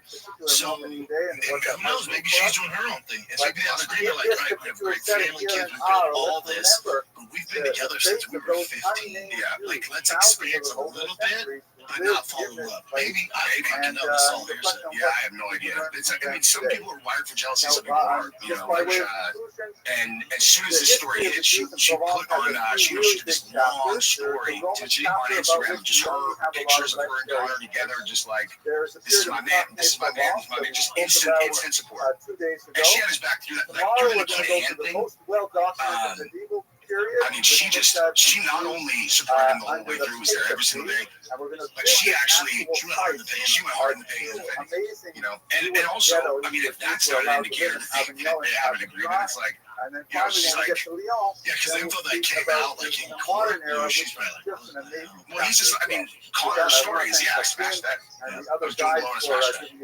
So, you know, the only thing that was, you know, up for debate was whether he beat her up and took it or not, you know. Yeah, I'd like to see that CCTV. Me too, dude. It's just, yeah, again, I that's fine. What he wants to do in his personal life is him and D's issue, you know. You could just tighten up a little bit. Like, there's a lot of guys that have this agreement, and they're not shoving everybody's face and doing all this wild shit. Like, there's ways to do this where you're not just shoving it in everybody's face. It's true, especially when you have kids. If you're Conor McGregor and you're in a public place, especially in like clubs, you just are talking to the girl, and you do it quiet and not, you know, you're just like, so you want to get out of here later, and then you're like, yeah, he just does whatever he wants to do at all times, wherever he is, no matter what, is what it looks like to me, including like, I just feel like I kind of want to punch someone in the face. I'm just going to punch this dude in the face. Like, no, it's not good. It's out of big. It's not going to help you get together. And then apparently at BKFC, he whispered to Mike Perry, was like, I'm back in the testing pool. I'm going to come back. I'm going to find the White House. Nice. Is that true that he's in the testing pool? Because I heard I saw someone said that John Jones said he's in the testing pool and they checked and he's not in the testing pool. So I don't know. Can you check? If someone's in the testing pool? You can, but then also that fight's not supposed to happen next year. Yeah, it's July of 26. So then you have to have 6 months. So they could be like, I'm jumping back in, and they're just waiting. Who knows what's in their system till they get out, and then 6 months before, so they're eligible, they can jump back in. You saw that, Aaron? No. Because they just show up, right? They show up anytime, whatever. If you go on vacations, you have to know. It's dicey. Like they'll test guys on vacation in Hawaii, and but there's a reason why you see some guys on boats and Mediterranean and shit, or guys are in Thailand. You say it's okay. Quality of that existence That would be dead. Like confirms John Jones has officially taken a huge step. So that means he stepped in the testing pool. Okay, nice. Yeah, because that's what I heard. And then, but they can say they're doing it, and then they know they have a certain window to do it in order to be eligible for that White House card. Yeah, but it's weird that it's not weird. I understand. Like if I was even remotely younger, I would jump back in the testing pool to fight at the White House. So I get why these guys are doing it. But John Jones, like, now I have a reason. Now I have a reason to jump back and actually want to fight. Like Tom Aspinall was not the reason. Now a lot of you be like, well, that's because he's ducking. So this is going to piss you off. This is what I think is going to happen at the White House on the card. Dana was on record with our boy Robbie from Barstool. He goes, it's going to be the biggest, baddest card the UFC's ever put on. Okay, he's like, bigger than this fair, it's going to be loaded. So I'm like, what fights could they make? Well, I guarantee you there's going to be a BMF title on the line. So if Connor's fighting, he's just going to fight just some regular dude for no belt. That's going to be a BMF. So which makes it 5 rounds. Which is interesting. But so if Connor and John say that the chance of both of them doing it, the odds aren't high, but we're going to get one of them. So with BMF, this is where it could get super dicey and people are going to be pissed. If Connor does come back and fight, they'll do Connor for BMF and Chandler. So you get that. It's like, all right, that's fine.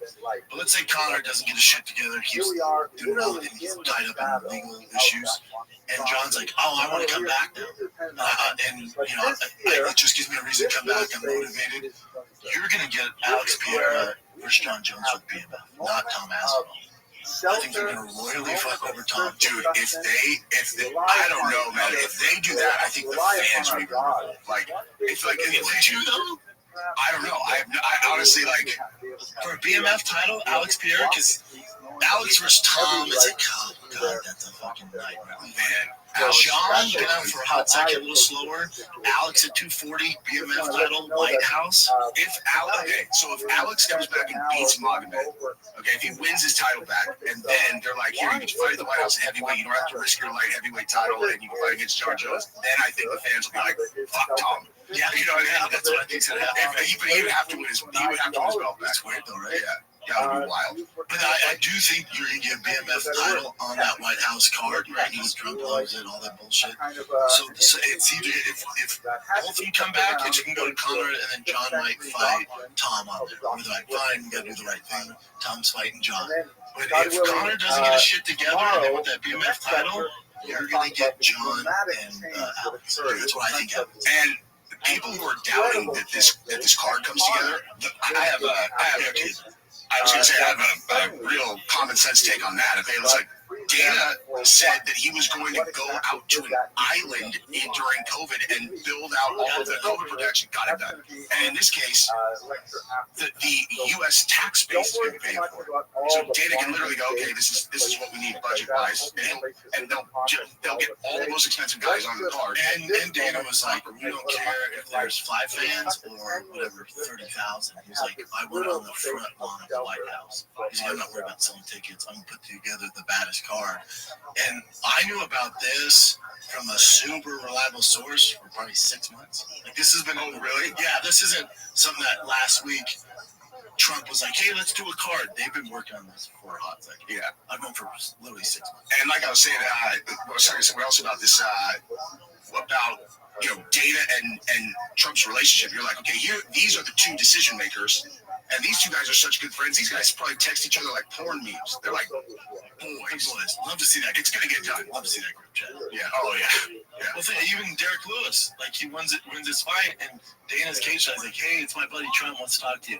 So he's talking to him after an announce. I'm like, they're super close. It's going to happen. Yeah, it's going to happen. And, and people are upset, like, oh, UFC's become this MAGA far right. It's like, man, I hate to tell you, the majority of the fighters and the majority of the fan base, is proud to be American and loves, the UFC and Trump and the American shit. Like, if you think that they haven't always been like this, or your favorite athlete's not more on the right than on the left, man, I'm gonna hurt your feelings. Well, it's just like the culture has kind of become one where if you are a heavy patriotic American, we've been pushed into this group where it's kind of like, you know, lots of people were independents, some people were Democrats, like whenever. In the middle, like conservatives, whatever. Yeah, it's like now liberals means you're on the right. So it's like, all right, I guess we're in this team. It is what it is, dude. It's like, and even if, gosh, I was thinking about this, is like, if I had been a Democrat my whole life and then now the UFC and Trump relationship was right, it's like if I had previously hated Trump, it'd be so hard to maintain the hatred for Trump. Like I'd be like, damn it, I want to be in that crew so bad. I thought about that because Luke Thomas talked about this a lot. He's like, you're pushing the fan base away. I'm telling you, outside, like our niche bubble of fans, like from the outside looking in, they think it's a terrible mistake to partner with Trump and be this far-right group. I'm like, far-right? Yeah, I don't know if I hate when they use that term.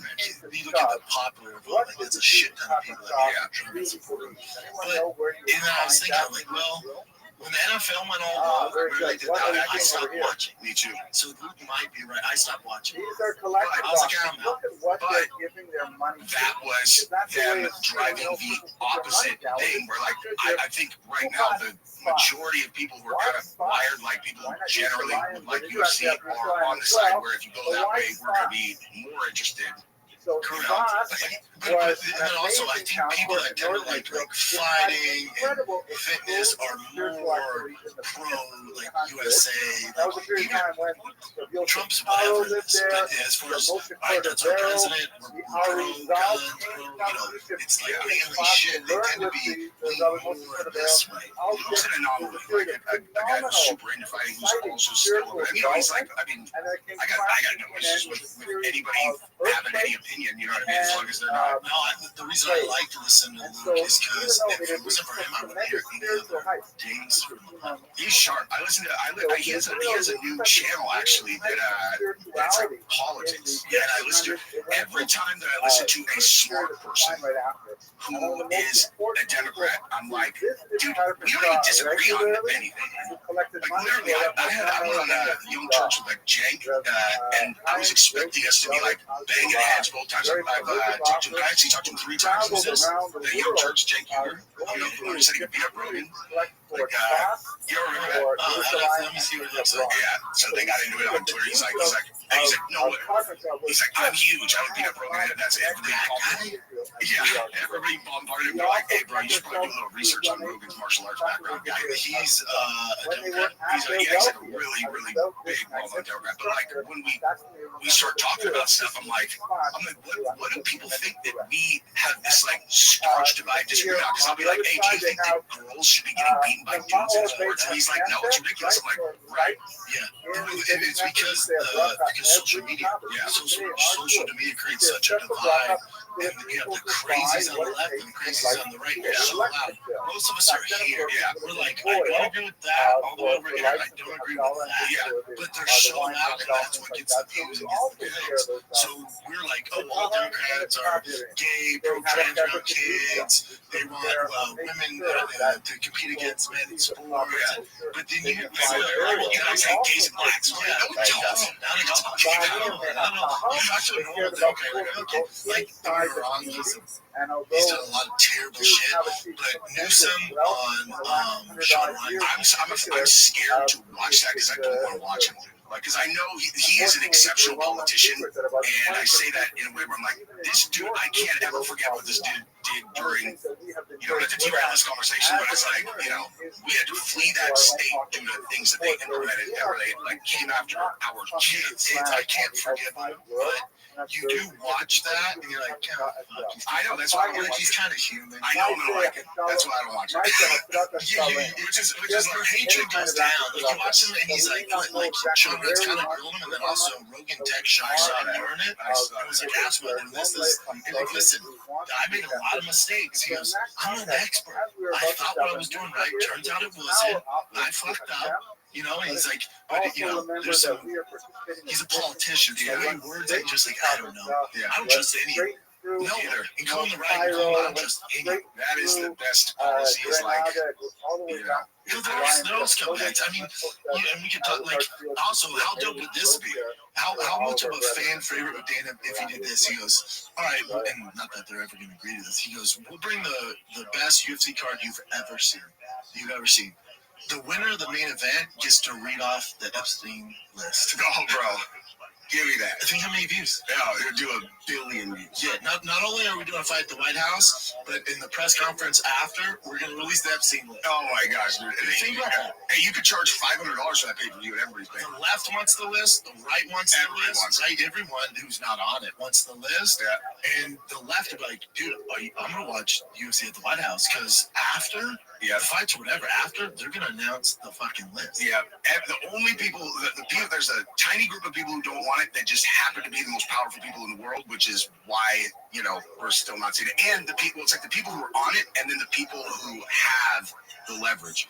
Because that's the thing, the second that you announce the names, all the leverage that you've accumulated, by blackmail and all these creeps is gone.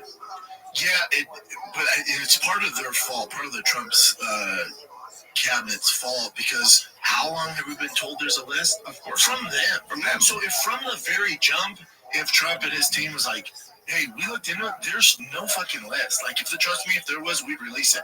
But that's not what they said. As soon as we get into power, we're going to release the list, release in the JFK files, and then Pam Bondi was like, I have the list on my desk. JD Vance is on Theo going, I'd love to see the list. So everyone's talking about this list. And then all of a sudden Trump goes, you guys still talking about that? There's nothing there. It's like, no. You've told us for how long, how many months now that there's a list? Yeah. Doesn't make sense. Doesn't make any sense. And Pam Bondi, like, everybody's talking about how she's like, oh yeah, the list on my desk is like, just go back one step before that. She had a bunch of influencers come to DC, hand them binders that said Epstein Files Phase 1.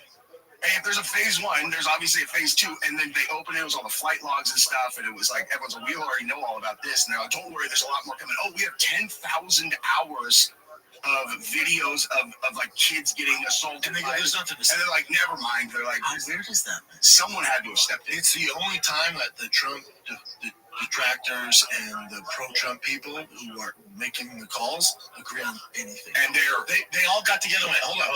We all agree. Listen, we hate each other. We all agree this can't get out. Right? And they go, yep, cool. All right, let's go back to hating each other. Yeah, they're like, Trump's on it, and we're like, well, we don't think so, but we think that guy's on it, so there's only one thing to do: release it all. But how dope would that be for the UFC to pull that card? That'd be amazing, dude. They come out and announce that. It gives them a little bit of leeway where, like, all right, it's July. I bet you that Dana and Trump are good friends that Dana knows exactly what's going on. Like, I bet you Dana knows exactly why this is all happening. He knows what creeps are on the list. I bet I bet you Trump was like that. And just the way Trump dealt with it was like, just a brief, The obvious question is, why did you start with Phase 1? So there are lots of fanciful kind of homiletic answers that are many ways to be quite appealing and fascinating, but the truth is quite a bit more prosaic, and it dates back to the origins of printing in the 15th century. Of course, the Talmud itself was originally an oral document, then moving into a manuscript culture, was written down, often as a fairly beautiful works of art, like how look at this late 13th century Spanish handwritten Talmud is just gorgeous. But when we get to the 16th century, there's this Gutenberg revolution, the invention of movable type and the printing press. All of a sudden, these extremely expensive manuscripts, which were typically, a yeshiva or a study circle would own maybe 1, 2, 3 copies of certain tractates to own the entire Talmud was an amazingly expensive investment. But with the advent of printing, all of a sudden it became possible for communities to possess the entire Talmud. So this was a huge change and really revolutionized the study of the Talmud and greatly expanded the number of students who were studying it.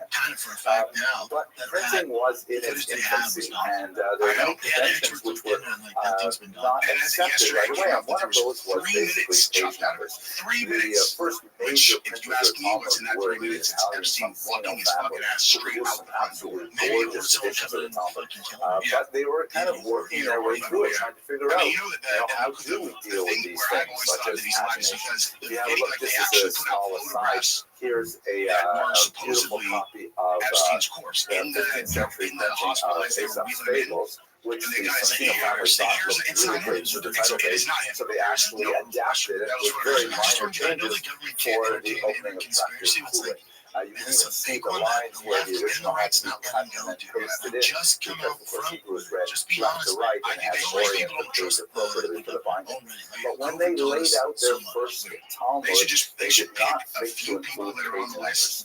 Among other problems that arose as a result of this omission was the fact that people didn't know if a chapter was complete. I mean, what happened if some of the pages, some of the signatures of pages were missing? So what the printers evolved was they started adding at the bottom of each column of text a couple of words that connected to the following page, so that as you were studying the text, you could see, there's nothing missing between what I finished at the bottom of this column until I began the next column. And that's a convention which is retained in today's Vilna shops and more modern printings of the time often as well. And then eventually they said, oh, you know what, why don't we just add page numbers as well? And that's how we get to our current pagination system, which numbers actually fully illustrated both sides of one page, with the recto, the first page known as Amud Aleph, and then the verso, the other side known as Amud Bet. And that's the convention we follow today. Where was page 1? Page 1 was the title page, because when you would actually get the book of Talmud, the first page would be the Shah block, the opening page, which often has some beautiful artwork, like the classic Vilna shop that has the, the pillars and gates and lions and curtains and things like that. That was such an evocative image that has been retained for the last 200 years as a symbolic of the entry into the world of Talmud. Okay, thank you very much for listening. I'm like, if that's it, dude, I'm like, I mean, listen, I can understand. Is there more to the story or no? Do you think, or is that you think that I heard that there was more to the story, but I don't know what it is. Mm-hmm. And let's say that was all that there is, which not great, but at the end of the day, you're gonna kick him off the team. So I would assume that created a fracture in the team where they're like, hey, there's too much drama, we gotta get rid of him. And then Nicky Rod, his brother's like, hold up, the fuck are you talking about? And the two guys who made that decision are Craig and Seth, who run BT, Craig Jones and Seth, who run BT. Like, Seth's the guy who organizes everything. I the Sasanian period when the Talmud was written. So he's the brains behind the deal. Like he organized Craig Jones Invitational and all that stuff. Where like Craig Jones doesn't work anymore. But what's going on with B Team is Seth and Craig are leaving, and then B Team is rebranding. And I'm like, okay, what are the odds that's unrelated to during the reign of the famous king Shapur the First? I think it's likely, but like Gordon Ryan and he was a king that appeared actually with some frequency in the Talmud, and he had a relatively expansive policy with regard to non-Zoroastrians in his empire. He wanted to be as inclusive as possible as the empire was expanding. Later, there would be a crackdown on non-Zoroastrians, which occurred significantly throughout the Talmud. But during this time, there was more tolerance and acceptance of the idea of converting to Judaism. Very brief period. It would ironically also be present in the era of a successor, not an immediate successor, but Shapur II with the same name, that was associated especially with Rava and the town of Makosa. So the first reference that we have today refers to this year, to the fact that there was such a convert in the era of Moses in itself. And the second passage is really fascinating. There's a Rabbi Ari Bar Rachel, who stands out as an unusual character. First of all, the obvious thing is, why is he named after And his mother, man, that was a rough day. Rachel. But The overwhelming consensus is that rabbis are named after their fathers, as is the general practice. So there's a controversy between Rashi and Tosfos elsewhere in Talmud as to whether or not there is one person by this name or several people by this name.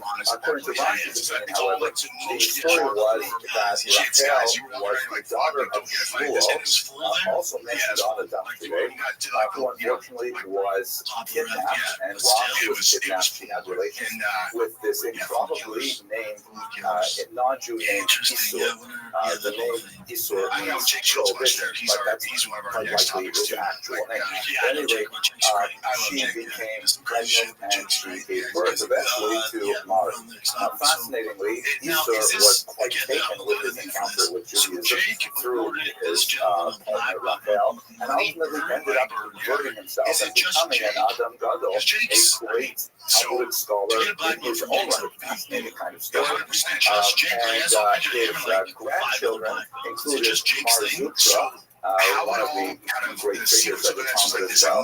So it's a fascinating kind of story of how the lives of Sasanians and Jews interacted during the period of the Talmud. And I feel like I'm forgetting Thank you very someone. much for listening. Oh, there you go. Cheetah, Fred, and Glover. Yeah, and he's like, so all black belts from different guys, though. So that's what I was saying. So he's holding his black belt, and he's like, I achieved my black belt in 3.5 years. And yeah, and like obviously the whole entire community just descended on it. And they were like 3.5 years like this guy competed, and because here's the thing, if you know jiu-jitsu, you look at this picture and you're like, these are all guys from different academies, correct? And they're all wearing his shirt, different lineage, different. When I saw this, when someone brought it up, they go, he has black belt in 3.5 years. Like, wow, if I was from Japan, did he win CGI? No.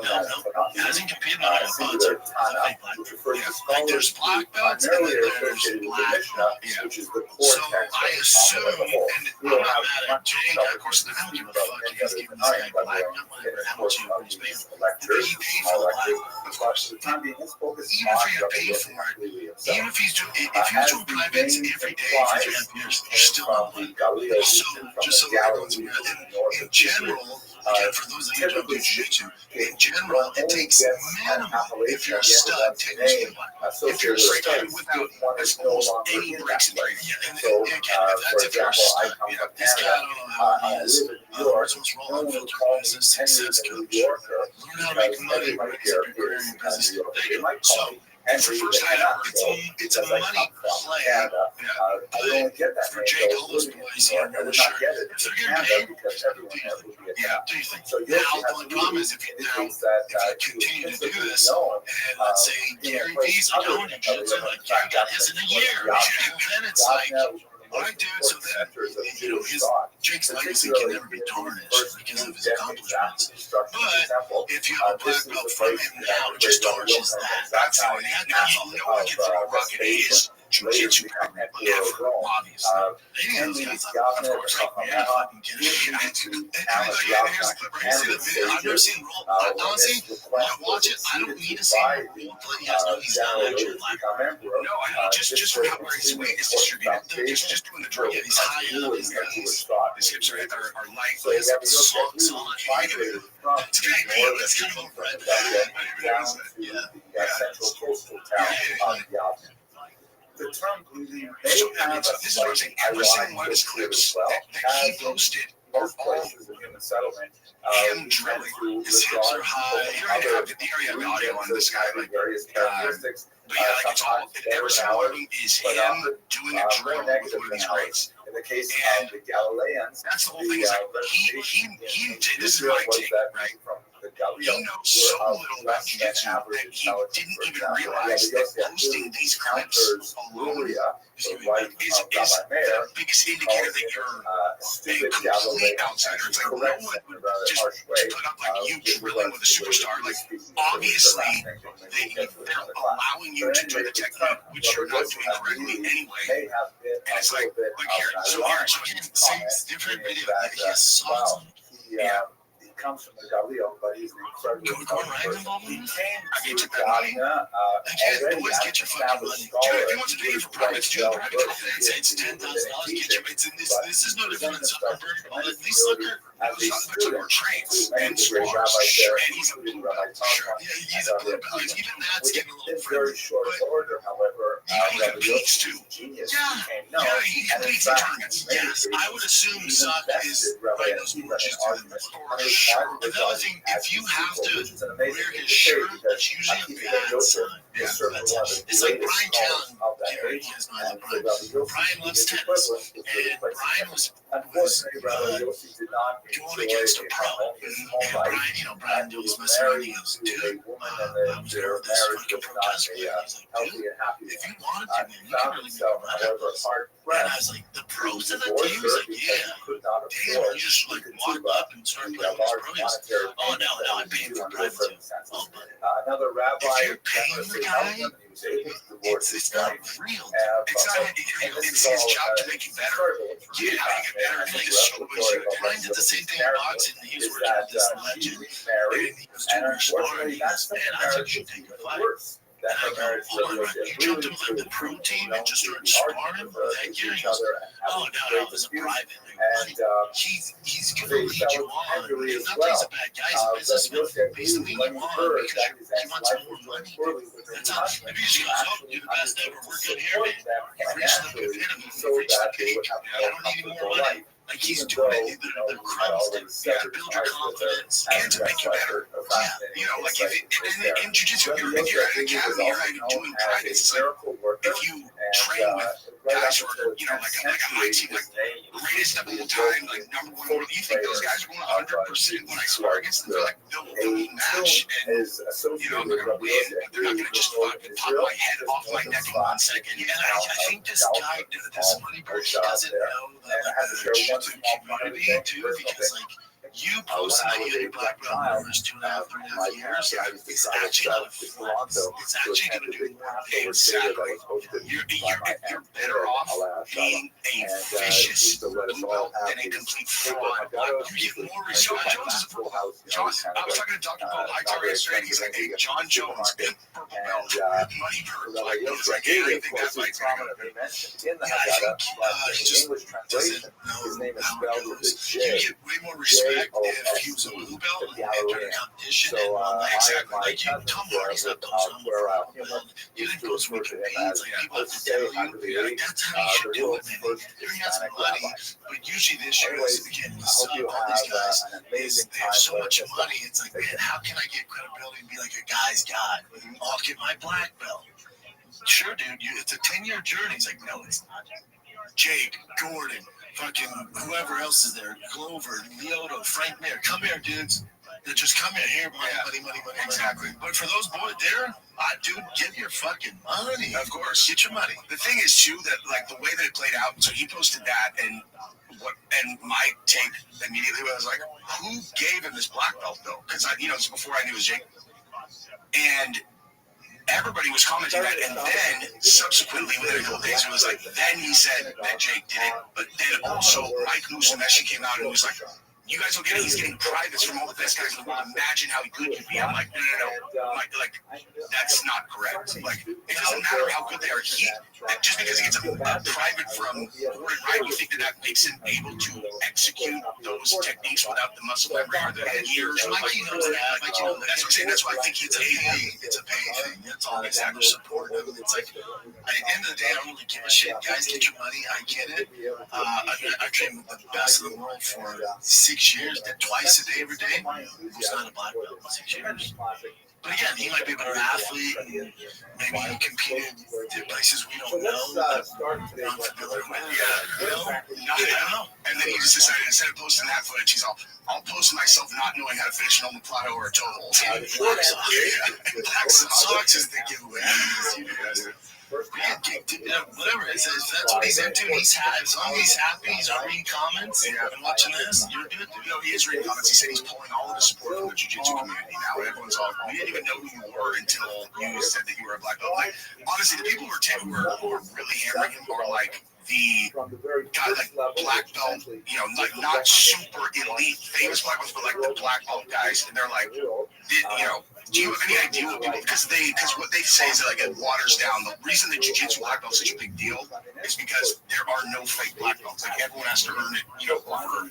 So people that start jiu-jitsu, less than 1% earn their black belt. So from the moment you start, in order to get a black belt, less than 1% get a black. Yeah. And I think even brown's like 10%, 5%. I think it's like 10% of all people who start jiu-jitsu get to blue. 10% of all the blues get to purple. 10% of all the purples get to brown. Yeah. This guy didn't do that. Yeah. Again, I'm not gonna jump on there and give a mean comment. If you're happy, those boys are getting paid, do your thing, man. Yeah. But you don't want this to become a recurring thing, because for Mikey, Gordon, Jake, if you're awarding black belts out because they're paying, well, then that's not gonna mean much down the road. I don't see one time I'll do it. Yeah. One time, hopefully get paid shit tons of money. Oh, deep fellas, I get it. It's fucking money. Yeah. But if this is a recurring thing, and now we see all these millionaires, and Suck gets his black belt next, and all this shit, and fucking Elon Musk, and it's Donald Trump, like, what the fuck is going on? I heard Suck got put out though in a tournament because he wouldn't tap to a guillotine. I'm like, that's gangster. Yeah. And in one of the fights I saw, he actually he held on for a really long time to a guillotine and ended up popping his head out, and then he won the fight. And I was like, all right, good for him. Yeah. I mean, you're respect that. Yeah. But I just don't understand how you can get a black belt and never compete. That's every reason. It's like there's gym black belts, which is like some older dude, which is different, where they've been there forever. Maybe they're purple belts and competed, and then they got a little older, started a family, went back to jiu-jitsu, got their brown belt, and then they've been there damn 20 years, and then technically they are black belts. They're not competition, but that's why there's levels to black belts. There's not competition, and then there's the guys who are on the other spectrum where they're competing at white, blue, purple, brown, black, and even that takes about 8 to 10 years. Yeah. And they're savages. It's all they focus on. Yeah. Or you can pay and get them through. You gotta pay a lot, dude. I don't see any money guys like wanting this treatment though. They're like, after they watch this, they're all, gosh, I really want to be the next Moneybird. See what you can eat alive. I've never heard of them before. Say what you want. So maybe it's genius. Maybe that was his goal. Yeah. I mean, I'm a fan of Jake. Me too. So do your thing. As long as you boys got paid, that's all I care about. Yeah. But really, the thing that brought together is UFC 318 this year. Your excitement factor for a Max Dustin trilogy in New Orleans. Max's last dance. I'm sorry, Dustin's last dance. I'm very excited for the fight. I wish that I could go. I can't. It's Gabriel's birthday this weekend. But I always said, like, Dustin Poirier getting to fight in Louisiana with a belt on the line is probably going to be the most, like, unbelievable atmosphere to be in ever. That little way walking. Oh, is that right? Yeah. Oh my God, that's dope, right? I tried to talk you into it, dude. I was like, listen, I'm like, yeah, you love going. Yeah, you're like, dude, let's go. I like going to the ones where I know there's like a real big reason being there. History. Yeah, and like this one, listen, okay, after Dustin beat Conor, because the first time or second? The first time, but just in general, every time they showed Dustin on the big screen, the place almost collapses under people going nuts. Like, he's literally the most popular guy in the entire organization when, you're actually live there. That's why I'm like, God, in Louisiana, Dustin coming out, fighting for the BMF last fight. It's going to be unreal. It's going to be fucking unreal. And I love Max. I'm not capable of rooting against Max, but I'm definitely not capable of not rooting for Dustin. This was his last one, home state. Again, I don't root against either. I mean, both first team all nice. Yeah. Here's what's going again against Max is no one's ever won a trilogy fight where they're 0-2. Ever in the history of the UFC. Ever. Yeah. It's never happened. But this is different though, only because correct. I was just gonna say this is different because if you look at their last few fights, when Max Holloway fought Justin Gaethje, we all remember that crazy knockout, which to me is the best knockout of all time. Yeah. That was the last 10 seconds, so we all remember that. But if you watch that fight over, Max is kind of dog walking Justin Gaethje. Oh, that fight wasn't close, and he was in and out of the pocket, lighting his ass up until you got that amazing knockout. Justin beat Dustin. And Justin's actually a better fight, I think. But again, especially for Dustin's last fight, it's a tough fucking task. And I know the history is nobody wins trilogies. This one, to your point, is different. I just think Max, where he's at in his career, has improved so much. And I don't care what happened with Ilya Topuria at 45. Max should have never done 45 for the title. I get all that. Max true calling that was at 55, and seeing how good he looked when he prepared for 55 against Justin Gaethje, I'm like, if that Max shows up, it's gonna be a tough fight for Dustin. Yeah, Dustin it's not an easy one for his last stand. Yeah, I agree. And but that said, like Dustin is better suited to beat Max than Gaethje is because he's way tighter here and he throws much tighter, like straights, because that's why Max is just like, he sits on the outside, he's got monkey arms, and you just light him up from so far away.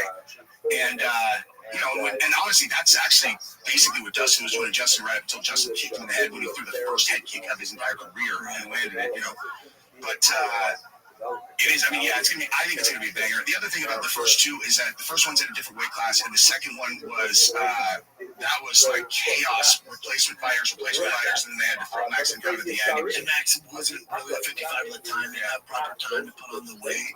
We see Max at 55 now doing the right way. Like, fuck, he's good. He's good.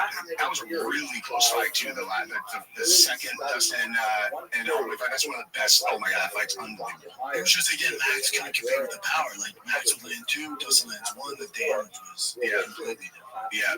So I think the oddmakers have it right. Again, I love both guys. I definitely don't want Dustin to lose in his last fucking fight ever. I think the oddmakers have it right with having Max only a slight favorite. That's what they have it. A slight favorite.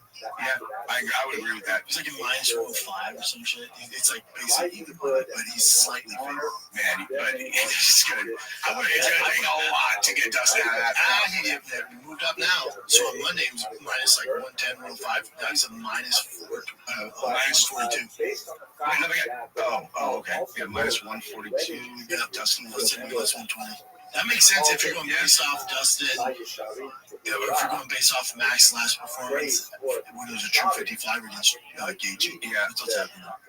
Yeah, I can see that. Man, they got Kopolov a -238 over Costa. I think that's right, do you?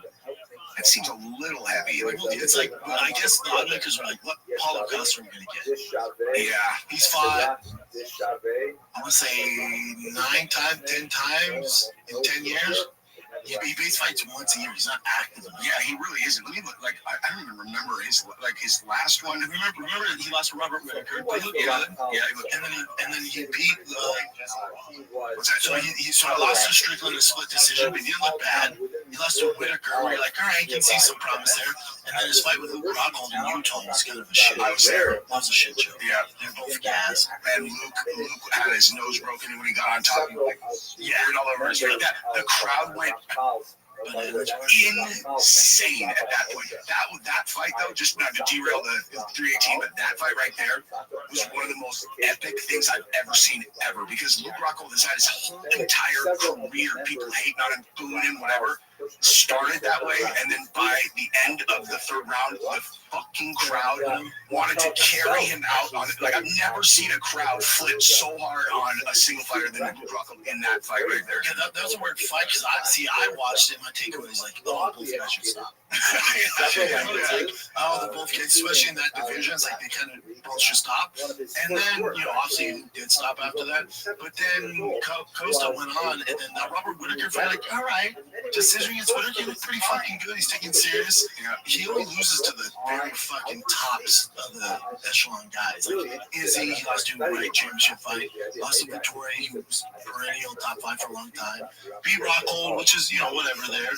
And then Robert Whittaker, perennial top 3 of all time. Yeah. And then Sean Strickland was a champ. And you look at that too, it's like going into his Izzy fight, knockout.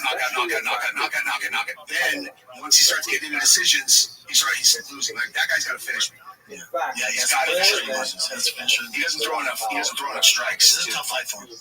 It's a tough fight. Very tough fight for him. Again, you just call him out. He's really good at keeping distance and touching you in half. Yeah, he's good. And his pressure. So, but again, Paulo Costa, he looks like, even though he's lost his last two, or he's lost more, his last five, but especially his last two. The Luke one, it was whatever.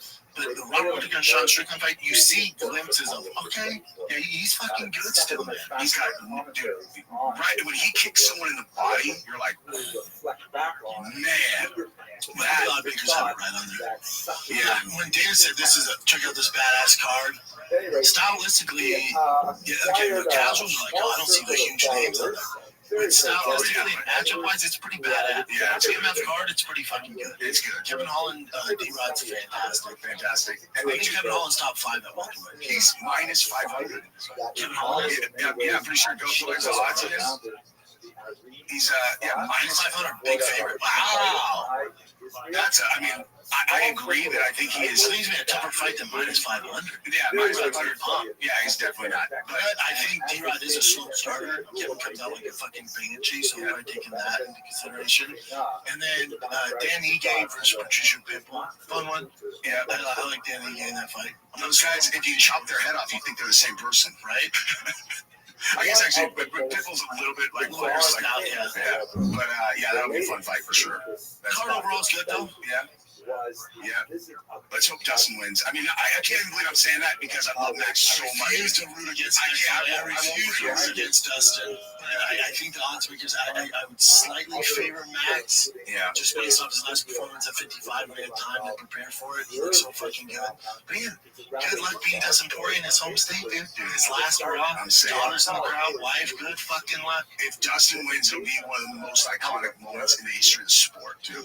And hopefully, and I guarantee, because Dana set this all up just for Dustin, his last hurrah. There's gonna be a sick video package. Everybody's gonna be crying. Yeah, it's gonna be sick. Yeah, it's gonna be amazing. And Max Holloway doesn't give a fuck. Look what he did in Korean Zombie. It's like, this your last one? Say less. Yeah. In the shower.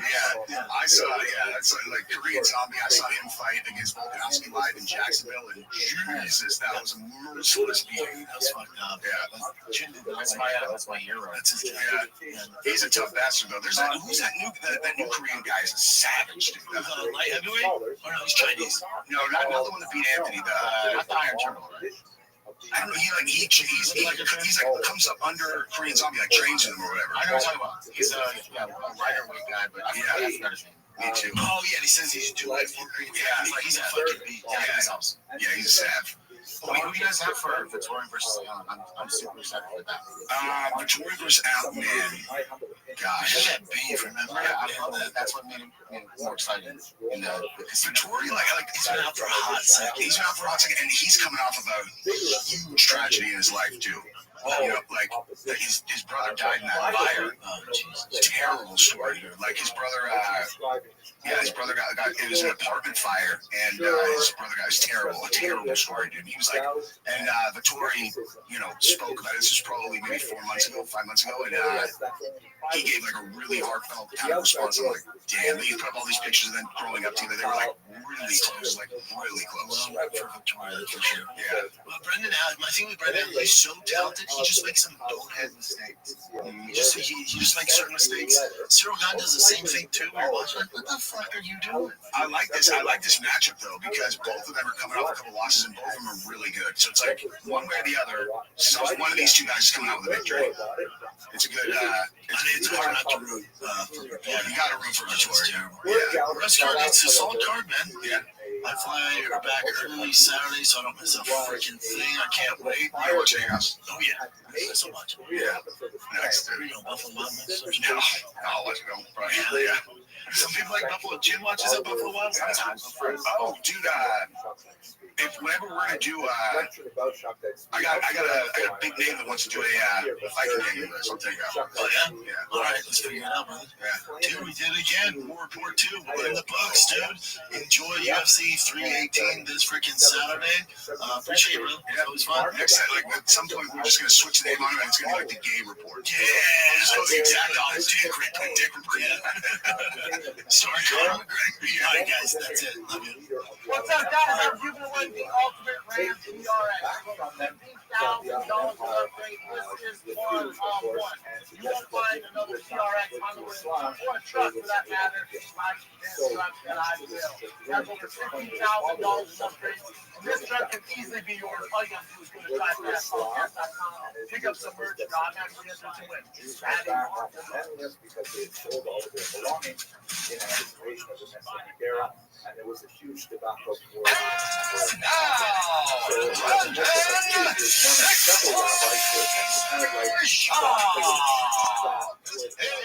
It is Monday, July 14th. Man, July is just flying by, am I right? Chance, what hell dude? Oh yeah, dude. What's going on, fam? It is a glorious summer day here in Austin. Still waiting for this insane heat. Still waiting. I think I figured out why before I moved to Texas, when we talked to Texans, everyone goes, just wait for that heat, man. Just wait. Because it's the only thing to complain about. It's, don't get me wrong, it's hot. It's hot. No doubt it's hot.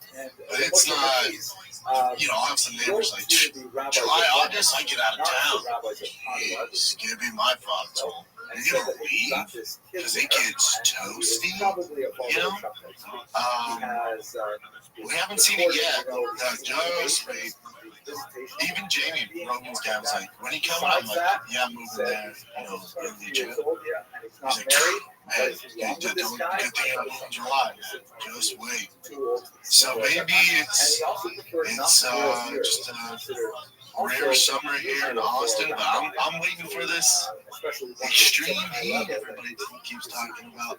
It ain't shit so far. It's Jumanji out here. If you want to lead with anything, don't lead with the heat. If you want to lead with anything, nobody told me it's Jumanji out here. I've had tarantula hawks, I've had snakes, I've had vultures every day. Like Jurassic Park vultures flying around my house. They live around the crib. They're insane. They can steal one of my kids. No doubt. Not tigers, dude. Like, Boston, see ya.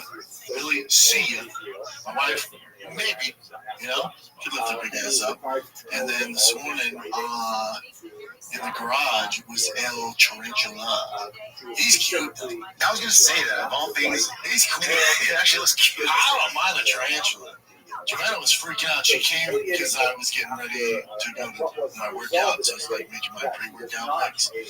She comes in, she's like shaking. She's like, oh my God, come to the garage. I'm like, oh man, what is it? She's like, wait till you see this thing. And then he's right by my helmet. I'm like, oh, he's cute. He's cute. Furry, just like, and they're not that aggressive. They're not going to like jump out at you. He's kind of playing possum. He's just like froze inside it. But I just see his little leg kind of come up. I'm like, all right, he's still alive, still kicking. I just got a broom handle and just kind of put him on that and then walked him over to the yard next to us. John's like, kill him. I'm like, no, don't kill that thing. He's cool, man. He's not doing nothing. It's like the cutest tarantula I've ever seen. Like, cute as shit. Furry, dude, big butt. Snuggled up that big butt. Yeah, he's like, please don't hurt me. Told you, I'm like, we're going to step on him? Think of them, oh my God. Think of them massive. And also, he's like, oh, not today. So, yeah, long story short, everyone keeps telling me about this heat. It ain't shit so far. It's toasty, but it's not ridiculous. Nobody told me about the Jumanji animals. They should have led with that. But even that, I like that shit. The only thing with my kiddos is they get lazy. They ride the bikes around the neighborhood, and then they rush in and take their shoes off. Just gotta worry about the Scorpio shoes. That's the only. I'm fine. If my dumbass, gets stung by a scorpion, I mean, I'm in my 40s, dude. You deserve it. The kids, they don't. That's why I think I'm worried about scorpions. Speaking of scorpions, let's talk about the but let's talk about the fisticuffs. The fight. We get here. Let's talk about some fighting. You had a fight night in Nashville, Tennessee. I assume Theo was on the road, otherwise it's been front row. The Bustle of the Boys was there. I saw Will Compton there. cage side. You had Luke Bryant there. He didn't get as much as a pop as you think. Luke Bryant? He's huge. Oh, I'm sorry, Luke Combs. Oh, even bigger. Luke Combs is massive, dude. Yeah, I didn't get that big of a pop.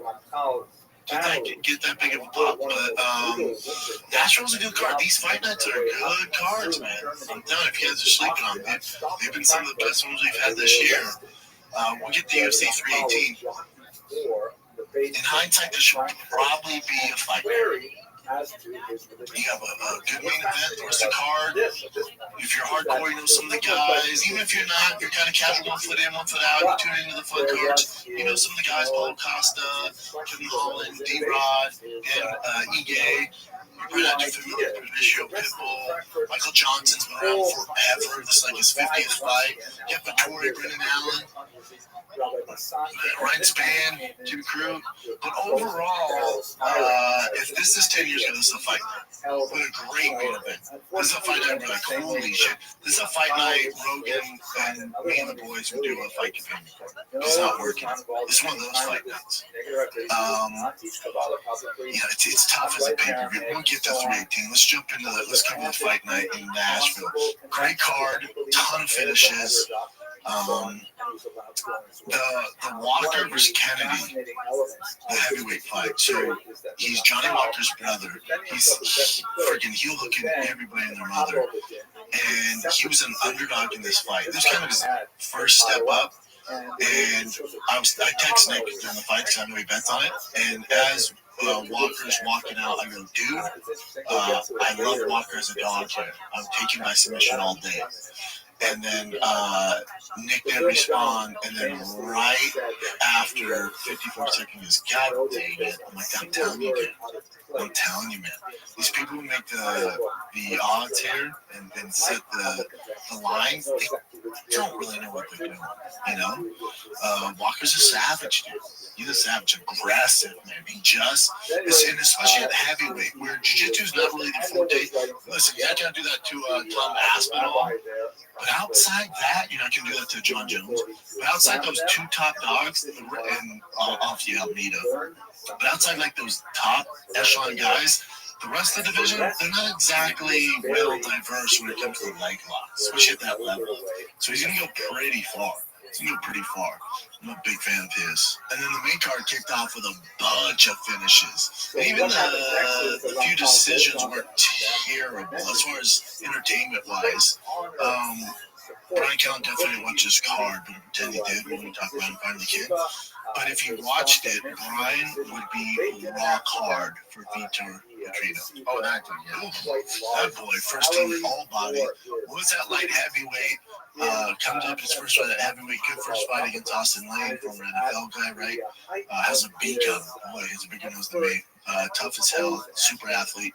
This Vitor, oh my lord, dude, that boy is bodied up. Bro, wait till Brian sees him. I can't wait to introduce Brian to this guy. It's not in my head. I'm like, I can't wait to Brian get his body. He's gonna be rock hard, dude. Rock hard. So he and his wife. He's gonna be a problem. Yeah, he's gonna be a problem. And the heavyweight division needs kind of a, you need that dark horse. I can't believe he made 205. Good lord, he was drained. So we'll see what he does. I'm not ready to rank him in the top 15 yet over one of Austin Lane, but at least it's something. The heavyweight needs something. Heavyweight division needs some contenders. It's not that deep, so this guy's like 2 wins away from cracking the top 15. Our poor dude Nate Landwehr. I know, Tennessee local. He was doing well. The first round, he probably lost. Second round, he won. And then that third round, this Morgan Chaudhry finally got his shit together and just said, you know what, I'm just going to street fight him and just mollywopped him. That was tough to see. Kevin Kadar, that was a tough one. Yeah, he's just, since, he's had some losses, he's just not the same guy. There seems to be a mental block. He went to Faraz up at TriStar, obviously to help him with that. He's just not putting any output. And this Steve Garcia, he's not going to win any bodybuilding awards, but Greg Jackson train. He's a problem. He's damn good. Kevin Cameron just outworked for 3 rounds. Just got outworked. It's tough to see. I mean, it happens to everybody. It just sucks. Kevin Cameron, there's some rounds he had like 6 punches. You're like, damn, come on, dude, let's get going. And Steve Garcia's a pressure fighter. Great with the jab. His jab actually destroyed and set everything up. And then, obviously, I'm biased, but Wonderboy Thompson, I thought won that fight. As far as straight damage goes, significant moments in the fight, I give to Wonderboy. A little biased, love Wonderboy, former training partner, absolutely adore Wonderboy. I thought he won the fight. His shit looked pretty gnarly, but as far as the closest to finishing the fight, not even close. Wonderboy. The only time he got knocked down, it was a slip, off the leg kick. So I thought Wonderboy won that fight, man. I really did. Have you seen? I wonder if you can play that here. I can send it to you. My boy Ryan Holmes, True Classic. And we'll talk about him finally, I'm sure, because Brian was the mastermind behind the commercial. Brian wrote this commercial. Have you seen the True Classic commercial? I did. Give it up to our boy Brian. That's Callan. Callan's very talented, man. Super talented. But when, this commercial, I'm sure we can play it. Dude, it's so good. That's somewhat, and I knew this was Brian's influence. When Bisbee goes, you got to risk it, and they go, dude, you have one eye and a messed up neck. He goes, no doubt, it's all depressing. That's Cal. When I saw like that, Brian for sure wrote that line. Bisbee stole the show. He's a legit actor, but he's great in this. Just wait and see if we can play it, but yeah, look good. I'll tell Ryan too. He's kind of like fresh. Not exactly, but he's kind of like well-rounded. He's interested in the sciences. Has a broad appreciation of culture. Cejudo's great. And he wonders himself. Sometimes when I see pictures of Anderson Silva, it makes me sad. That's so great. There was this one time I won the belt, but I didn't actually win. That's okay. I feel the reason why I've been wrestling for so long is because I've just been looking for a hug. Yes, I've been called Wonder Boy my entire life. I'll be honest with you guys, I'm in my 40s, and I just want to be called Wonder Man. Or even just see, thank you so much for sharing, Wonder Man.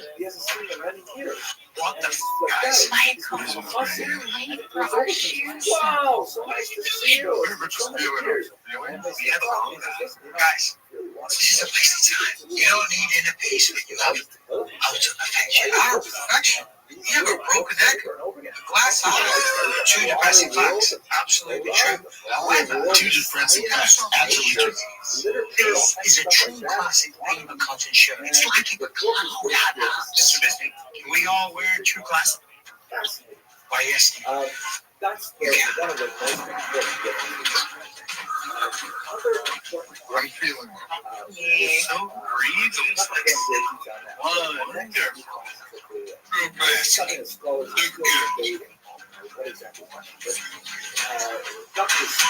Yeah, Lil was great in that too.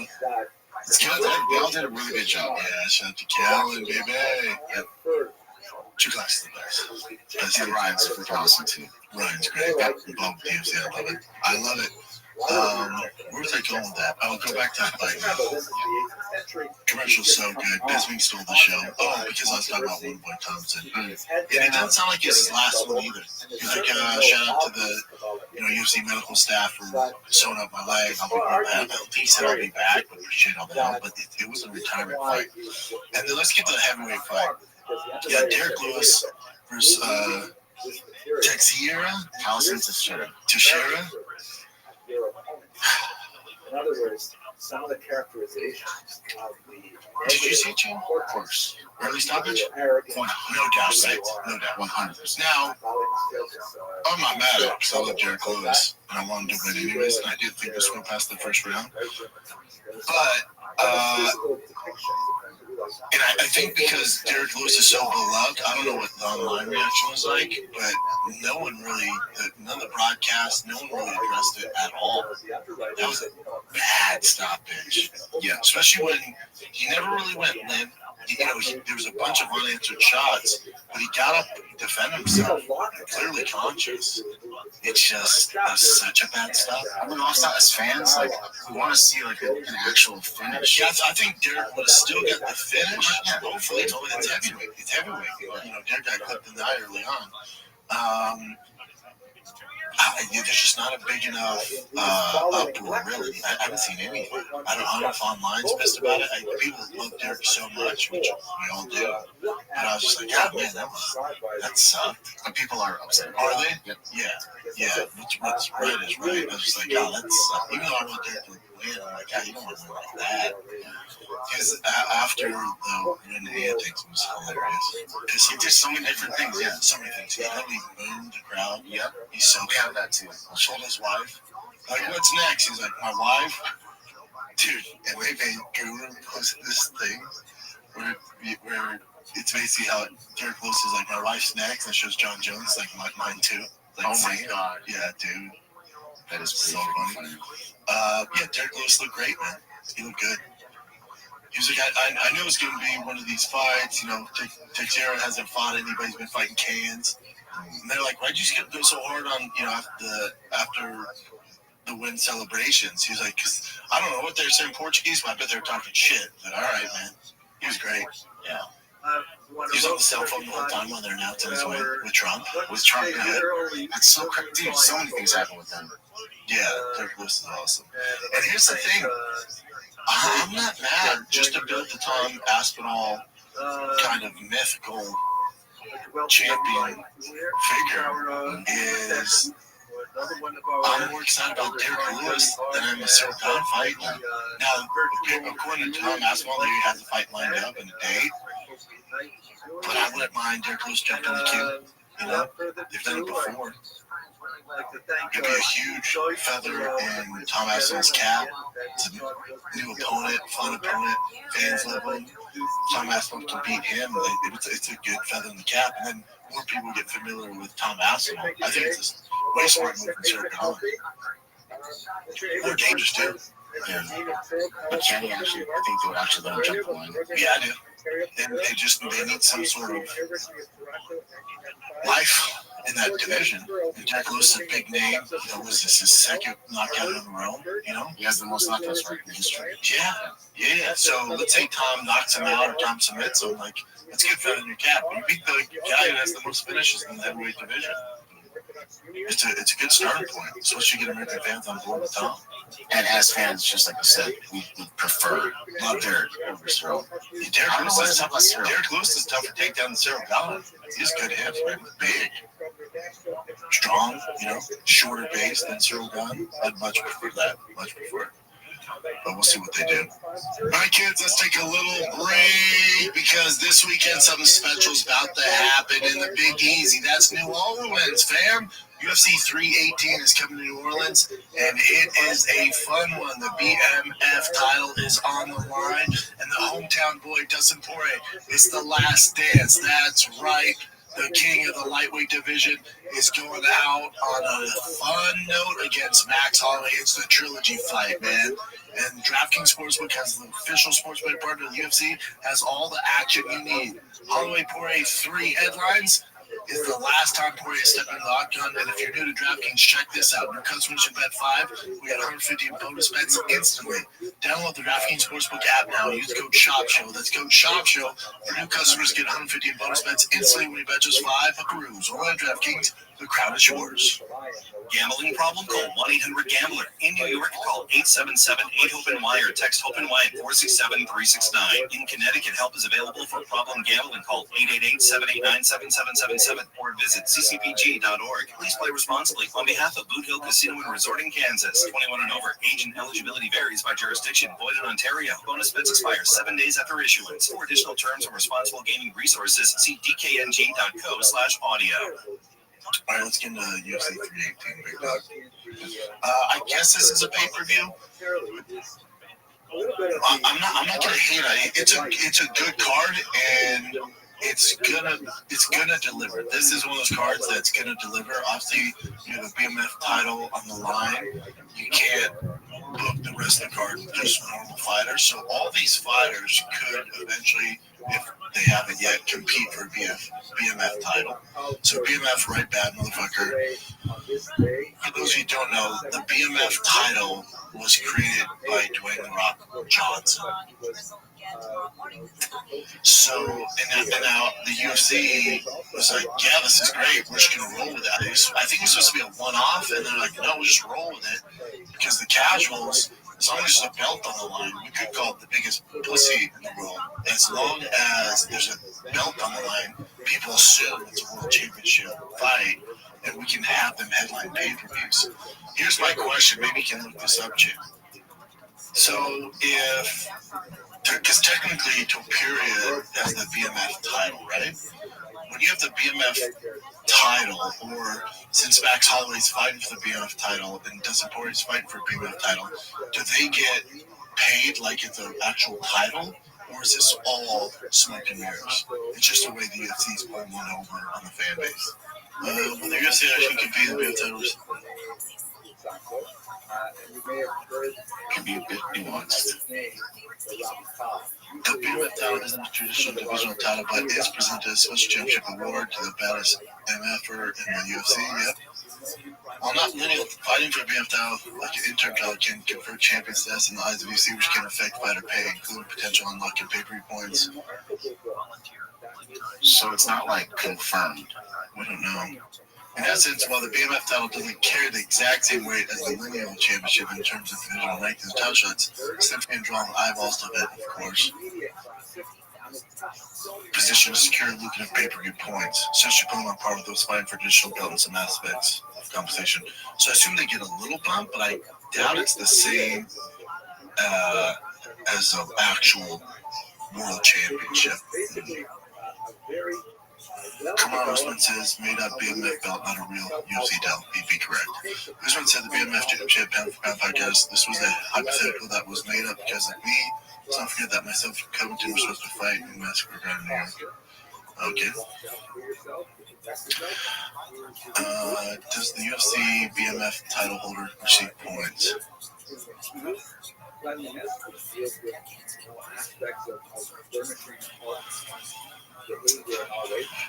So it's not clear. Psycho-spiritual qualities can be developed until they reach a very high level of piety. Gaethje's fight against Poirier reportedly earned him a whopping $700,000, which included a $100,000 win bonus along with his share of pay-per-view sales. So for some people, it sounds like that's kind of a bump, but not the same as being a straight champion. Better nothing. Of course, better nothing. Better nothing. I don't mind the BMF stuff. You know, it's fun.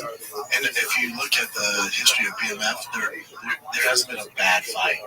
It always delivers. So I don't mind that aspect. Again, I'm just old school. I come from the old days. So this is more of a fight night. I'll pay. Don't get it twisted. Your boy's paying for it all day. And as far as, even Dana tweeted out, like, look at this badass card. It is a badass card. It is. Stylistically, this delivers on every aspect except for name power, which, you don't have to have. But as far as it being a big pay-per-view needle mover, it's not that. But all the fights on there are fantastic. Michael Johnson, literally, how many fights is this for him? He's been fighting for a hot second. Has to be close to 50.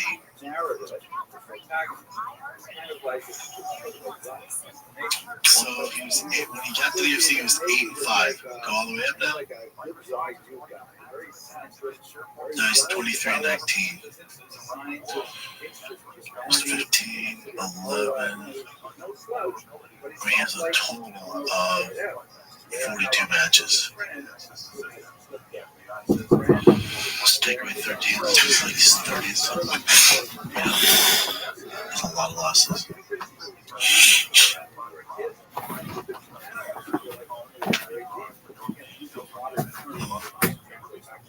But again, he's fun. Yeah, he's fun.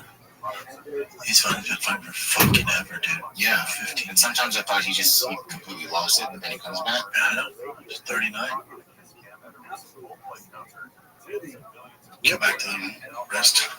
Yeah, it's a fun fight.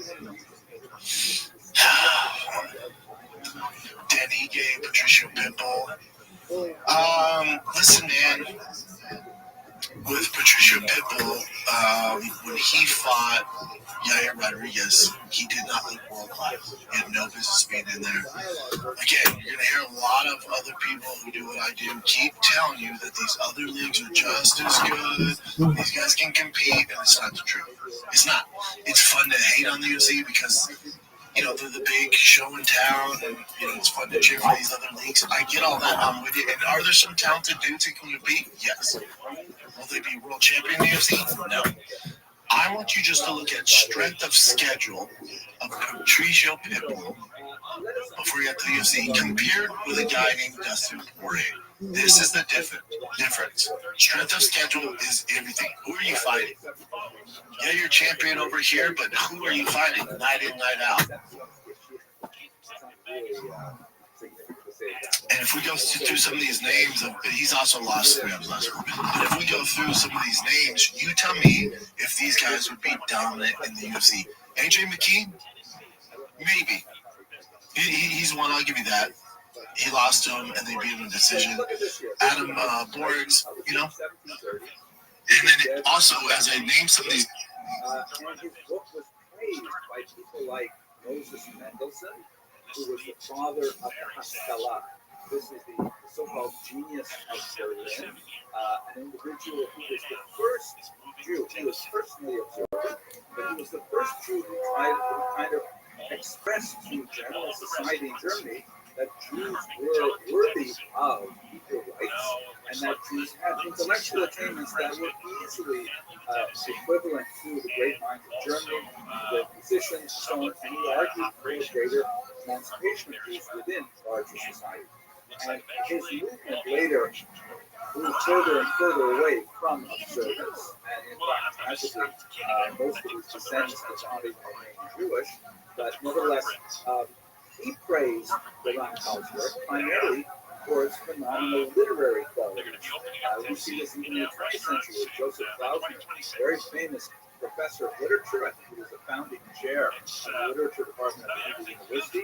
He argued that Lutsenko was in fact the first modern Hebrew novelist, modern Hebrew writer. Because the Ramchal, and this may be surprising to those of you who only encountered him in Yeshiva, the Ramchal actually wrote romantic plays in modern Hebrew that were clearly modeled on the style of early 18th century Italian drama. He was very versatile in so many different areas of literary endeavor, and so Dr. Klausner associated him with the first.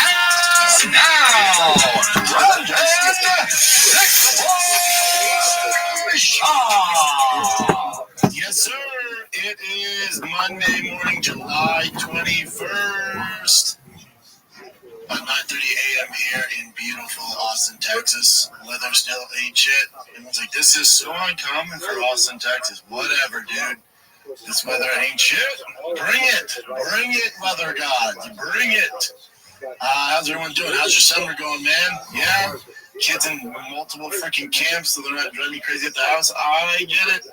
I get it. Your boy's fresh off the plane from SoCal, Orange County. I wasn't in LA. I wish I was in LA so I could see a bunch of my old friends, but I was in Newport, California, out there for business, and then I was in Downey for a lot of the time working on my truck, my H1, which was tossing in a ridiculous motor, 1,000 horsepower, not a big deal. So we'll see when that gets done. But one of the main reasons I was there is I was flown out with Jackson's and Bear, my boy Bear at Jackson's, doing the podcast and all that. But then also to get an inside look at Hamzat Shemaev's training camp. Yeah, it was cool. It was cool because Hamzat's like this boogeyman that, especially in America, we don't see a lot of. Kind of flies under the radar. You know, he's not one of those guys that are on TikTok doing the dances and shit looking for attention. He just does his thing to try and become a world champion. And so I get to the gym, and so he's been doing his whole camp out of Newport, California, and also Armin Sarukian's there as well, who also does his camps out of there. A bunch of guys do. Khalil Roundtree, Mackenzie Duran, Luke Rockhold's there. They got TJ Dillashaw, who's a coach and is on the Jackson podcast. So they have a whole thing going down there. The environment, basically the campus, they have like 4 different buildings, and then they have their weight room, they have the recovery area. It's insane what they're doing there. The strength and condition is there. Long story short, Hamzat's there with about 10 or 15 of his team, and some of them are like, up and coming or well established Dagestani and Chechen fighters. And then some are world class wrestlers, and they're all big dudes because he's fighting DDP, so they're big dudes.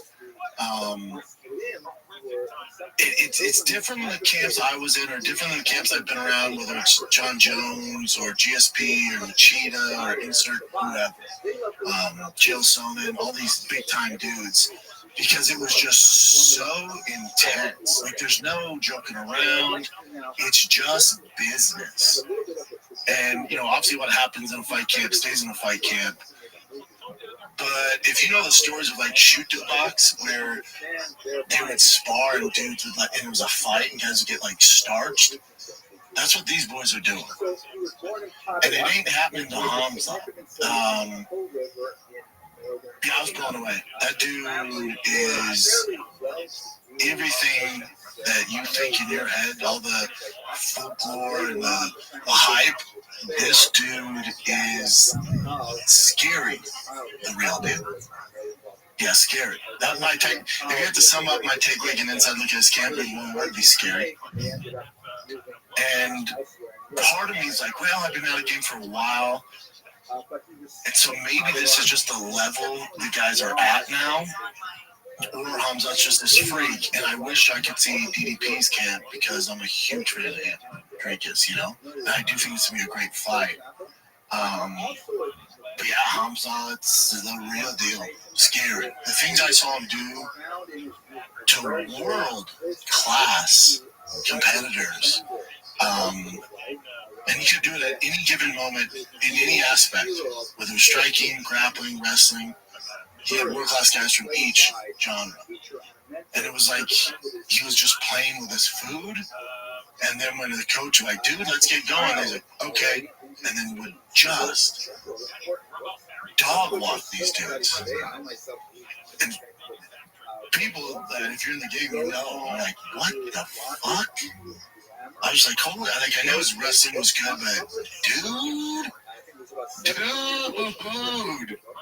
yeah, it's just, I was blown away. They're so serious though, Yeah.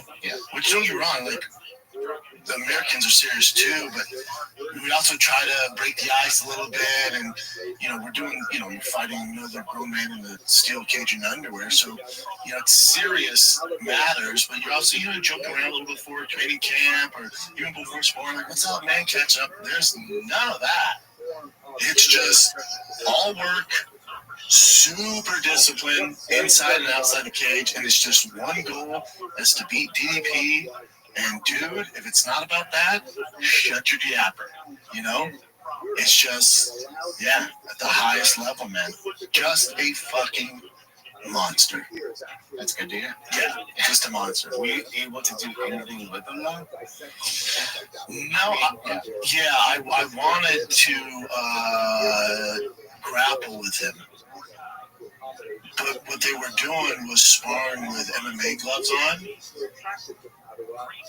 And I put this, and I saw what he did to a gentleman, which where I come from, you would be like, whoa, let's shut this thing down. Is that guy okay? And they were just like, get him out, get somebody else in. I was like, I've fought at this level in a long time. It's probably not the smartest. If you just want to grapple, I'm in. I'm down. You want to wrestle? You want to just start in certain positions. If I can help you out, I'm down.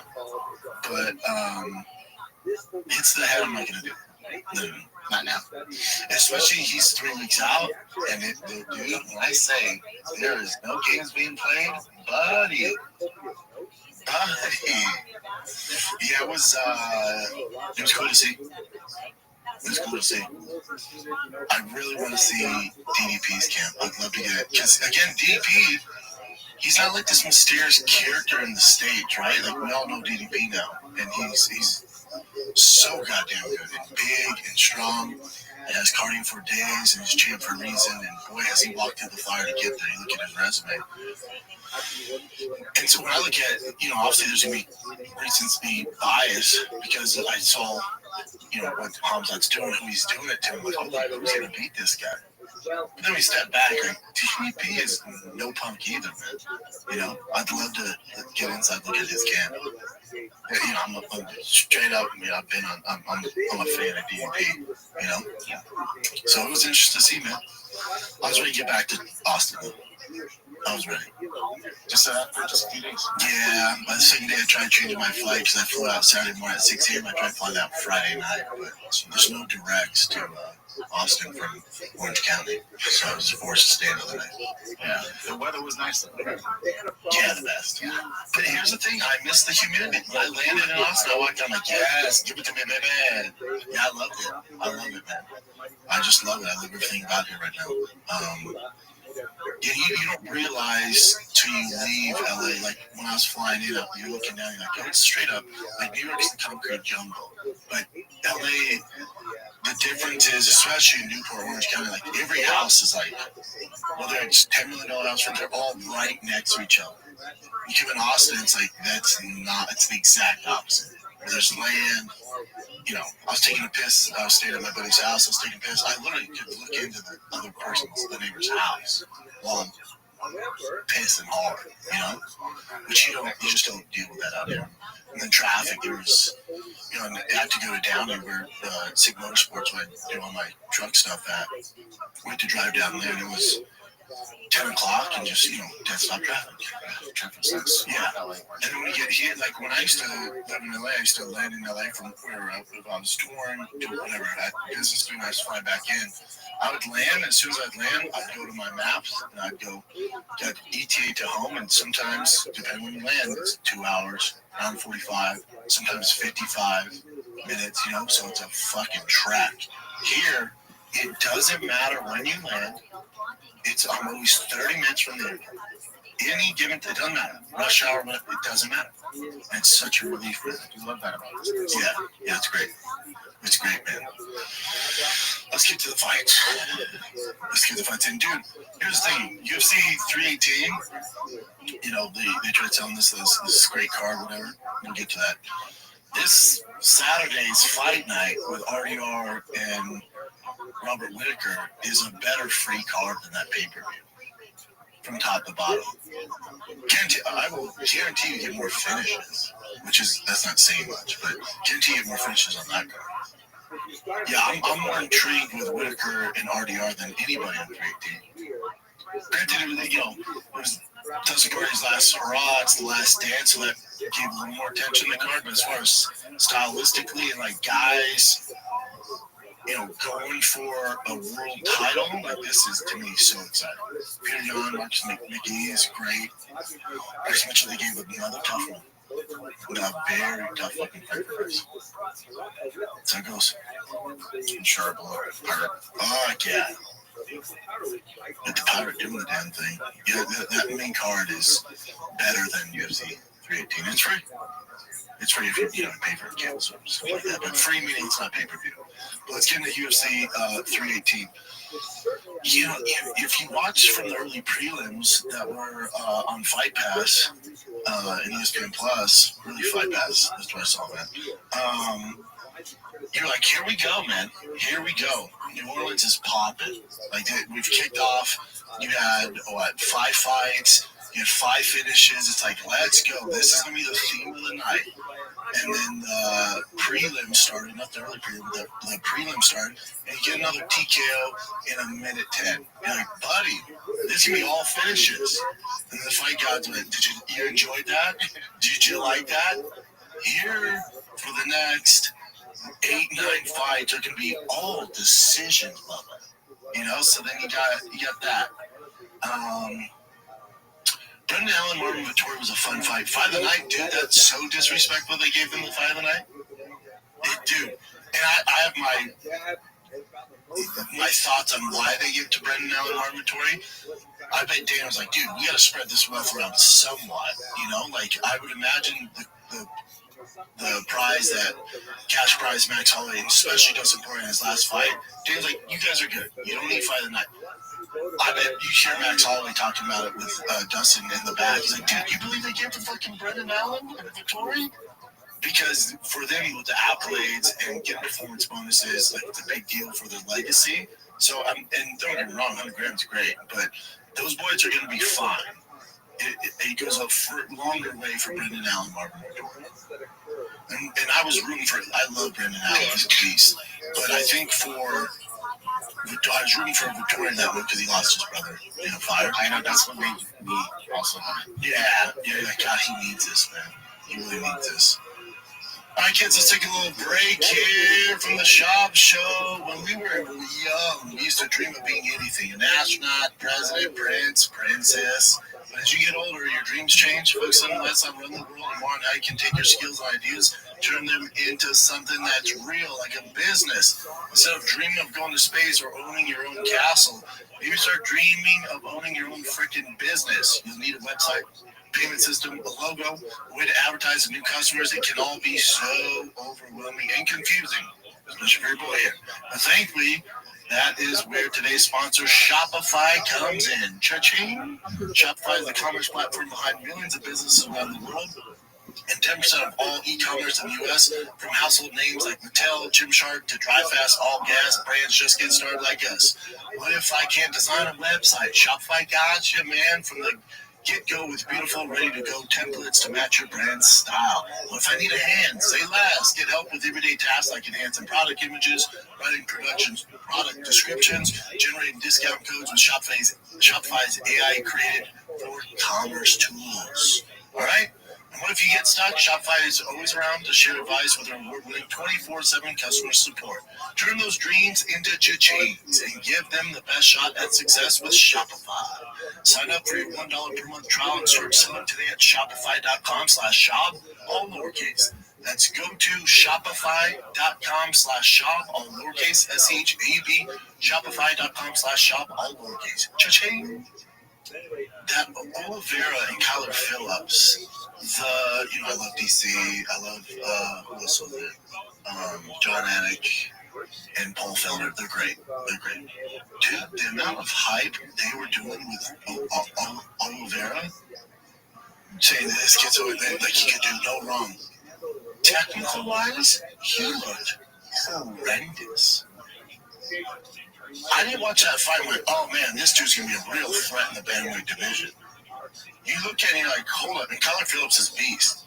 But he just got a little overwhelmed with the pressure of Oliveira. But at the tip of the spear, like the top 10 guys are going to eat him alive, dude.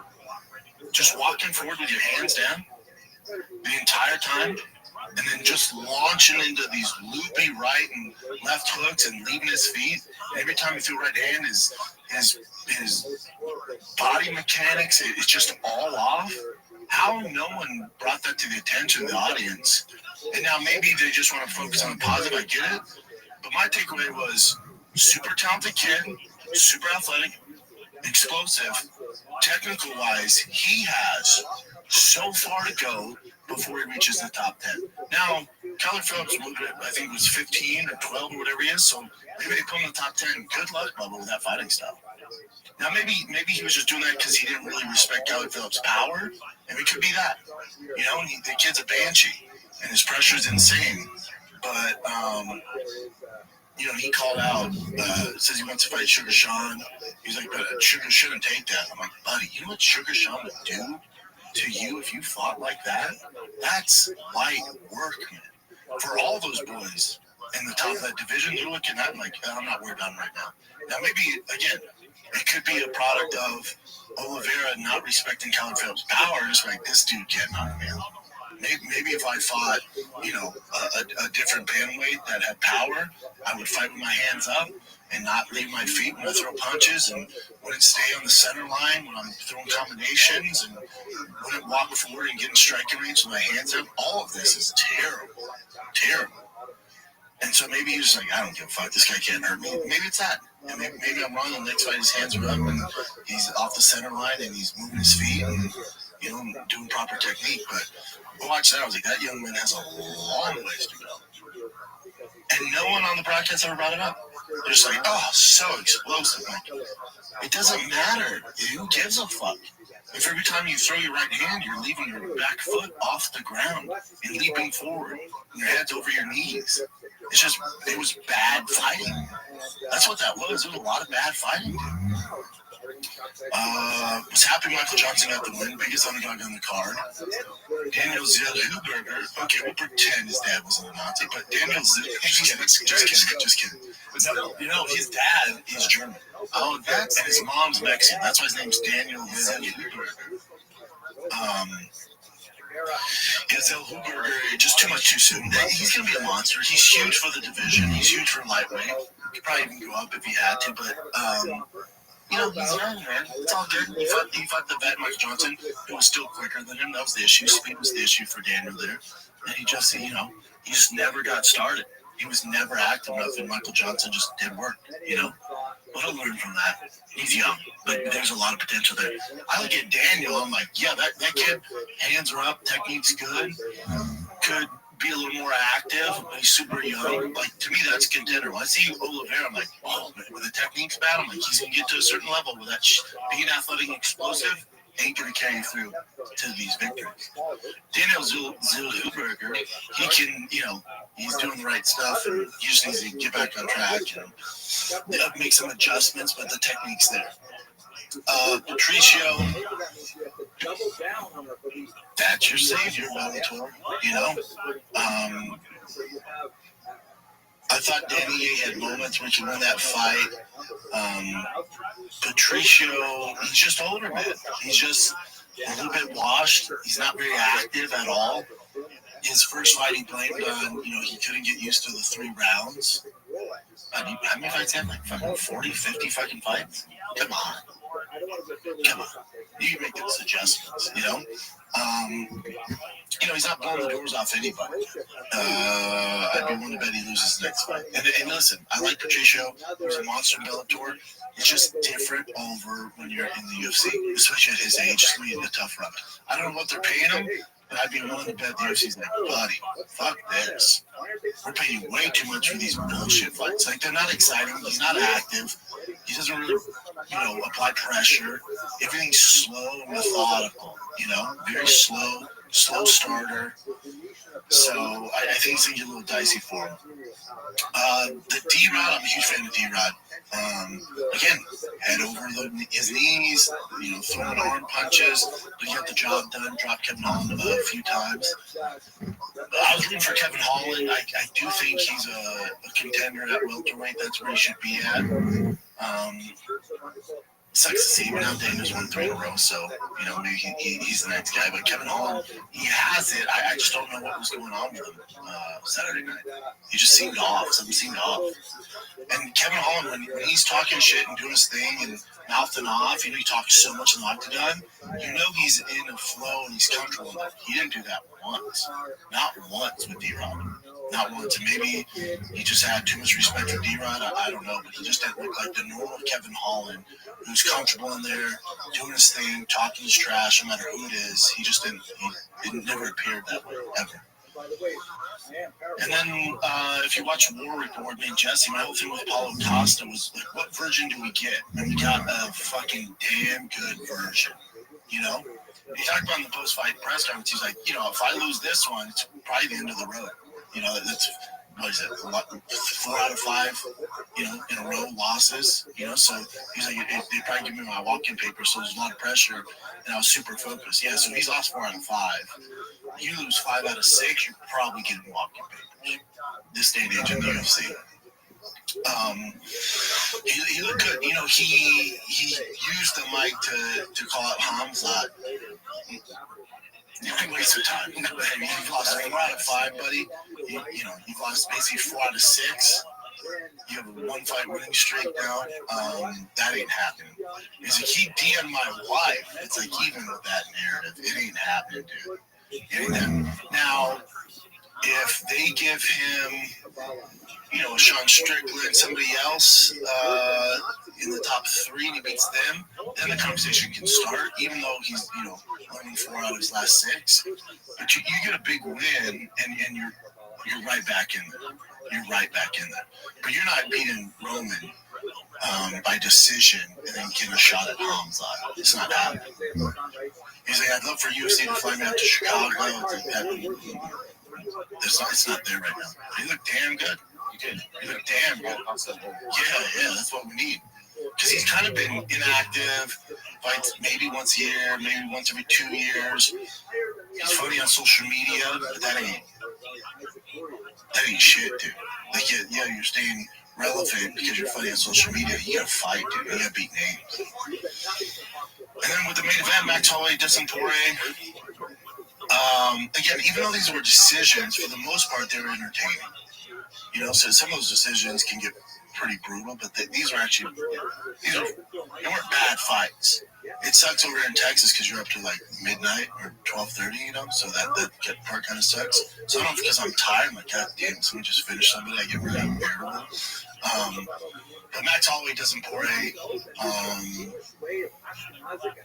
I don't like making predictions, especially when it's 2 of my favorites. But I text everyone said Max Holloway by decision. I didn't think anybody was going to get finished. That second round was a little dicey on both ends. I had it 3-1 going into the 5th. Some guys, especially Dustin Poirier's coach, had it 2-2 going into the 5th. He was like, we need this round, it's 2-2. I'm like, I don't see that. Depending how you scored it, you could give Dustin 2. Someone just gave him 3. I could see 2 and 4, I guess. If you want to give him 2 rounds, I had it 4-1. But if you want to argue 3-2, that's fine. At the end of the day, it doesn't really fucking matter. Either way, he lost. I don't think anybody's arguing that Dustin Poirier won that fight. I think when you watch that fight, though, like, I'm proud of Dustin for stopping. Because when you watch that fight, he's not the Dustin Poirier of old. He's not even the Dustin Poirier that knocked out Conor McGregor. He is a notch down. After watching that fight, like, yep, this is a perfect time to stop. Can he compete with the top 10 guys? Yes. Can he beat the top 3 guys? No. Those days are over. But he could stick around and maybe win 1, lose 1, and in the top 10 and do his thing if he needed the money. But it's such a relief to see that he's done. And then I think that if you're watching this, you got to realize that somebody at the UFC who can get in Dana's ear, that the fans you do have power. You can make a certain change if you shout from the rooftop enough times and get the UFC's attention. Because not only my issue, but a lot of people's issues were with guys like Chris Weidman, Tony Ferguson, Frankie Edgar, a lot of guys, BJ Penn, a lot of guys. Our issues were like, hold on, we kind of know this is the last fight. They've done something, even Nate Diaz. They've done so much for the UFC. You owe it to them to give them a good send-off. And there's a lot of backlash. So somebody at the UFC is listening to that, and Dana trusts him enough where he's like, okay. Because I think if it was Dana and the Brad's way, they'd be like, nope, we paid them. This is what it is. Then they retire and go do your thing. And I think because of the outrage from the fan base, so often for these greats, UFC finally listened. They started doing Korean Zombie, right? They did with Anthony Smith. He had a crazy send off for the career he had. And then they did it the right way with Dustin Poirier. And they owe it to a lot of guys that have retired. It's too late now, but I think they learned from their wrongs, and the Dustin Poirier was perfect. Now it sets that precedent where it's like, okay, if they're worthy of a send off, now you got to do it. And now I don't know how many guys. Again, it takes a special dude like it Dustin Poirier who's had his career to say, all right, it's my last fight. I want in my hometown.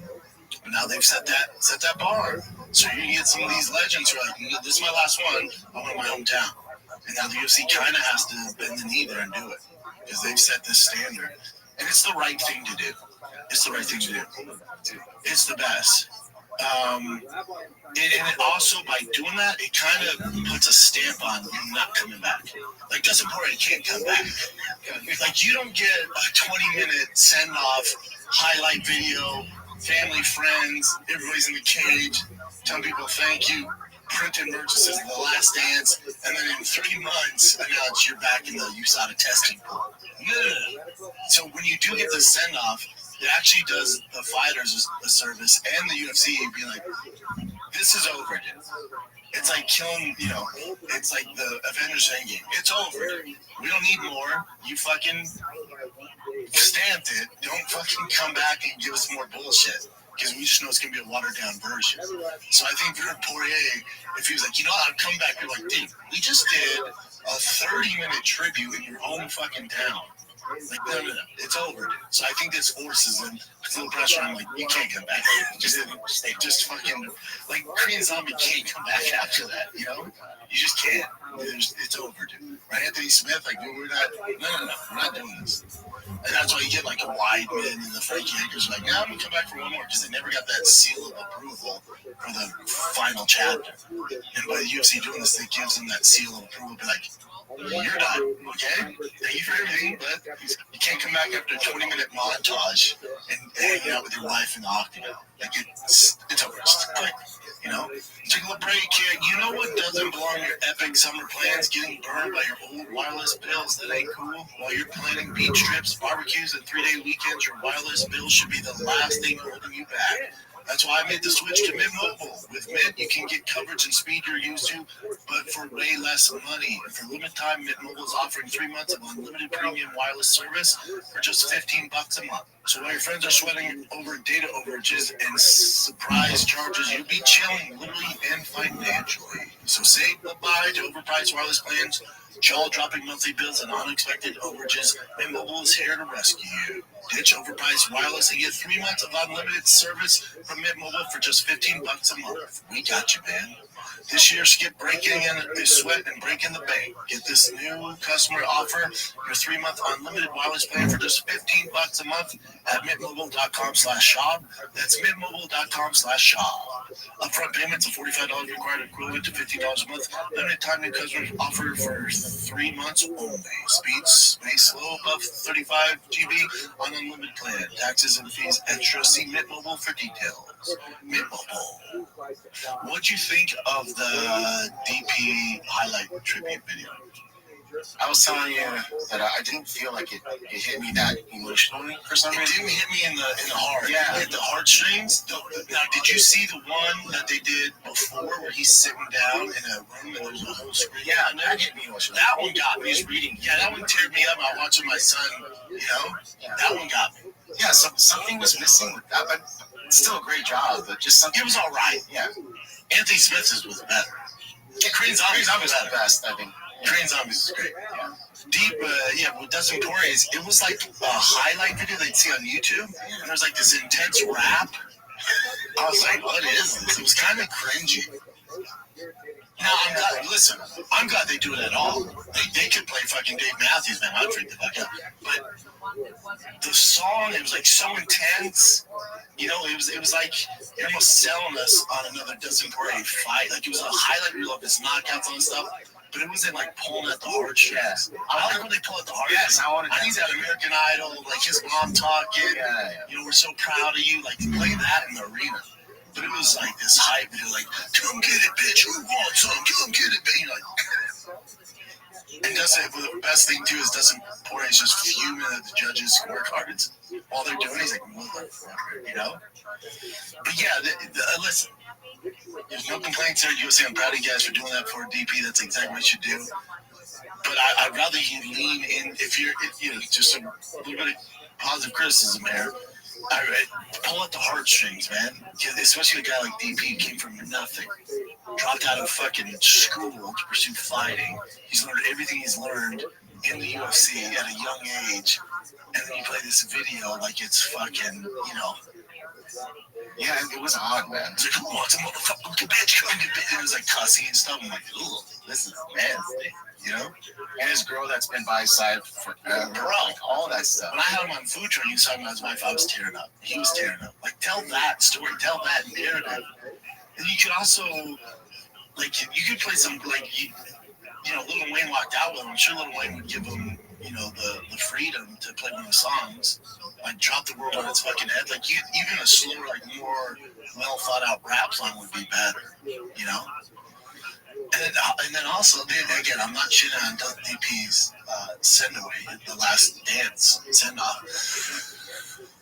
But when Lil Wayne walks out with you, I assume he's gonna sing. Yeah, rap, sing. Even if it's just your lip singing over your song, which is what they should do because the audio is awful when people trying to go live. So could you do that, Lil Wayne? He was just in the back there, and DP's like, here we go. You see him walking out with him, and then he gives DP the strap, hey, man. Max. Yeah, he gave Max the strap, yeah. But hey, man, sing. And I told you, I didn't see him in the back. He's tiny. Yeah, I couldn't see him. Well, right when he was walking through the tunnel, he's there. And then when he hits the crowd, the security guards and his coaches came in front, so he's all the way up. So as soon as he's walking out, and then it changed. Yeah. Because he came out to pay the price to be the boss. So that's when he showed him walking through, and Lil Wayne's there. And then when he hit, he goes to the rap song. If he was Lil Wayne's song, that's when Lil Wayne went to the back. Hey, bud. Here for one reason only. You're gonna sing for him? Hey, Lil Wayne, sing though, yeah? Get him some scissor and fucking sing, bud. You're not there as a fucking arm candy. Him not singing, I was like, oh, fuck, dude. It was a great send-off, though. The longest one I've ever seen, too. He deserves it, man. By the way, scissor. Have you ever tried scissor? No, I've always wanted to. I've never either. I know. So maybe we'll go to Nashville. Or no, it's out here, but Houston. That's where you get it. All right, hook us up. Yeah, yeah. I'm gonna go to the Red Sox Astros game because my boy Bueller's pitching, and that'd be the place to get some scissor. I mean, I don't do any of that stuff anymore, but I'll get you some. Yeah, I'll get you some. Right? Yeah, overall, decent card. You got a ton of decisions. I like this fight night better. And it's I think it's a 2 p.m. start time here, main card. CST. Or CDT. Fantastic. And it's on ABC. Period.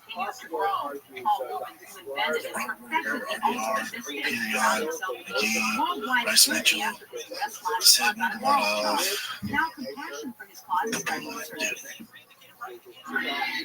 It's a great card. It's a solid fucking card. Alright, what do you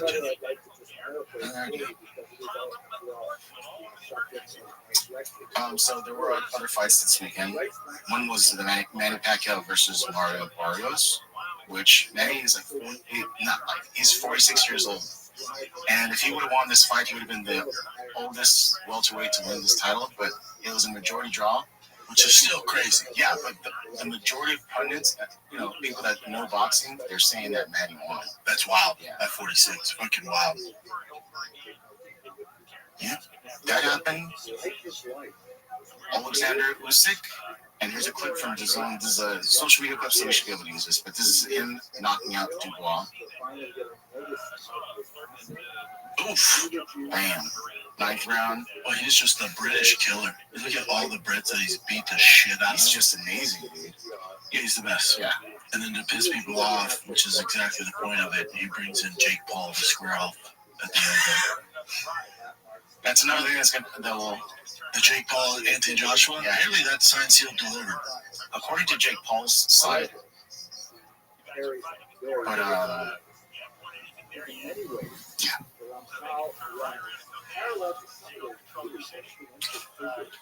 and then Tyson Fury says he's betting $1 million on Jake. Really? Yes. I love Tyson Fury. But I'm sure he does that because he wants to.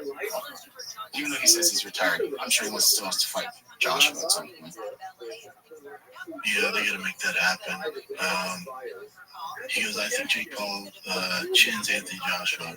They fight 100%. If they fight, I'll put £1 million on Jake. £1 million. If Jake knocks out Anthony Joshua, the entire thing is fixed. Yeah, just what this isn't how it works. I know it's fun to talk about and get clips and the views talking about Joshua and Jake Paul. If this is a real sport, if it's an actual real fight, did you see what he did to Francis Ngannou? You're talking about the two-time gold medalist, the world champion that beat Klitschko and got dropped. That guy at heavyweight. This fight should be 30 seconds if this is real. If it goes longer than one round, maybe 2 rounds, if Jake's covering up, I'll give you 2 rounds. If it goes longer than that, this thing's fixed. The fix is it.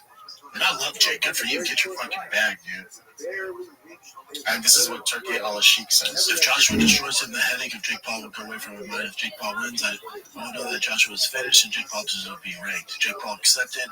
Now next week I will talk with Joshua about I mean, he has all the money in the world, so he can make it happen. This is Eddie Hearn goes, it's a catastrophic mismatch that people would tune in to watch because it would lead to the end of Jake Paul. Couldn't agree more. If it's real. This would be the tall tale sign, Yeah, this guy's right, dog. If Joshua loses, this one I will never ever watch boxing again. Yeah, if you were to lose and get knocked out by Jake, it's game set match. But is there any possibility that it could be just a random freak thing that Jake could actually? There's no chance. There's no chance.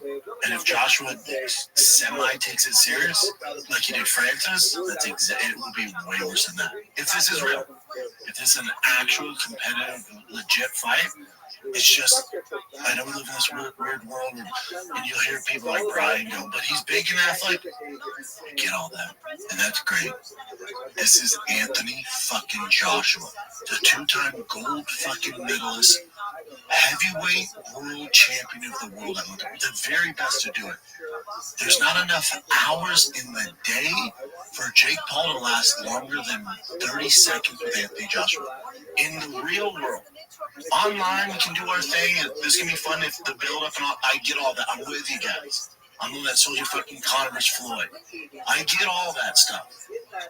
If this is real, if this is an actual highly competitive boxing match, and Joshua trains like he's fighting fucking Tyson Fury or Usyk, this in the actual real world that we live in, no matter what Jake does, should not last longer than 30 seconds. That's the truth, and I love Jake.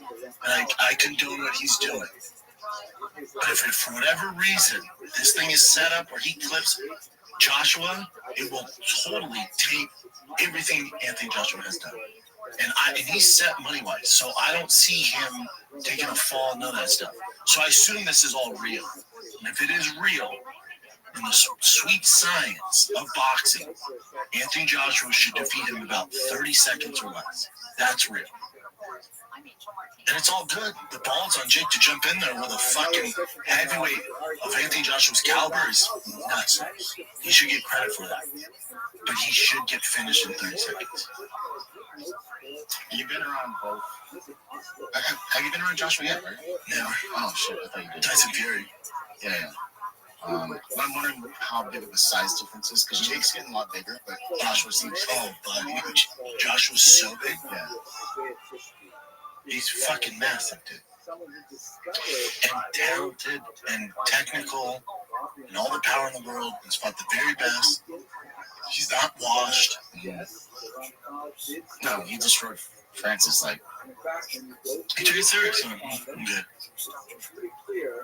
And what do you think is a tougher fight? Francis Ngannou for him or Jake Paul? And Francis couldn't touch him. Utterly destroyed him. And that's how it should go. It's literally how it should go. Well, I'll be tuning in if it does happen. Me too. I'll be watching it. I'll be breaking it down. I'm not saying I'm not. I'm just saying this is a legit fight. That's how it should go. If it goes any other way, something's fucking up. And this would prove that more so than any other fight Jake's had. Let's take a little break here. If you're looking for the perfect buzz this summer without the hangover, meet Breeze, spelled B-R-E-Z, an incredible functional beverage company revolutionizing how we drink. Their line of feel-good tonics offers a unique blend of hemp-derived THC and CBD functional mushrooms nootropics to create social relieving euphoric effects without the traditional downsides of alcohol. No, these aren't like your typical edible. Who knows what you're taking, man? I've seen some weird stuff on edibles. You'll feel each blend within 10 minutes. The effect will last about an hour, hour and a half, right? Similar to cocktail. Smell enough for your mom to try, but also stackable if you're trying to get wild. So whether you're looking to turn up, tune in, or tap out, Breeze has a beverage to help you feel the way you want to feel.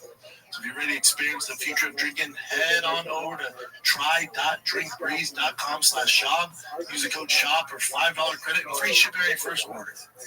Consult with a physician before use. If you're pregnant, nursing, have any known or suspected allergies, medical conditions, or taking any medication, FDA has not evaluated these products for safety or efficacy. Products are intended for 21 plus. Breeze. Okay. So John Jones is back in the news. There's a few parts to this. So, ever since the White House thing happened, John Jones talked to someone at SB saying, like, I'm back. Sure. Yeah, I'm back. Did you hear Dana White? Yes, so Dana White's like, I ain't fucking put him on the card. He's like, I can't risk a fucking fight of that caliber with John. Who knows what? He's a wild boy. I can't risk that. I'm with Dana on this. No, the right's over. For John, the right's over. And if John's going, well, the only reason I'm going to come back is if I fight at the White House. Dana's like, cool, he ain't coming back. Like, I think Dana White and the UFC brass, they got burnt by John. And they're like, we're good, dude. Same thing with Conor. They're like, we're good. And last week I was talking about the White House card, Conor fighting Chandler and John Jones fighting Alex Pierre. Fuck all that. I was way off. Neither one of them can fight. Because they're both too unreliable now. If this is, 8 years ago, yeah, they're both on there.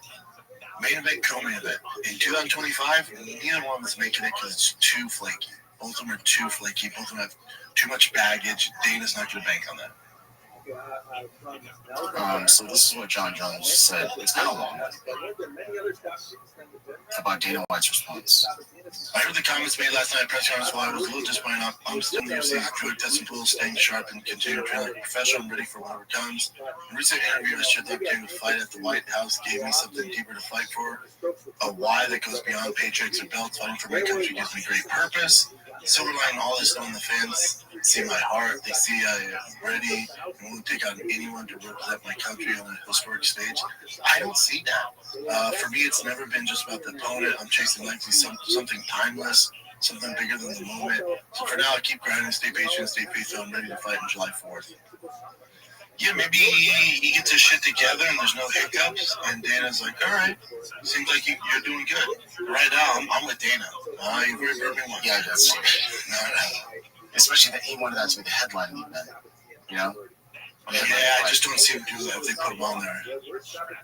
So the fans see my heart. I don't see it, Bubba. All right. This is more with John Jones. So Daniel Cormier was talking on the broadcast. I think it was like the weigh-in show. And they were asking him questions. They're taking fans' comments, and then he's answering this question. So just look how this whole thing plays out. I'll just play this clip for you. If you were to fight your enemy anywhere or a random place, where would it be? And who would the person that you would throw hands with sight unseen be? I kind of want the ability to kill him, so I'd like to do it at my house. There you go. Yeah, me too. They can't really do anything. Who is it? Who are you fighting? I think we know. I can take guesses. Who you might fight in your living room?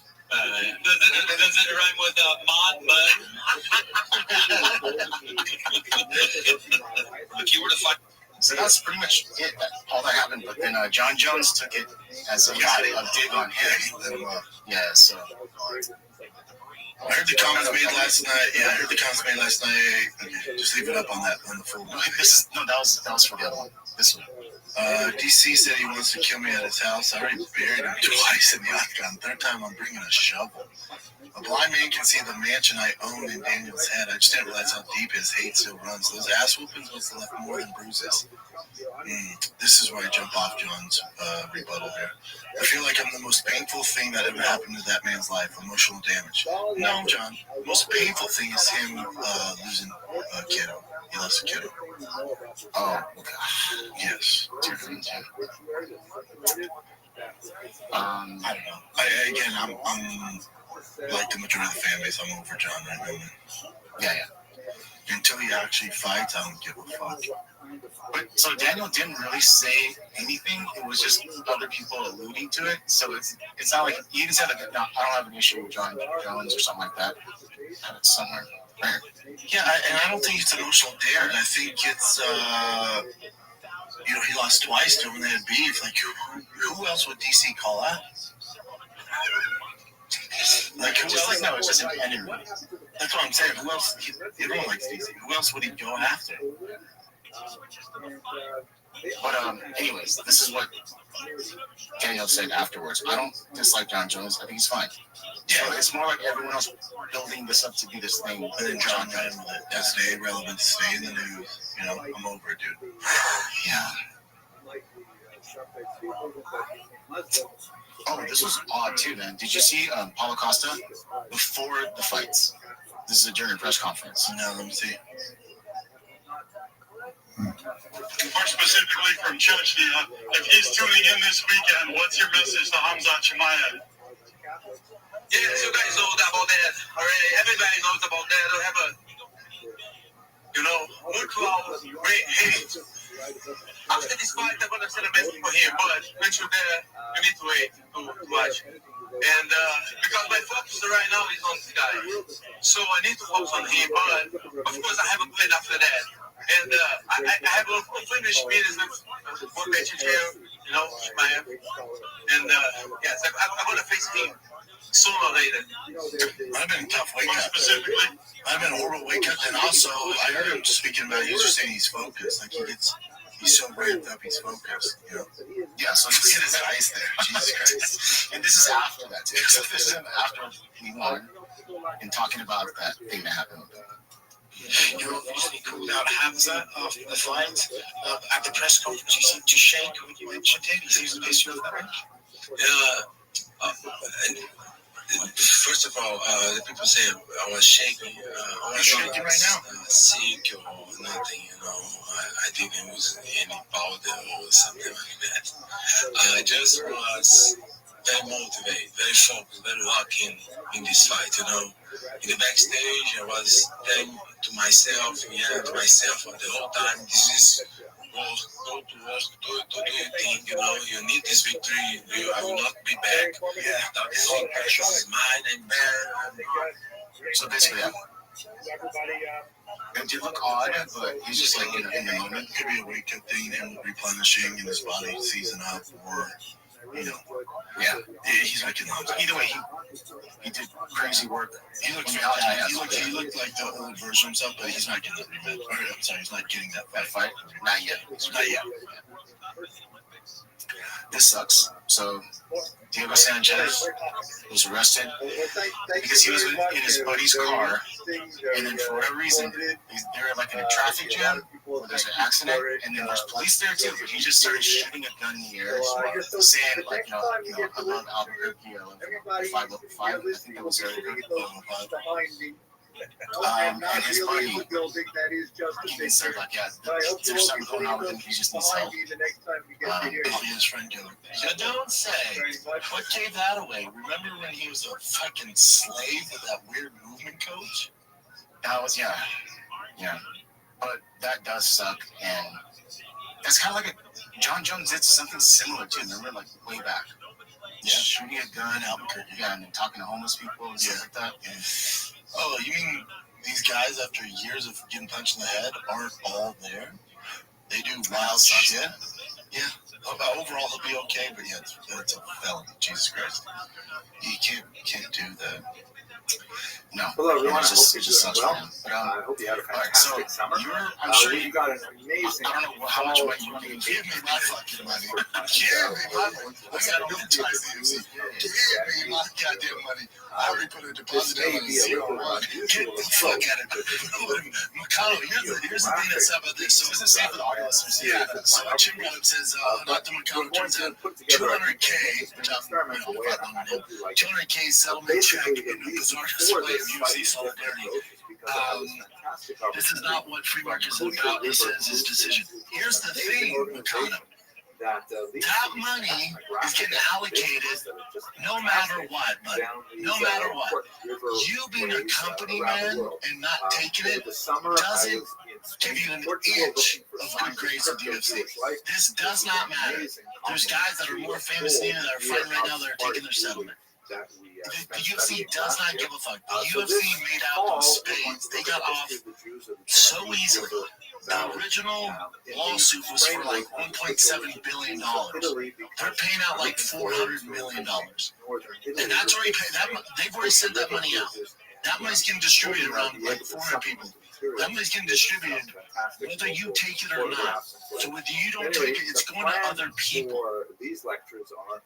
So let's say there's, I don't know, 150 fighters that are in this antitrust lawsuit and they're getting paid. I know exactly how much I'm getting. The fighters that don't take it, it puts more money in the guys that do take it. Because that money's getting dispersed no matter if you take it or not. When I get back to Brooklyn, we're going to have our traditional It's so dumb not to take the money. It's so fucking dumb. Who made history within the Danube River. And I think there's some He's a money guy, by the way. He knows, like, he isn't his nickname like the Anyways, let's get started right away. And we should first.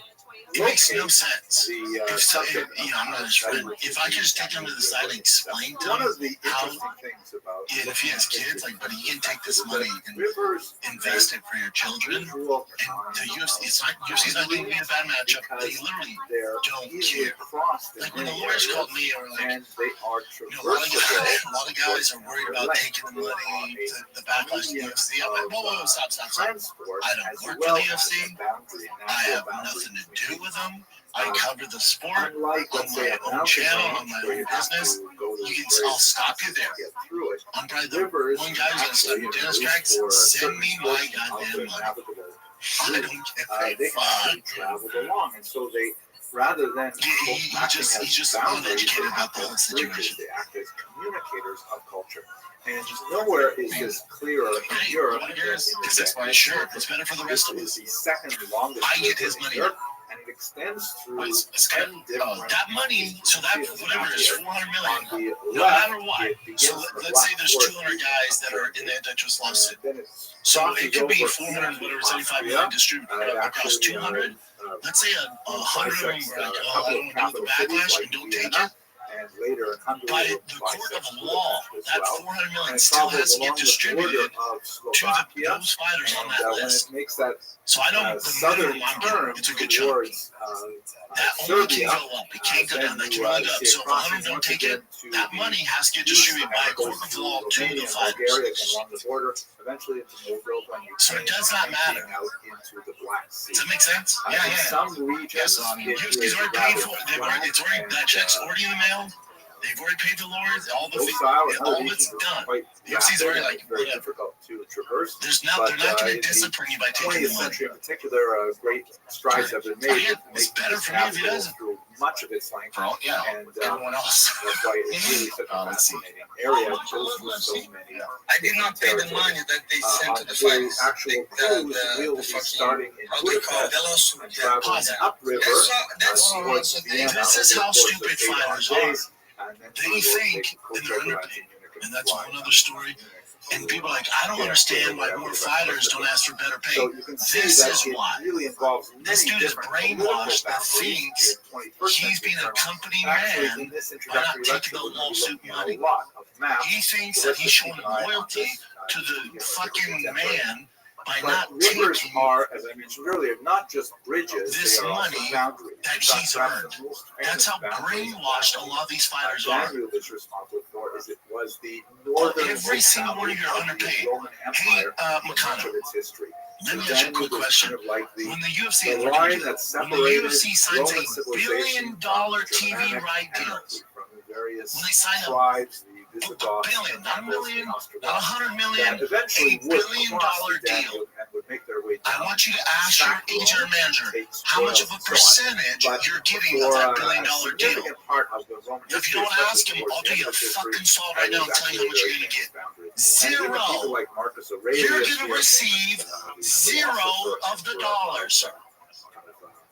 When you look at the, here's another tip. When you look at the UFC Octagon and you see 25 companies that are paying, I know how much they pay exactly to sponsor the UFC. But the When bridge they're paying aspect of it millions of dollars on that incredibly Octagon complicated mat and on the of bars and all that, starting millions points per that we company. really have to begin with. How many dollars, what percentage do you see as your agent? I'll do you a solid. I'll tell you how much you This get. map shows you Zero. there's so many different ethnicities all mixed up here. When they took the sponsors Magyars, from your the shorts Hungarians, and your the Poles, fucking the Germans, t-shirt, your the walkout yellow, shirt, the when they took Czechs that in money purple and so on, and even those and decided to put it on the Octagon and give you zero.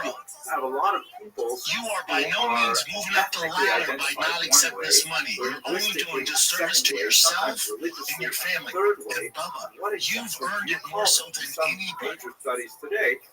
This is your money. You earned it, dude.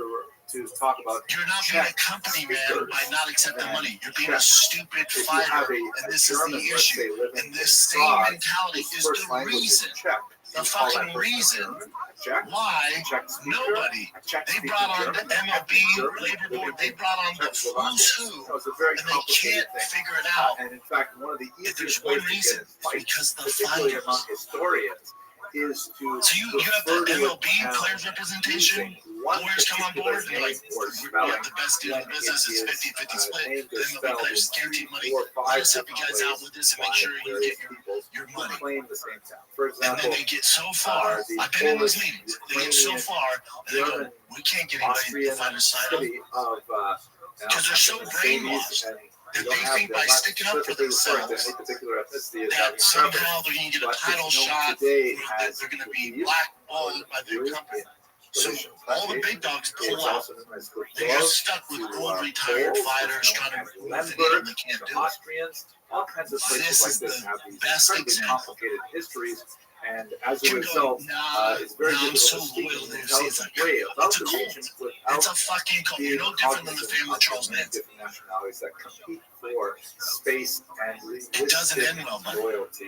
Dude, you're in the toughest business So it's in an the incredibly fucking world. complicated place. We will You're come a back to this, fucking prize in fighter, future lectures. and you're turning down the prize that you've So what about earned the Jews because in the you're Danube? brainwashed and you Jewish think the UFC settlement, brass is going really to somehow begins with the ancient period. take care of Look you. at this map here, which is a little bit If you want to know, I will give the you same a thing we looked at a long little history while ago, lesson essentially of fighters extent that of sacrifice the more than Roman Mikano to make and, weight on short the notice, Danube to River take here is fights right on above, fucking let's 2 say, days Dacia notice. up there. Guys that The, miss time with their family, miss the birth red of their arrows children, indicate turn down the, huge sponsors because they movement thought they were going to be in the As good you grace can of the see, UFC. they're I'll tell you how to basically end it for following them, bud. various I'll fucking tell you.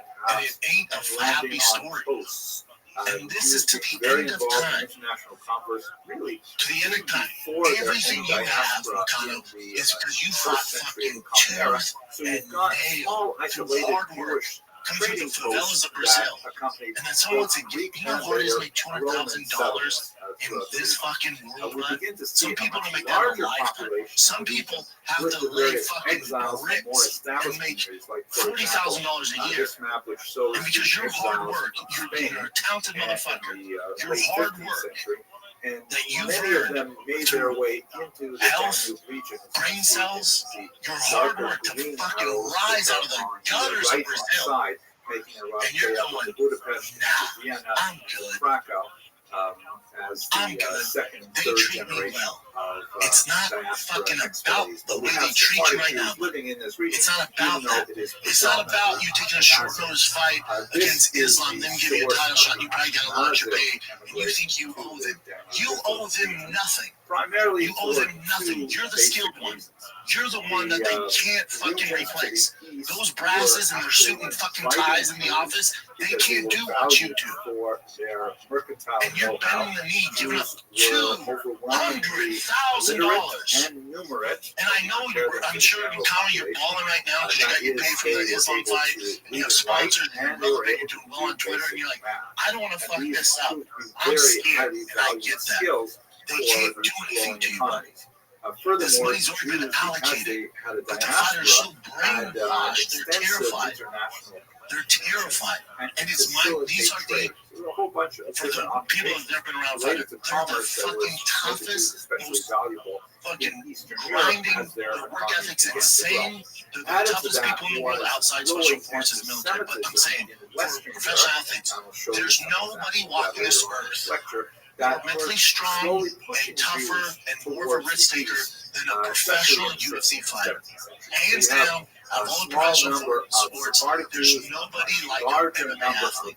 There's a reason that the ESPYs, that John Jones, Cleo Roundtree, whoever the fuck it is, can walk in a room filled with the most famous athletes on the planet. And all of them will bend the fucking knee. Because if that door shuts and shit hits the fan, there's only one guy walking out of that room. It ain't the guy shooting fucking free throws. It's not the guy coming a 4-4-40. It's not the guy who can fucking put a hockey puck into the net. It's none of that. It's the guy who has the only skills in the room to fuck up all of you. There's a reason that. And the fighters don't realize that. They don't realize how special they are. They don't realize that the average fucking UFC career is a year and a half. Did you know that? 1 year and a half. It's shorter than any other major league. Yellow indicates 1 to 4% of the population. But then people go, oh, look at Connor, look at this guy, look at Jim Miller, look at Donald Cerrone. Those are fucking outliers. You can still see there's quite a lot of guys are being cut left and right, and they're on the fucking prelims, and you don't know who they are. Again, I will say this so everybody hears it. The average career of a UFC fighter is 1 year and a half. And that year and a half, there's no signing bonus. It's not like fucking baseball, where if I'm in the major leagues, I get put down to single A or double A baseball, but I signed a big contract with the Cleveland Indians, and I signed for $10 million. I get that $10 million whether I hit the ball or not. You're guaranteed that money. You're guaranteed that money. In the UFC, if you fought for a year and a half, you're lucky after taxes and paying for your training camp and your manager. If you're new to the game, so you came off the Daily Contender Series, Ultimate Fighter, if you fight a year and a half, you probably, if you're lucky, got 2 fights. Maybe you got 3. You're lucky if you have $50,000 in the bank. And y'all want to walk away from $200,000? Let your goddamn mind. When Makano's retired and he's 50 years old, you're going to be wishing you had fucking $200,000 invested. Especially if he has kids, you're going to wish that you took that money. Because I'll tell you right now, you know who's not going to be calling you when you retire? You know who's not going to be covering your children's fucking medical bills and the food on your table and your mortgage? I can bet your sweet ass you're not going to hear fucking Pete out of the suits that you're loyal to right now. And I'm not saying fuck Dana and the press. I'm not saying you that. I'm saying this is fucking business, and you're in the most cold-hearted business, and you're bending the fucking knee for no reason. I'm pretty sure he has children, right? That's what pisses me off.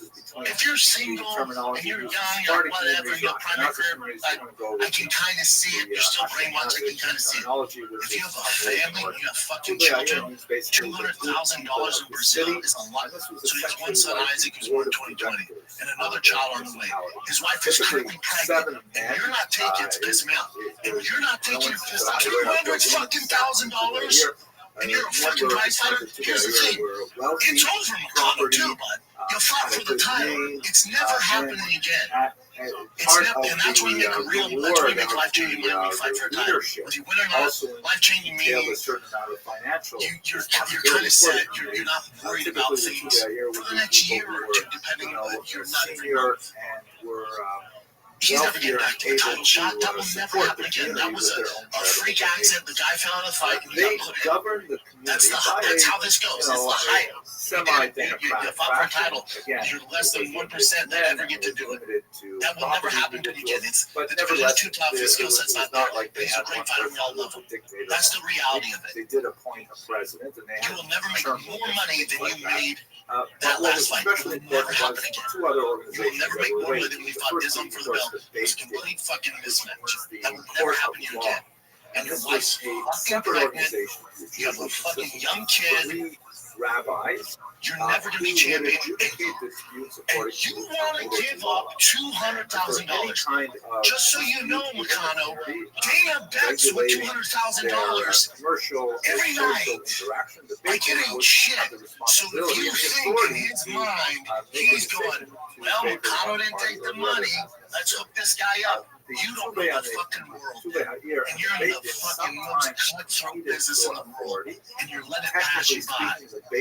And it's a kick in the face to the rest of the fighters. There's some fighters that do some fair fucking CT that are fucking dead broke. They would change places with you in a heartbeat. There's fighters that are well-known names that don't have a fucking cent in the bank, dude. They don't have a fucking dollar to their name. And they're working fucking security jobs or they can't get a job because they're too fucked up in the head. And the lawyers, and Tony Lee and the rest of those boys that put their fucking legacy on the line to fight against the man, and these lawyers who did this, buddy, this wasn't something that happened the last 2 years. They worked on this for probably 10 years plus. That's how long the fight this is. It's a kick in the dick to those lawyers, to former UFC fighters, to the alumni you're part of not to accept this money.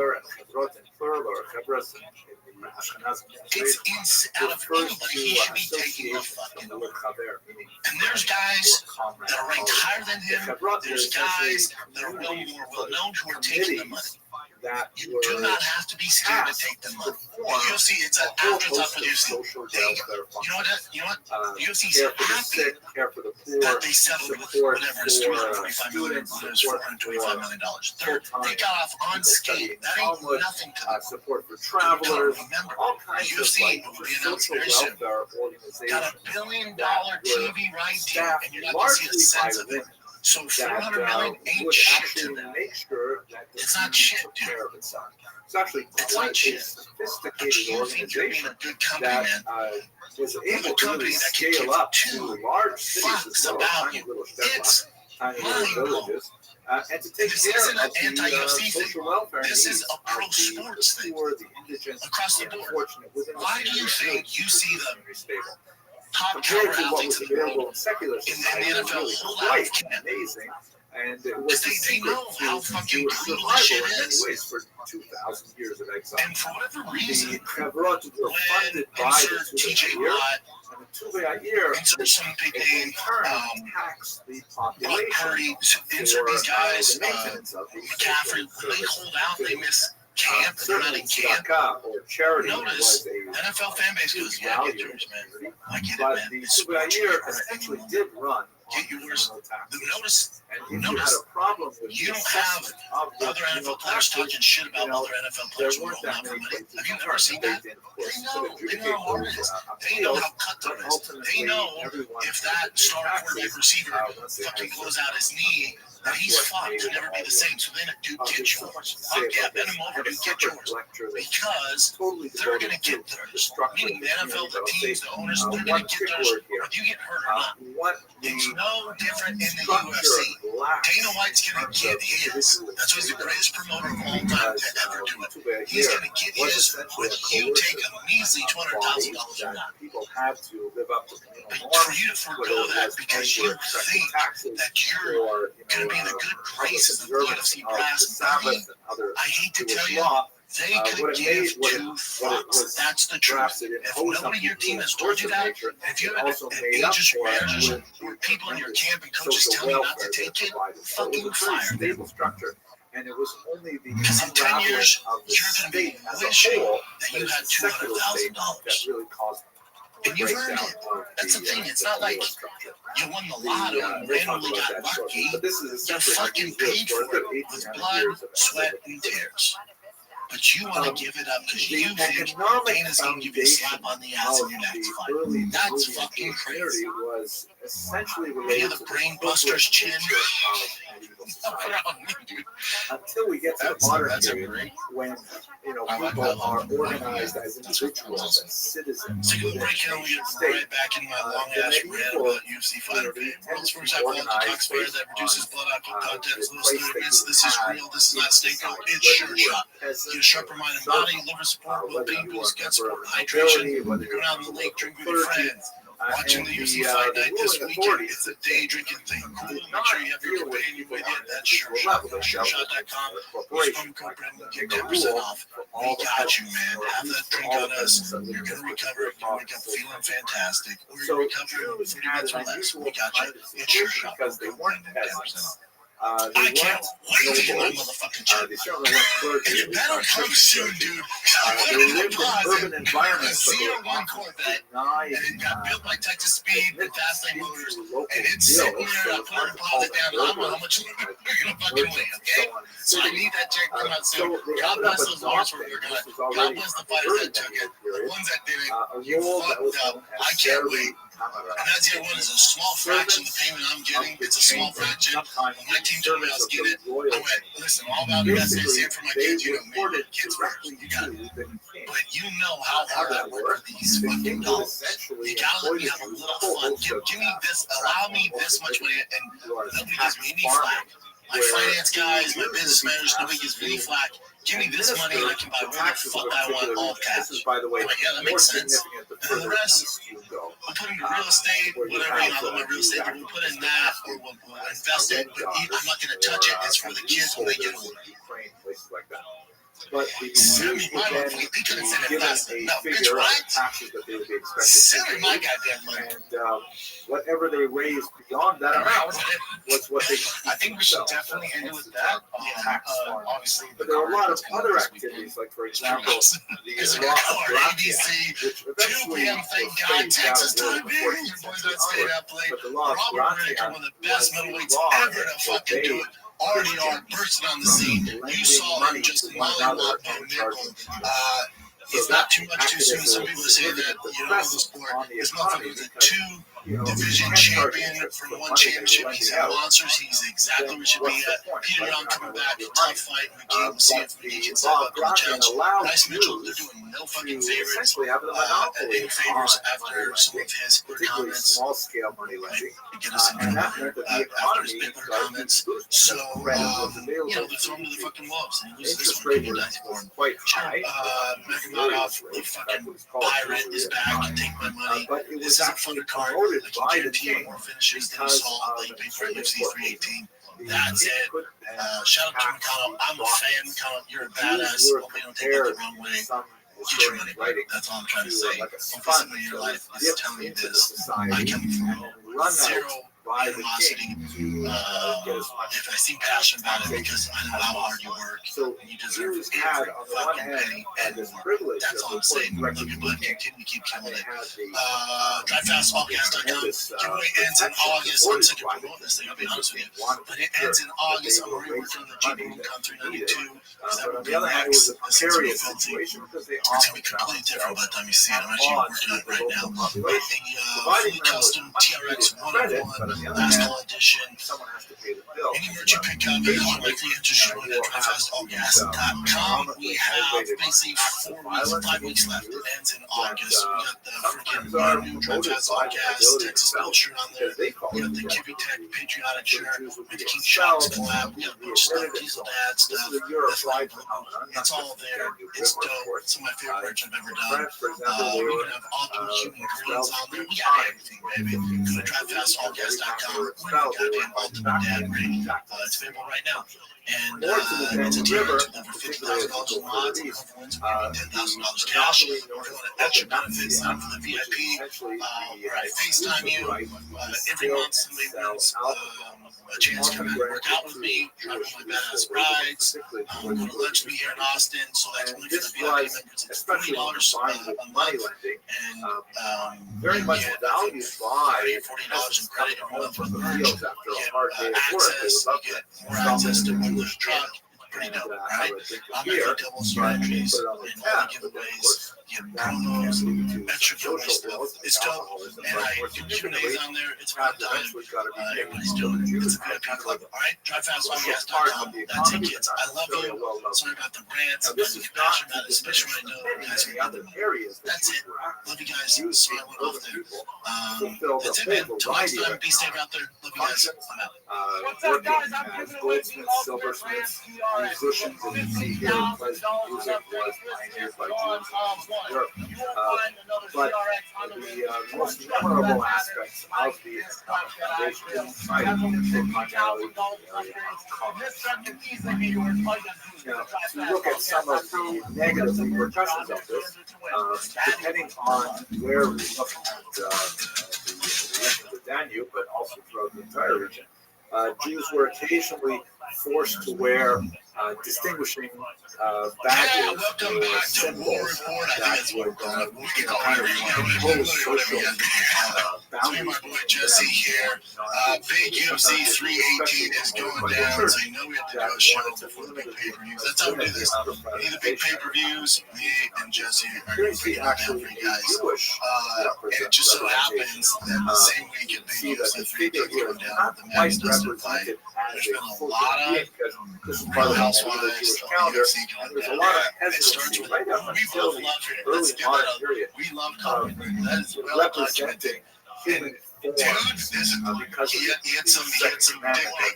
And first of all, before you got dick, dude has a dick on him. He attached a weight to it. So I've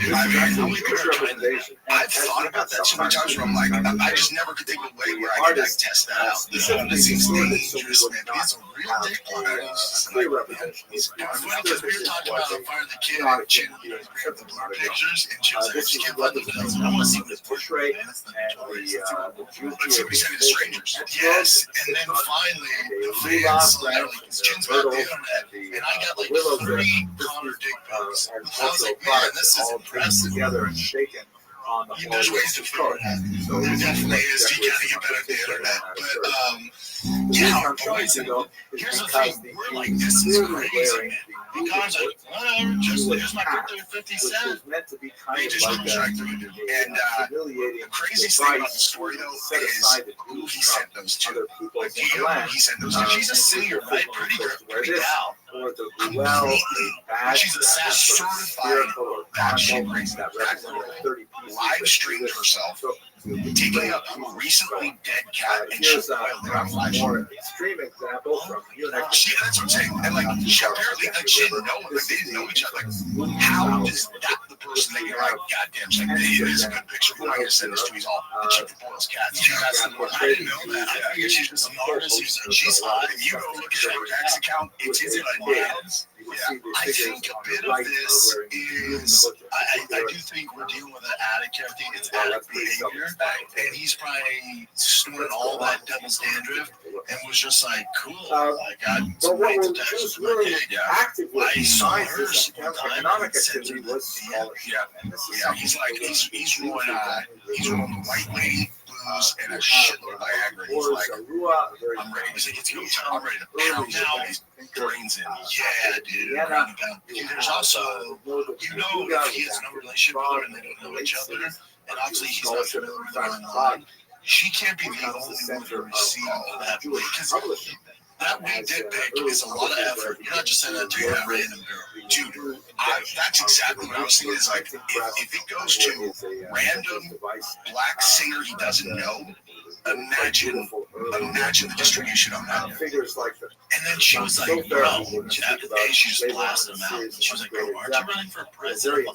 Did you see the rest of her tweets about that? Because like, it was her blowing her up. She's like, are you kidding? She's like, we got a presidency to win. She's funny, dude. Oh yeah, so she's like, I'm Connor. So she's got a lot of time talking about. And then, so you see this, and then pictures pop up him at the beach. Is it in Florida, in Miami or something? Just some random girl. And you heard that now after that. The Miami case where he got accused by that heifer in Miami 2023. We saw the video. The judge decided yesterday, the day after those pictures on the beach came out, they're moving forward with that case. If I'm being if I'm looking at this just objectively and it's kind of funny, it's like the judge looks at that, he's like, Jesus, he's like, I didn't think there was any credibility in this case. I didn't walk into that bathroom, that 300-pound chick, but now that I see this shit on the beach, I have to entertain that he might have actually done this. I know, dude, he just can't get out of his own way. It sucks to see. As a counterfeiter, come on, dude, just tighten up a little bit, and just a tad. He said, that's 20 seconds from Miami. That's your in Miami, and you're Conor McGregor. There's a 10. If you throw a quarter in any direction, it's Miami. But also, dude, Conor's not a dumb dude. I think he's being irrational and dramatic. But even, let's say he's on this crazy freaking Nicolas Cage binge that he's going on. He knows that people in A's are recognizable faces. So he knows being on the beach with this random side chick that people are going to see you. So I have no idea about his personal relationship with Dee, but I kind of think she's like, yeah, that's her dream. I think when he's on the road, she doesn't care. Like she's like, whatever, you're on the road. And you know, some fighters have that. I know a lot of athletes that do. That's really about that. Yeah, he's like, my girl knew, like, I was doing my thing. She was like, just fall in love and don't understand my, get back home. I mean, honestly, certain restrictions. A girl who actually understands the male experience and is married to a dude in that position, that's the smart money right now.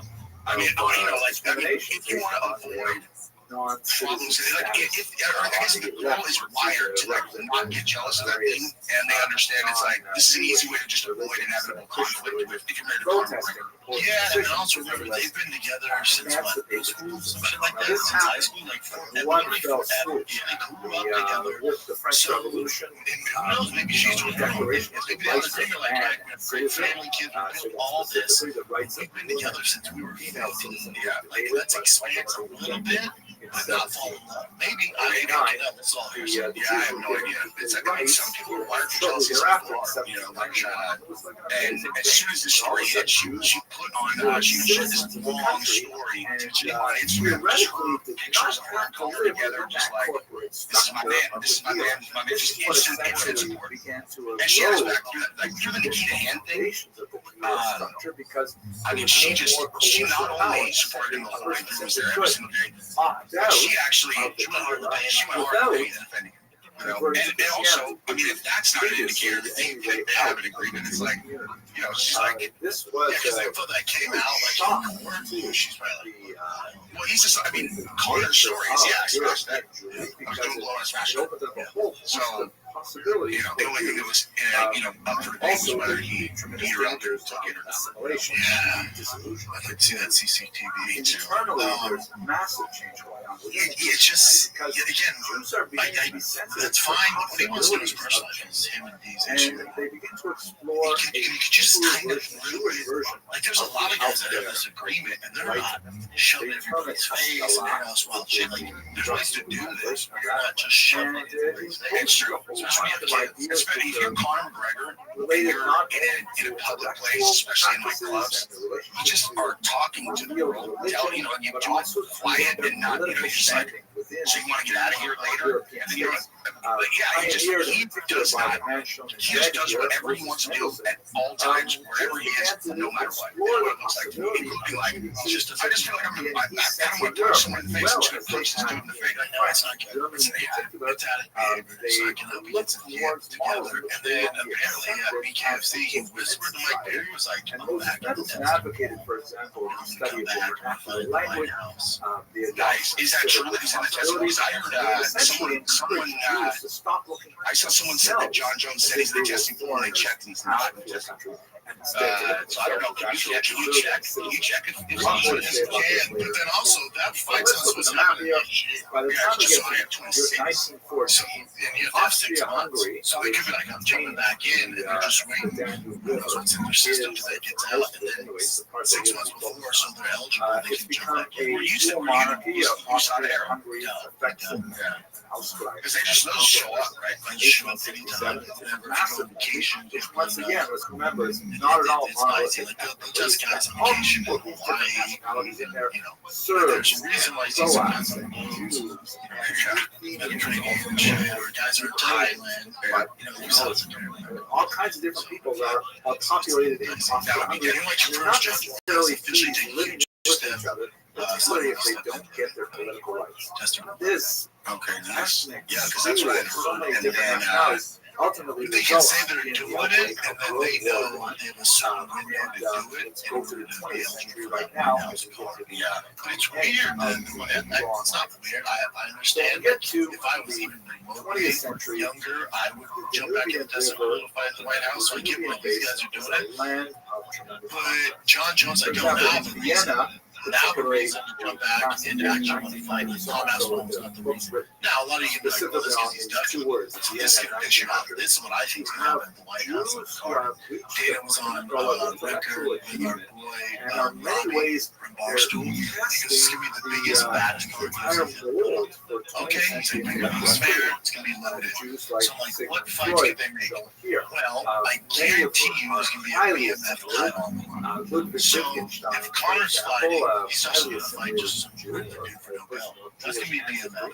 So which makes it 5 rounds. Which is good shot.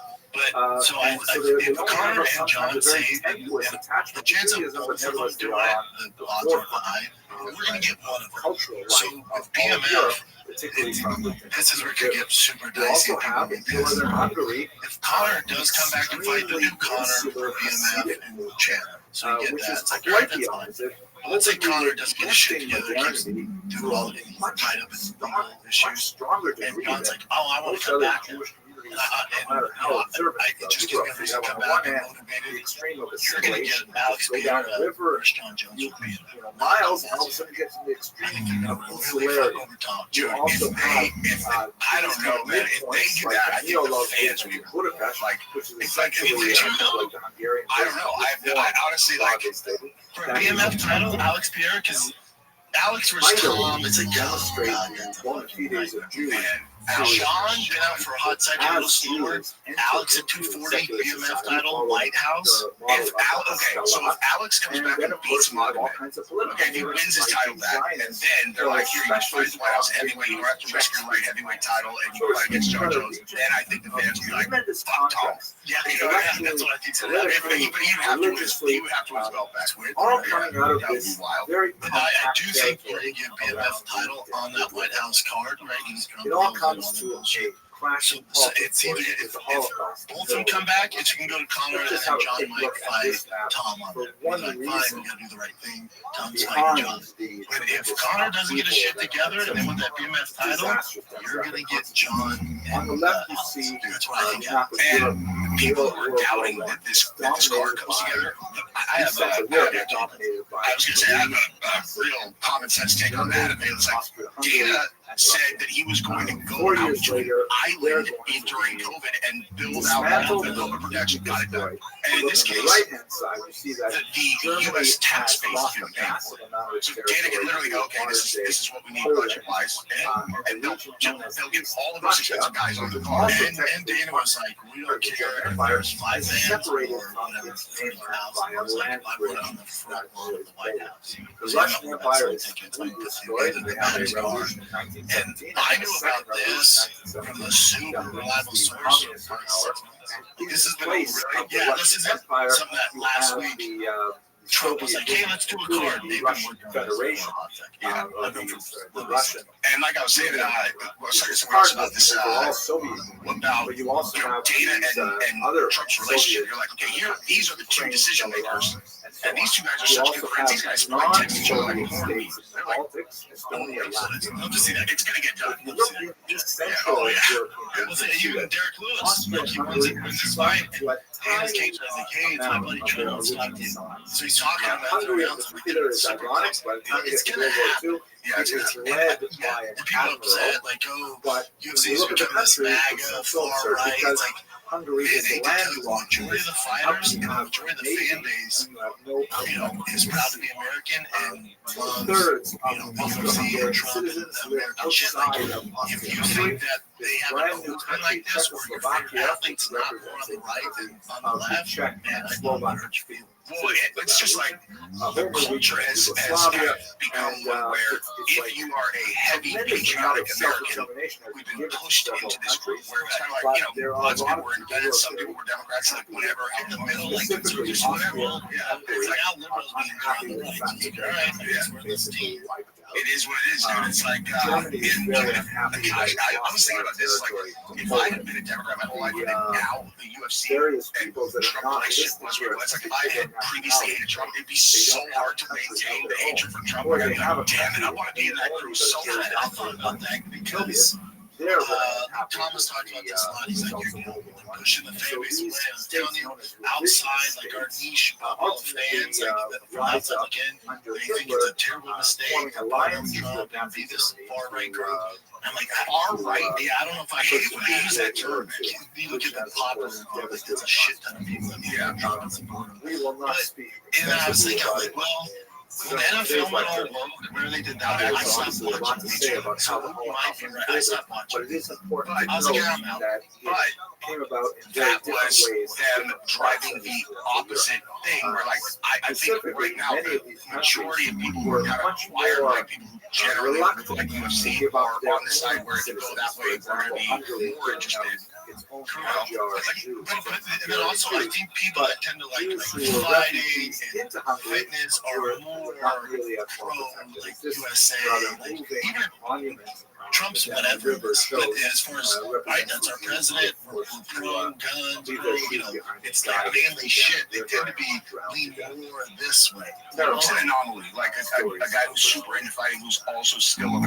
He's like, I mean, I got no issues with anybody having any opinion. You know what I mean? As long as they're not. No, the reason I like to listen to him is because if it wasn't for him, I wouldn't hear any other takes from the left. He's sharp. He has a new channel actually that it's like politics. And I listen to every time that I listen to a smart person who is a Democrat, I'm like, dude, we don't even disagree on anything. Like, literally, I went on a young church with like Jake, and I was expecting us to be like banging heads both times. I've talked to him. I actually talked to him 3 times. Who's this? The young church, Jake. The one who said he could beat up Rogan. Like, you remember that? Let me see what it looks like. Yeah. So they got into it on Twitter.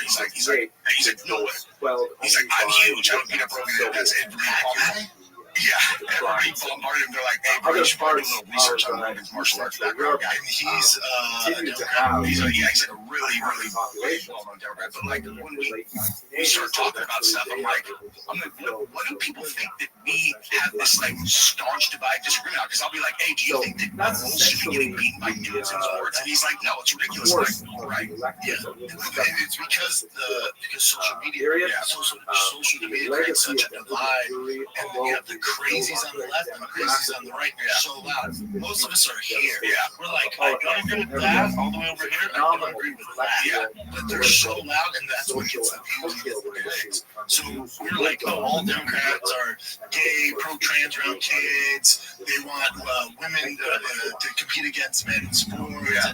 But then you they're like, you guys hate gays and blacks. Yeah. No one tells them. Now they talking about it. I don't know. You talk to a normal Democrat, like, okay, like, don't get me wrong, he's done a lot of terrible shit, but Newsom on Sean Ryan. I'm scared to watch that because I don't want to watch him. Like, because I know he is an exceptional politician, and I say that in a way where I'm like, this dude, I can't ever forget what this dude did during, not to derail this conversation, but it's like, we had to flee that state due to things that they implemented that were they like came after our kids. I can't forgive them, but you do watch that and you're like, I know, that's why I don't watch it. He's kind of human. I know I'm gonna like it. That's why I don't watch it.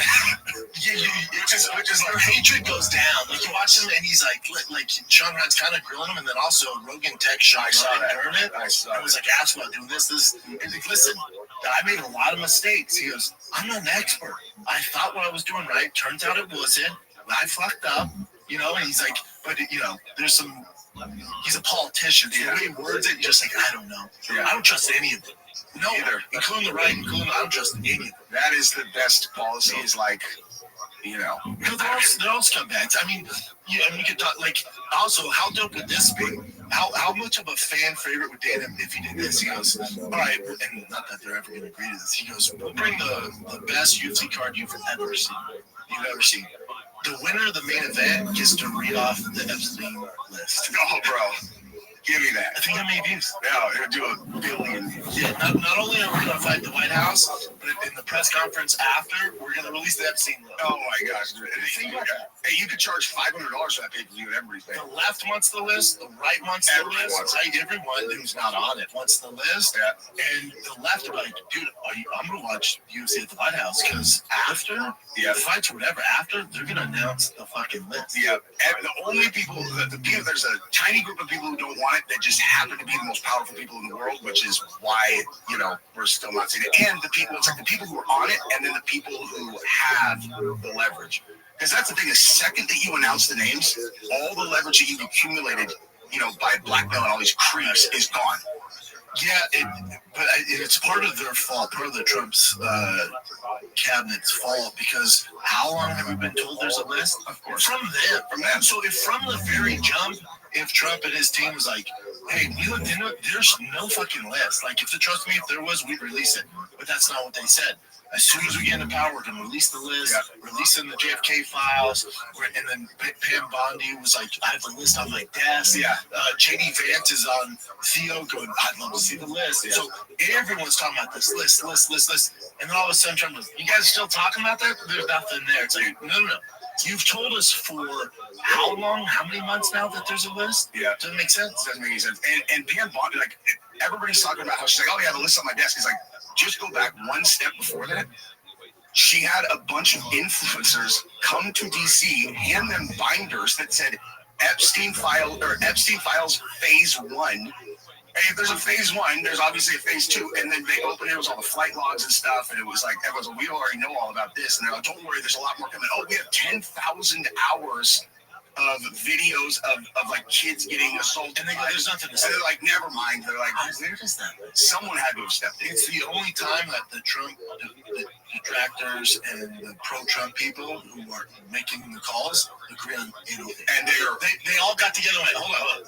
We all agree. Yeah. Listen, we hate each other. We all agree this can't get out. Right? And they go, yep.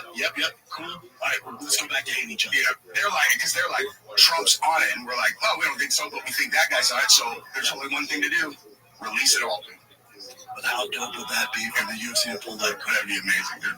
They come out and announce that. It gives them a little bit of leeway where, like, all right, next July, it's going to announce. Yeah, I bet you that Dana and Trump are good enough friends that Dana knows exactly what's going on. Like, I bet you Dana knows exactly why this is all happening, but he knows what creeps are on the list. I mean, I bet you him and Trump are boys like that. And just the way Trump dealt with it was like just a brief, interview where he's like, what?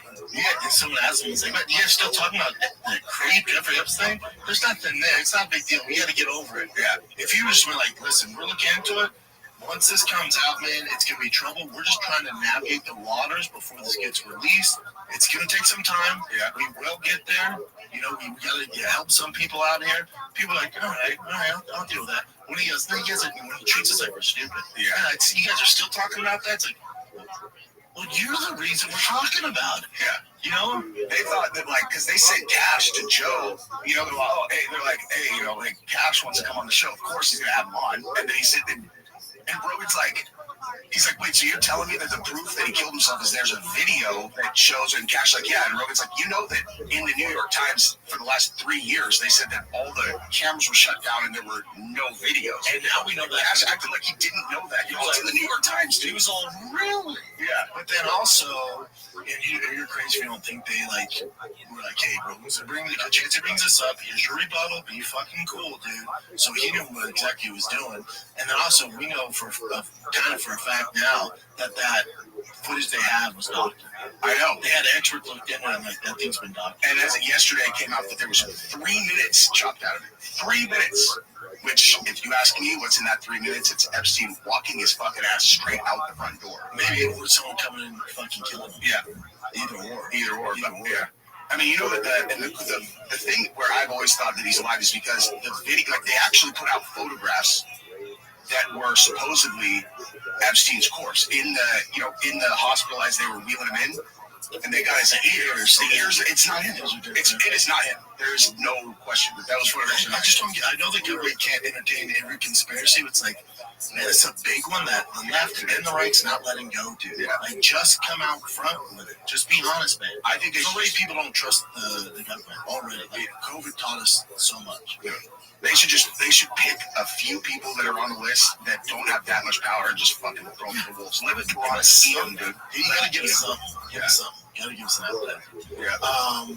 But speaking of drama, now this is why I lean into you, because the B team breakup.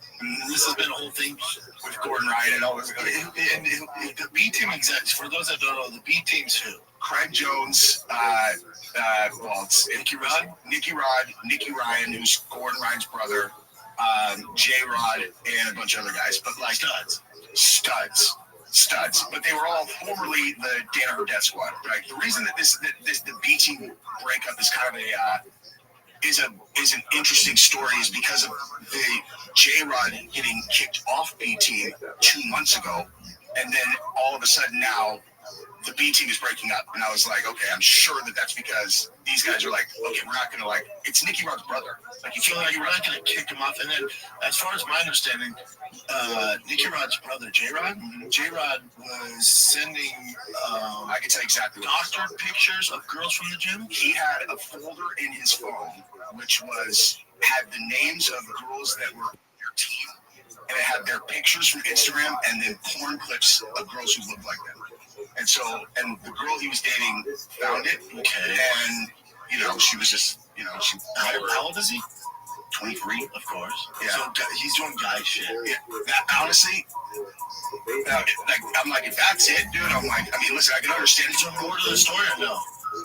Do you think, or is that you think that? I heard that there was more to the story, but I don't know what it is. Mm-hmm. And let's say that was all that there is, which not great. But at the end of the day, you're gonna kick him off the team. So I would assume that created a fracture in the team where they're like, hey, there's too much drama, we gotta get rid of him.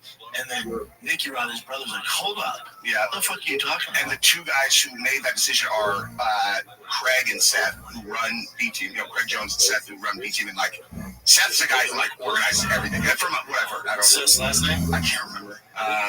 Yeah, so he's like the brains behind it that did a lot. Like, he organized the Craig Jones Invitational and all that stuff. Or Craig Jones does the marketing, but what's going on with B Team is Seth and Craig are leaving, and then B Team is rebranding. And I'm like, okay, what are the odds that that's unrelated to Nicky Rod's brother getting kicked out of B Team? You know what I mean? I think it's likely, but anyway, but him and Gordon Ryan went ham on those guys. They hate each other. Yeah, but Craig just gaslights Gordon. Craig gaslights Gordon, and I don't know. Actually, this is Craig Jones. He's on air recently. Here's it's time for a rebrand, boys. You can call yourselves Team Bankrupt starting the first week of August. And that's Gordon to them. And Craig responded, CGI 2 is in 52 days from the video release. It's going to be my last ever professional match. I'm out up here. I've got one competition match left. B Team is done. I will be leaving America after August 31st. I don't know what I'm doing, but you will not see me again. What do you think the odds of that are, though? We're never going to see him again? What the hell is he going to do? He's going to disappear? Right? How much money he's made from all this. And then also, he trolls a lot. He's super funny, super creative. So I don't know. Hopefully it's not. I think he's done more for jiu-jitsu in the past 2 years than anybody I know. I mean, he's first getting on the mainstream for sure. Marketing, dude, he's crushing. CJI, so because Victor fought at CJI wanted to, all of us were all there, and man, that was a rough day. But that place was full. It was at the not Thomas and Mack. Thomas and Mack, yeah. And it was full. That place, dude, I've never been in a crowd for a sporting event that was more fun. There was nothing but fucking piranhas at that place. It's all the most hardcore jits guys. You were walking around, you're like, fuck, dude, don't get a fight at this. And it was full then? Yeah, it was full. Dude, when you got to top of the rafters. Yeah, but still. It was full, dude. And full of killers. Interesting. Yeah, I wonder. Yeah, that whole thing. Yeah. I hung out with Jake Shields a bunch there. He's one of our next topics too. Like, yeah, I know Jake. Well, Jake's great. I love Jake. Yeah, there's some crazy shit, but Jake's great. Yeah, because yeah. Moving on to the next topic. So, now is this again? I'm gonna lean on you for this. So Jake awarded this gentleman a black belt, Money Bird. Yeah. Is it just Jake? Because Jake's, I mean, so to get a black belt from Jake's a big deal. 100%. Just Jake. Like I saw a picture of him and like 5 other black belts. Is it just Jake's thing? So how it all kind of the sequence of events was like this. Like Moneyberg has he takes a picture with Jake, Teixeira, Frank, and I feel like I'm forgetting someone else. Oh, there you go. Cheetah, Frank, and Glover. Yeah, he's like so all black belts from different guys though. So that's what I was saying. So he's holding his black belt. He's like, I achieved my black belt in 3.5 years. And yeah, and like obviously the whole entire community just descended on it. And they were like 3.5 years. Like, has this guy competed? And because here's the thing: if you know jiu-jitsu, you look at this picture and you're like, these are all guys from different academies, and they're all wearing his shirt, different lineage, different. When I saw this, when someone brought it up, they go, he has black belt in 3.5 years. I go, wow, if I was in Japan, I said, did he win worlds? Did he win CGI? No. Hasn't competed? No, I go, oh, it's a fake black belt. Yeah. Like there's black belts and then there's black belts. Yeah. So I assume, and I'm not mad at Jake. Of course, I don't give a fuck if he's giving this guy black belt, whatever, how much he was paying. But he paid for the black belt, of course. But even if you're gonna pay for it, even if he was doing privates every day for 3.5 years, you're still not a black belt. So just so everyone's aware, in general, again, for those of you who don't do jiu-jitsu, in general, it takes minimum, if you're a stud, 10 years to get a black belt. If you're a stud, without almost any breaks in training. Yeah, and again, if you're a stud. Yeah. This guy, I don't know how old he is. The world's most raw, unfiltered business success coach. Learn how to make money, raise up your career, your business. There you go. So it's the first night ever. It's a money play. Yeah. But for Jake, all those boys, wearing a shirt, if they're getting paid, do your thing. Yeah, do your thing. Now the only problem is if you continue to do this, and let's say Gary V's like, I want to do jiu-jitsu, like Gary got his in a year. Well, then it's like, all right, dude. So then Jake's legacy can never be tarnished because of his accomplishments. But if you have a black belt from him now, it just tarnishes that. That's the only thing. No one can throw a rock at his jiu-jitsu. I have to tell you, it's incredible. Any of those guys, of course. That's a beautiful thing. See the video? I've never seen. Honestly, when I watch it, I don't need to see him roll. Together have the opportunity to study. No, I know. Just from how his weight is distributed, just doing the drill. He's high up. His hips are light. His solid. You don't get any solid treatment outside of a handful of maybe a dozen, 2 dozen researchers who think about the history of the Ors of Ruach. I mean, we're going to put it on the internet and make it available to the wider world. So it's such a merit for me. His hips are high. You already have the audio on this guy. Because but yeah, like it's all, every single one of them is him doing a drill with one of these greats. And that's the story is like he this is my take. So right? Good and so he knows so little about jiu-jitsu that he didn't even realize that posting these clips it's an abject is the biggest indicator that you're a complete outsider. It's like no one would just to put up like you drilling with a superstar. Like obviously they're allowing you to do the technique which you're not doing correctly anyway. This is part of the fall series of the Daniel. Regulars know I had this wonderful opportunity to sail the Danube River last month. Again, boys, get your fucking money. Dude, if you want to pay for privates, do the private. It's $10,000. Get your. This is no different than Zuckerberg. This sucker, Zuckerberg trains and spars. Sure, and he's a blue belt. Sure, yeah, he's a blue belt. Even that's getting a little friendly. So we began here in Budapest. Yeah, he competes in tournaments. Yes, I would assume Zuck is Bratislava, Vienna, and then across the another thing, if you have to wear his shirt, that's usually a bad sign. It's like Brian Callen. Some of the experiences that we Brian loves tennis, and Brian was I will give away one bit going against a pro. And Brian knows me around. He goes, dude, JewishHistoryLectures.org or HenryAbramson.com. You'll see I have an article there and a very short video on the cover of the Sound Sulfur. Damn, you just like walked up and started playing with his grooves. Oh, no, I pay him for private. Jewish leader, and I think it's very worth reading. If you're paying the guy, it's not real. It's not real. It's his job to make you better. Yeah, how do you get better? He destroys you. Brian did the same thing in boxing. He was working with this legend, and he goes, dude, we're sparring. He goes, man, I think you should take the fight. And I go, hold on, Brian, you jumped in like the pro team and just started sparring with that gear? He goes, oh, no, it was a private thing. Buddy, he's going to lead you on. And not that he's a bad guy, he's a businessman. He's leading you on because he wants more money. That's how if he just goes, oh, you're the best ever, we're good here, man. You've reached the pinnacle, you've reached the peak. I don't need any more money. Like, he's doing it either to do crumbs, to build your confidence, and to make you better.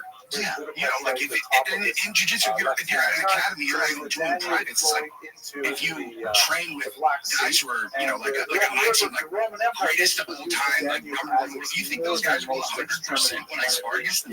They'll match, and you know, I'm gonna win. They're not gonna just fucking pop my head off my neck in 1 second. And I think this guy does money back. He doesn't know the jiu-jitsu community, dude, because like you posted that you black belt whatever is 2.5 it's actually going to do more than you're better off being a vicious blue belt than a complete fraud. You get more respect. I was talking to Dr. Bob Hightower yesterday, and he's like, hey, John Jones is also a connector to River Green's ideas. Yeah, I think he just doesn't scientific know discoveries. You get way more respect if he was a blue belt and tremendous competition and exactly like you, Tom Hardy's not posting along any river system, especially Daniel, that's how you should do it, baby. You're having money, but usually the issue is, again, with all these guys, is they have so much money, it's like, man, how can I get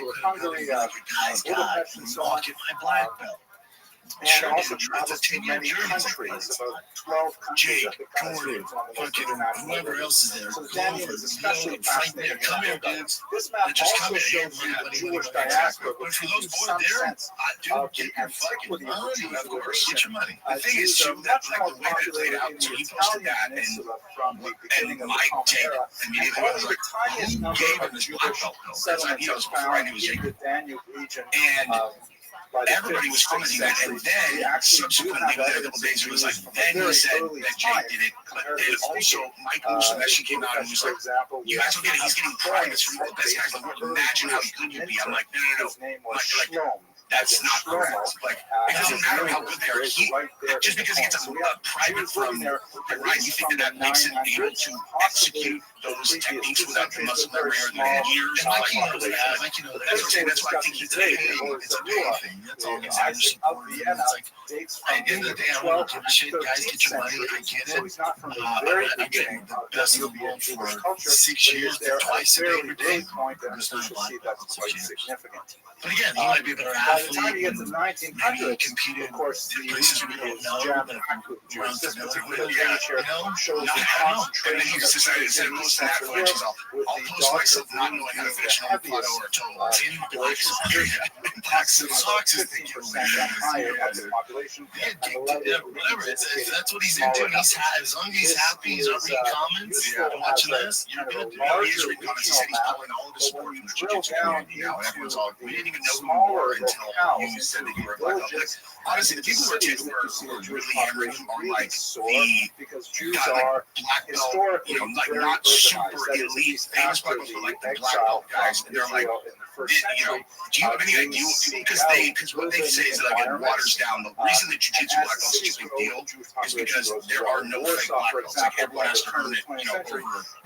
So people that start jiu-jitsu, less than 1% earn their black belt. So from the moment you start, in order to get a black belt, less than 1% get black belt. And I think even Brown's like 10%, 5%. I think it's like 10% of all people who start jiu-jitsu. You will get this impression as you move 10% of through all East Central the Europe that that these highly Jewish islands in a sea of non-Jews. Again, you know, I'm not going to jump on there and which can give me a contribute as well to comment. some of the social If you're tensions happy, that would those boil boys are over getting in a paid. more Do your violent thing. 20th Yeah, but century. now you know what this Quick note of thank you to our sponsors. Mr. Christopher and Anne-Marie Bray have long been sponsors of the scholarships that we generate with these lectures. And we also have a few smaller scholarships very much appreciated. One time, Michael yeah, Miller, shit tons of money on it. You think fellas like it? Fucking money. But this is a recurring thing. Yeah, and now we see all these millionaires and suck gets his black belt next and all this shit. And fucking Elon Musk and this Donald Trump. What the fuck is going on? Dude, Zuck, I heard Zuck got put out though in a tournament because he wouldn't tap to a guillotine. I'm like, that's gangster. Yeah, and one of the fights I saw, he actually he held on for a really long time. The guillotine ended up popping his head out and making him fight. I was like, all right, good for him. I respect that. I just don't understand how you can get your black belt and never scholarships. That's what everybody's like. But there's gym black belts, which is like some older dudes, which is different. Where they've been there forever. Maybe they're purple belts and competed, and then they got the old Sharp family went back to jiu-jitsu, got the brown belt, and then they've been there damn 20 years, and then technically they're black belts. They're not competition. That's why there's less. There's not competition. And then there's the guys who are on the other spectrum where they're competing at white, blue, brown, black, and that takes about 8 to 10 years. Yeah, and they're savages as all these people. My main sources for You can tonight's pay discussion and are the we're gonna be a lot. I don't see any money guys like wanting this treatment though. They're like, you know, after they watch this, they're all, gosh, I really want to be the next Lightberg. Yeah, fucking eat him. I've never heard him before. So maybe it's genius. Maybe that was especially important. This is, there's about 12 pages in this section in this book on really the Rua, brought and together that is, is I think, the UFC most 318 this year. concentrated discussion of Your excitement factor for Max Dustin trilogy. Despite the fact that Max's Rua, last I dance, would sorry, Dustin's last dance. is cited. I'm very excited for the fight. I wish that I could go. I can't. It's Edwardsburg this weekend, but I always said, like, Dustin Poirier getting to fight in Louisiana with a belt on the line is probably going to be the most unbelievable atmosphere to be in ever. And it's really is that right? State of Israel and one of the filmmakers at the University of I tried to talk out of it. I was like, listen, I'm like, yeah, you love going. Finally, Like, dude, let's go. I like going to the ones where I know there's like a real big reason to be there. History. Yeah, and like this one, listen, okay, after Dustin beat Honor, didn't have much time to request it, so I just fired off the first time, but just in general, every time they show Dustin on the big, on the big screen, the place almost collapses under people. And that's like, he's literally the most popular guy in the entire organization when you're actually live there. That's why I'm like, God, in Louisiana, Dustin coming out fighting for the BMX last fight. It's gonna be unreal. It's gonna be fucking unreal. And I love Max. I'm not capable of rooting against Max, but I'm definitely not capable of not rooting for Dustin. This was his last one. Born somewhere around again, I don't against they're both first team all nice. Here's what's going on against Max is no one's ever won a trilogy. We only have the vaguest notions of it because he was constantly rewriting his own work. It's never happened. And but this is different though, only because this is different because and sometimes those changes. If you look at the last few fights, when Max Holloway just engaging, we all remember that crazy knockout which I was there at the whole time. That was the last 10 seconds. We all remember that. But if you watch that fight over, Max is kind of dog walking Justin Gage. That fight was close. He was in and out of the pocket, lighting his ass up until he got the amazing knockout. Ashkenazi Judaism. Justin beat Dustin, and Justin Dustin's actually a better fight, I think. But again, especially for Dustin's last fight, it's a tough fucking task. And I know the history is nobody wins trilogies. This one, to your point, is different. I just think Max, where he's at in his career, has improved so much. And going, I don't care what happened with the Olympic that shouldn't have qualified for the title. I get all that. Max Strukel now is at 55. seeing how good he looked when he prepared for 55 against Justin Gaethje, I'm like, if that match shows up, it's a tough fight for Dustin. Yeah. It's not an easy one for his last name. Yeah, I agree. And but that said, like, Dustin is better suited to beat Max than Gaethje is because he's way tighter here and he throws much tighter like straights, you know, and like, that's why Max is just like, he sits on the outside, he's got monkey arms, he just light him up from so far away. And, you know, and honestly, that's actually basically what Dustin was doing. Justin right until Justin kicked him in the head when he threw the first head kick of his entire career and landed it, you know.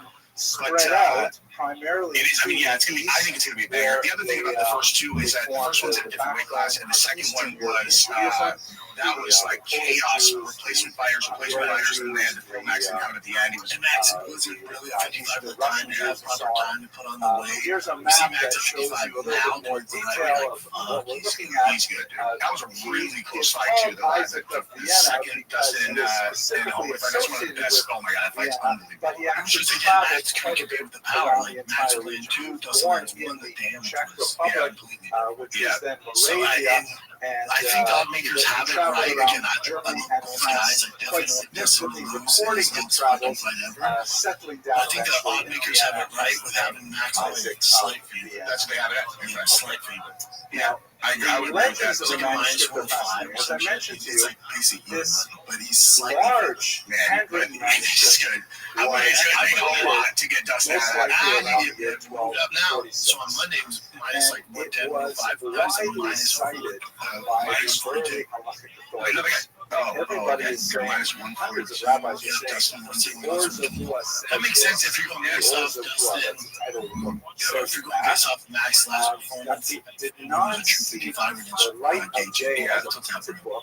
Yeah, I can see that. Yeah, like they got Kopolov a minus 238 on the costume. I think they're right, dude. That seems a little heavy. It's like, I guess the oddsmakers are like, what Paulo Costa would get? Yeah, he's fought, I would say, 9 times, 10 years. When it was he beats fights once a year. He's not bad. Yeah, he really is. He looked like I don't remember his last one. I remember he lost to Robert Whitaker. But he looked good. Yeah, and then he beat. When it comes to the time of printing, he sort of lost to Strickland in the split decision. He did look bad. He lost to Whitaker, where you're like, I can see some promise there. And then his fight with Luke Rockhold in Utah was kind of a shit. I was there. That was a shit show. Yeah, still remains in manuscript. Luke had his nose broken when we got on top of him.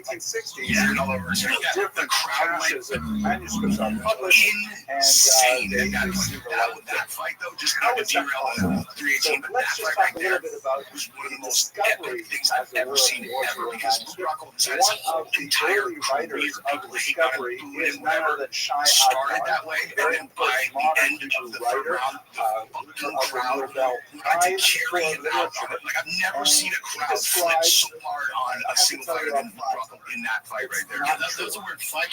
I watched it. My take was like, oh, he's a writer of like, oh, the both kids, especially in that division, it's like they kind of stop. And then, you know, obviously, he did stop after that. Then Costa went on, and then Robert Whitaker finally, all right. Decision against Whitaker, he's pretty fucking good. He's taking serious. He only loses to the very fucking tops of the echelon guys. Like Izzy, he lost to the right championship fight. Lost to Victoria, he was perennial top 5 for a long time. Beat Rockhold, which is, you know, whatever. Traveling through Europe, passing through Vienna on his way to Israel, and John Strickland was the champ. And you look at that too, it's going into his Izzy fight. Knockout. Then once he starts getting into decisions, he's losing. Like, that guy's got to finish. Yeah, he's got to finish. He loses. That's what he doesn't throw enough strikes. That's a tough fight for him. And it is tough fight. Just Kolov's really going to keep a distance and touching you in that. Yeah, he's going to get his pressure. But again, Paulo Costa, he looks like, even though he's lost his last 2, or he's especially his last 2, one, it was whatever. But Robert Whitaker and Sean Strickland, you see glimpses of, okay, he's fucking good still. He's got many right, when he kicks someone in the body, you're like, I've read that yours says this, but nobody is able to actually. Yeah, when Dan said this is check out this badass card, stylistically,